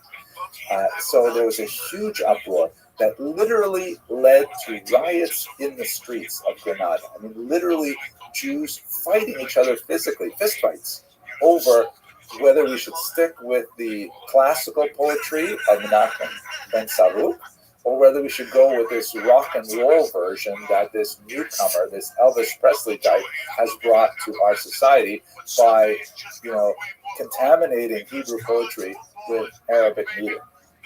In the end, of course, Dunash ibn Labrat wins, hands down. He colors the next 1,000 years of Hebrew poetry. Most of the poetry that Jews love today, songs like Dror Yikra, which is recited at the table on Shabbat, and so on. These are, the Arabic inflected Dunash ibn Labrat versions that had such a huge impact. And even Chasta ibn Shaprut abandoned his support of Menachem ben Saruk in favor of this new poetry. But you get a sense here of how cultural the society was and how literature played such a huge role. And it gives you also a sense of what we've lost in the last 1,000 years since then. Let us move on to another figure who will certainly share in the poetic legacy, but has a much more military trend. Shmuel HaNagid, whose years are 993 to 1055, so he just slightly overlaps with Chasta ibn Shaprut and moves on into the 11th century. His claim to fame is that he was a military genius, and get this is phenomenal. He served as a Jewish general leading a Muslim army for 16 years. Incredible. Where would you hear of such a thing, that you have Muslim soldiers following the orders of a Jewish general? And this was right to the end of his life. I mean, he died as a general. He was never forced out. He never retired. He was a phenomenal individual. And he was a ferocious general, with tremendously successful. We know this because he wrote a lot of war poems, of course. And the poems are so surprising in the sense that they express such a range of the human experience that you won't find in typical religious poetry at all. He has, poems that describe the heat of battle, that harken back in many ways to King David's poetry in the Bible. And in fact, he referred to himself, Shmuel HaNagid, referred to himself as the David of his age. But at the same time, he was also a tremendous Talmudic scholar. And he wrote a book on Talmud, which is still studied today. And I'd like to pause us for just a second and reflect on this. One of the amazing aspects of the Spanish Golden Age, and in this context, Maimonides is an excellent example, even though he fled Spain as a youth, he's a great example of how this is.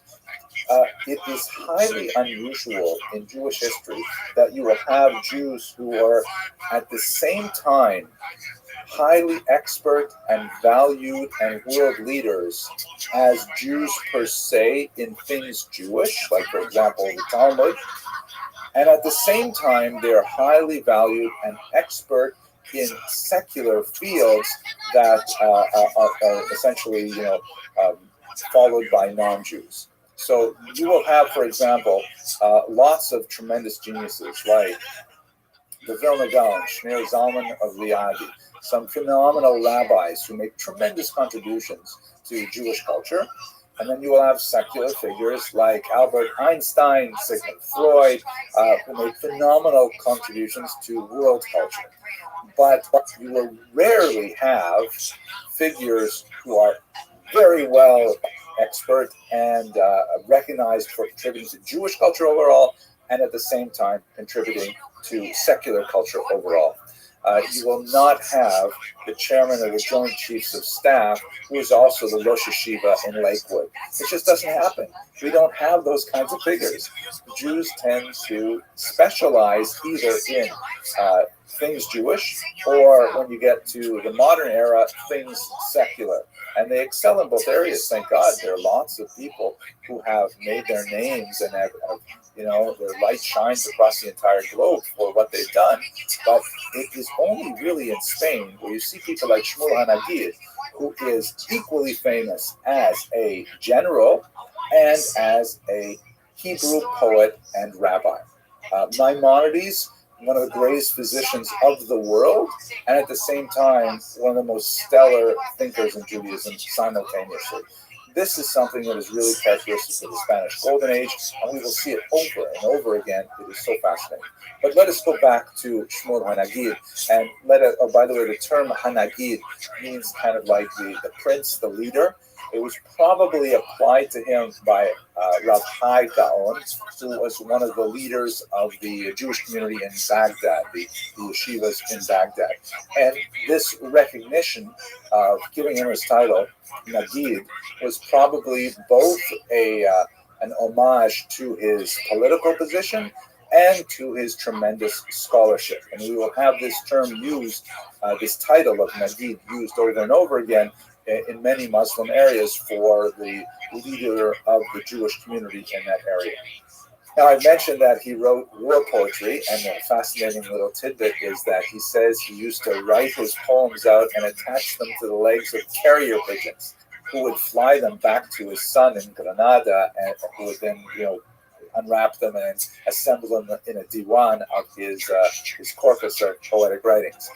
He wrote not only war poems, but also drinking poems, love poems. He wrote boast poems, which is a fascinating phenomenon where kind of like the poetry slam thing. You can imagine like rappers who are, arguing with each other and dissing each other, shading each other, to use these kinds of like contemporary terms. He wrote those kinds of poems as well. Really surprising range of political voices. Have a look at the work of Peter Cole, who's translated a lot of these. Absolutely fascinating. He wrote three main collections. One is called Ben David, if I remember correctly, alluding to himself as like King Solomon, the work of his youth, which is mainly the war poems and so on. Then there's Ben Mishlei, which is also a work attributed to King Solomon. The book of Proverbs, which is kind of the work of his middle age, kind of like wisdom poetry, and it reads a little bit like Mishlei. I'll show you one in a second. And then he wrote Ben Kohelet, which is kind of like reflections on mortality and things like that, the work of Solomon's old age. Tremendously successful and moving poet, just as he was as a general. Here's one of my favorite poems from Ben Mishlei, and I'm going to read it in Hebrew. You have to forgive my attempt at a Sephardic accent, but that's the only way you can even get close to hearing the sound of the poetry, which is really gorgeous. And then I'll translate it so you get a sense of where he's coming from. This poem is dedicated to people who feign intellectual capability without actually investing the effort in learning. So it starts. אשר יגע וקנה לו ספרים, וליבו מאשר פעם ריק וריקם. כפיסח אשר חקק על הקיר, נחת רגל ובא לקום ולא קם. A translation, about a person who exerts effort and buys many books, but his heart remains completely empty of them.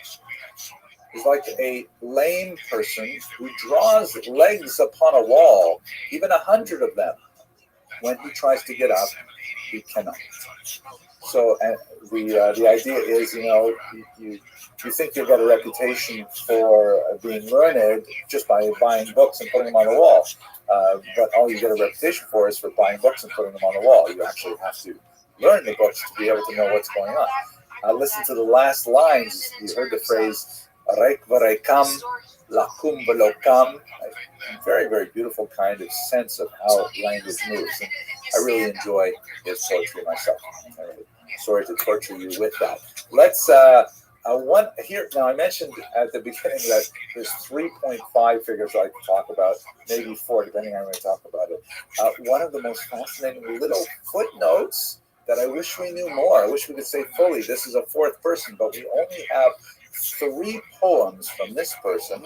But she is quite unique because she is the only surviving female Jewish poet of the era, and one of the very, very few surviving female poets of any era in the medieval period. Her name is Kasmuna bint Ismail. Ismail was the Arabic name that Shmuel used to describe himself. So many have felt that this might be Shmuel HaNagid's own daughter. He does actually refer to the loss of a daughter at one point in his life. Unfortunately, we can't connect these dots completely, but nevertheless, it is fascinating to think that she may have been Shmuel HaNagid's own daughter and not outside of the realm of possibility at all. We have those 3 little poems preserved in Arabic in a 15th century collection, and let me show you a couple of them. The first one here. Oh dear, you who graze constantly in the meadows, I resemble you in wildness and in blackness of the eye. Both of us are alone and without a friend, and we heap blame always on the decree of fate. Now, the powerful metaphor here, blackness of the eye, is apparently a very common one you find in Arabic poetry, and it is a sign of beauty, meaning that she, like the deer, has dark, dark eyes, and this is considered a very attractive thing, but she is nevertheless, with a certain amount of tristesse, expressing her disappointment at the hand of fate that has left her alone. This is the theme that runs through much of her poetry. 3 poems is all we have, but here's another one. The introduction of that collection says that, by way of kind of like putting this in context, he says she, Hasmuna, looked in the mirror one day, seeing that she was beautiful and had reached the time of marriage, but that she was not very married. She said, I see an orchard where time has come for harvesting, but I do not see a gardener reaching out a hand towards its fruits. Youth goes vanishing. I wait alone for somebody I do not wish to know. Beautiful expression of love lost or love unrequited. That's just an insight into what must have been happening with educated women at the same time as well. It is highly unfortunate that we don't have more examples of it, but nevertheless, thank God we have this.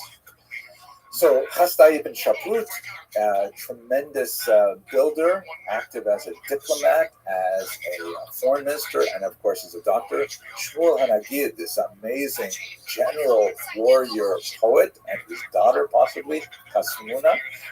The last figure I'd like to speak about is Yehuda HaLevi, who we discussed before when we looked at the Khazarian Empire.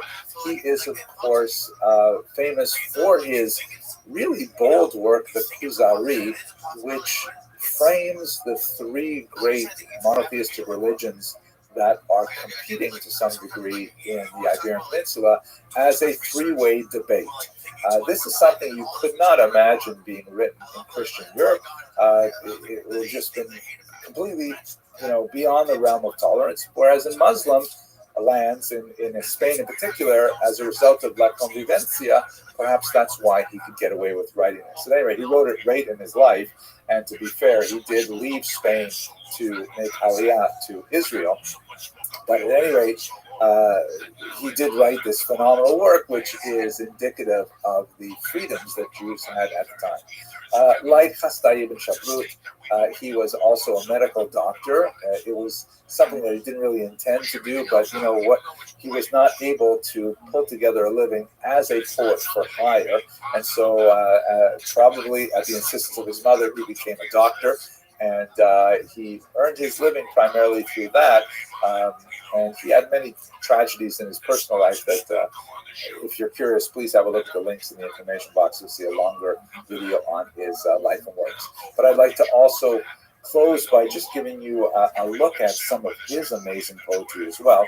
This is a eulogy that was likely recited at the grave of a young girl. We know that he lost a daughter, just like Shmuel HaNagid did, and it's written with such power that it's not hard to imagine that he wrote this for his own daughter. Unfortunately, the sources don't claim one way or the other, but let's have a look at the first stanza. The translation is from Hillel Halkin's remarkable work, phenomenal biography of Yehuda Halevi. Actually, this comes from an online version of just of some of his poems. Have a look on the web and you'll find these. These are great. So just the first stanza, listen to the sound, please.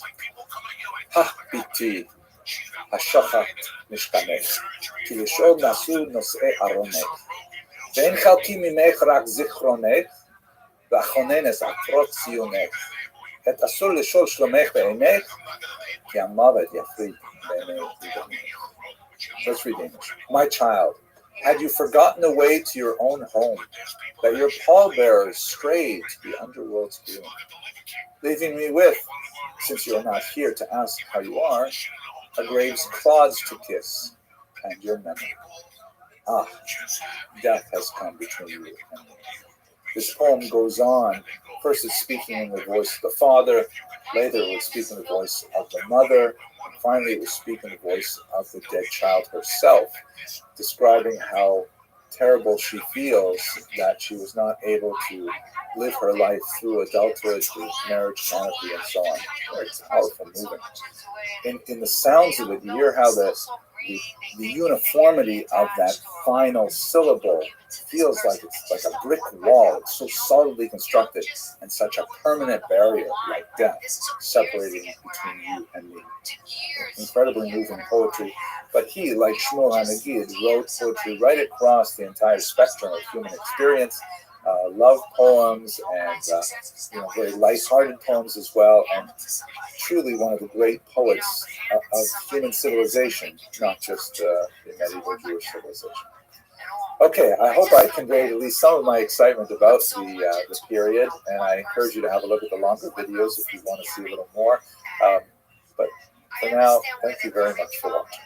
So I have empathy that I know, this person doesn't really get it, and he doesn't understand how it works and how you really go through a real process of pitching your script to real producers. You don't just DM an actor. I'm just an actor. I'm trying to get a movie too. I'm trying to work myself. Just because I know people, I'm not going to take your script. I don't even know you. You're a stranger. Jewish life being the Dark Ages. We have to understand, what do we mean by this term, the Dark Ages?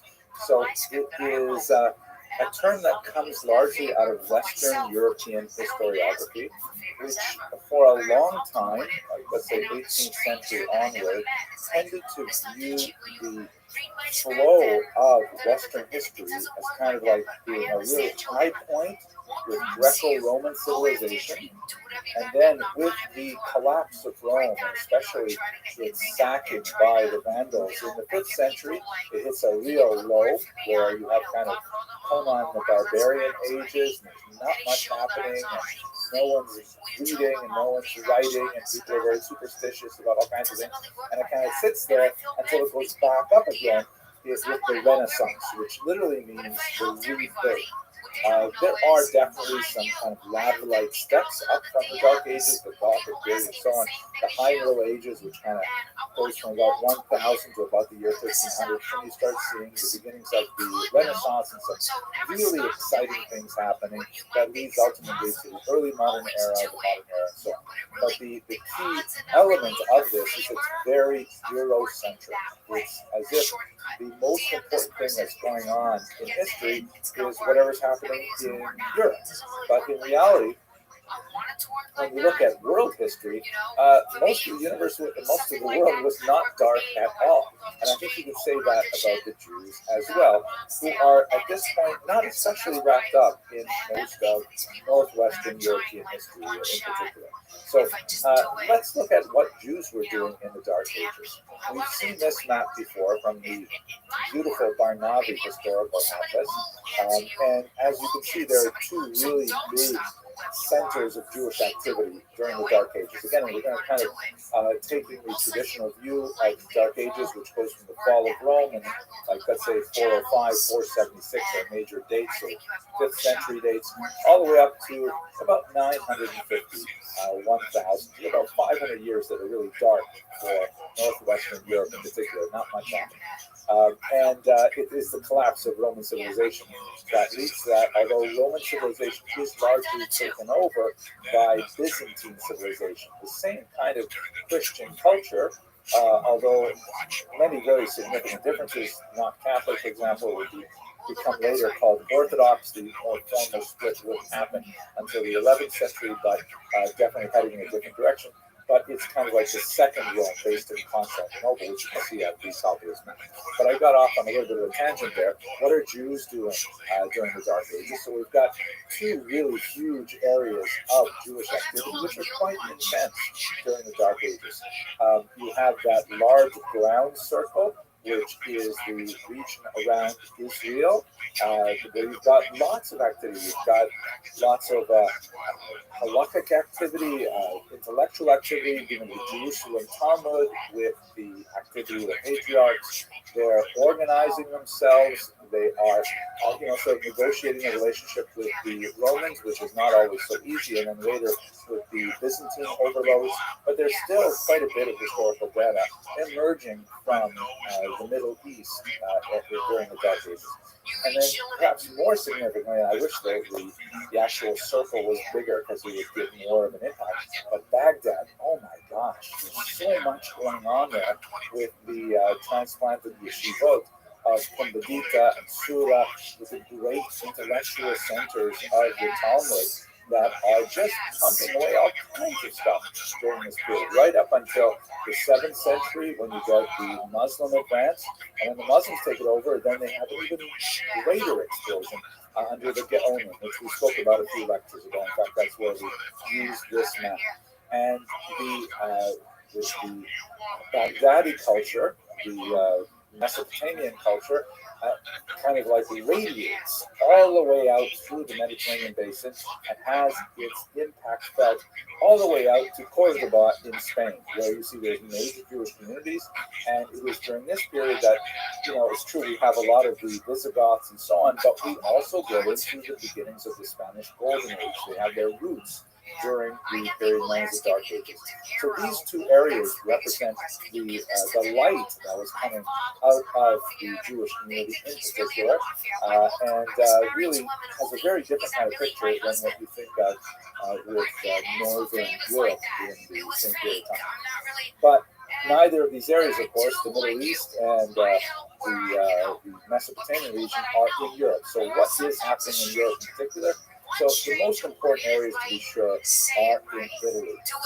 There are just not that many Jews living in the rest of Europe. We have tiny little settlements in the Rhone River, for example, infinitesimally small ones in the Rhine River region, and like just little outposts, as it were. But in Rome in particular, and in the south, in Bari and Oria, you have some phenomenal centers of Jewish population where they are deeply involved in all kinds of Talmudic work and all kinds of historical work, poetic work. We have some beautiful remains of Jewish catacombs in Rome in particular that gives a sense of the extent of their civilization, and they're really doing a lot. In many ways, as we saw earlier with the tracing of Ashkenazi culture from Israel proper through the Italian peninsula and then into Northern Europe, this is the period where there is a lot of culture going on in this area here. I think some of my favorite expressions of Roman Jewish culture, extending towards the end of this period of the Dark Ages, is the remarkable work, the Aruf, which was written by Natan of Rome. And this is essentially the first dictionary of the Talmud ever. And it was a brilliant dictionary because, of course, don't forget, Jews are working in many different vernaculars. They're working in Latin, they're working in Greek, but the texts are in Aramaic and also in Hebrew. And, you need secondary materials to be able to negotiate these texts. So, Natan of Rome, who had a family named Anna, meaning the humble ones. He composed the first dictionary of the Talmud, and it's beautiful, it's brilliant. Not only because it's not simply a word for word translation of the words that occur in the Talmud.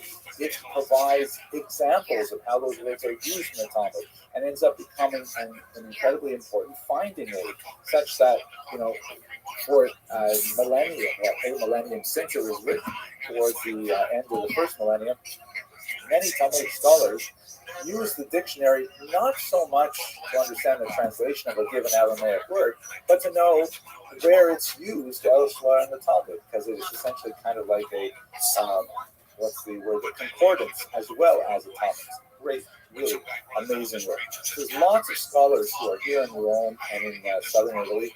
Many of them would later be transplanted to northern Europe, to Ashkenaz, where they would essentially become the nucleus of the Jewish community there, and we'll speak about them, God willing, a lot more next week. But that's really hardly dark at all for Jews. Jews are doing amazing things in this region in terms of poetry and scholarship and so on. And you know, the whole concept of the Dark Ages doesn't make that much sense when we're thinking about Jewish history. Also, we have, you know, not a tremendous amount of historical data about what Jews were up to in the Dark Ages, especially when you move outside of Muslim-controlled lands into European lands. But one really interesting glimpse is a reference that occurs in Muslim historiography to the so-called Radanite merchants. Now, it's clear from the context of the discussion of the Radanites that they are Jewish, and they are clearly roaming the world and involved in multiple areas of trade. The term Radanite is up to a lot of scholarly discussion. There's a huge debate as to why they are called the Radanites by the medieval Muslim historian who described their activity. My favorite understanding of this term is that it comes from the Rhone River, which is in central France. You can see here it basically bisects France here, ends up in Marseille. And this Rhone River is a very important waterway that, you know, begins in central France and then, you know, comes out to the Mediterranean. As you can see from this map here, the dark line indicates the specific routes that the Muslim historiography describes as part of the destinations of these Aradanite travelers. And they're selling stuff, by the way. They're buying and selling all over. And the sort of dotted lines indicate the extended trade routes that we know would meet up with most of those places. So it's not at all out of the question to assume that there were Jews who were traveling literally all over the world, engaged in a whole variety of trade as they were active for revolution. Before I leave that map, let me also mention that the Jews are deeply involved in one of the most important trade routes, which, as you can see right in the center there, it goes from Antioch through the Euphrates River down to the Persian Gulf. This is one of the most important trade routes for the silk trade. Jews were heavily involved in the early silk trade, which was a major region for the dispersion of Jewish ideas. The spread of Judaism predated the spread of Christianity, in some ways actually prepared many of these territories for a monotheistic faith because of these Jewish notions going on. One of the things I happened to read just today, which fascinated me, was that the silk trade, especially when Rome was active, the Jews of the Euphrates and Tigris rivers were especially involved in weaving silk, meaning the Chinese, who were the people who were making silk out of the cocoons of certain types of silkworms that grow in mulberry trees. The Chinese like to make their silk into more thick, durable cloth for their clothing. The Romans, on the other hand, said, no, we don't like that. We wanted sheer and filmy and something that you drape over yourself. and something quite a bit more racy. And so the Jews were actually involved in reweaving. That they often took the silk cloth from China and then they reweaved it. They actually pulled out the thread and then remade it into much more diaphanous cloth that would be sold at a much higher price in Rome. Funny little detail there. So anyway, so the Jews are definitely heavily involved in this international travel. Now, why the Jews? Well, it's kind of a self-fulfilling prophecy or a self-affirming cycle because the Jews do have a common language, Hebrew.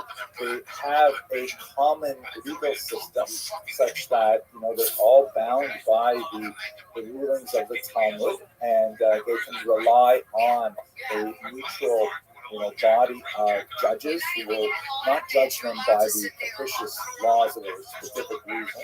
I'm going to get more into that in just a second. They also have a strong co-religionist bond such that it is not at all uncommon, and in fact it was widely common right up until the 20th century in Eastern Europe, where a stranger could show up in a synagogue on Friday night and say simply, hey, I need a place to stay for Shabbat, and they would be taken in for meals and have a place to sleep.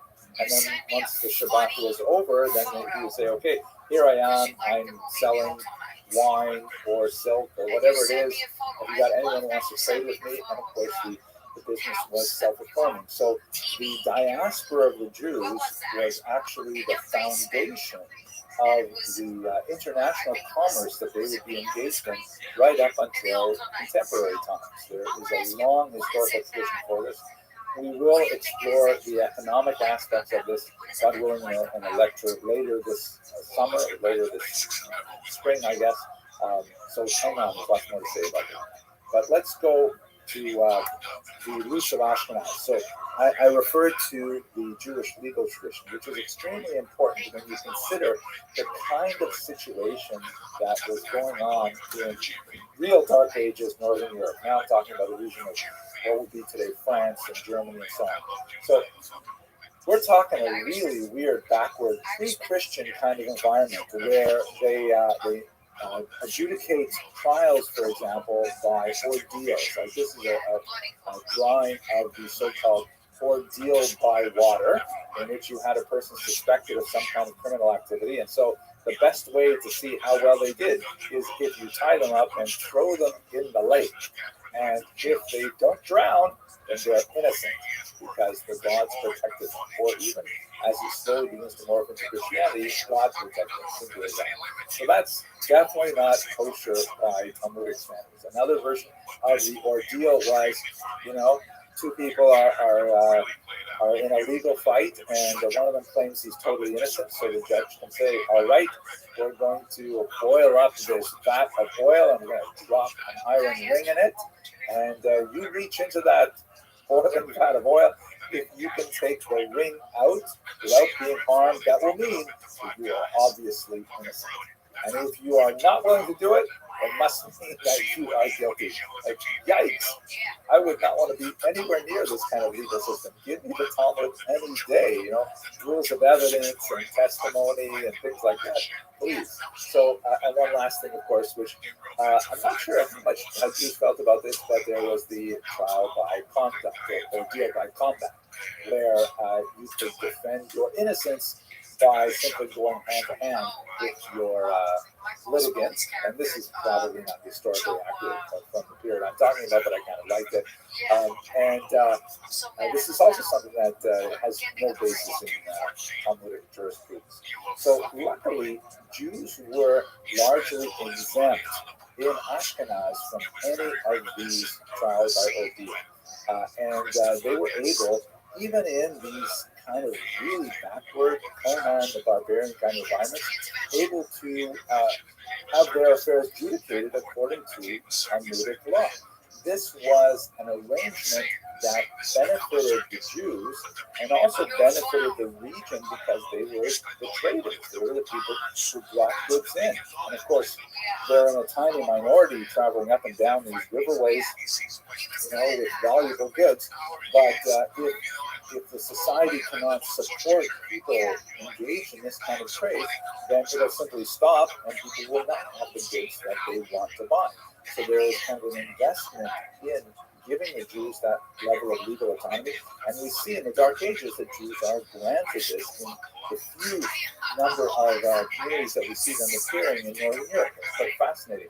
At this point, we begin to see the nucleus of something we will, I'm afraid, have to discuss in much greater detail later, but the nucleus of the formation of the Tehillah structure.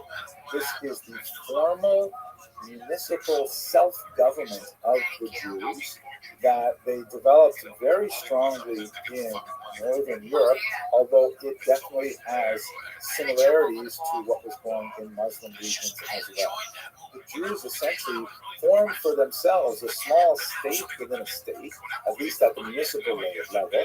Later on, when we get to about the 16th century, we'll see that it expands really to a massive level in Poland and Lithuania, where the municipalities are individually connected with one another.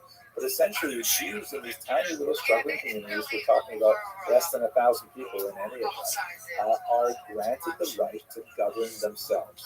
They're granted certain protections in order to largely benefit the trade, and later, as we shall see, benefit the tax structure and the tax revenue of the crown. Again, I'm sorry to be talking about this now because we're going to spend at least one of these videos talking about Jews and medieval economy, and this is crucial. But what it gives us for now is the possibility of Jewish social independence. That they are, through the Tehillah structure and through their legal autonomy, able to run their own affairs and create their own social safety net. With education, with support for the elderly, support for orphans and widows, support for poor brides, all kinds of things to ensure that the Jews are self-sufficient as a community and contribute to their ongoing survival, despite the relative barbarity of the Dark Ages. So that's just by way of introduction. I want to give you that kind of background coloring as we go on to speak now about the Rishonim, and I think the contrast is going to be absolutely stunning.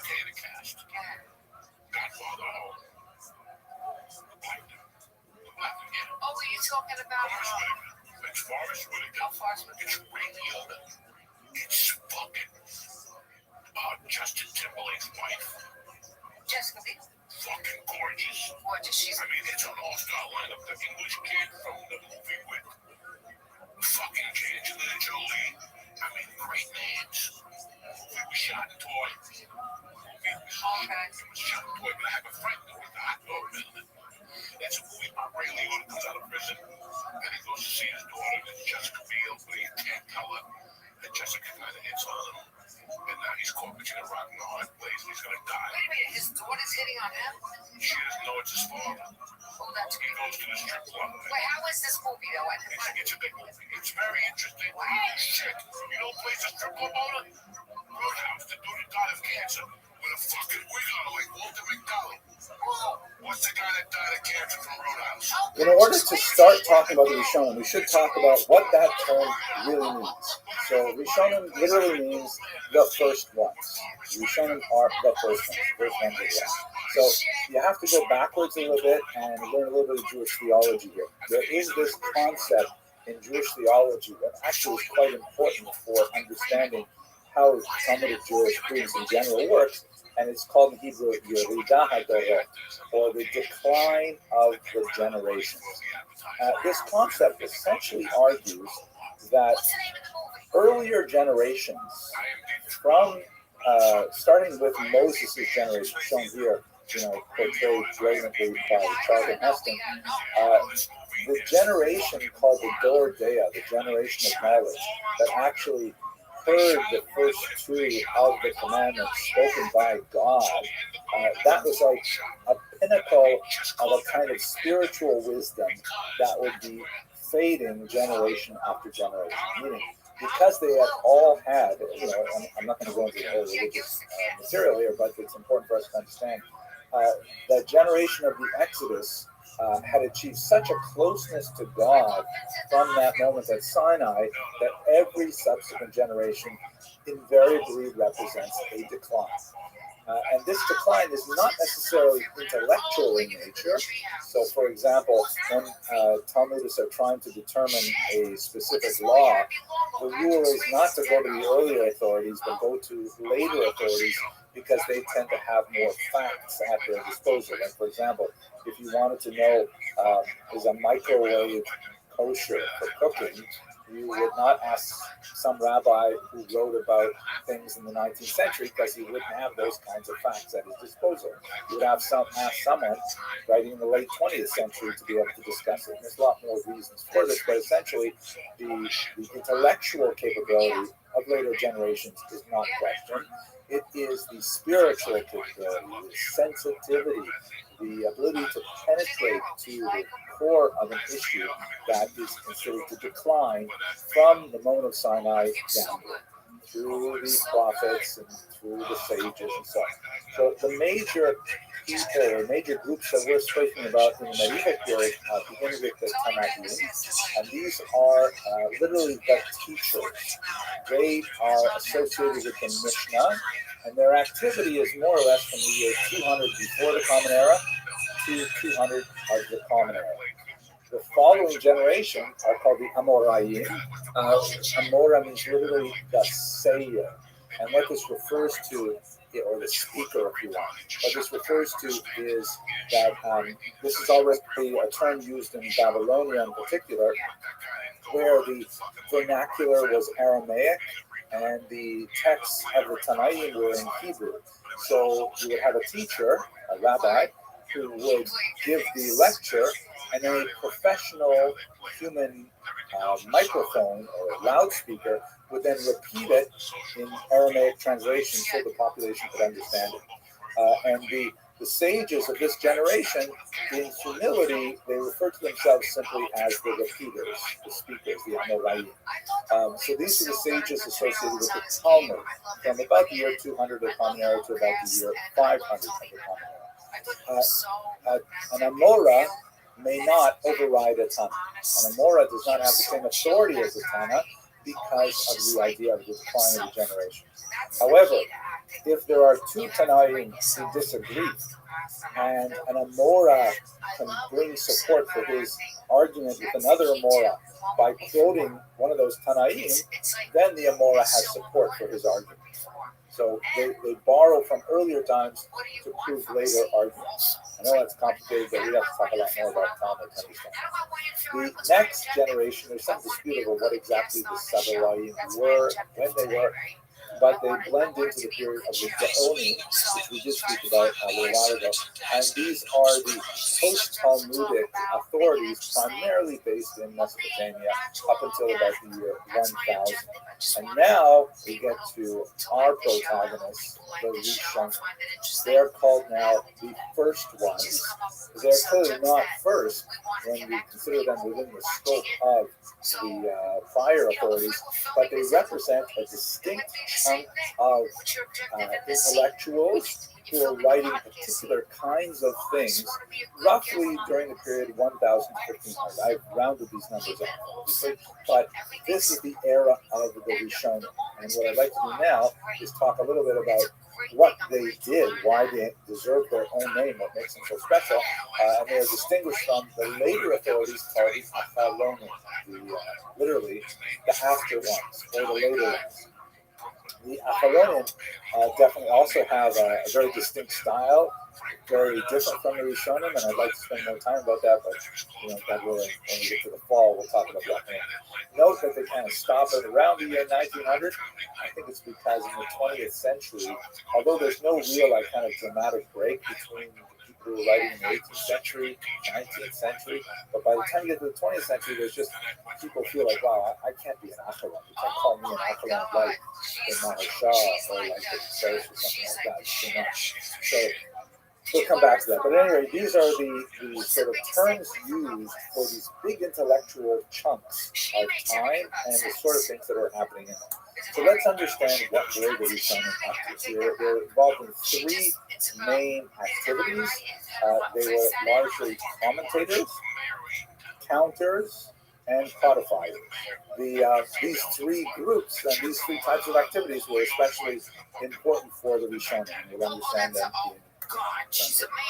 So here's a beautiful picture, by the way. You're going to see it again in our next class.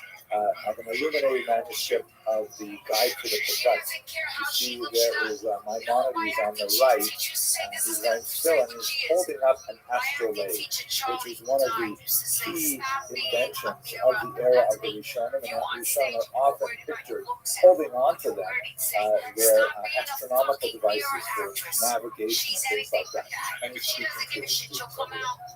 And notice the artwork around the outside, which is absolutely fantastic.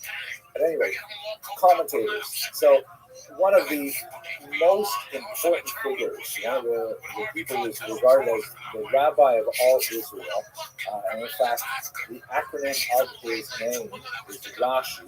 His name is actually Rabbi Shlomo ben Yitzchak, or Rabbi Shlomo Yitzchaki, Solomon, the son of Isaac. But it's also sometimes playfully translated as Rabban Shel Yisrael, the rabbi of all Israel. And a brilliant figure who we will have occasion to speak about next week when we come to the Crusades, who essentially embarked on a massive sweep of Jewish literature, a tour de force, providing very pithy, short, but incisive and deeply clarifying comments on the entire Torah, the entire Tanakh, the entire Talmud. Massive amount of work that he actually repeated several times. He went through several editions. There are, unfortunately, a few lost tractates where either he did not complete it or we lost it, but otherwise we have this guide that takes you through all of the major texts of Judaism in the 11th century. And his style is absolutely enlightening. Children study it because it is so clear and gets to the point of the matter. Now, also, his clarity is, you see the art in it because he takes very complicated things and he edits them down to just 3 or 4 words quite often and just gets across the idea. One of the most important things that Rashi did is his commentary on the Torah itself, the first 5 books of Moses. And in fact, people say that the correct way to learn Torah is with 2 fingers, one finger following the Hebrew text, the other finger following Rashi's commentary. And in fact, in discussions with the Christian colleagues or Bible scholars, I realized how deeply ingrained it is in Jewish study of the text to always be following along with a commentator. And there are several to choose from, obviously, but Rashi is clearly the king of these commentators. One of the major elements of his intellectual art was his awareness that a major desideratum was to bring the oral Torah, that is the Midrash, the Mishnah, some of the esoterica of what would later be called the Kabbalah, and bring that into the text itself through the commentary. So when you're learning the text of the Torah with Rashi's commentary, you see sometimes, really strange, difficult passages. Rashi will say, don't worry, the oral Torah addresses the questions that you're probably having, and he'll bring in these brilliant insights from the oral Torah. And so it really makes the study of the Torah with Rashi a complete, comprehensive study of the Torah as a whole. One of the interesting engines of Rashi research today is the perennial question, what's bothering Rashi? Like, why did Rashi choose to tell us this? And you figure out the question that Rashi must have had that drove him to give us the answer, and it's tremendously satisfying. So Rashi is one of many. He is definitely the king of the era, but he is one of the most important commentators who provide insight into these ancient texts and make them accessible for his generation and for the following millennium. He is as fresh today as he was in the 11th century. The second major group, which are less significant today in terms of people following in their footsteps. There are many people who are writing commentaries upon commentaries. Of course, there are super commentaries on Rashi to this day, but are the counters. In Hebrew, they're called the Monei HaMitzvot, the counters of the commandments. So, based on a passage in the Talmud, a very well-known passage in which the there's a description of 613 commandments in the Torah. The Rishonim began to say, okay, well, let's make a list. Let's go through the Torah and let us actually provide a list of all 613. Of course, what happens is when you get multiple rabbis working on one problem, frequently you get multiple solutions, right? 2 Jews, 3 opinions, and in fact, they all have to come up with the number 613 because that's the number that the Talmud says is there. But then they disagree as to no, you're counting something that's not a mitzvah. I don't count that mitzvah at all. And the other one says, no, you're counting 2 things as 2 separate mitzvot. They're really only 1 mitzvah. Or you forgot about these mitzvot. What about these, right? So the counters essentially try to place some kind of systematic order on the commandments that appear in the Torah, and it's hugely consequential because it will especially lead to the next category. But just to give you an example of one of the Rishonim that was my favorite counter for sure, this is an anonymous counter, often identified with one Aharon of Barcelona, Spain. Quite possible, although there's significant questions that perhaps it was something like altogether.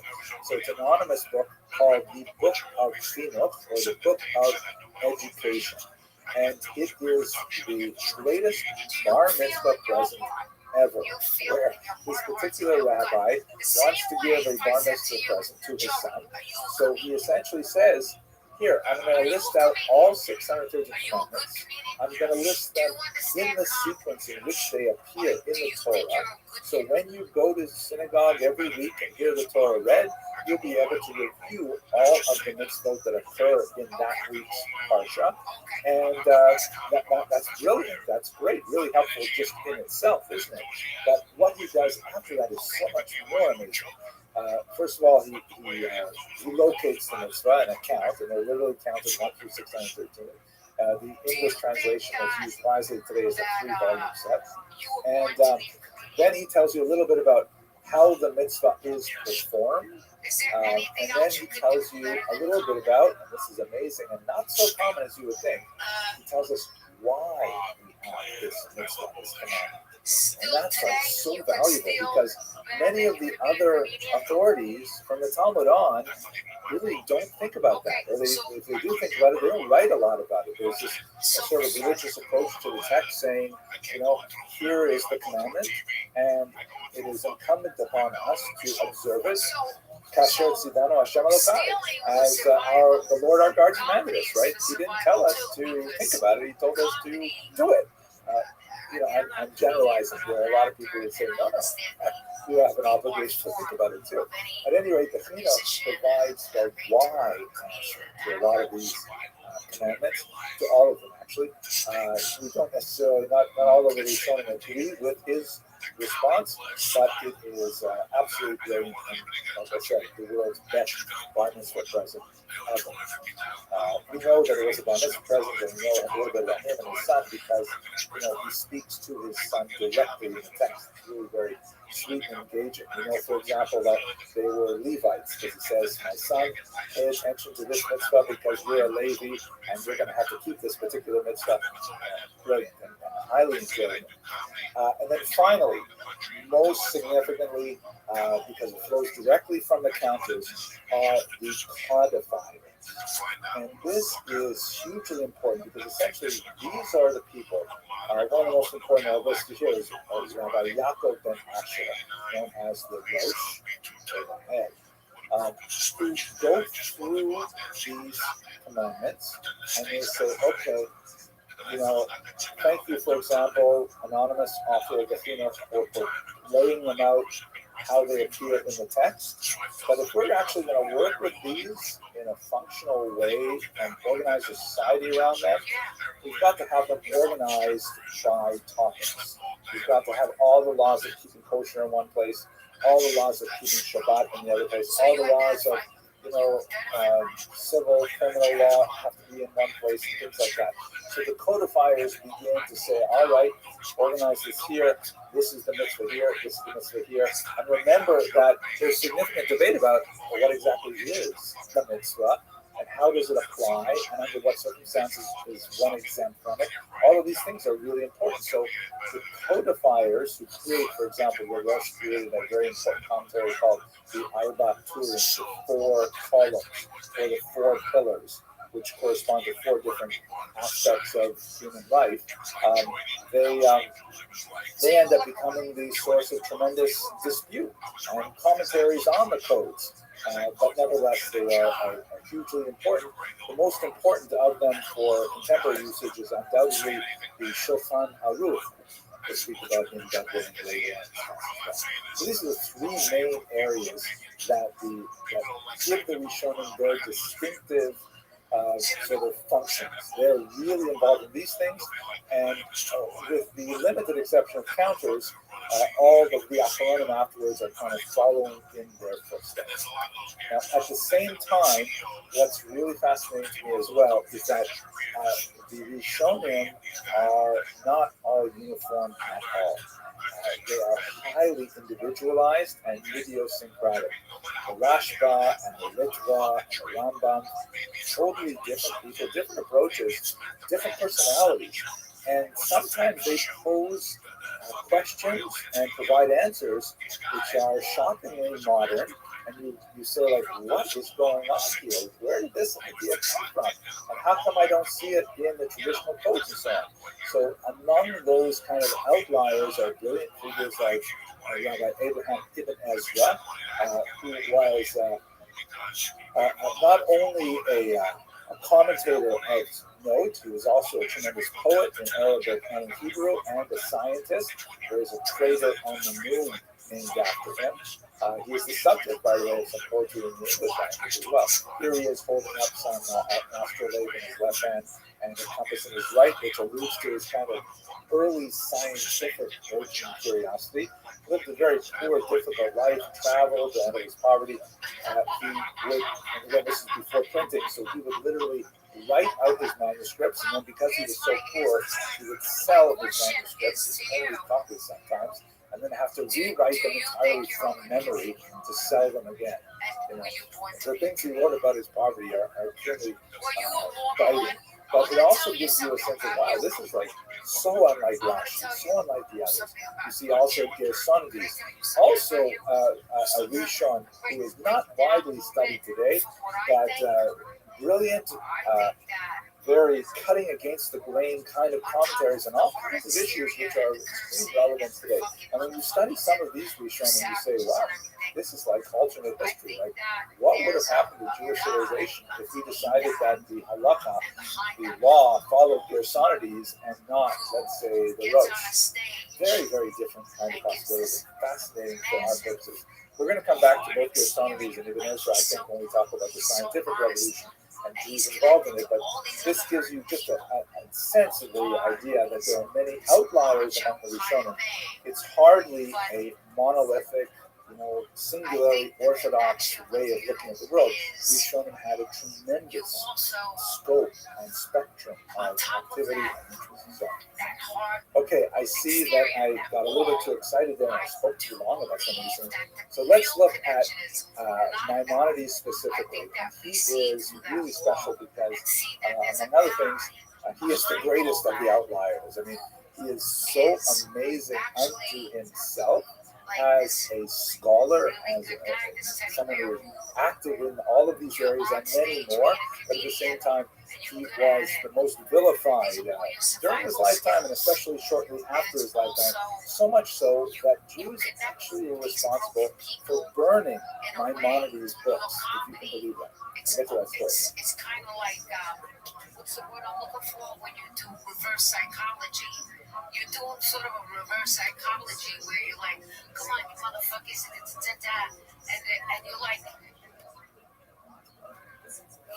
you're using that when you're connecting in a way where you grab them because they understand.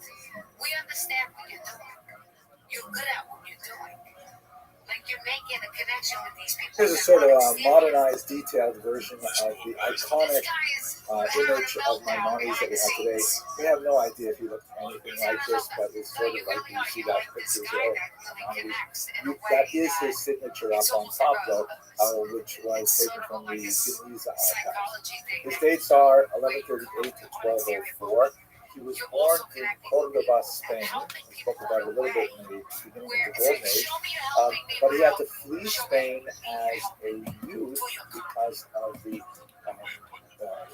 persecution of the North African Muslim tribes that came into the Iberian Peninsula and started demanding a much greater adherence to Muslim orthodoxy and wanted to put a stop to the excessive fraternization that they thought was going on between Jews and Muslims and Christians. So his family, which had been in Spain for generations, in his biography, he lists, I think, 10 generations of Guyana, of judges, of rabbis that preceded him, a very illustrious family. The family had to flee Spain, and over the course of his teenage years, they made their way across the coast of North Africa from one place to another.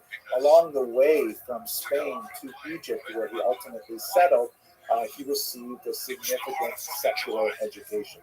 He was especially trained in Tunis, where he learned to be a doctor. As we mentioned before, this is kind of like the go-to profession of a Jewish intellectual of the medieval period.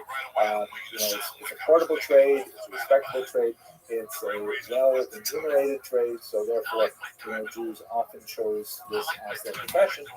Although he dedicated himself during these years of his youth exclusively to study.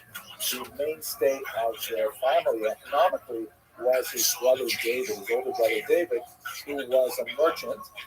Unfortunately, when he died in a shipwreck and lost all of their wealth as well, Maimonides had to go to work, and so he turned to trade as a physician, and he had to abandon his full-time study of Torah in order to do so to support the rest of his family.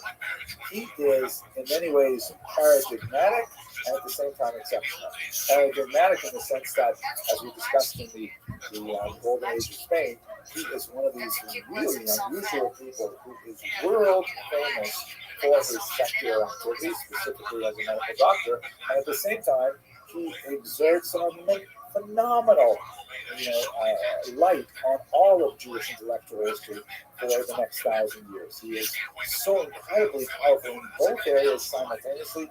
That's what makes him sort of like the ideal of the Spanish Golden Age. And that's why I think so many schools are named after him, because you want to tell your parent body that if you send your kid to our school, he's going to be like Maimonides, a great scholar of Torah and a great breadwinner in his secular field and so on. I think that's what was kind of the image that they're trying to get across with that.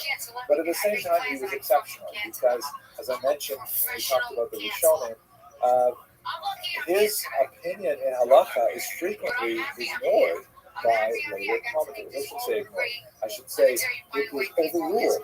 They'll say, okay, Maimonides thinks this, but two other major figures, the Rif and the Rosh, they disagree with Maimonides, so we're going to go with majority rule, and Maimonides leaves that. He does things that, he approves of things that the rabbis later would disagree with. And so, although he has a phenomenal impact on Jewish history and Jewish thought, many of his ideas were rejected. Just to give you one interesting example, he felt very strongly, based on his long-standing experience in his family, that a person should not receive a check for serving as a rabbi. I know I'm going to get in trouble for saying this. Rabbis, if you're watching this, Sephardic congregations sometimes continue this practice. It's much more exceptional in the Ashkenazic ones. And there are lots of ways to justify it. Like, for example, if a rabbi does not receive a paycheck, or also teachers, if you're going to teach Torah, you should not get paid to teach Torah. That would essentially sink the business model of so many Jews. That would be terrible.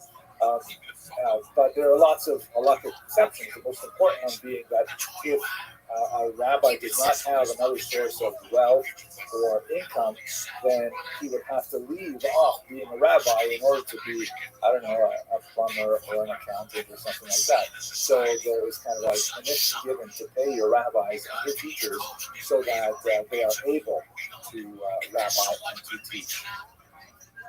Okay, yeah. But that's like kind of an unpopular opinion that rabbi or that Maimonides pulls out of the Talmud and really emphasizes. By the way, I should mention that he is known popularly among Jews as Rambam or the Rambam, which is an acronym of his name, Rabbi Moses ben Maimon. The Greek term Maimonides means son of Maimon, that would be his father. Okay, so he's paradigmatic for being like kind of like a Spanish Golden Age ideal, even though the bulk of his career was not in Spain. And he's exceptional because he's frequently disagreed with, as we shall see, very heavily criticized in his own lifetime and beyond. So he's very unusual in that regard. Now, what did he write and why is this so important? So here's a beautiful manuscript, an illuminated manuscript of one of his works. Let's break it down into several categories. First of all, in his youth, he composed a very important commentary on the Mishnah, which has a lot of the qualities that we see in Rashi's work. So made him really much appreciated by his audience, and it is standard printing. Even to this day, the standard printing in the Mishnah includes the commentary of the Rambam. What's a little bit more different about the Rambam is his very extensive, for example, medical writing in Arabic.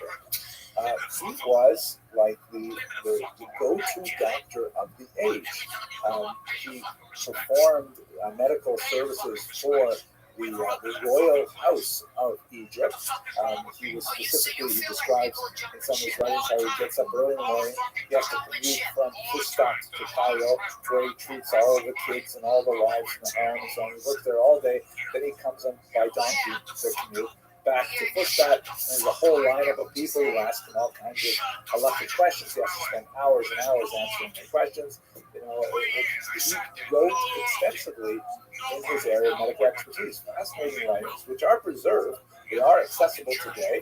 And he writes on things like depression and anxiety, sleep disorders, family intimacy, all kinds of issues regarding the use of herbs and various medicinal products and so on. Extremely important medical writing still studied even to this day. He also wrote extensive letters. We have quite a bit of his correspondence to far-flung Jewish communities. Since he was unofficially considered the leader of all the Jews of Egypt and surrounding regions, they would frequently write to him for guidance and support. And some of these letters, in which he's addressing a specific problem, like I'm thinking in particular of one of the letters that he writes to a convert to Judaism who feels that he's being maltreated by the community in which he lives. And one of these writes such a passionate, strong defense of the convert's position that it shows his personality and shows how he stood up for the lonely. He stood up for the less fortunate, and so on.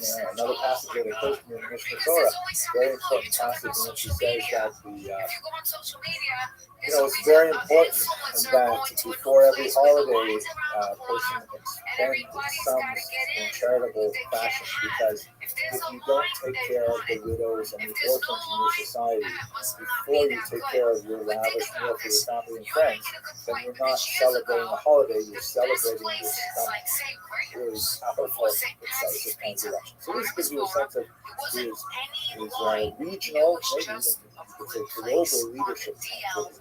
But what got him into a lot of trouble was two other groups of writings, and these are the ones that are most widely studied today.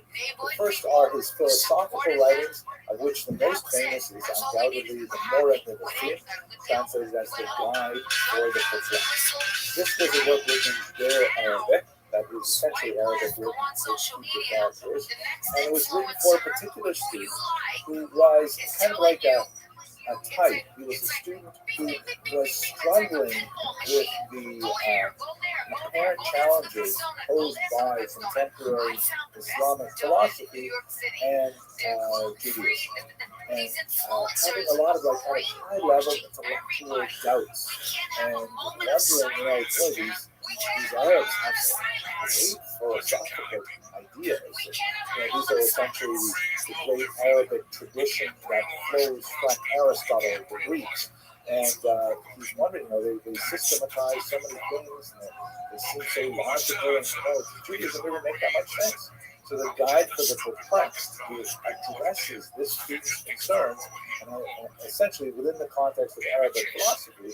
And in this regard, it's a fascinating and brilliant work that essentially defends Judaism from the intellectual challenges of his age. But that was a book written primarily for the elite, for people who were well-learned, people who had a broad intellectual capacity, were not generally working for a living, but were, sitting around thinking kind of thing. His other work, which also got him into a huge amount of trouble, was the Mishnah Torah. Now, the Mishnah Torah is this massive work. I'm going to show you a picture of the kind of standard critical edition we use today. This is the edition I have in my own library, the Franco edition. This is a phenomenal restatement of essentially all Judaism in about 20 odd volumes.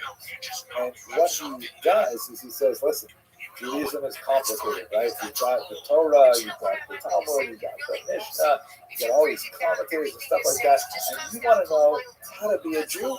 So I'm going to help you out here.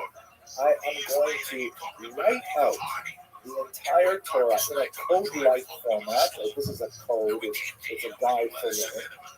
And you'll be able to follow every single line of it. It's written in really basic Hebrew, like middle school Hebrew. A talented 14-year-old from DC will make his way through the Mishnah Torah. The vocabulary is not complex, and it's written in a very straightforward, easy, accessible fashion. Which betrays, again, its sophistication, because when you really get into the weeds of why did he say it this way and not that way, when the Talmud clearly says it this way, why did he change the order of things, you see really what's going on in Maimonides' mind, much like we saw with Rashi. But this is an unusual code that goes way beyond the much more modest codes that would eventually eclipse it. For example, Maimonides' code, the Mishnah Torah, deals with all time. Meaning, most of the later codes, like the Shulchan Aruch, they said, okay, there are a lot of laws in the Torah about how to offer sacrifices. Well, we don't have the temple today, so we can't offer sacrifices. So we'll just skip that whole part. And Maimonides says, what are you talking about? It's in the Torah. We're going to go through it. Similarly, it's only in the Mishnah Torah that we have the laws of the Messianic era. How to recognize the Messiah. What will it be like in the Messianic era? How are we supposed to conduct ourselves in the Messianic era, right? The other codes say, hey, I think we'll figure that out when we get there, but my mom said, no, it's in the Torah. He also explains some amazing things that others might think really is not legislatable, like how to have an opinion. What kind of opinion should you have anyways? It's in his code of law. One of my favorite areas that I'm very attached to is that he wrote on how to repent.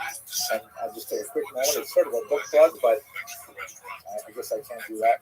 I have a personal project where I study his laws on teshuvah, which means repentance, every year. And starting in 2012, I wrote up a little translation, and I put it on the internet, and people liked it. So I revised it when I went over it the next year, and then the year after that, so on. And now we are in, now we're in the 8th edition is out, and I'm hoping to work on the 9th edition, and I always release it on the anniversary of my father's passing. But he writes on how to repent, how to take charge of your own behavior, how to change your behavior. These are amazing books, but he got into tremendous trouble. For example, and there are several ways of controversy surrounding his work, some that occurred in his lifetime, he died in 1204, and several that went on for another couple hundred years. These conflicts especially erupted when the Ibn Tibbon family of translators produced a Hebrew translation of his Judeo-Arabic Guide for the Perplexed, and it circulated in Northern Europe, where the Jews there had no access to the Arabic text. This caused a huge hue and cry against Maimonides. What were the charges? One of the charges was he was overly reliant on Greek wisdom, meaning he has a huge respect for Aristotle, and his Nicomachean ethics had a massive impact on certain sections of Maimonides' thought, especially the laws of opinions that I mentioned earlier. He disagrees with Aristotle in some key areas, but otherwise he openly calls him a philosophe, a philosopher. And his synthesis of Greek thought and Jewish thought is brilliant. But a lot of the Northern European rabbis said, this is fake, this is not kosher. You can't build a Jewish philosophy with such heavy reliance on non-Jews like Aristotle. Another major charge was that the Mishnah Torah doesn't have any footnotes. So what is going on here? You're looking at the text, and here you see how Maimonides tells us to behave, but the way that we've always been studying the law is you look at this opinion, you look at that opinion, you argue about them, you figure it out, you come to a conclusion. And here Maimonides just told us the conclusion without offering us the background debate. And so, it's dangerous. We don't know how he arrived at his decision.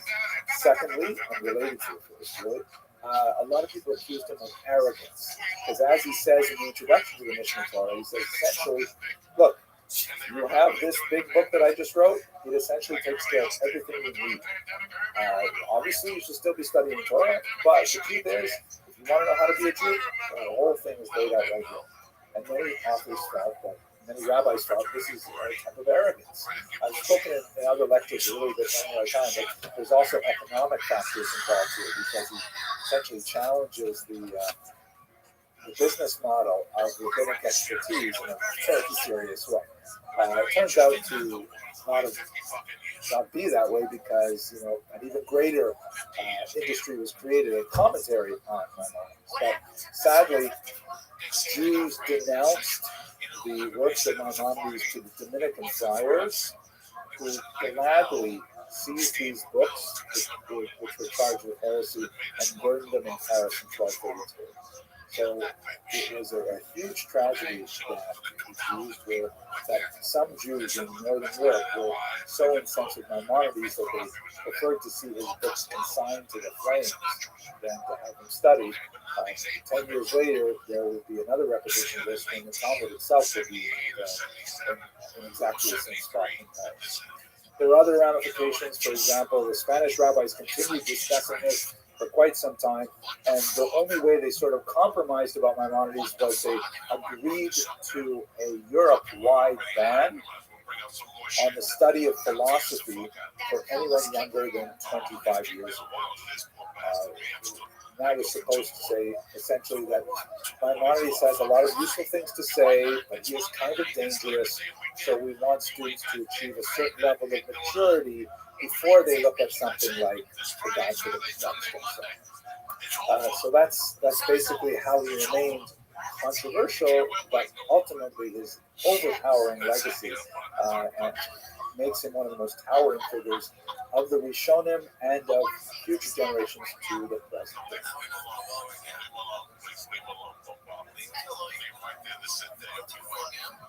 Once you get some pizza, leave him alone. He'll get some food. Then he'll just stand up and jump up and down to you. Look at his eyes. They're like, That's a Jewish eyes. Did you have a good time shooting out little nights? I really did have a great time. I like being away. I like Before we discuss the experience of Jews in Ashkenaz, I'd like to take a little bit of a broader approach for a moment to speak about the structure of the Jewish community. What I'm going to describe is something that pertains really to much of the 2,000 years of diaspora history that we've been looking at. There's certainly wide variation between the various communities that we'll be looking at, but by and large, the structure that I'm going to describe to you now held for most of Jewish communities as far as we can tell, both Ashkenazic and Sephardic, really right from the beginnings of the diaspora right up until the 18th century, as we'll discuss today. And so while there are differences in terminology, to be sure, and sometimes differences in the relative level of authority invested in particular structures within the community, nevertheless, speaking in broad strokes, this is a major element of the survival of the Jewish people over their 2,000 years in diaspora.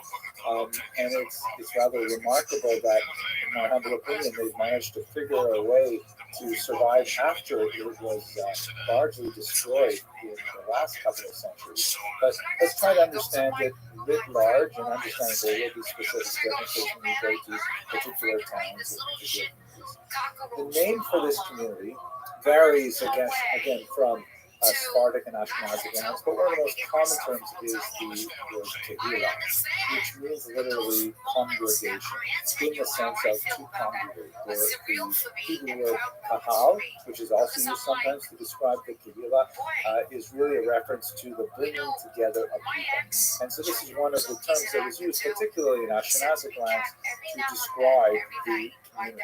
Now, I think at its foundation, one of the most important elements of the Kehillah is the fact that it was based on a system of taxation.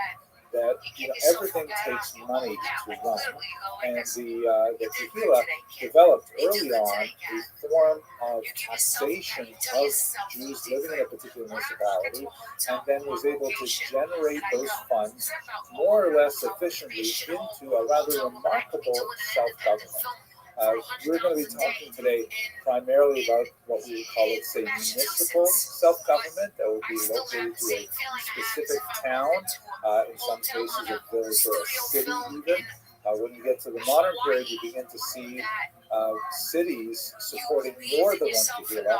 The idea of separating a single Kehillah associated with a city into several Kehillot is something that was fraught with controversy, and we'll speak about that when we get to the 19th century in particular. But right now, we're really speaking about how the Jews would organize themselves within a fairly small geographic area associated with one particular town. Okay, let's look at the org chart of the Kehillah. We should begin with the institution known as the Tuve Hadir, which literally means the good people of the city. By good people, that basically means people who are wealthy. Probably the most important criterion to be in this key group, which is essentially kind of like a board of directors of the organization, like the board of directors of the synagogue. And by the way, the contemporary structure of synagogues today is based very heavily on the design of the Kehillah as well. So today would typically wealthy people, almost always universally male. They would tend to be property owners and so on. Occasionally there would be like a nomination of someone who was a well-known scholar, but that was clearly the exception to the rule. The Tuve Hadir had this unusual kind of responsibility of, on the one hand, they received the honor of being in this august group and recognition for their leadership efforts and so on, but at the same time, they were also responsible for coming up with shortfalls if the taxation system did not generate enough funds from the impoverished people of the city. So it was a responsibility of leadership that good people took on in order to support the community, and the honor that was bestowed on them was really a recognition of the time and energy and finances that they would also devote to the upkeep of the city. They would typically take from their group one member who would be the parnas. and by the way, both of these institutions were democratically elected. The Tuvia here typically for a multi-year contract, which was not remunerated. This was an unpaid position, but there would be these regular elections, and not everyone could necessarily stand for election, but we're talking about small groups of people, right? When you get to the later period, when you might have several thousand people in a community, it's a little bit more complicated, but in small Kahilot, which were the bulk of the medieval period, we're talking about 500,000, 2,000 people at most, so it's not a huge organization. The Parnas, or literally the president, you can see there might be even a relationship between the Hebrew and the English word, was essentially the chief executive officer of the Kehillah. Nominated from the Tuvia, the Parnas, typically male, would be given the responsibility of exercising oversight of the functioning of the entire Kehillah. The Tuvia would also be responsible for the appointment of the rabbi, and the rabbi would assemble the Beit Din. Now, this is a really significant point. Although there were times when the Tuvia had very little say in who appointed the rabbi. For example, we'll see this when we get to the 18th century in Poland in particular. But generally speaking, the community would be responsible to appoint a rabbi and to pay his salary. This meant that there was kind of an unusual relationship where the rabbi was technically the leader of the community on at least a theological level, because the rabbi, who was always a he, of course, had a sense of the nature of Jewish law and how the community should be directed according to it. But in reality, he was supported by the Tuvia here, and he had a role. He had a responsibility to adhere to their wishes as well. There were times when the Tuvia here, or the Parnas, came into conflict with the rabbi, and this is like in contemporary synagogues when the president of the synagogue wants one thing and the rabbi wants another thing.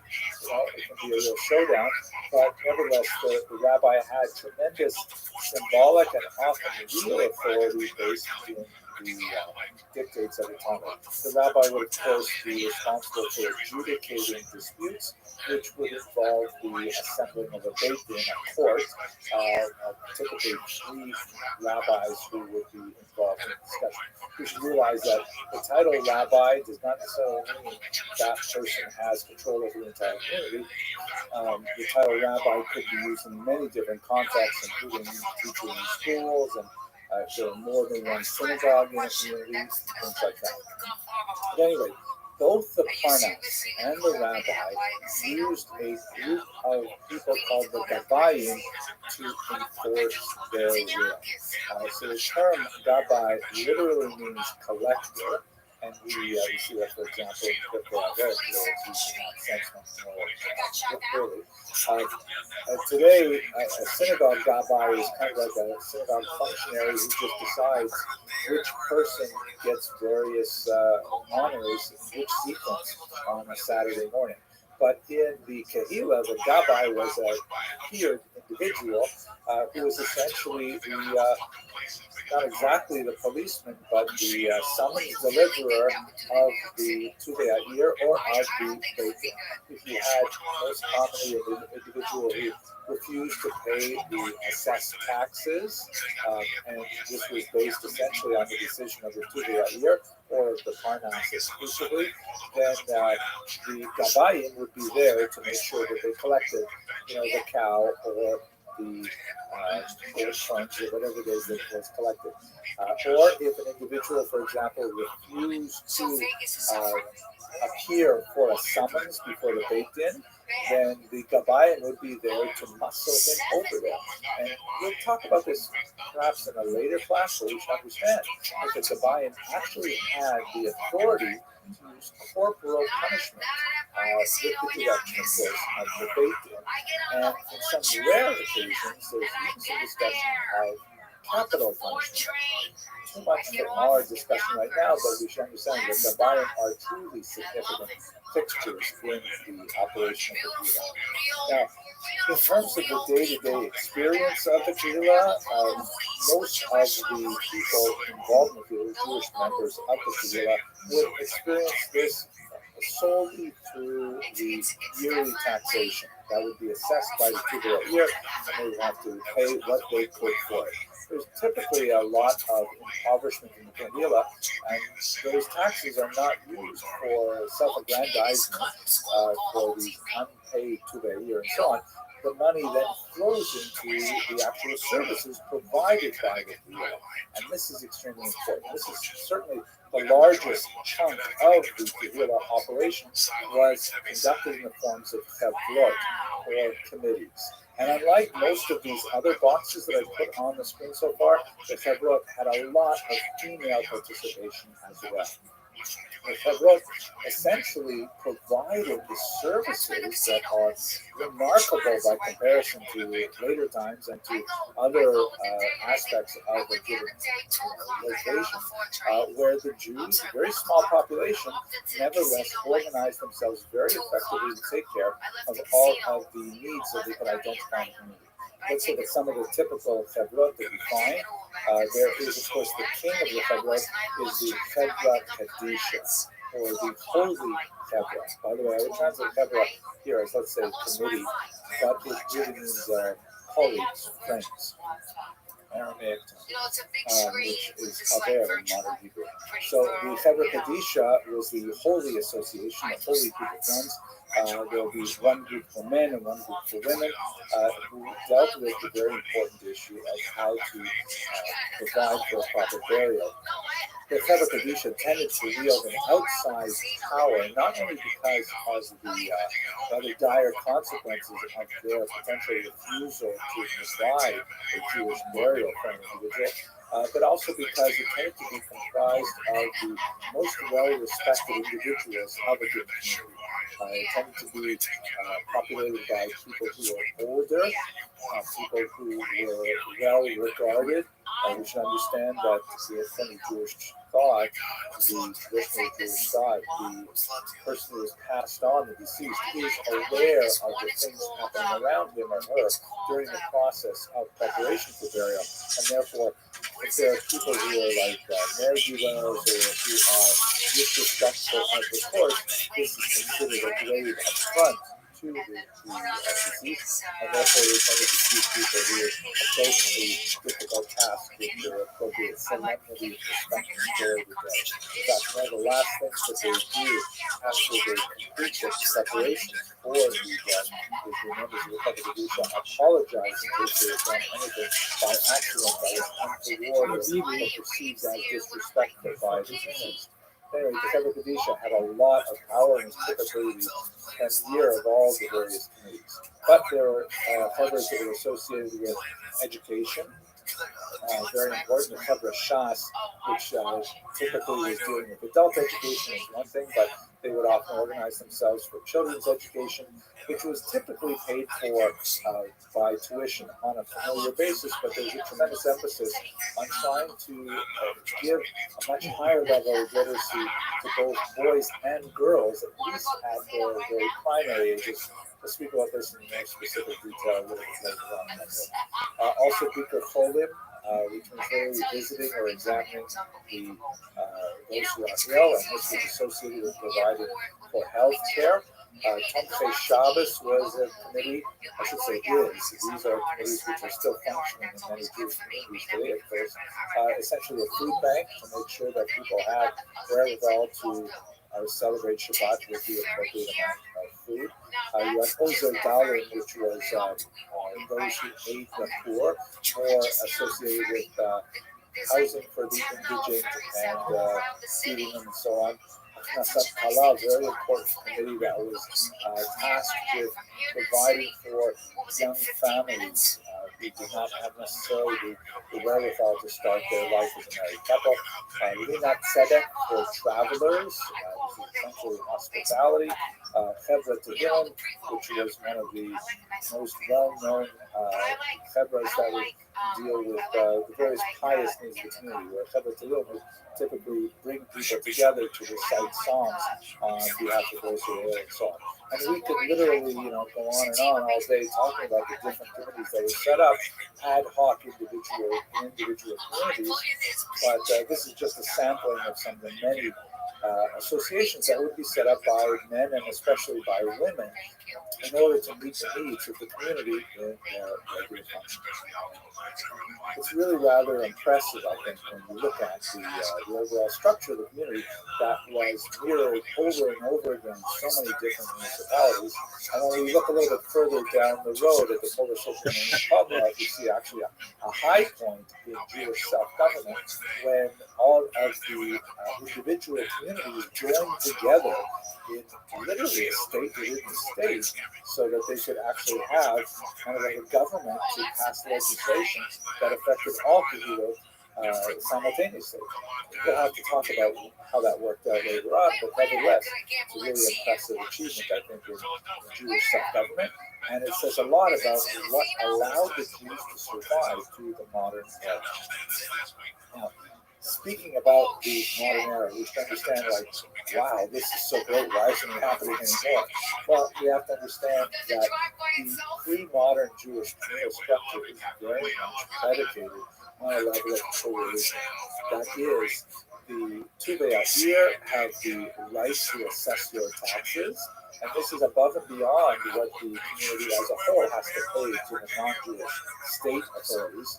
By the way, this was typically organized in a corporate fashion, meaning that, in very rare cases, you do have individual people actually having to pay individual taxes to the non-Jewish state. Taxes were typically assessed on the Jews as a whole, and the Jewish community had to translate that into taxes upon individuals. So there's kind of a natural flow from that through taxes to support the Jewish community as well. But there's that one coercive element that comes in the form of taxes. And the other major coercive element is that what we might call religious or non-religious freedom. If you stepped out of line from community norms, you face the wrath of the Beit Din, of the rabbi of the city, of the Tuvei who might feel that your behavior was not going to represent the community well to the non-Jews in the neighborhood and so on. These are really important things that help corral Jews within kind of like a set of boundaries for behavior. These would be challenged throughout the entire period that we're looking at, but most especially when we get to the modern era. And in this regard, the attacks on the Jewish communal structure are one of the most important elements of what makes modernity for Jews. We're not there yet in terms of our Jewish History Lab series. It's going to be a few months till we really talk about it. But just to glance ahead to understand where we are now, by contrast, this all fell apart in the 18th century, partially because of Jewish erosion of the system, that you can see the roots of it, especially from the 15th and 16th century onward, but it really collapses in the wake of the French Revolution, in which French authorities said, wait a second, we can't tolerate a dual system of government within our new republic. I mean, it sounds like these gabais, they sound like police forces. How do you have a French police force and then a separate Jewish French police force? And what are you doing, collecting money from people, even against their will? That sounds a lot like what the state should be doing, not individual organizations. You want to have voluntary contributions, that's fine, but you want to actually assess taxes? No way. So the French Revolution essentially gave everything to Jews, gave rights to Jews as individuals, but nothing to Jews as communities. And that meant that the Kila structure, which had the benefit of really keeping Jews from assimilating outright for much of the medieval period, this came crashing to a halt. Now, Napoleon restored some elements of that. Here you see a rather remarkable image of Napoleon from 1806, restoring the dignity of the fallen Jewish woman, holding on to the Ten Commandments there. In Napoleon's right hand, he's holding up the law, right? You can see kind of like the messianic overtones of his self-image with Judea in the background and the menorah, the temple ground, things like that. So there's this idea of somehow restoring Jewish dignity despite modernity. Here's another even more amazing image. This is something which Jews who were in favor of emancipation of Napoleon gave to him. On the left, of course, is Napoleon, emperor and king, it says, and on the right, celebrating the reestablishment of the Sanhedrin, the Jewish court, which is not at all like the Sanhedrin of ancient years, and we'll talk about this in a few months. But here is Napoleon on the left, who is literally handing the Ten Commandments to a obsequious and defeated Moses, who's got his left hand kind of like over his heart, saying, "Oh, thank you, great emperor," and reaching out with great deference to Napoleon. I mean, wow, it's like even hard to look at this thing, but nevertheless, that's the conception of, for some, of what happened with emancipation. That Napoleon actually, allowed the Jews to celebrate their religion. When in reality, getting rid of the Kehillah structure meant that they removed the coercive elements of the Kehillah, which also meant that there was going to be a huge lack of authority of the rabbis, of the Jewish elders, and so on. So much more to say about this, but it's really modern. We'll focus on fully modern for the next few weeks at least. Now, let us not think that this was, set in stone and inviolable, and that no Jews had any say in it. Complaining about the Kehillah was a very common thing we see in all kinds of archival sources. And there were avenues of appeal. I mean, if you didn't like what the Tulei taxed you, you could go to the Beit Din and lodge a protest, and there would be some adjudication of it. Yes, it's true that the rabbi is essentially paid by those taxes that you are now protesting, but on the other hand, the rabbi has the great authority of the Torah behind him, and so those values of money versus Torah have to somehow sort themselves out. And there were also ways in which even people who did not have the wherewithal to easily initiate these kinds of legal challenges could nevertheless make their voices heard, especially women. There were various disruptive behaviors that people could engage in, women in particular. One of my favorites is disrupting the Sabbath services, where if a woman felt that she was maltreated by the system, she could, it was definitely highly discouraged, but she could simply walk into the men's section on a Saturday morning and stand right there in front of the Aron, in front of the Holy Ark, and refuse to allow the Torah to be read until her case was heard, or until at least a promise was made that her case would be heard. This was not unheard of, but definitely a very radical way to challenge the system. The voices of women could be heard, albeit in extremis, but nevertheless, you do have examples of this disruptive behavior that allow the voices of less powerful people to be heard, even despite the very strong authority of the Tudor and the Beit Din. Okay, that's it for a very quick look at the structure of the Jewish community before the modern era and some sense of its power base. Let's go on now to talk about the First Crusade and its impact on the Jewish communities in Iran. Thank you very much for watching.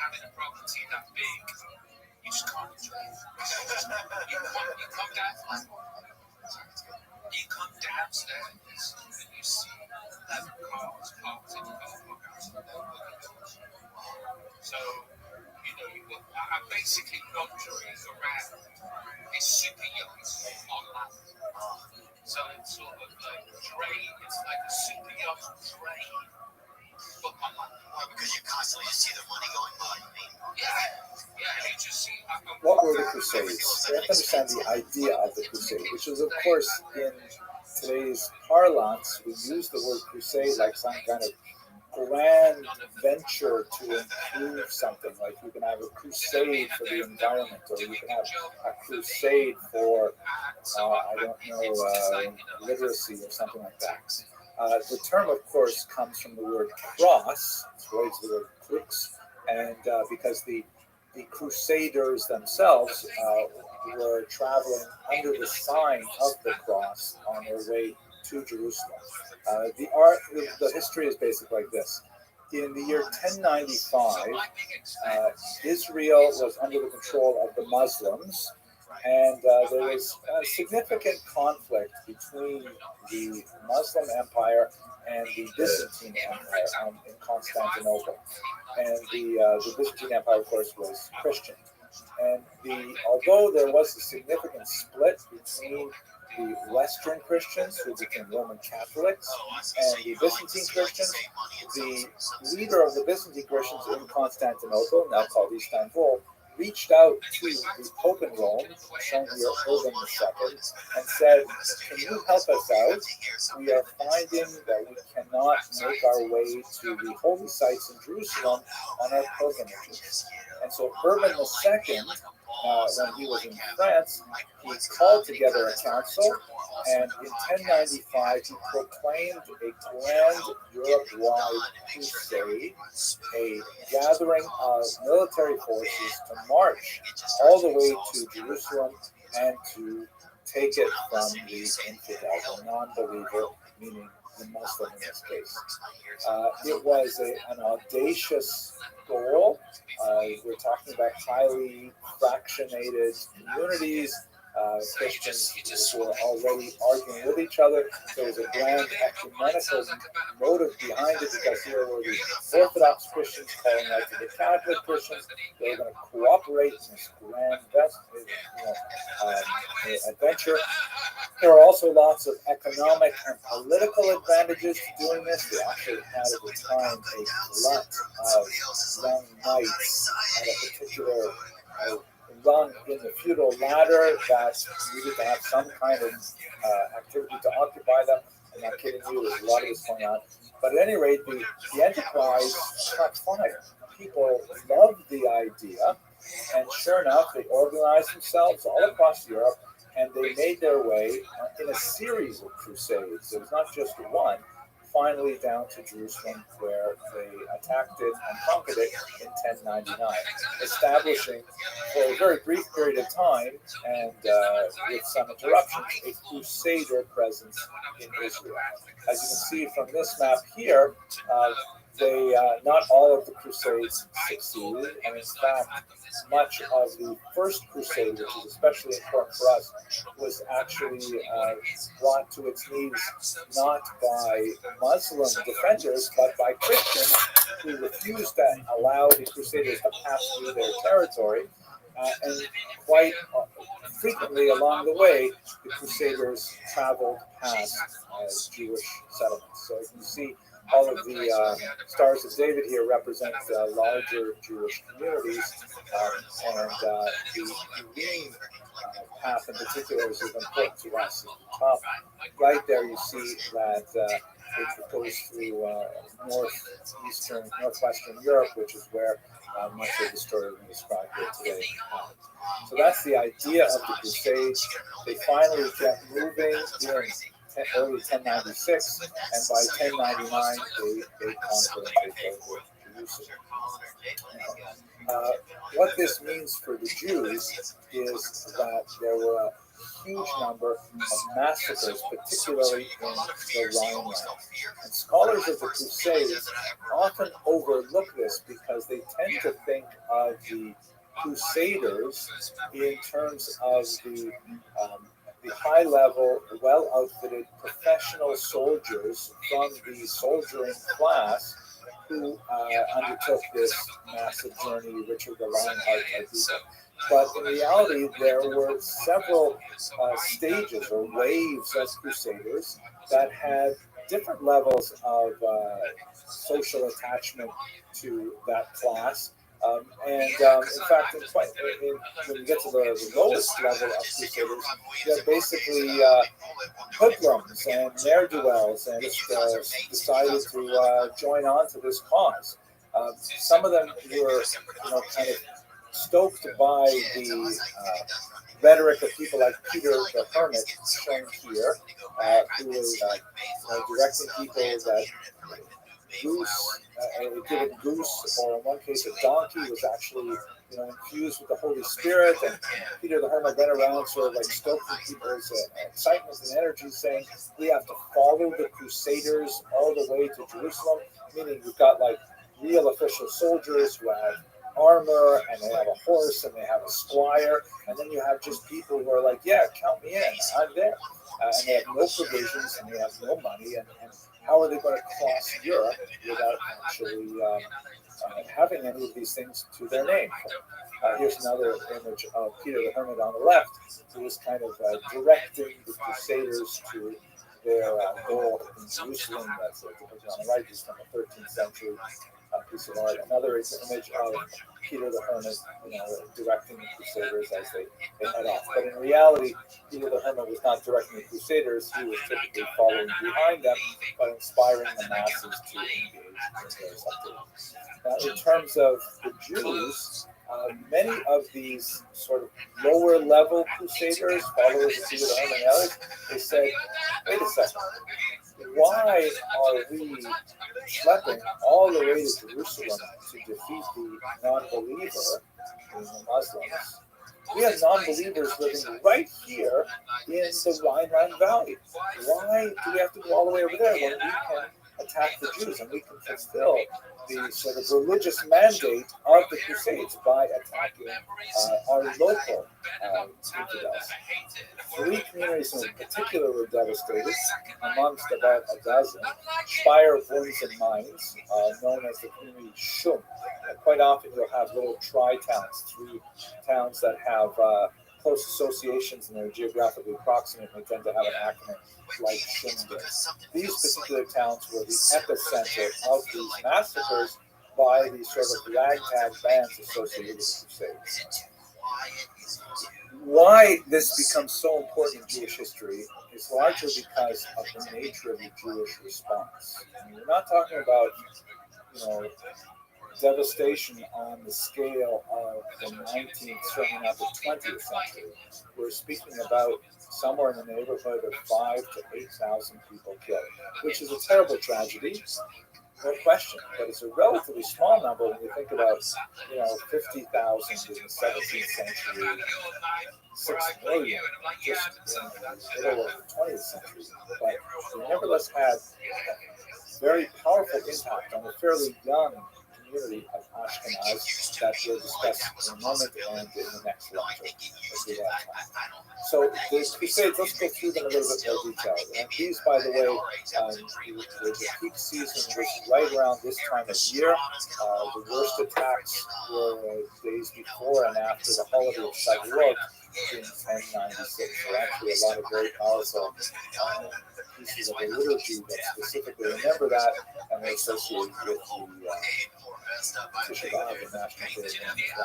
So the Crusaders, again, not the official soldier Crusaders, but the ragtag bands were in the neighborhood of Cologne in April of 1096, and the Jews of that community were quite afraid that there would be violence. So they attempted to respond to it in advance by being proactive and providing contributions.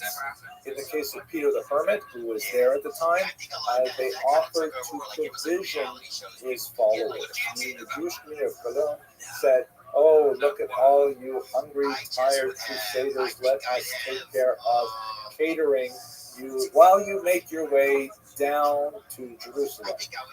And Peter the Hermit accepted on their behalf. Another one of the more official crusaders, Geoffrey de Boyan, he accepted a contribution of 500 gold pieces to maintain his troops as well. So contributions, quote unquote, as a kind of a bribe to hopefully avert disaster. It was actually temporarily successful, also because the Jewish community of Berlin also appealed to the emperor, who clearly gave instruction to local officials that there was to be no violence directed against the Jews at that time. As we shall see, the emperor, who was positively disposed towards the Jewish community, was not able to control the violence, gives you a sense of the nature of medieval society as a whole. So that's what happened essentially in Poland. But neighboring Jewish communities were worried because these crusaders are making their way along to their communities. And they're worried about the little, isolated acts of violence that they associate with this mob. In the next town, in Speyer, the Jews were much more worried because by the time the Crusaders got there, they were. And by the way, let me reiterate that official historians of the Crusades tend not to regard the followers, the also crusaded mobs, as crusaders themselves, and indeed they were quite distinct. This is like mob violence that's following the larger zeitgeist and the larger movement in society. But in Speyer, the Jews attempted to barricade themselves in the synagogue, hoping that they could, just simply ride out the violence. The mob actually went into Speyer, and they found 11 Jews who were not able to make it to the synagogue, and they were killed. And it was at this point that we have something that is especially unique about the Crusades that has, I think, profound impact for the rest of Ashkenazi history. The Crusaders, even this mob, had kind of like a filmy covering of religious justification for their behavior, saying that the Jews were liable to be attacked because they were fundamentally unbelievers. If, however, they were to convert and accept baptism, that would make them believers, and then they would save themselves. And so the Crusaders frequently offered the Jews the choice of baptism or death. We talked a little bit about the difficulty in Christian theology, especially medieval Catholic theology, about forced baptism. In general, the church frowned on forced baptism because, after all, it's supposed to be something that is done with intent. And if you're fearful for your life, it's hard to say that you have correct intent. But once baptism was performed, the church was also wrote to declare it null and void. We also spoke a few weeks ago about the horrible Edward Gardner Tara case, where even as late as 1858, you still have Welcome. terrible situation. How are you? At any rate, in Speyer, you have the first example. And by the way, Can you hear me? What's up, Love K? What's good, Love K? How you living, fam?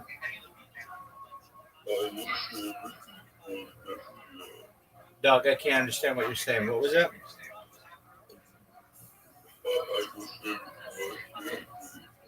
Dog, I can't hear you.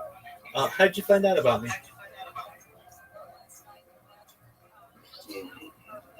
You saw me on YouTube? Okay, cool. How are you?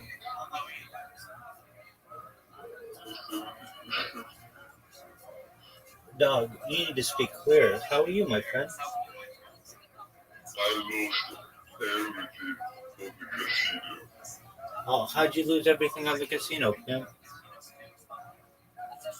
was just trying to make back what I lost. All right. Is there any way you can do that? No. All right, so what are you going to do? Was an online casino I opened and I lost everything. They told you to what? They told you to what? Yeah, dude. Okay, so it's like a scam.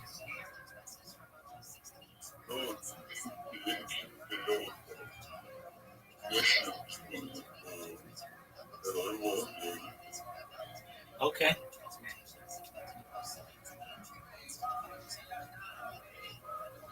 So aside from that, how's your day going?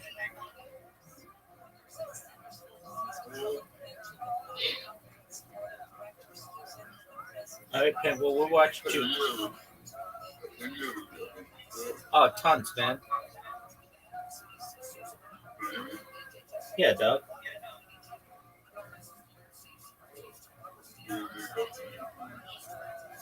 I don't lose, baby. I'm a winner, so I don't know what that's like.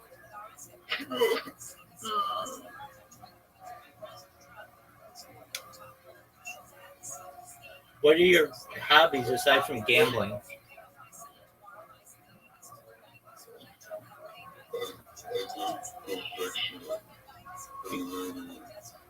You working construction? What? What? Oh, you're building a synagogue right now?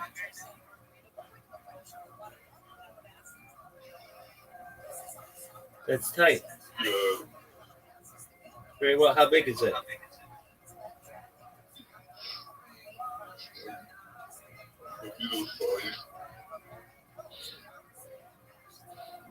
It's like 5.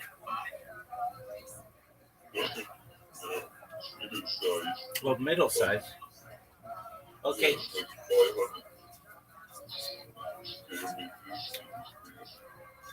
All right. Very well.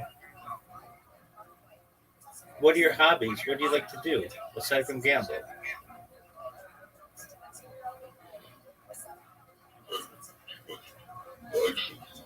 You like to watch live streams on YouTube?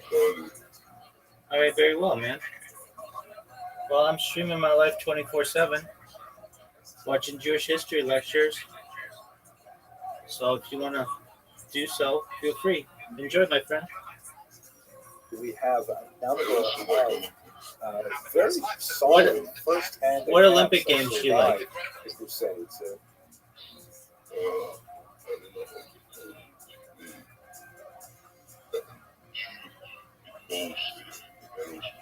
Yeah, archery. Very cool.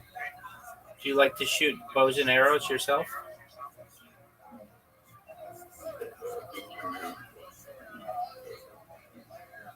Okay. Oh, that's a good question. I like track and field. I like basketball. It depends if it's the winter or the summer. So let's talk summer first. Um, Golf is kind of boring, but I do like it. I like women's gymnastics. I like men's gymnastics. I like, um, let's see, wrestling and like judo, jujitsu, all that stuff, any kind of martial art. I like archery's tight. Um, I like whatever that shooting thing is. That's okay. Um, they have like rhythm gymnastics. That's cool. I like swimming. Swimming's a big one. I like. I mean, the track and field ones are probably the best. Like the 100-meter dash. That's a big one. Um, and I like. I mean, it's kind of boring, but the marathon. I like the last like 10 feet of it. Um, I like.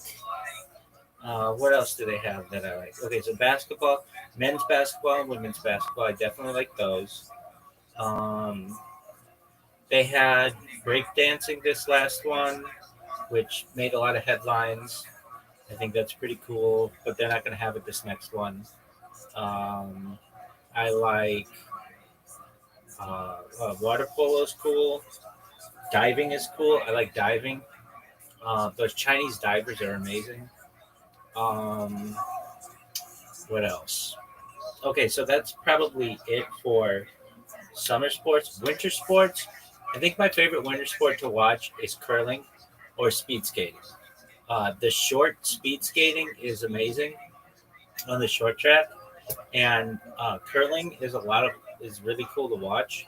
It may seem boring, but I find it to be really exciting. I like hockey, um, figure skating. I like the women's figure skating. I like the men's figure skating. I like the doubles figure skating. Those are good. I was born myself with all that. Don't worry about the dog.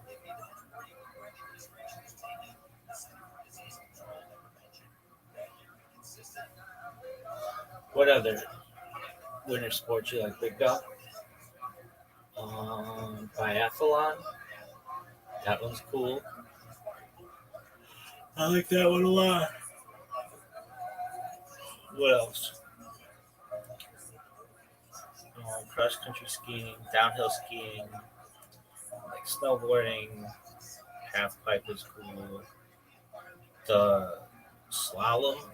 I like that one where they're like flying through the air, and it literally seems like if they fuck this up, they will kill themselves. I like that one. What else? I like toboggan, bobsled. What's the thing? It's called like a skeleton. I like that one. I love when they fuck up and they're like flying down that fucking pipe. I think somebody died doing that. Anyway, sure. Welcome, Pimp. Yo, dog, can you hear me? Excellent. Yeah, no problem. So I like winter. I like the bobsledding. I like the skeleton, which is like a bobsled, like just like a sled without the bob, I guess. Um, I like the luge where they like fly through the air. I like downhill skiing. I like snowboarding. Um, yeah, dude, I do. But here's the thing: I get bored of it very quickly, and I'm like, man, one of these Olympics is going to be over. Um, I don't know, really, but do I watch what? Uh, I plan on doing it this next one in Los Angeles. Yeah. I like. I'm trying to think of an Olympic sport. I like sports in general, but I really like of a weird sport. I really like curling. It to me is pretty fascinating, and they get really intense. Here's the thing: I don't like the coverage, at least in the United States. They don't always have the best coverage. Like I might be really into a sport, and then they'll be like, okay, and then we're gonna go to this sport, and they just cut away from it. And I know it's on other channels and stuff, but I don't know. I wish there was kind of like a thing where you could just choose your own sport and watch it the whole time. Um, the Summer Olympics, I've watched 3 Summer Olympics on this stream, or no, 3 total Olympics. I watched the 2021 Tokyo Olympics and the 2024 Paris Olympics.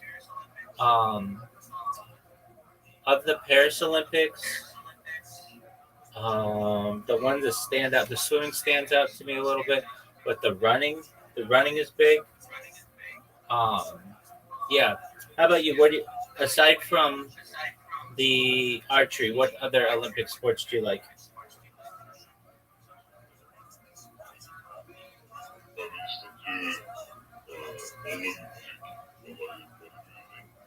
Oh yeah, that's a good one. Absolutely. Yeah, that's a good one. That's Olympic.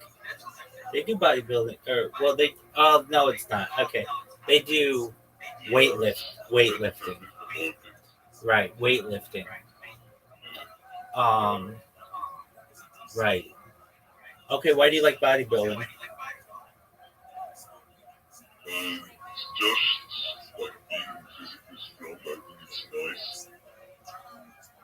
Weird dog.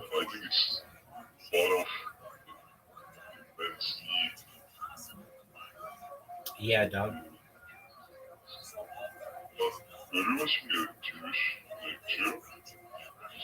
Yeah, I'm watching Jewish history lectures.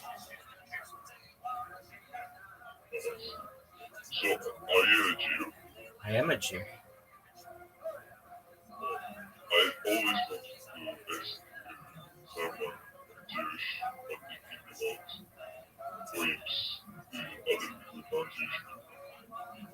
Yeah, I mean, you exist. What does that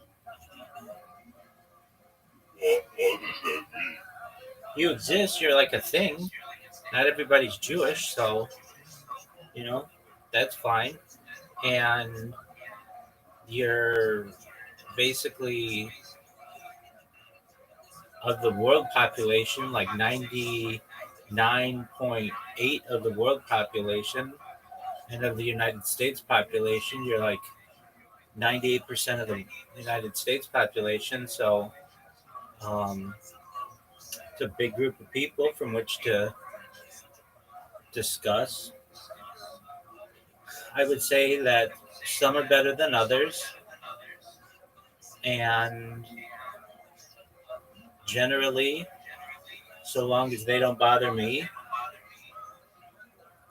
I'm relatively positive towards them. But if they are annoying to me, then or they're mean to me, then I have a general dislike of them. Does that answer your question? Yeah,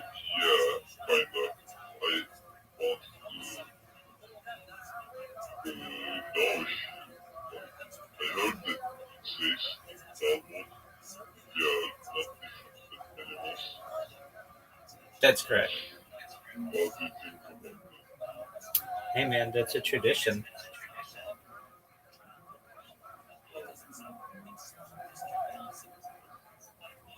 It's a tradition.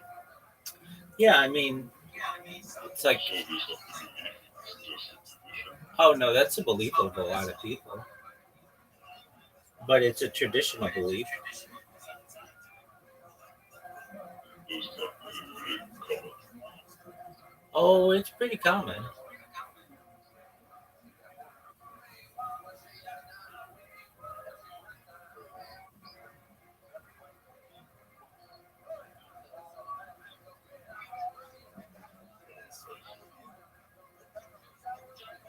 Because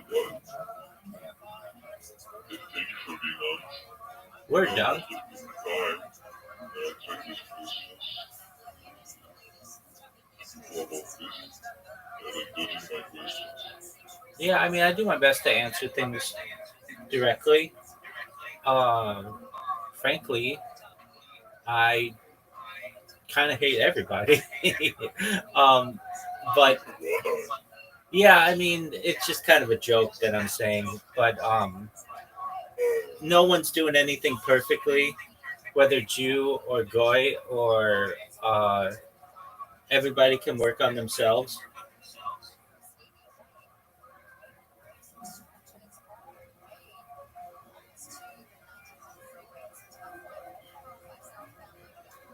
I mean, if I have criticism for anybody, it's not really Goyim. It's Jews, and just I mean, I have general beliefs on how we could improve as a people, and that's where I focus my attention. But in terms of Goyim, uh, you exist, and for the time being, we are on this planet together. But eventually, I would like to see the righteous of the Goy to be at least Noahides, which is belief in the seven laws of Noah, and then for some of them, perhaps a conversion to Judaism. Am I? I'm not gonna be real here. Even if I'm converted, No, you are. I'm not going No, to. no, no, you're not. You're absolutely not in that case. No, if you're righteous and you convert through an Orthodox fashion, you're as much a Jew as I am. But isn't it something that you do? We have that aspect. Basically, there are two ways to be a Jew. One, your mother was Jewish and her mother was Jewish, etc., etc.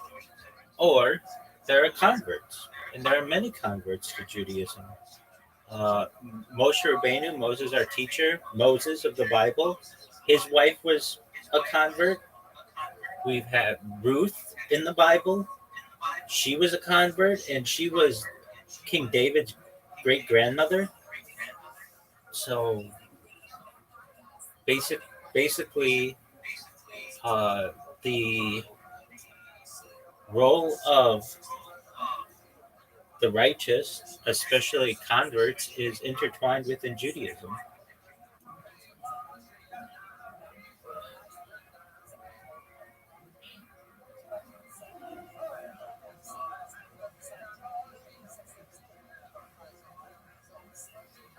So, do you think there's behaviors? Oh yeah, definitely, major time. Respect to 100%. Yeah, things like, well, worshiping idols and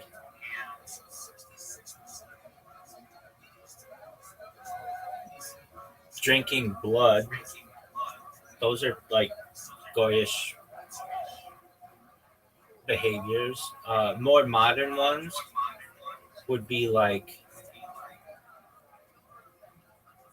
there are just like some things like ham and cheese sandwich on white bread. That's pretty goyish. Um, what else? Like um, having a lobster feast. That's pretty goyish. Um, I love like about more something like boys are interested in this or the yeah, yeah, sure, okay. about behavior patterns Yeah, I mean, that certainly, boys are not doing. yeah, certainly eating is a behavior pattern. Certainly eating is a behavior pattern. Um, okay, so not focusing on family, that's goyish behavior. Um, being not being educated, that's goyish behavior. Like getting a degree. Yeah, I mean, we focus in Judaism on education and education of our children, both secular and religious education. So those are important. And people who don't consider education to be important, I'm not saying are bad people, but that's goyish behavior. Even like just going to McDonald's, that's goyish behavior. Um, what else? I mean, in general, because there are some kosher McDonald's in Argentina and Israel, but generally, just eating treif, so eating non-kosher, that's goyish behavior. Um, what else would be goyish behavior? If you want behavior, like things that we see as being non-Jewish. Um, I was talking about like kind of neutral ones. Like I was talking about boys behavior that is like how can I say maybe like interest in sports. um, to some extent, yeah. A lot of times, especially within the Hasidic world, there isn't a huge interest in sports. But then again, some of the great owners of sports franchises have been Jews. So it kind of depends. Some of the great coaches have been Jews. Um, But like when you're interested in sport, you're actually not making anything out of it. But when you're a coach or when you're a franchise owner, you're actually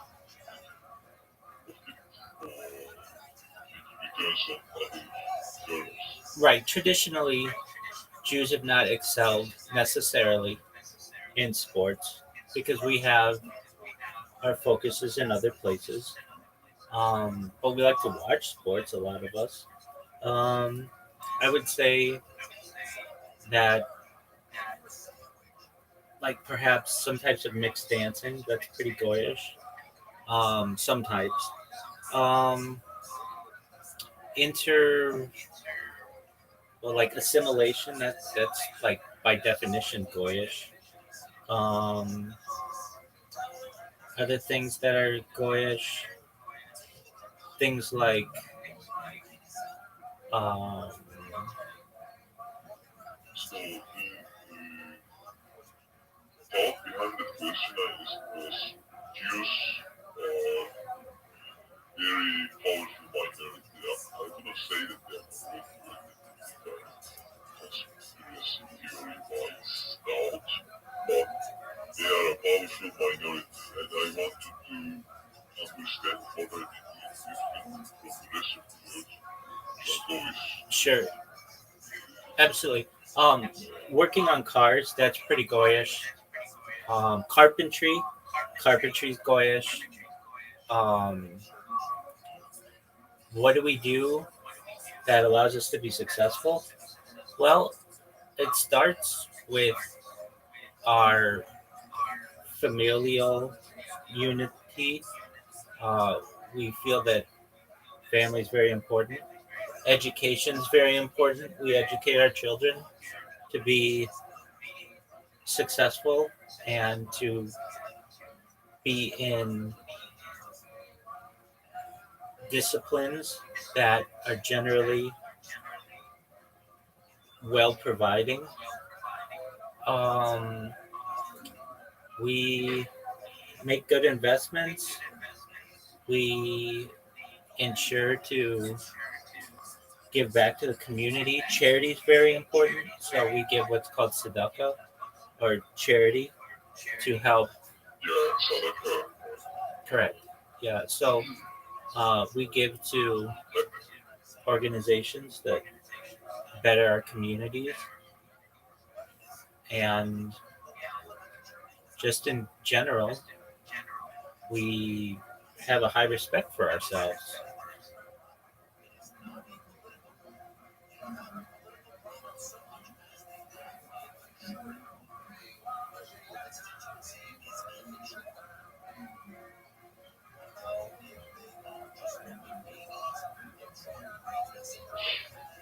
Hope that answers your question, big dog.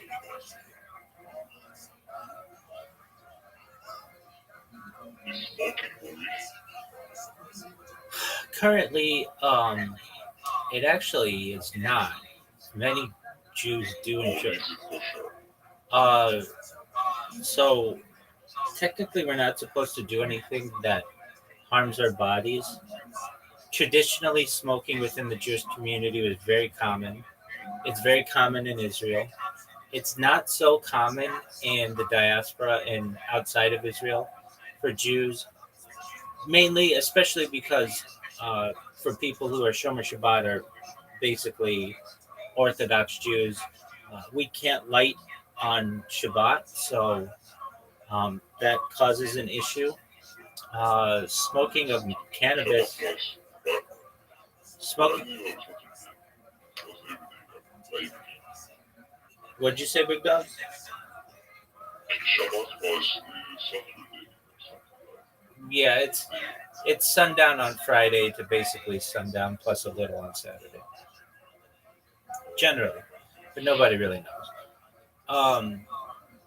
Cannabis, though, is something that in the modern age has become more popular, and basically since the 1930s or so, has been associated with some areas of Judaism, though it's not necessarily, uh, at least within mainstream centrist orthodoxy. It's done somewhat behind the scenes in some areas, but we do have, I mean, marijuana is kosher, and so putting marijuana into edibles, so long as the ingredients are kosher, is uh, allowed. Smoking of hookah and such, that's more a Sephardic custom, but it is something that occurs. But traditionally, it would be cigarette smoking, and that was very common, especially amongst Jews of the 20th century, but not so much today outside of Israel, but it is common in Israel.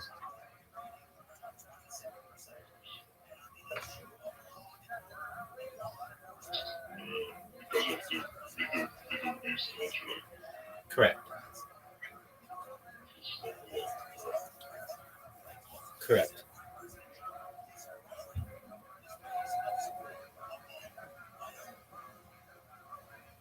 So you're streaming 24/7, every time. For the last 3.5 years. 3.5 years. Correct.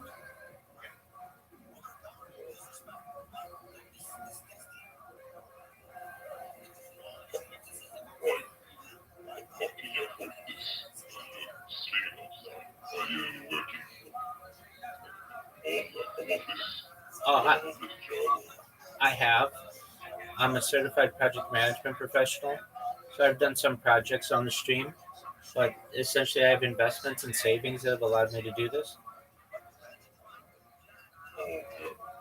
Day trading? Or trading in general?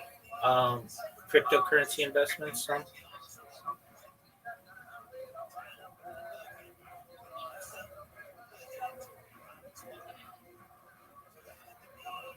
Do you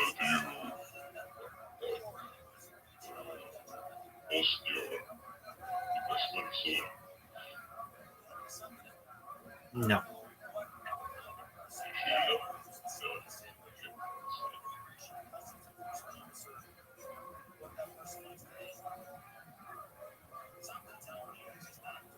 So you were just on YouTube and you were like, hey, this person has a Discord. I'm going to go check them out.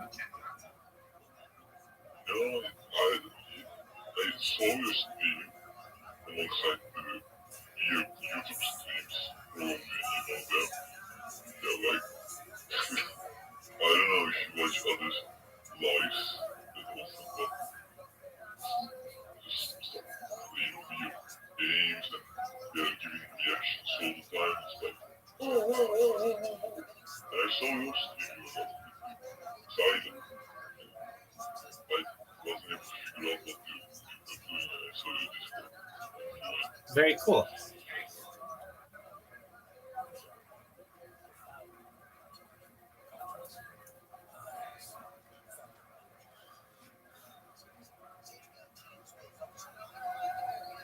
Any other questions, big man? Do you have any other questions?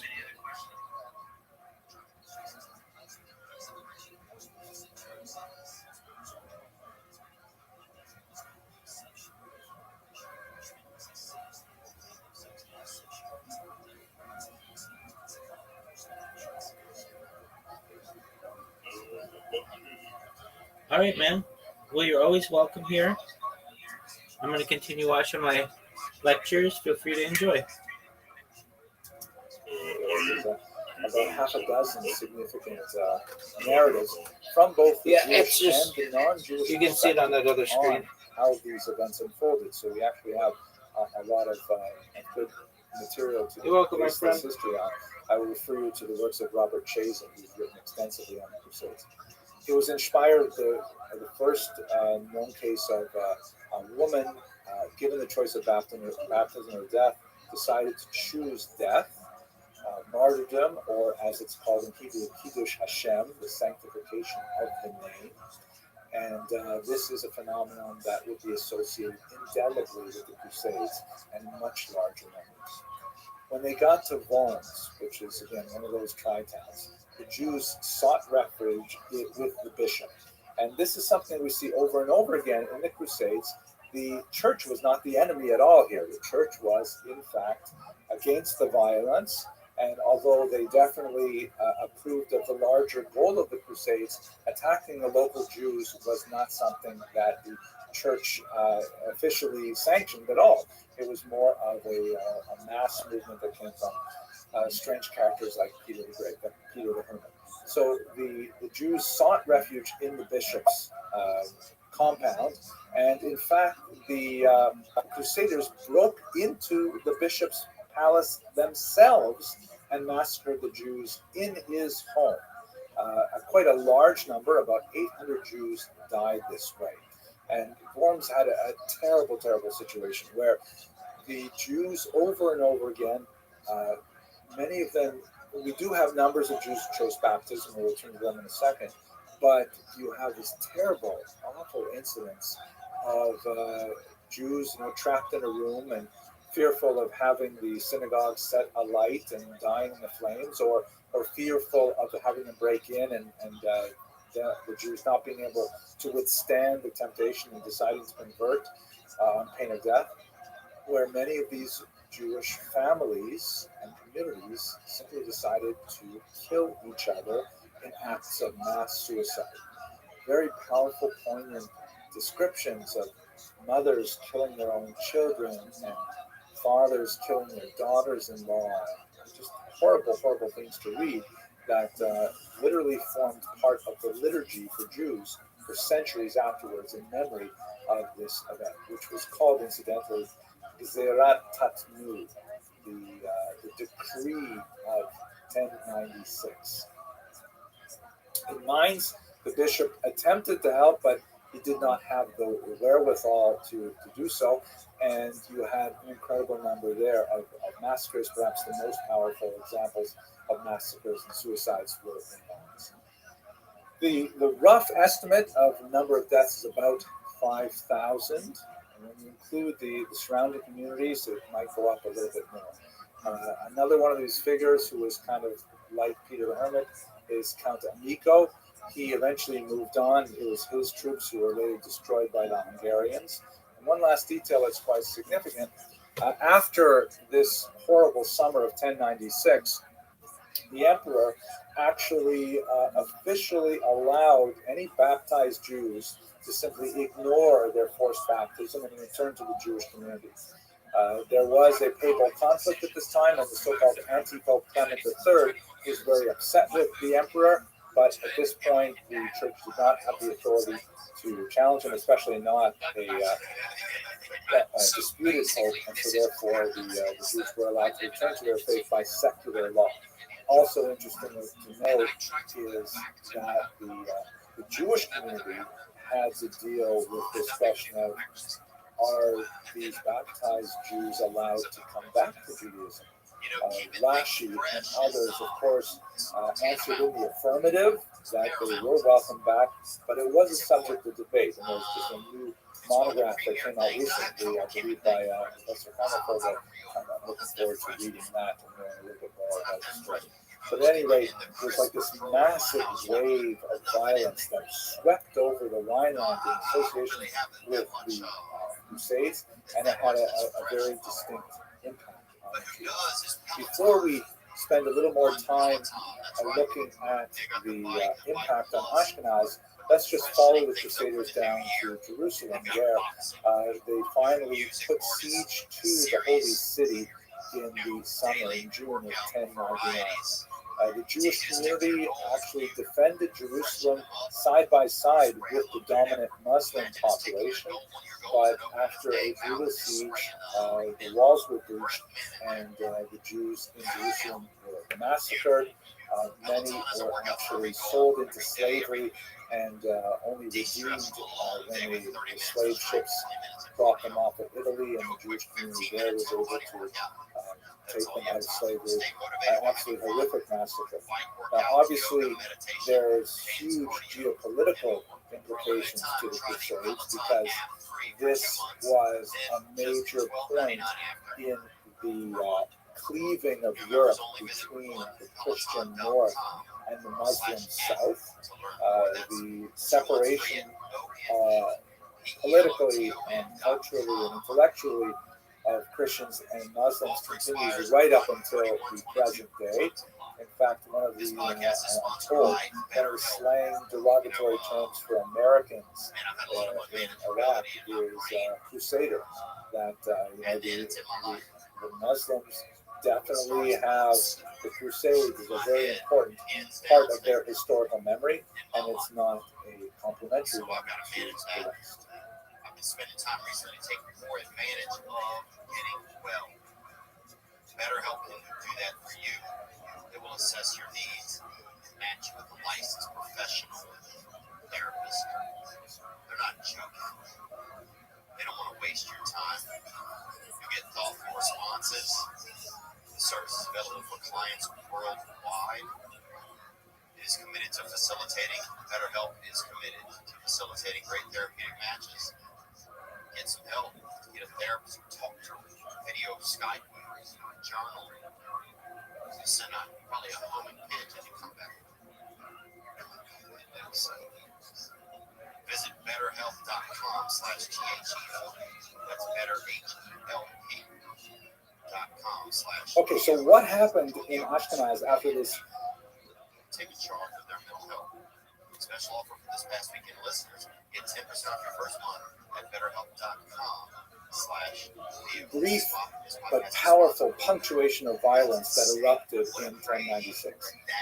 There are a couple of really important cultural, socioeconomic, and religious responses that you see over the next century or so, and I think they kind of charted a vector for Ashkenazic Jewry to follow that we still see the impact of today. First is a movement called the Hasidei Ashkenaz.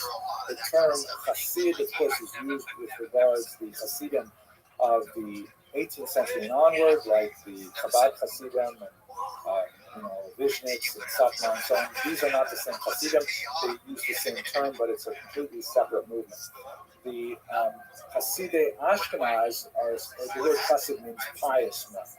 The Hasidei Ashkenaz were a movement that gained strength in the 50 years following the Crusades, primarily in Mainz. One of the most important literary figures is Yehuda Chassid.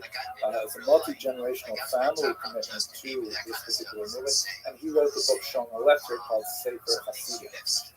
What is fascinating about this brief-lived movement in Jewish intellectual history is that, unlike anything since we saw in the Dead Sea Scrolls community, maybe some elements we'll see later when we get to Tzfat and the Kabbalists there, but they emphasize themes of self-denial, lots of fasting, literal rolling in snow to repent for things,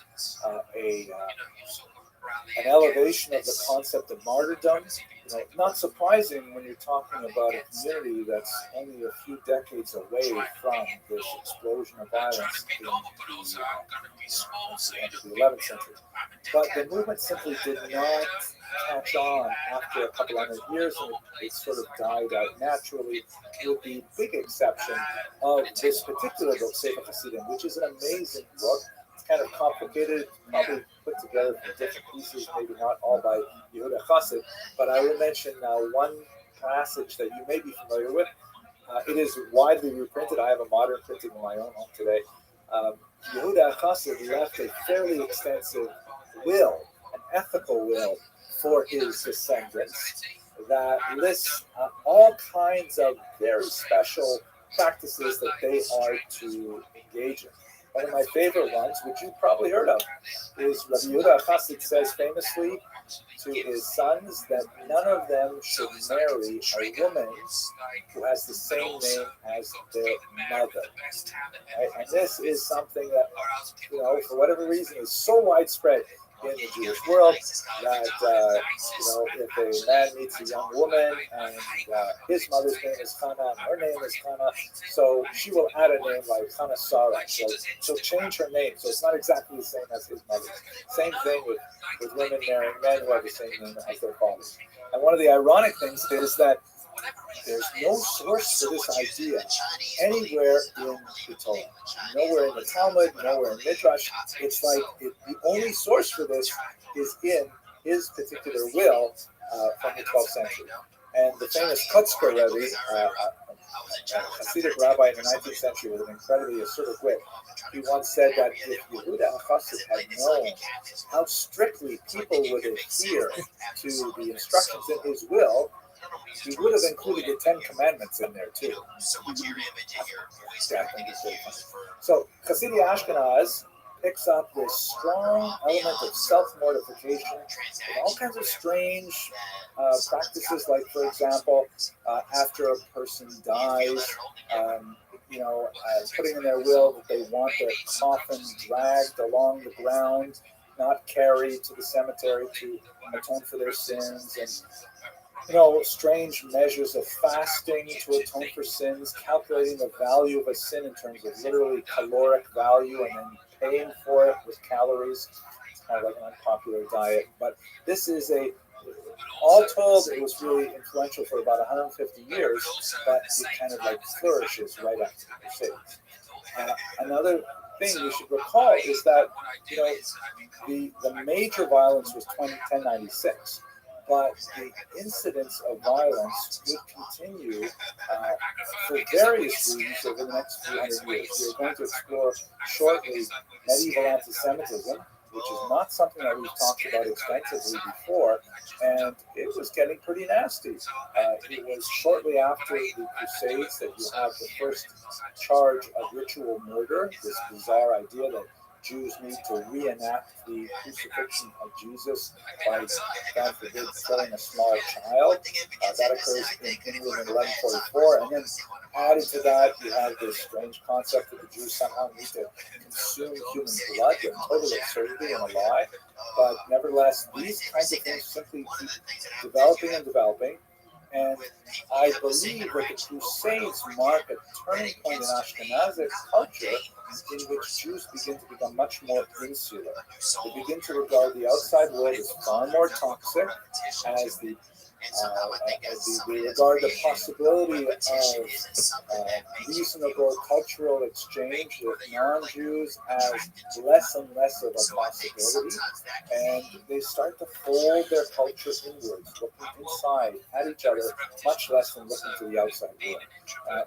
Hopefully, over the next few weeks, we'll have the opportunity to explore this thesis and see if it makes sense, especially when contrast with the Sephardic experience, in which they did not have the same kind of like sharp break until you get to the expulsion of 1492, half a millennium later. I think one of the ways in which we see this, and you'll forgive me because this is kind of a new idea for me and I have not fleshed it out totally, but you see it somewhat in the generational shift between the era of Rashi. Rashi was a very old man when the Crusades occurred, near the end of his life. And his grandchildren and the larger school that developed around him, Rashi is typically printed on the inside binding of every Talmudic page, and what are we saying here, grandchildren and their schools commentary on the outside of the Talmudic page.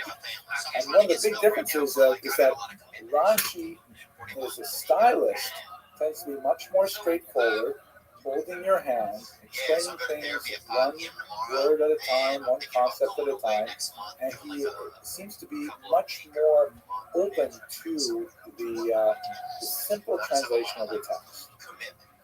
Tosfot, on the other hand, you see there is a much more inward-looking perspective as the entire world of reality revolves around the text in various places in the Talmud.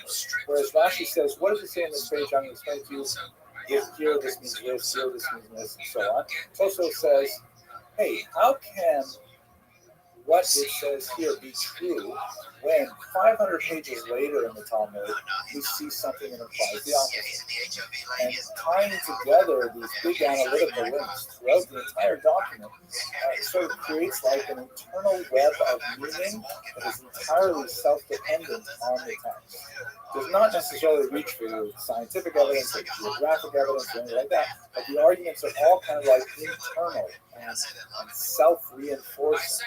And I would like to argue that the European Tosafot represent a literary example, an intellectual example of that turn inwards that we see in Ashkenazi culture that would ultimately have kind of like an explosion when they finally do release themselves to the outside world in the 18th and 19th century.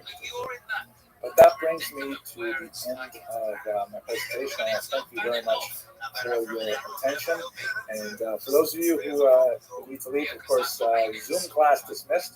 And for those of you who want to hang around for questions, I'm really happy to talk a little further.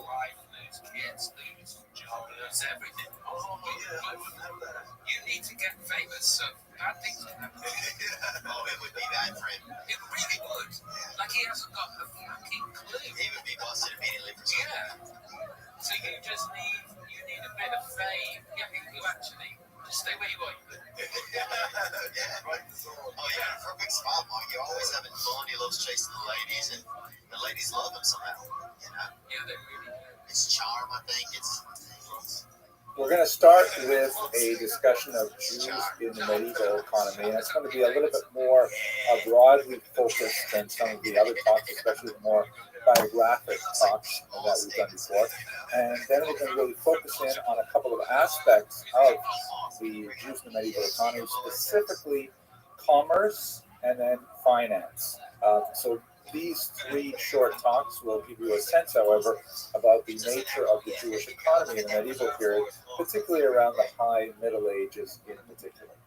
So let's start by talking a little bit about agriculture, which is not one of the areas in which Jews were especially active during the medieval period. Historically speaking, Jews have, of course, been farmers, not only in the biblical period when this was the main economic mainstay of the Jewish people, as we discussed way back in this Jewish History Lab series, but also in the modern period when you come to modern Israel. And as a matter of pride, the Jews specifically moving to Israel attempted to return to the land. Now, to a certain degree, this was motivated, of course, by the necessity of producing agriculture for this increasing population in the Middle East, but also because it was a reaction to kind of 19th century ideas. Much of the thought in Europe in the 19th century, both on the right wing of the spectrum and the left wing of the spectrum, as both of these areas were developing, kind of like looked down on any people or population that was not specifically connected to agriculture. There was this idea, for example, if you look towards socialism, there was this idea that, deriving economic profit from the fecundity of the land was somehow healthier, more normal, more, honest, as it were, than commerce. Because commerce, after all, deals with buying things cheaply and then artificially selling them for a higher price. That's how commerce works. And for much of the medieval period as well, there's been this kind of disdain for commerce. It was always considered some kind of sharp behavior or shrewd behavior. And Jews and Christians, and to my mind, I believe Muslims, all had a certain amount of hesitancy over the nature of commercial profit and sought to regulate it. Is the idea, for example, of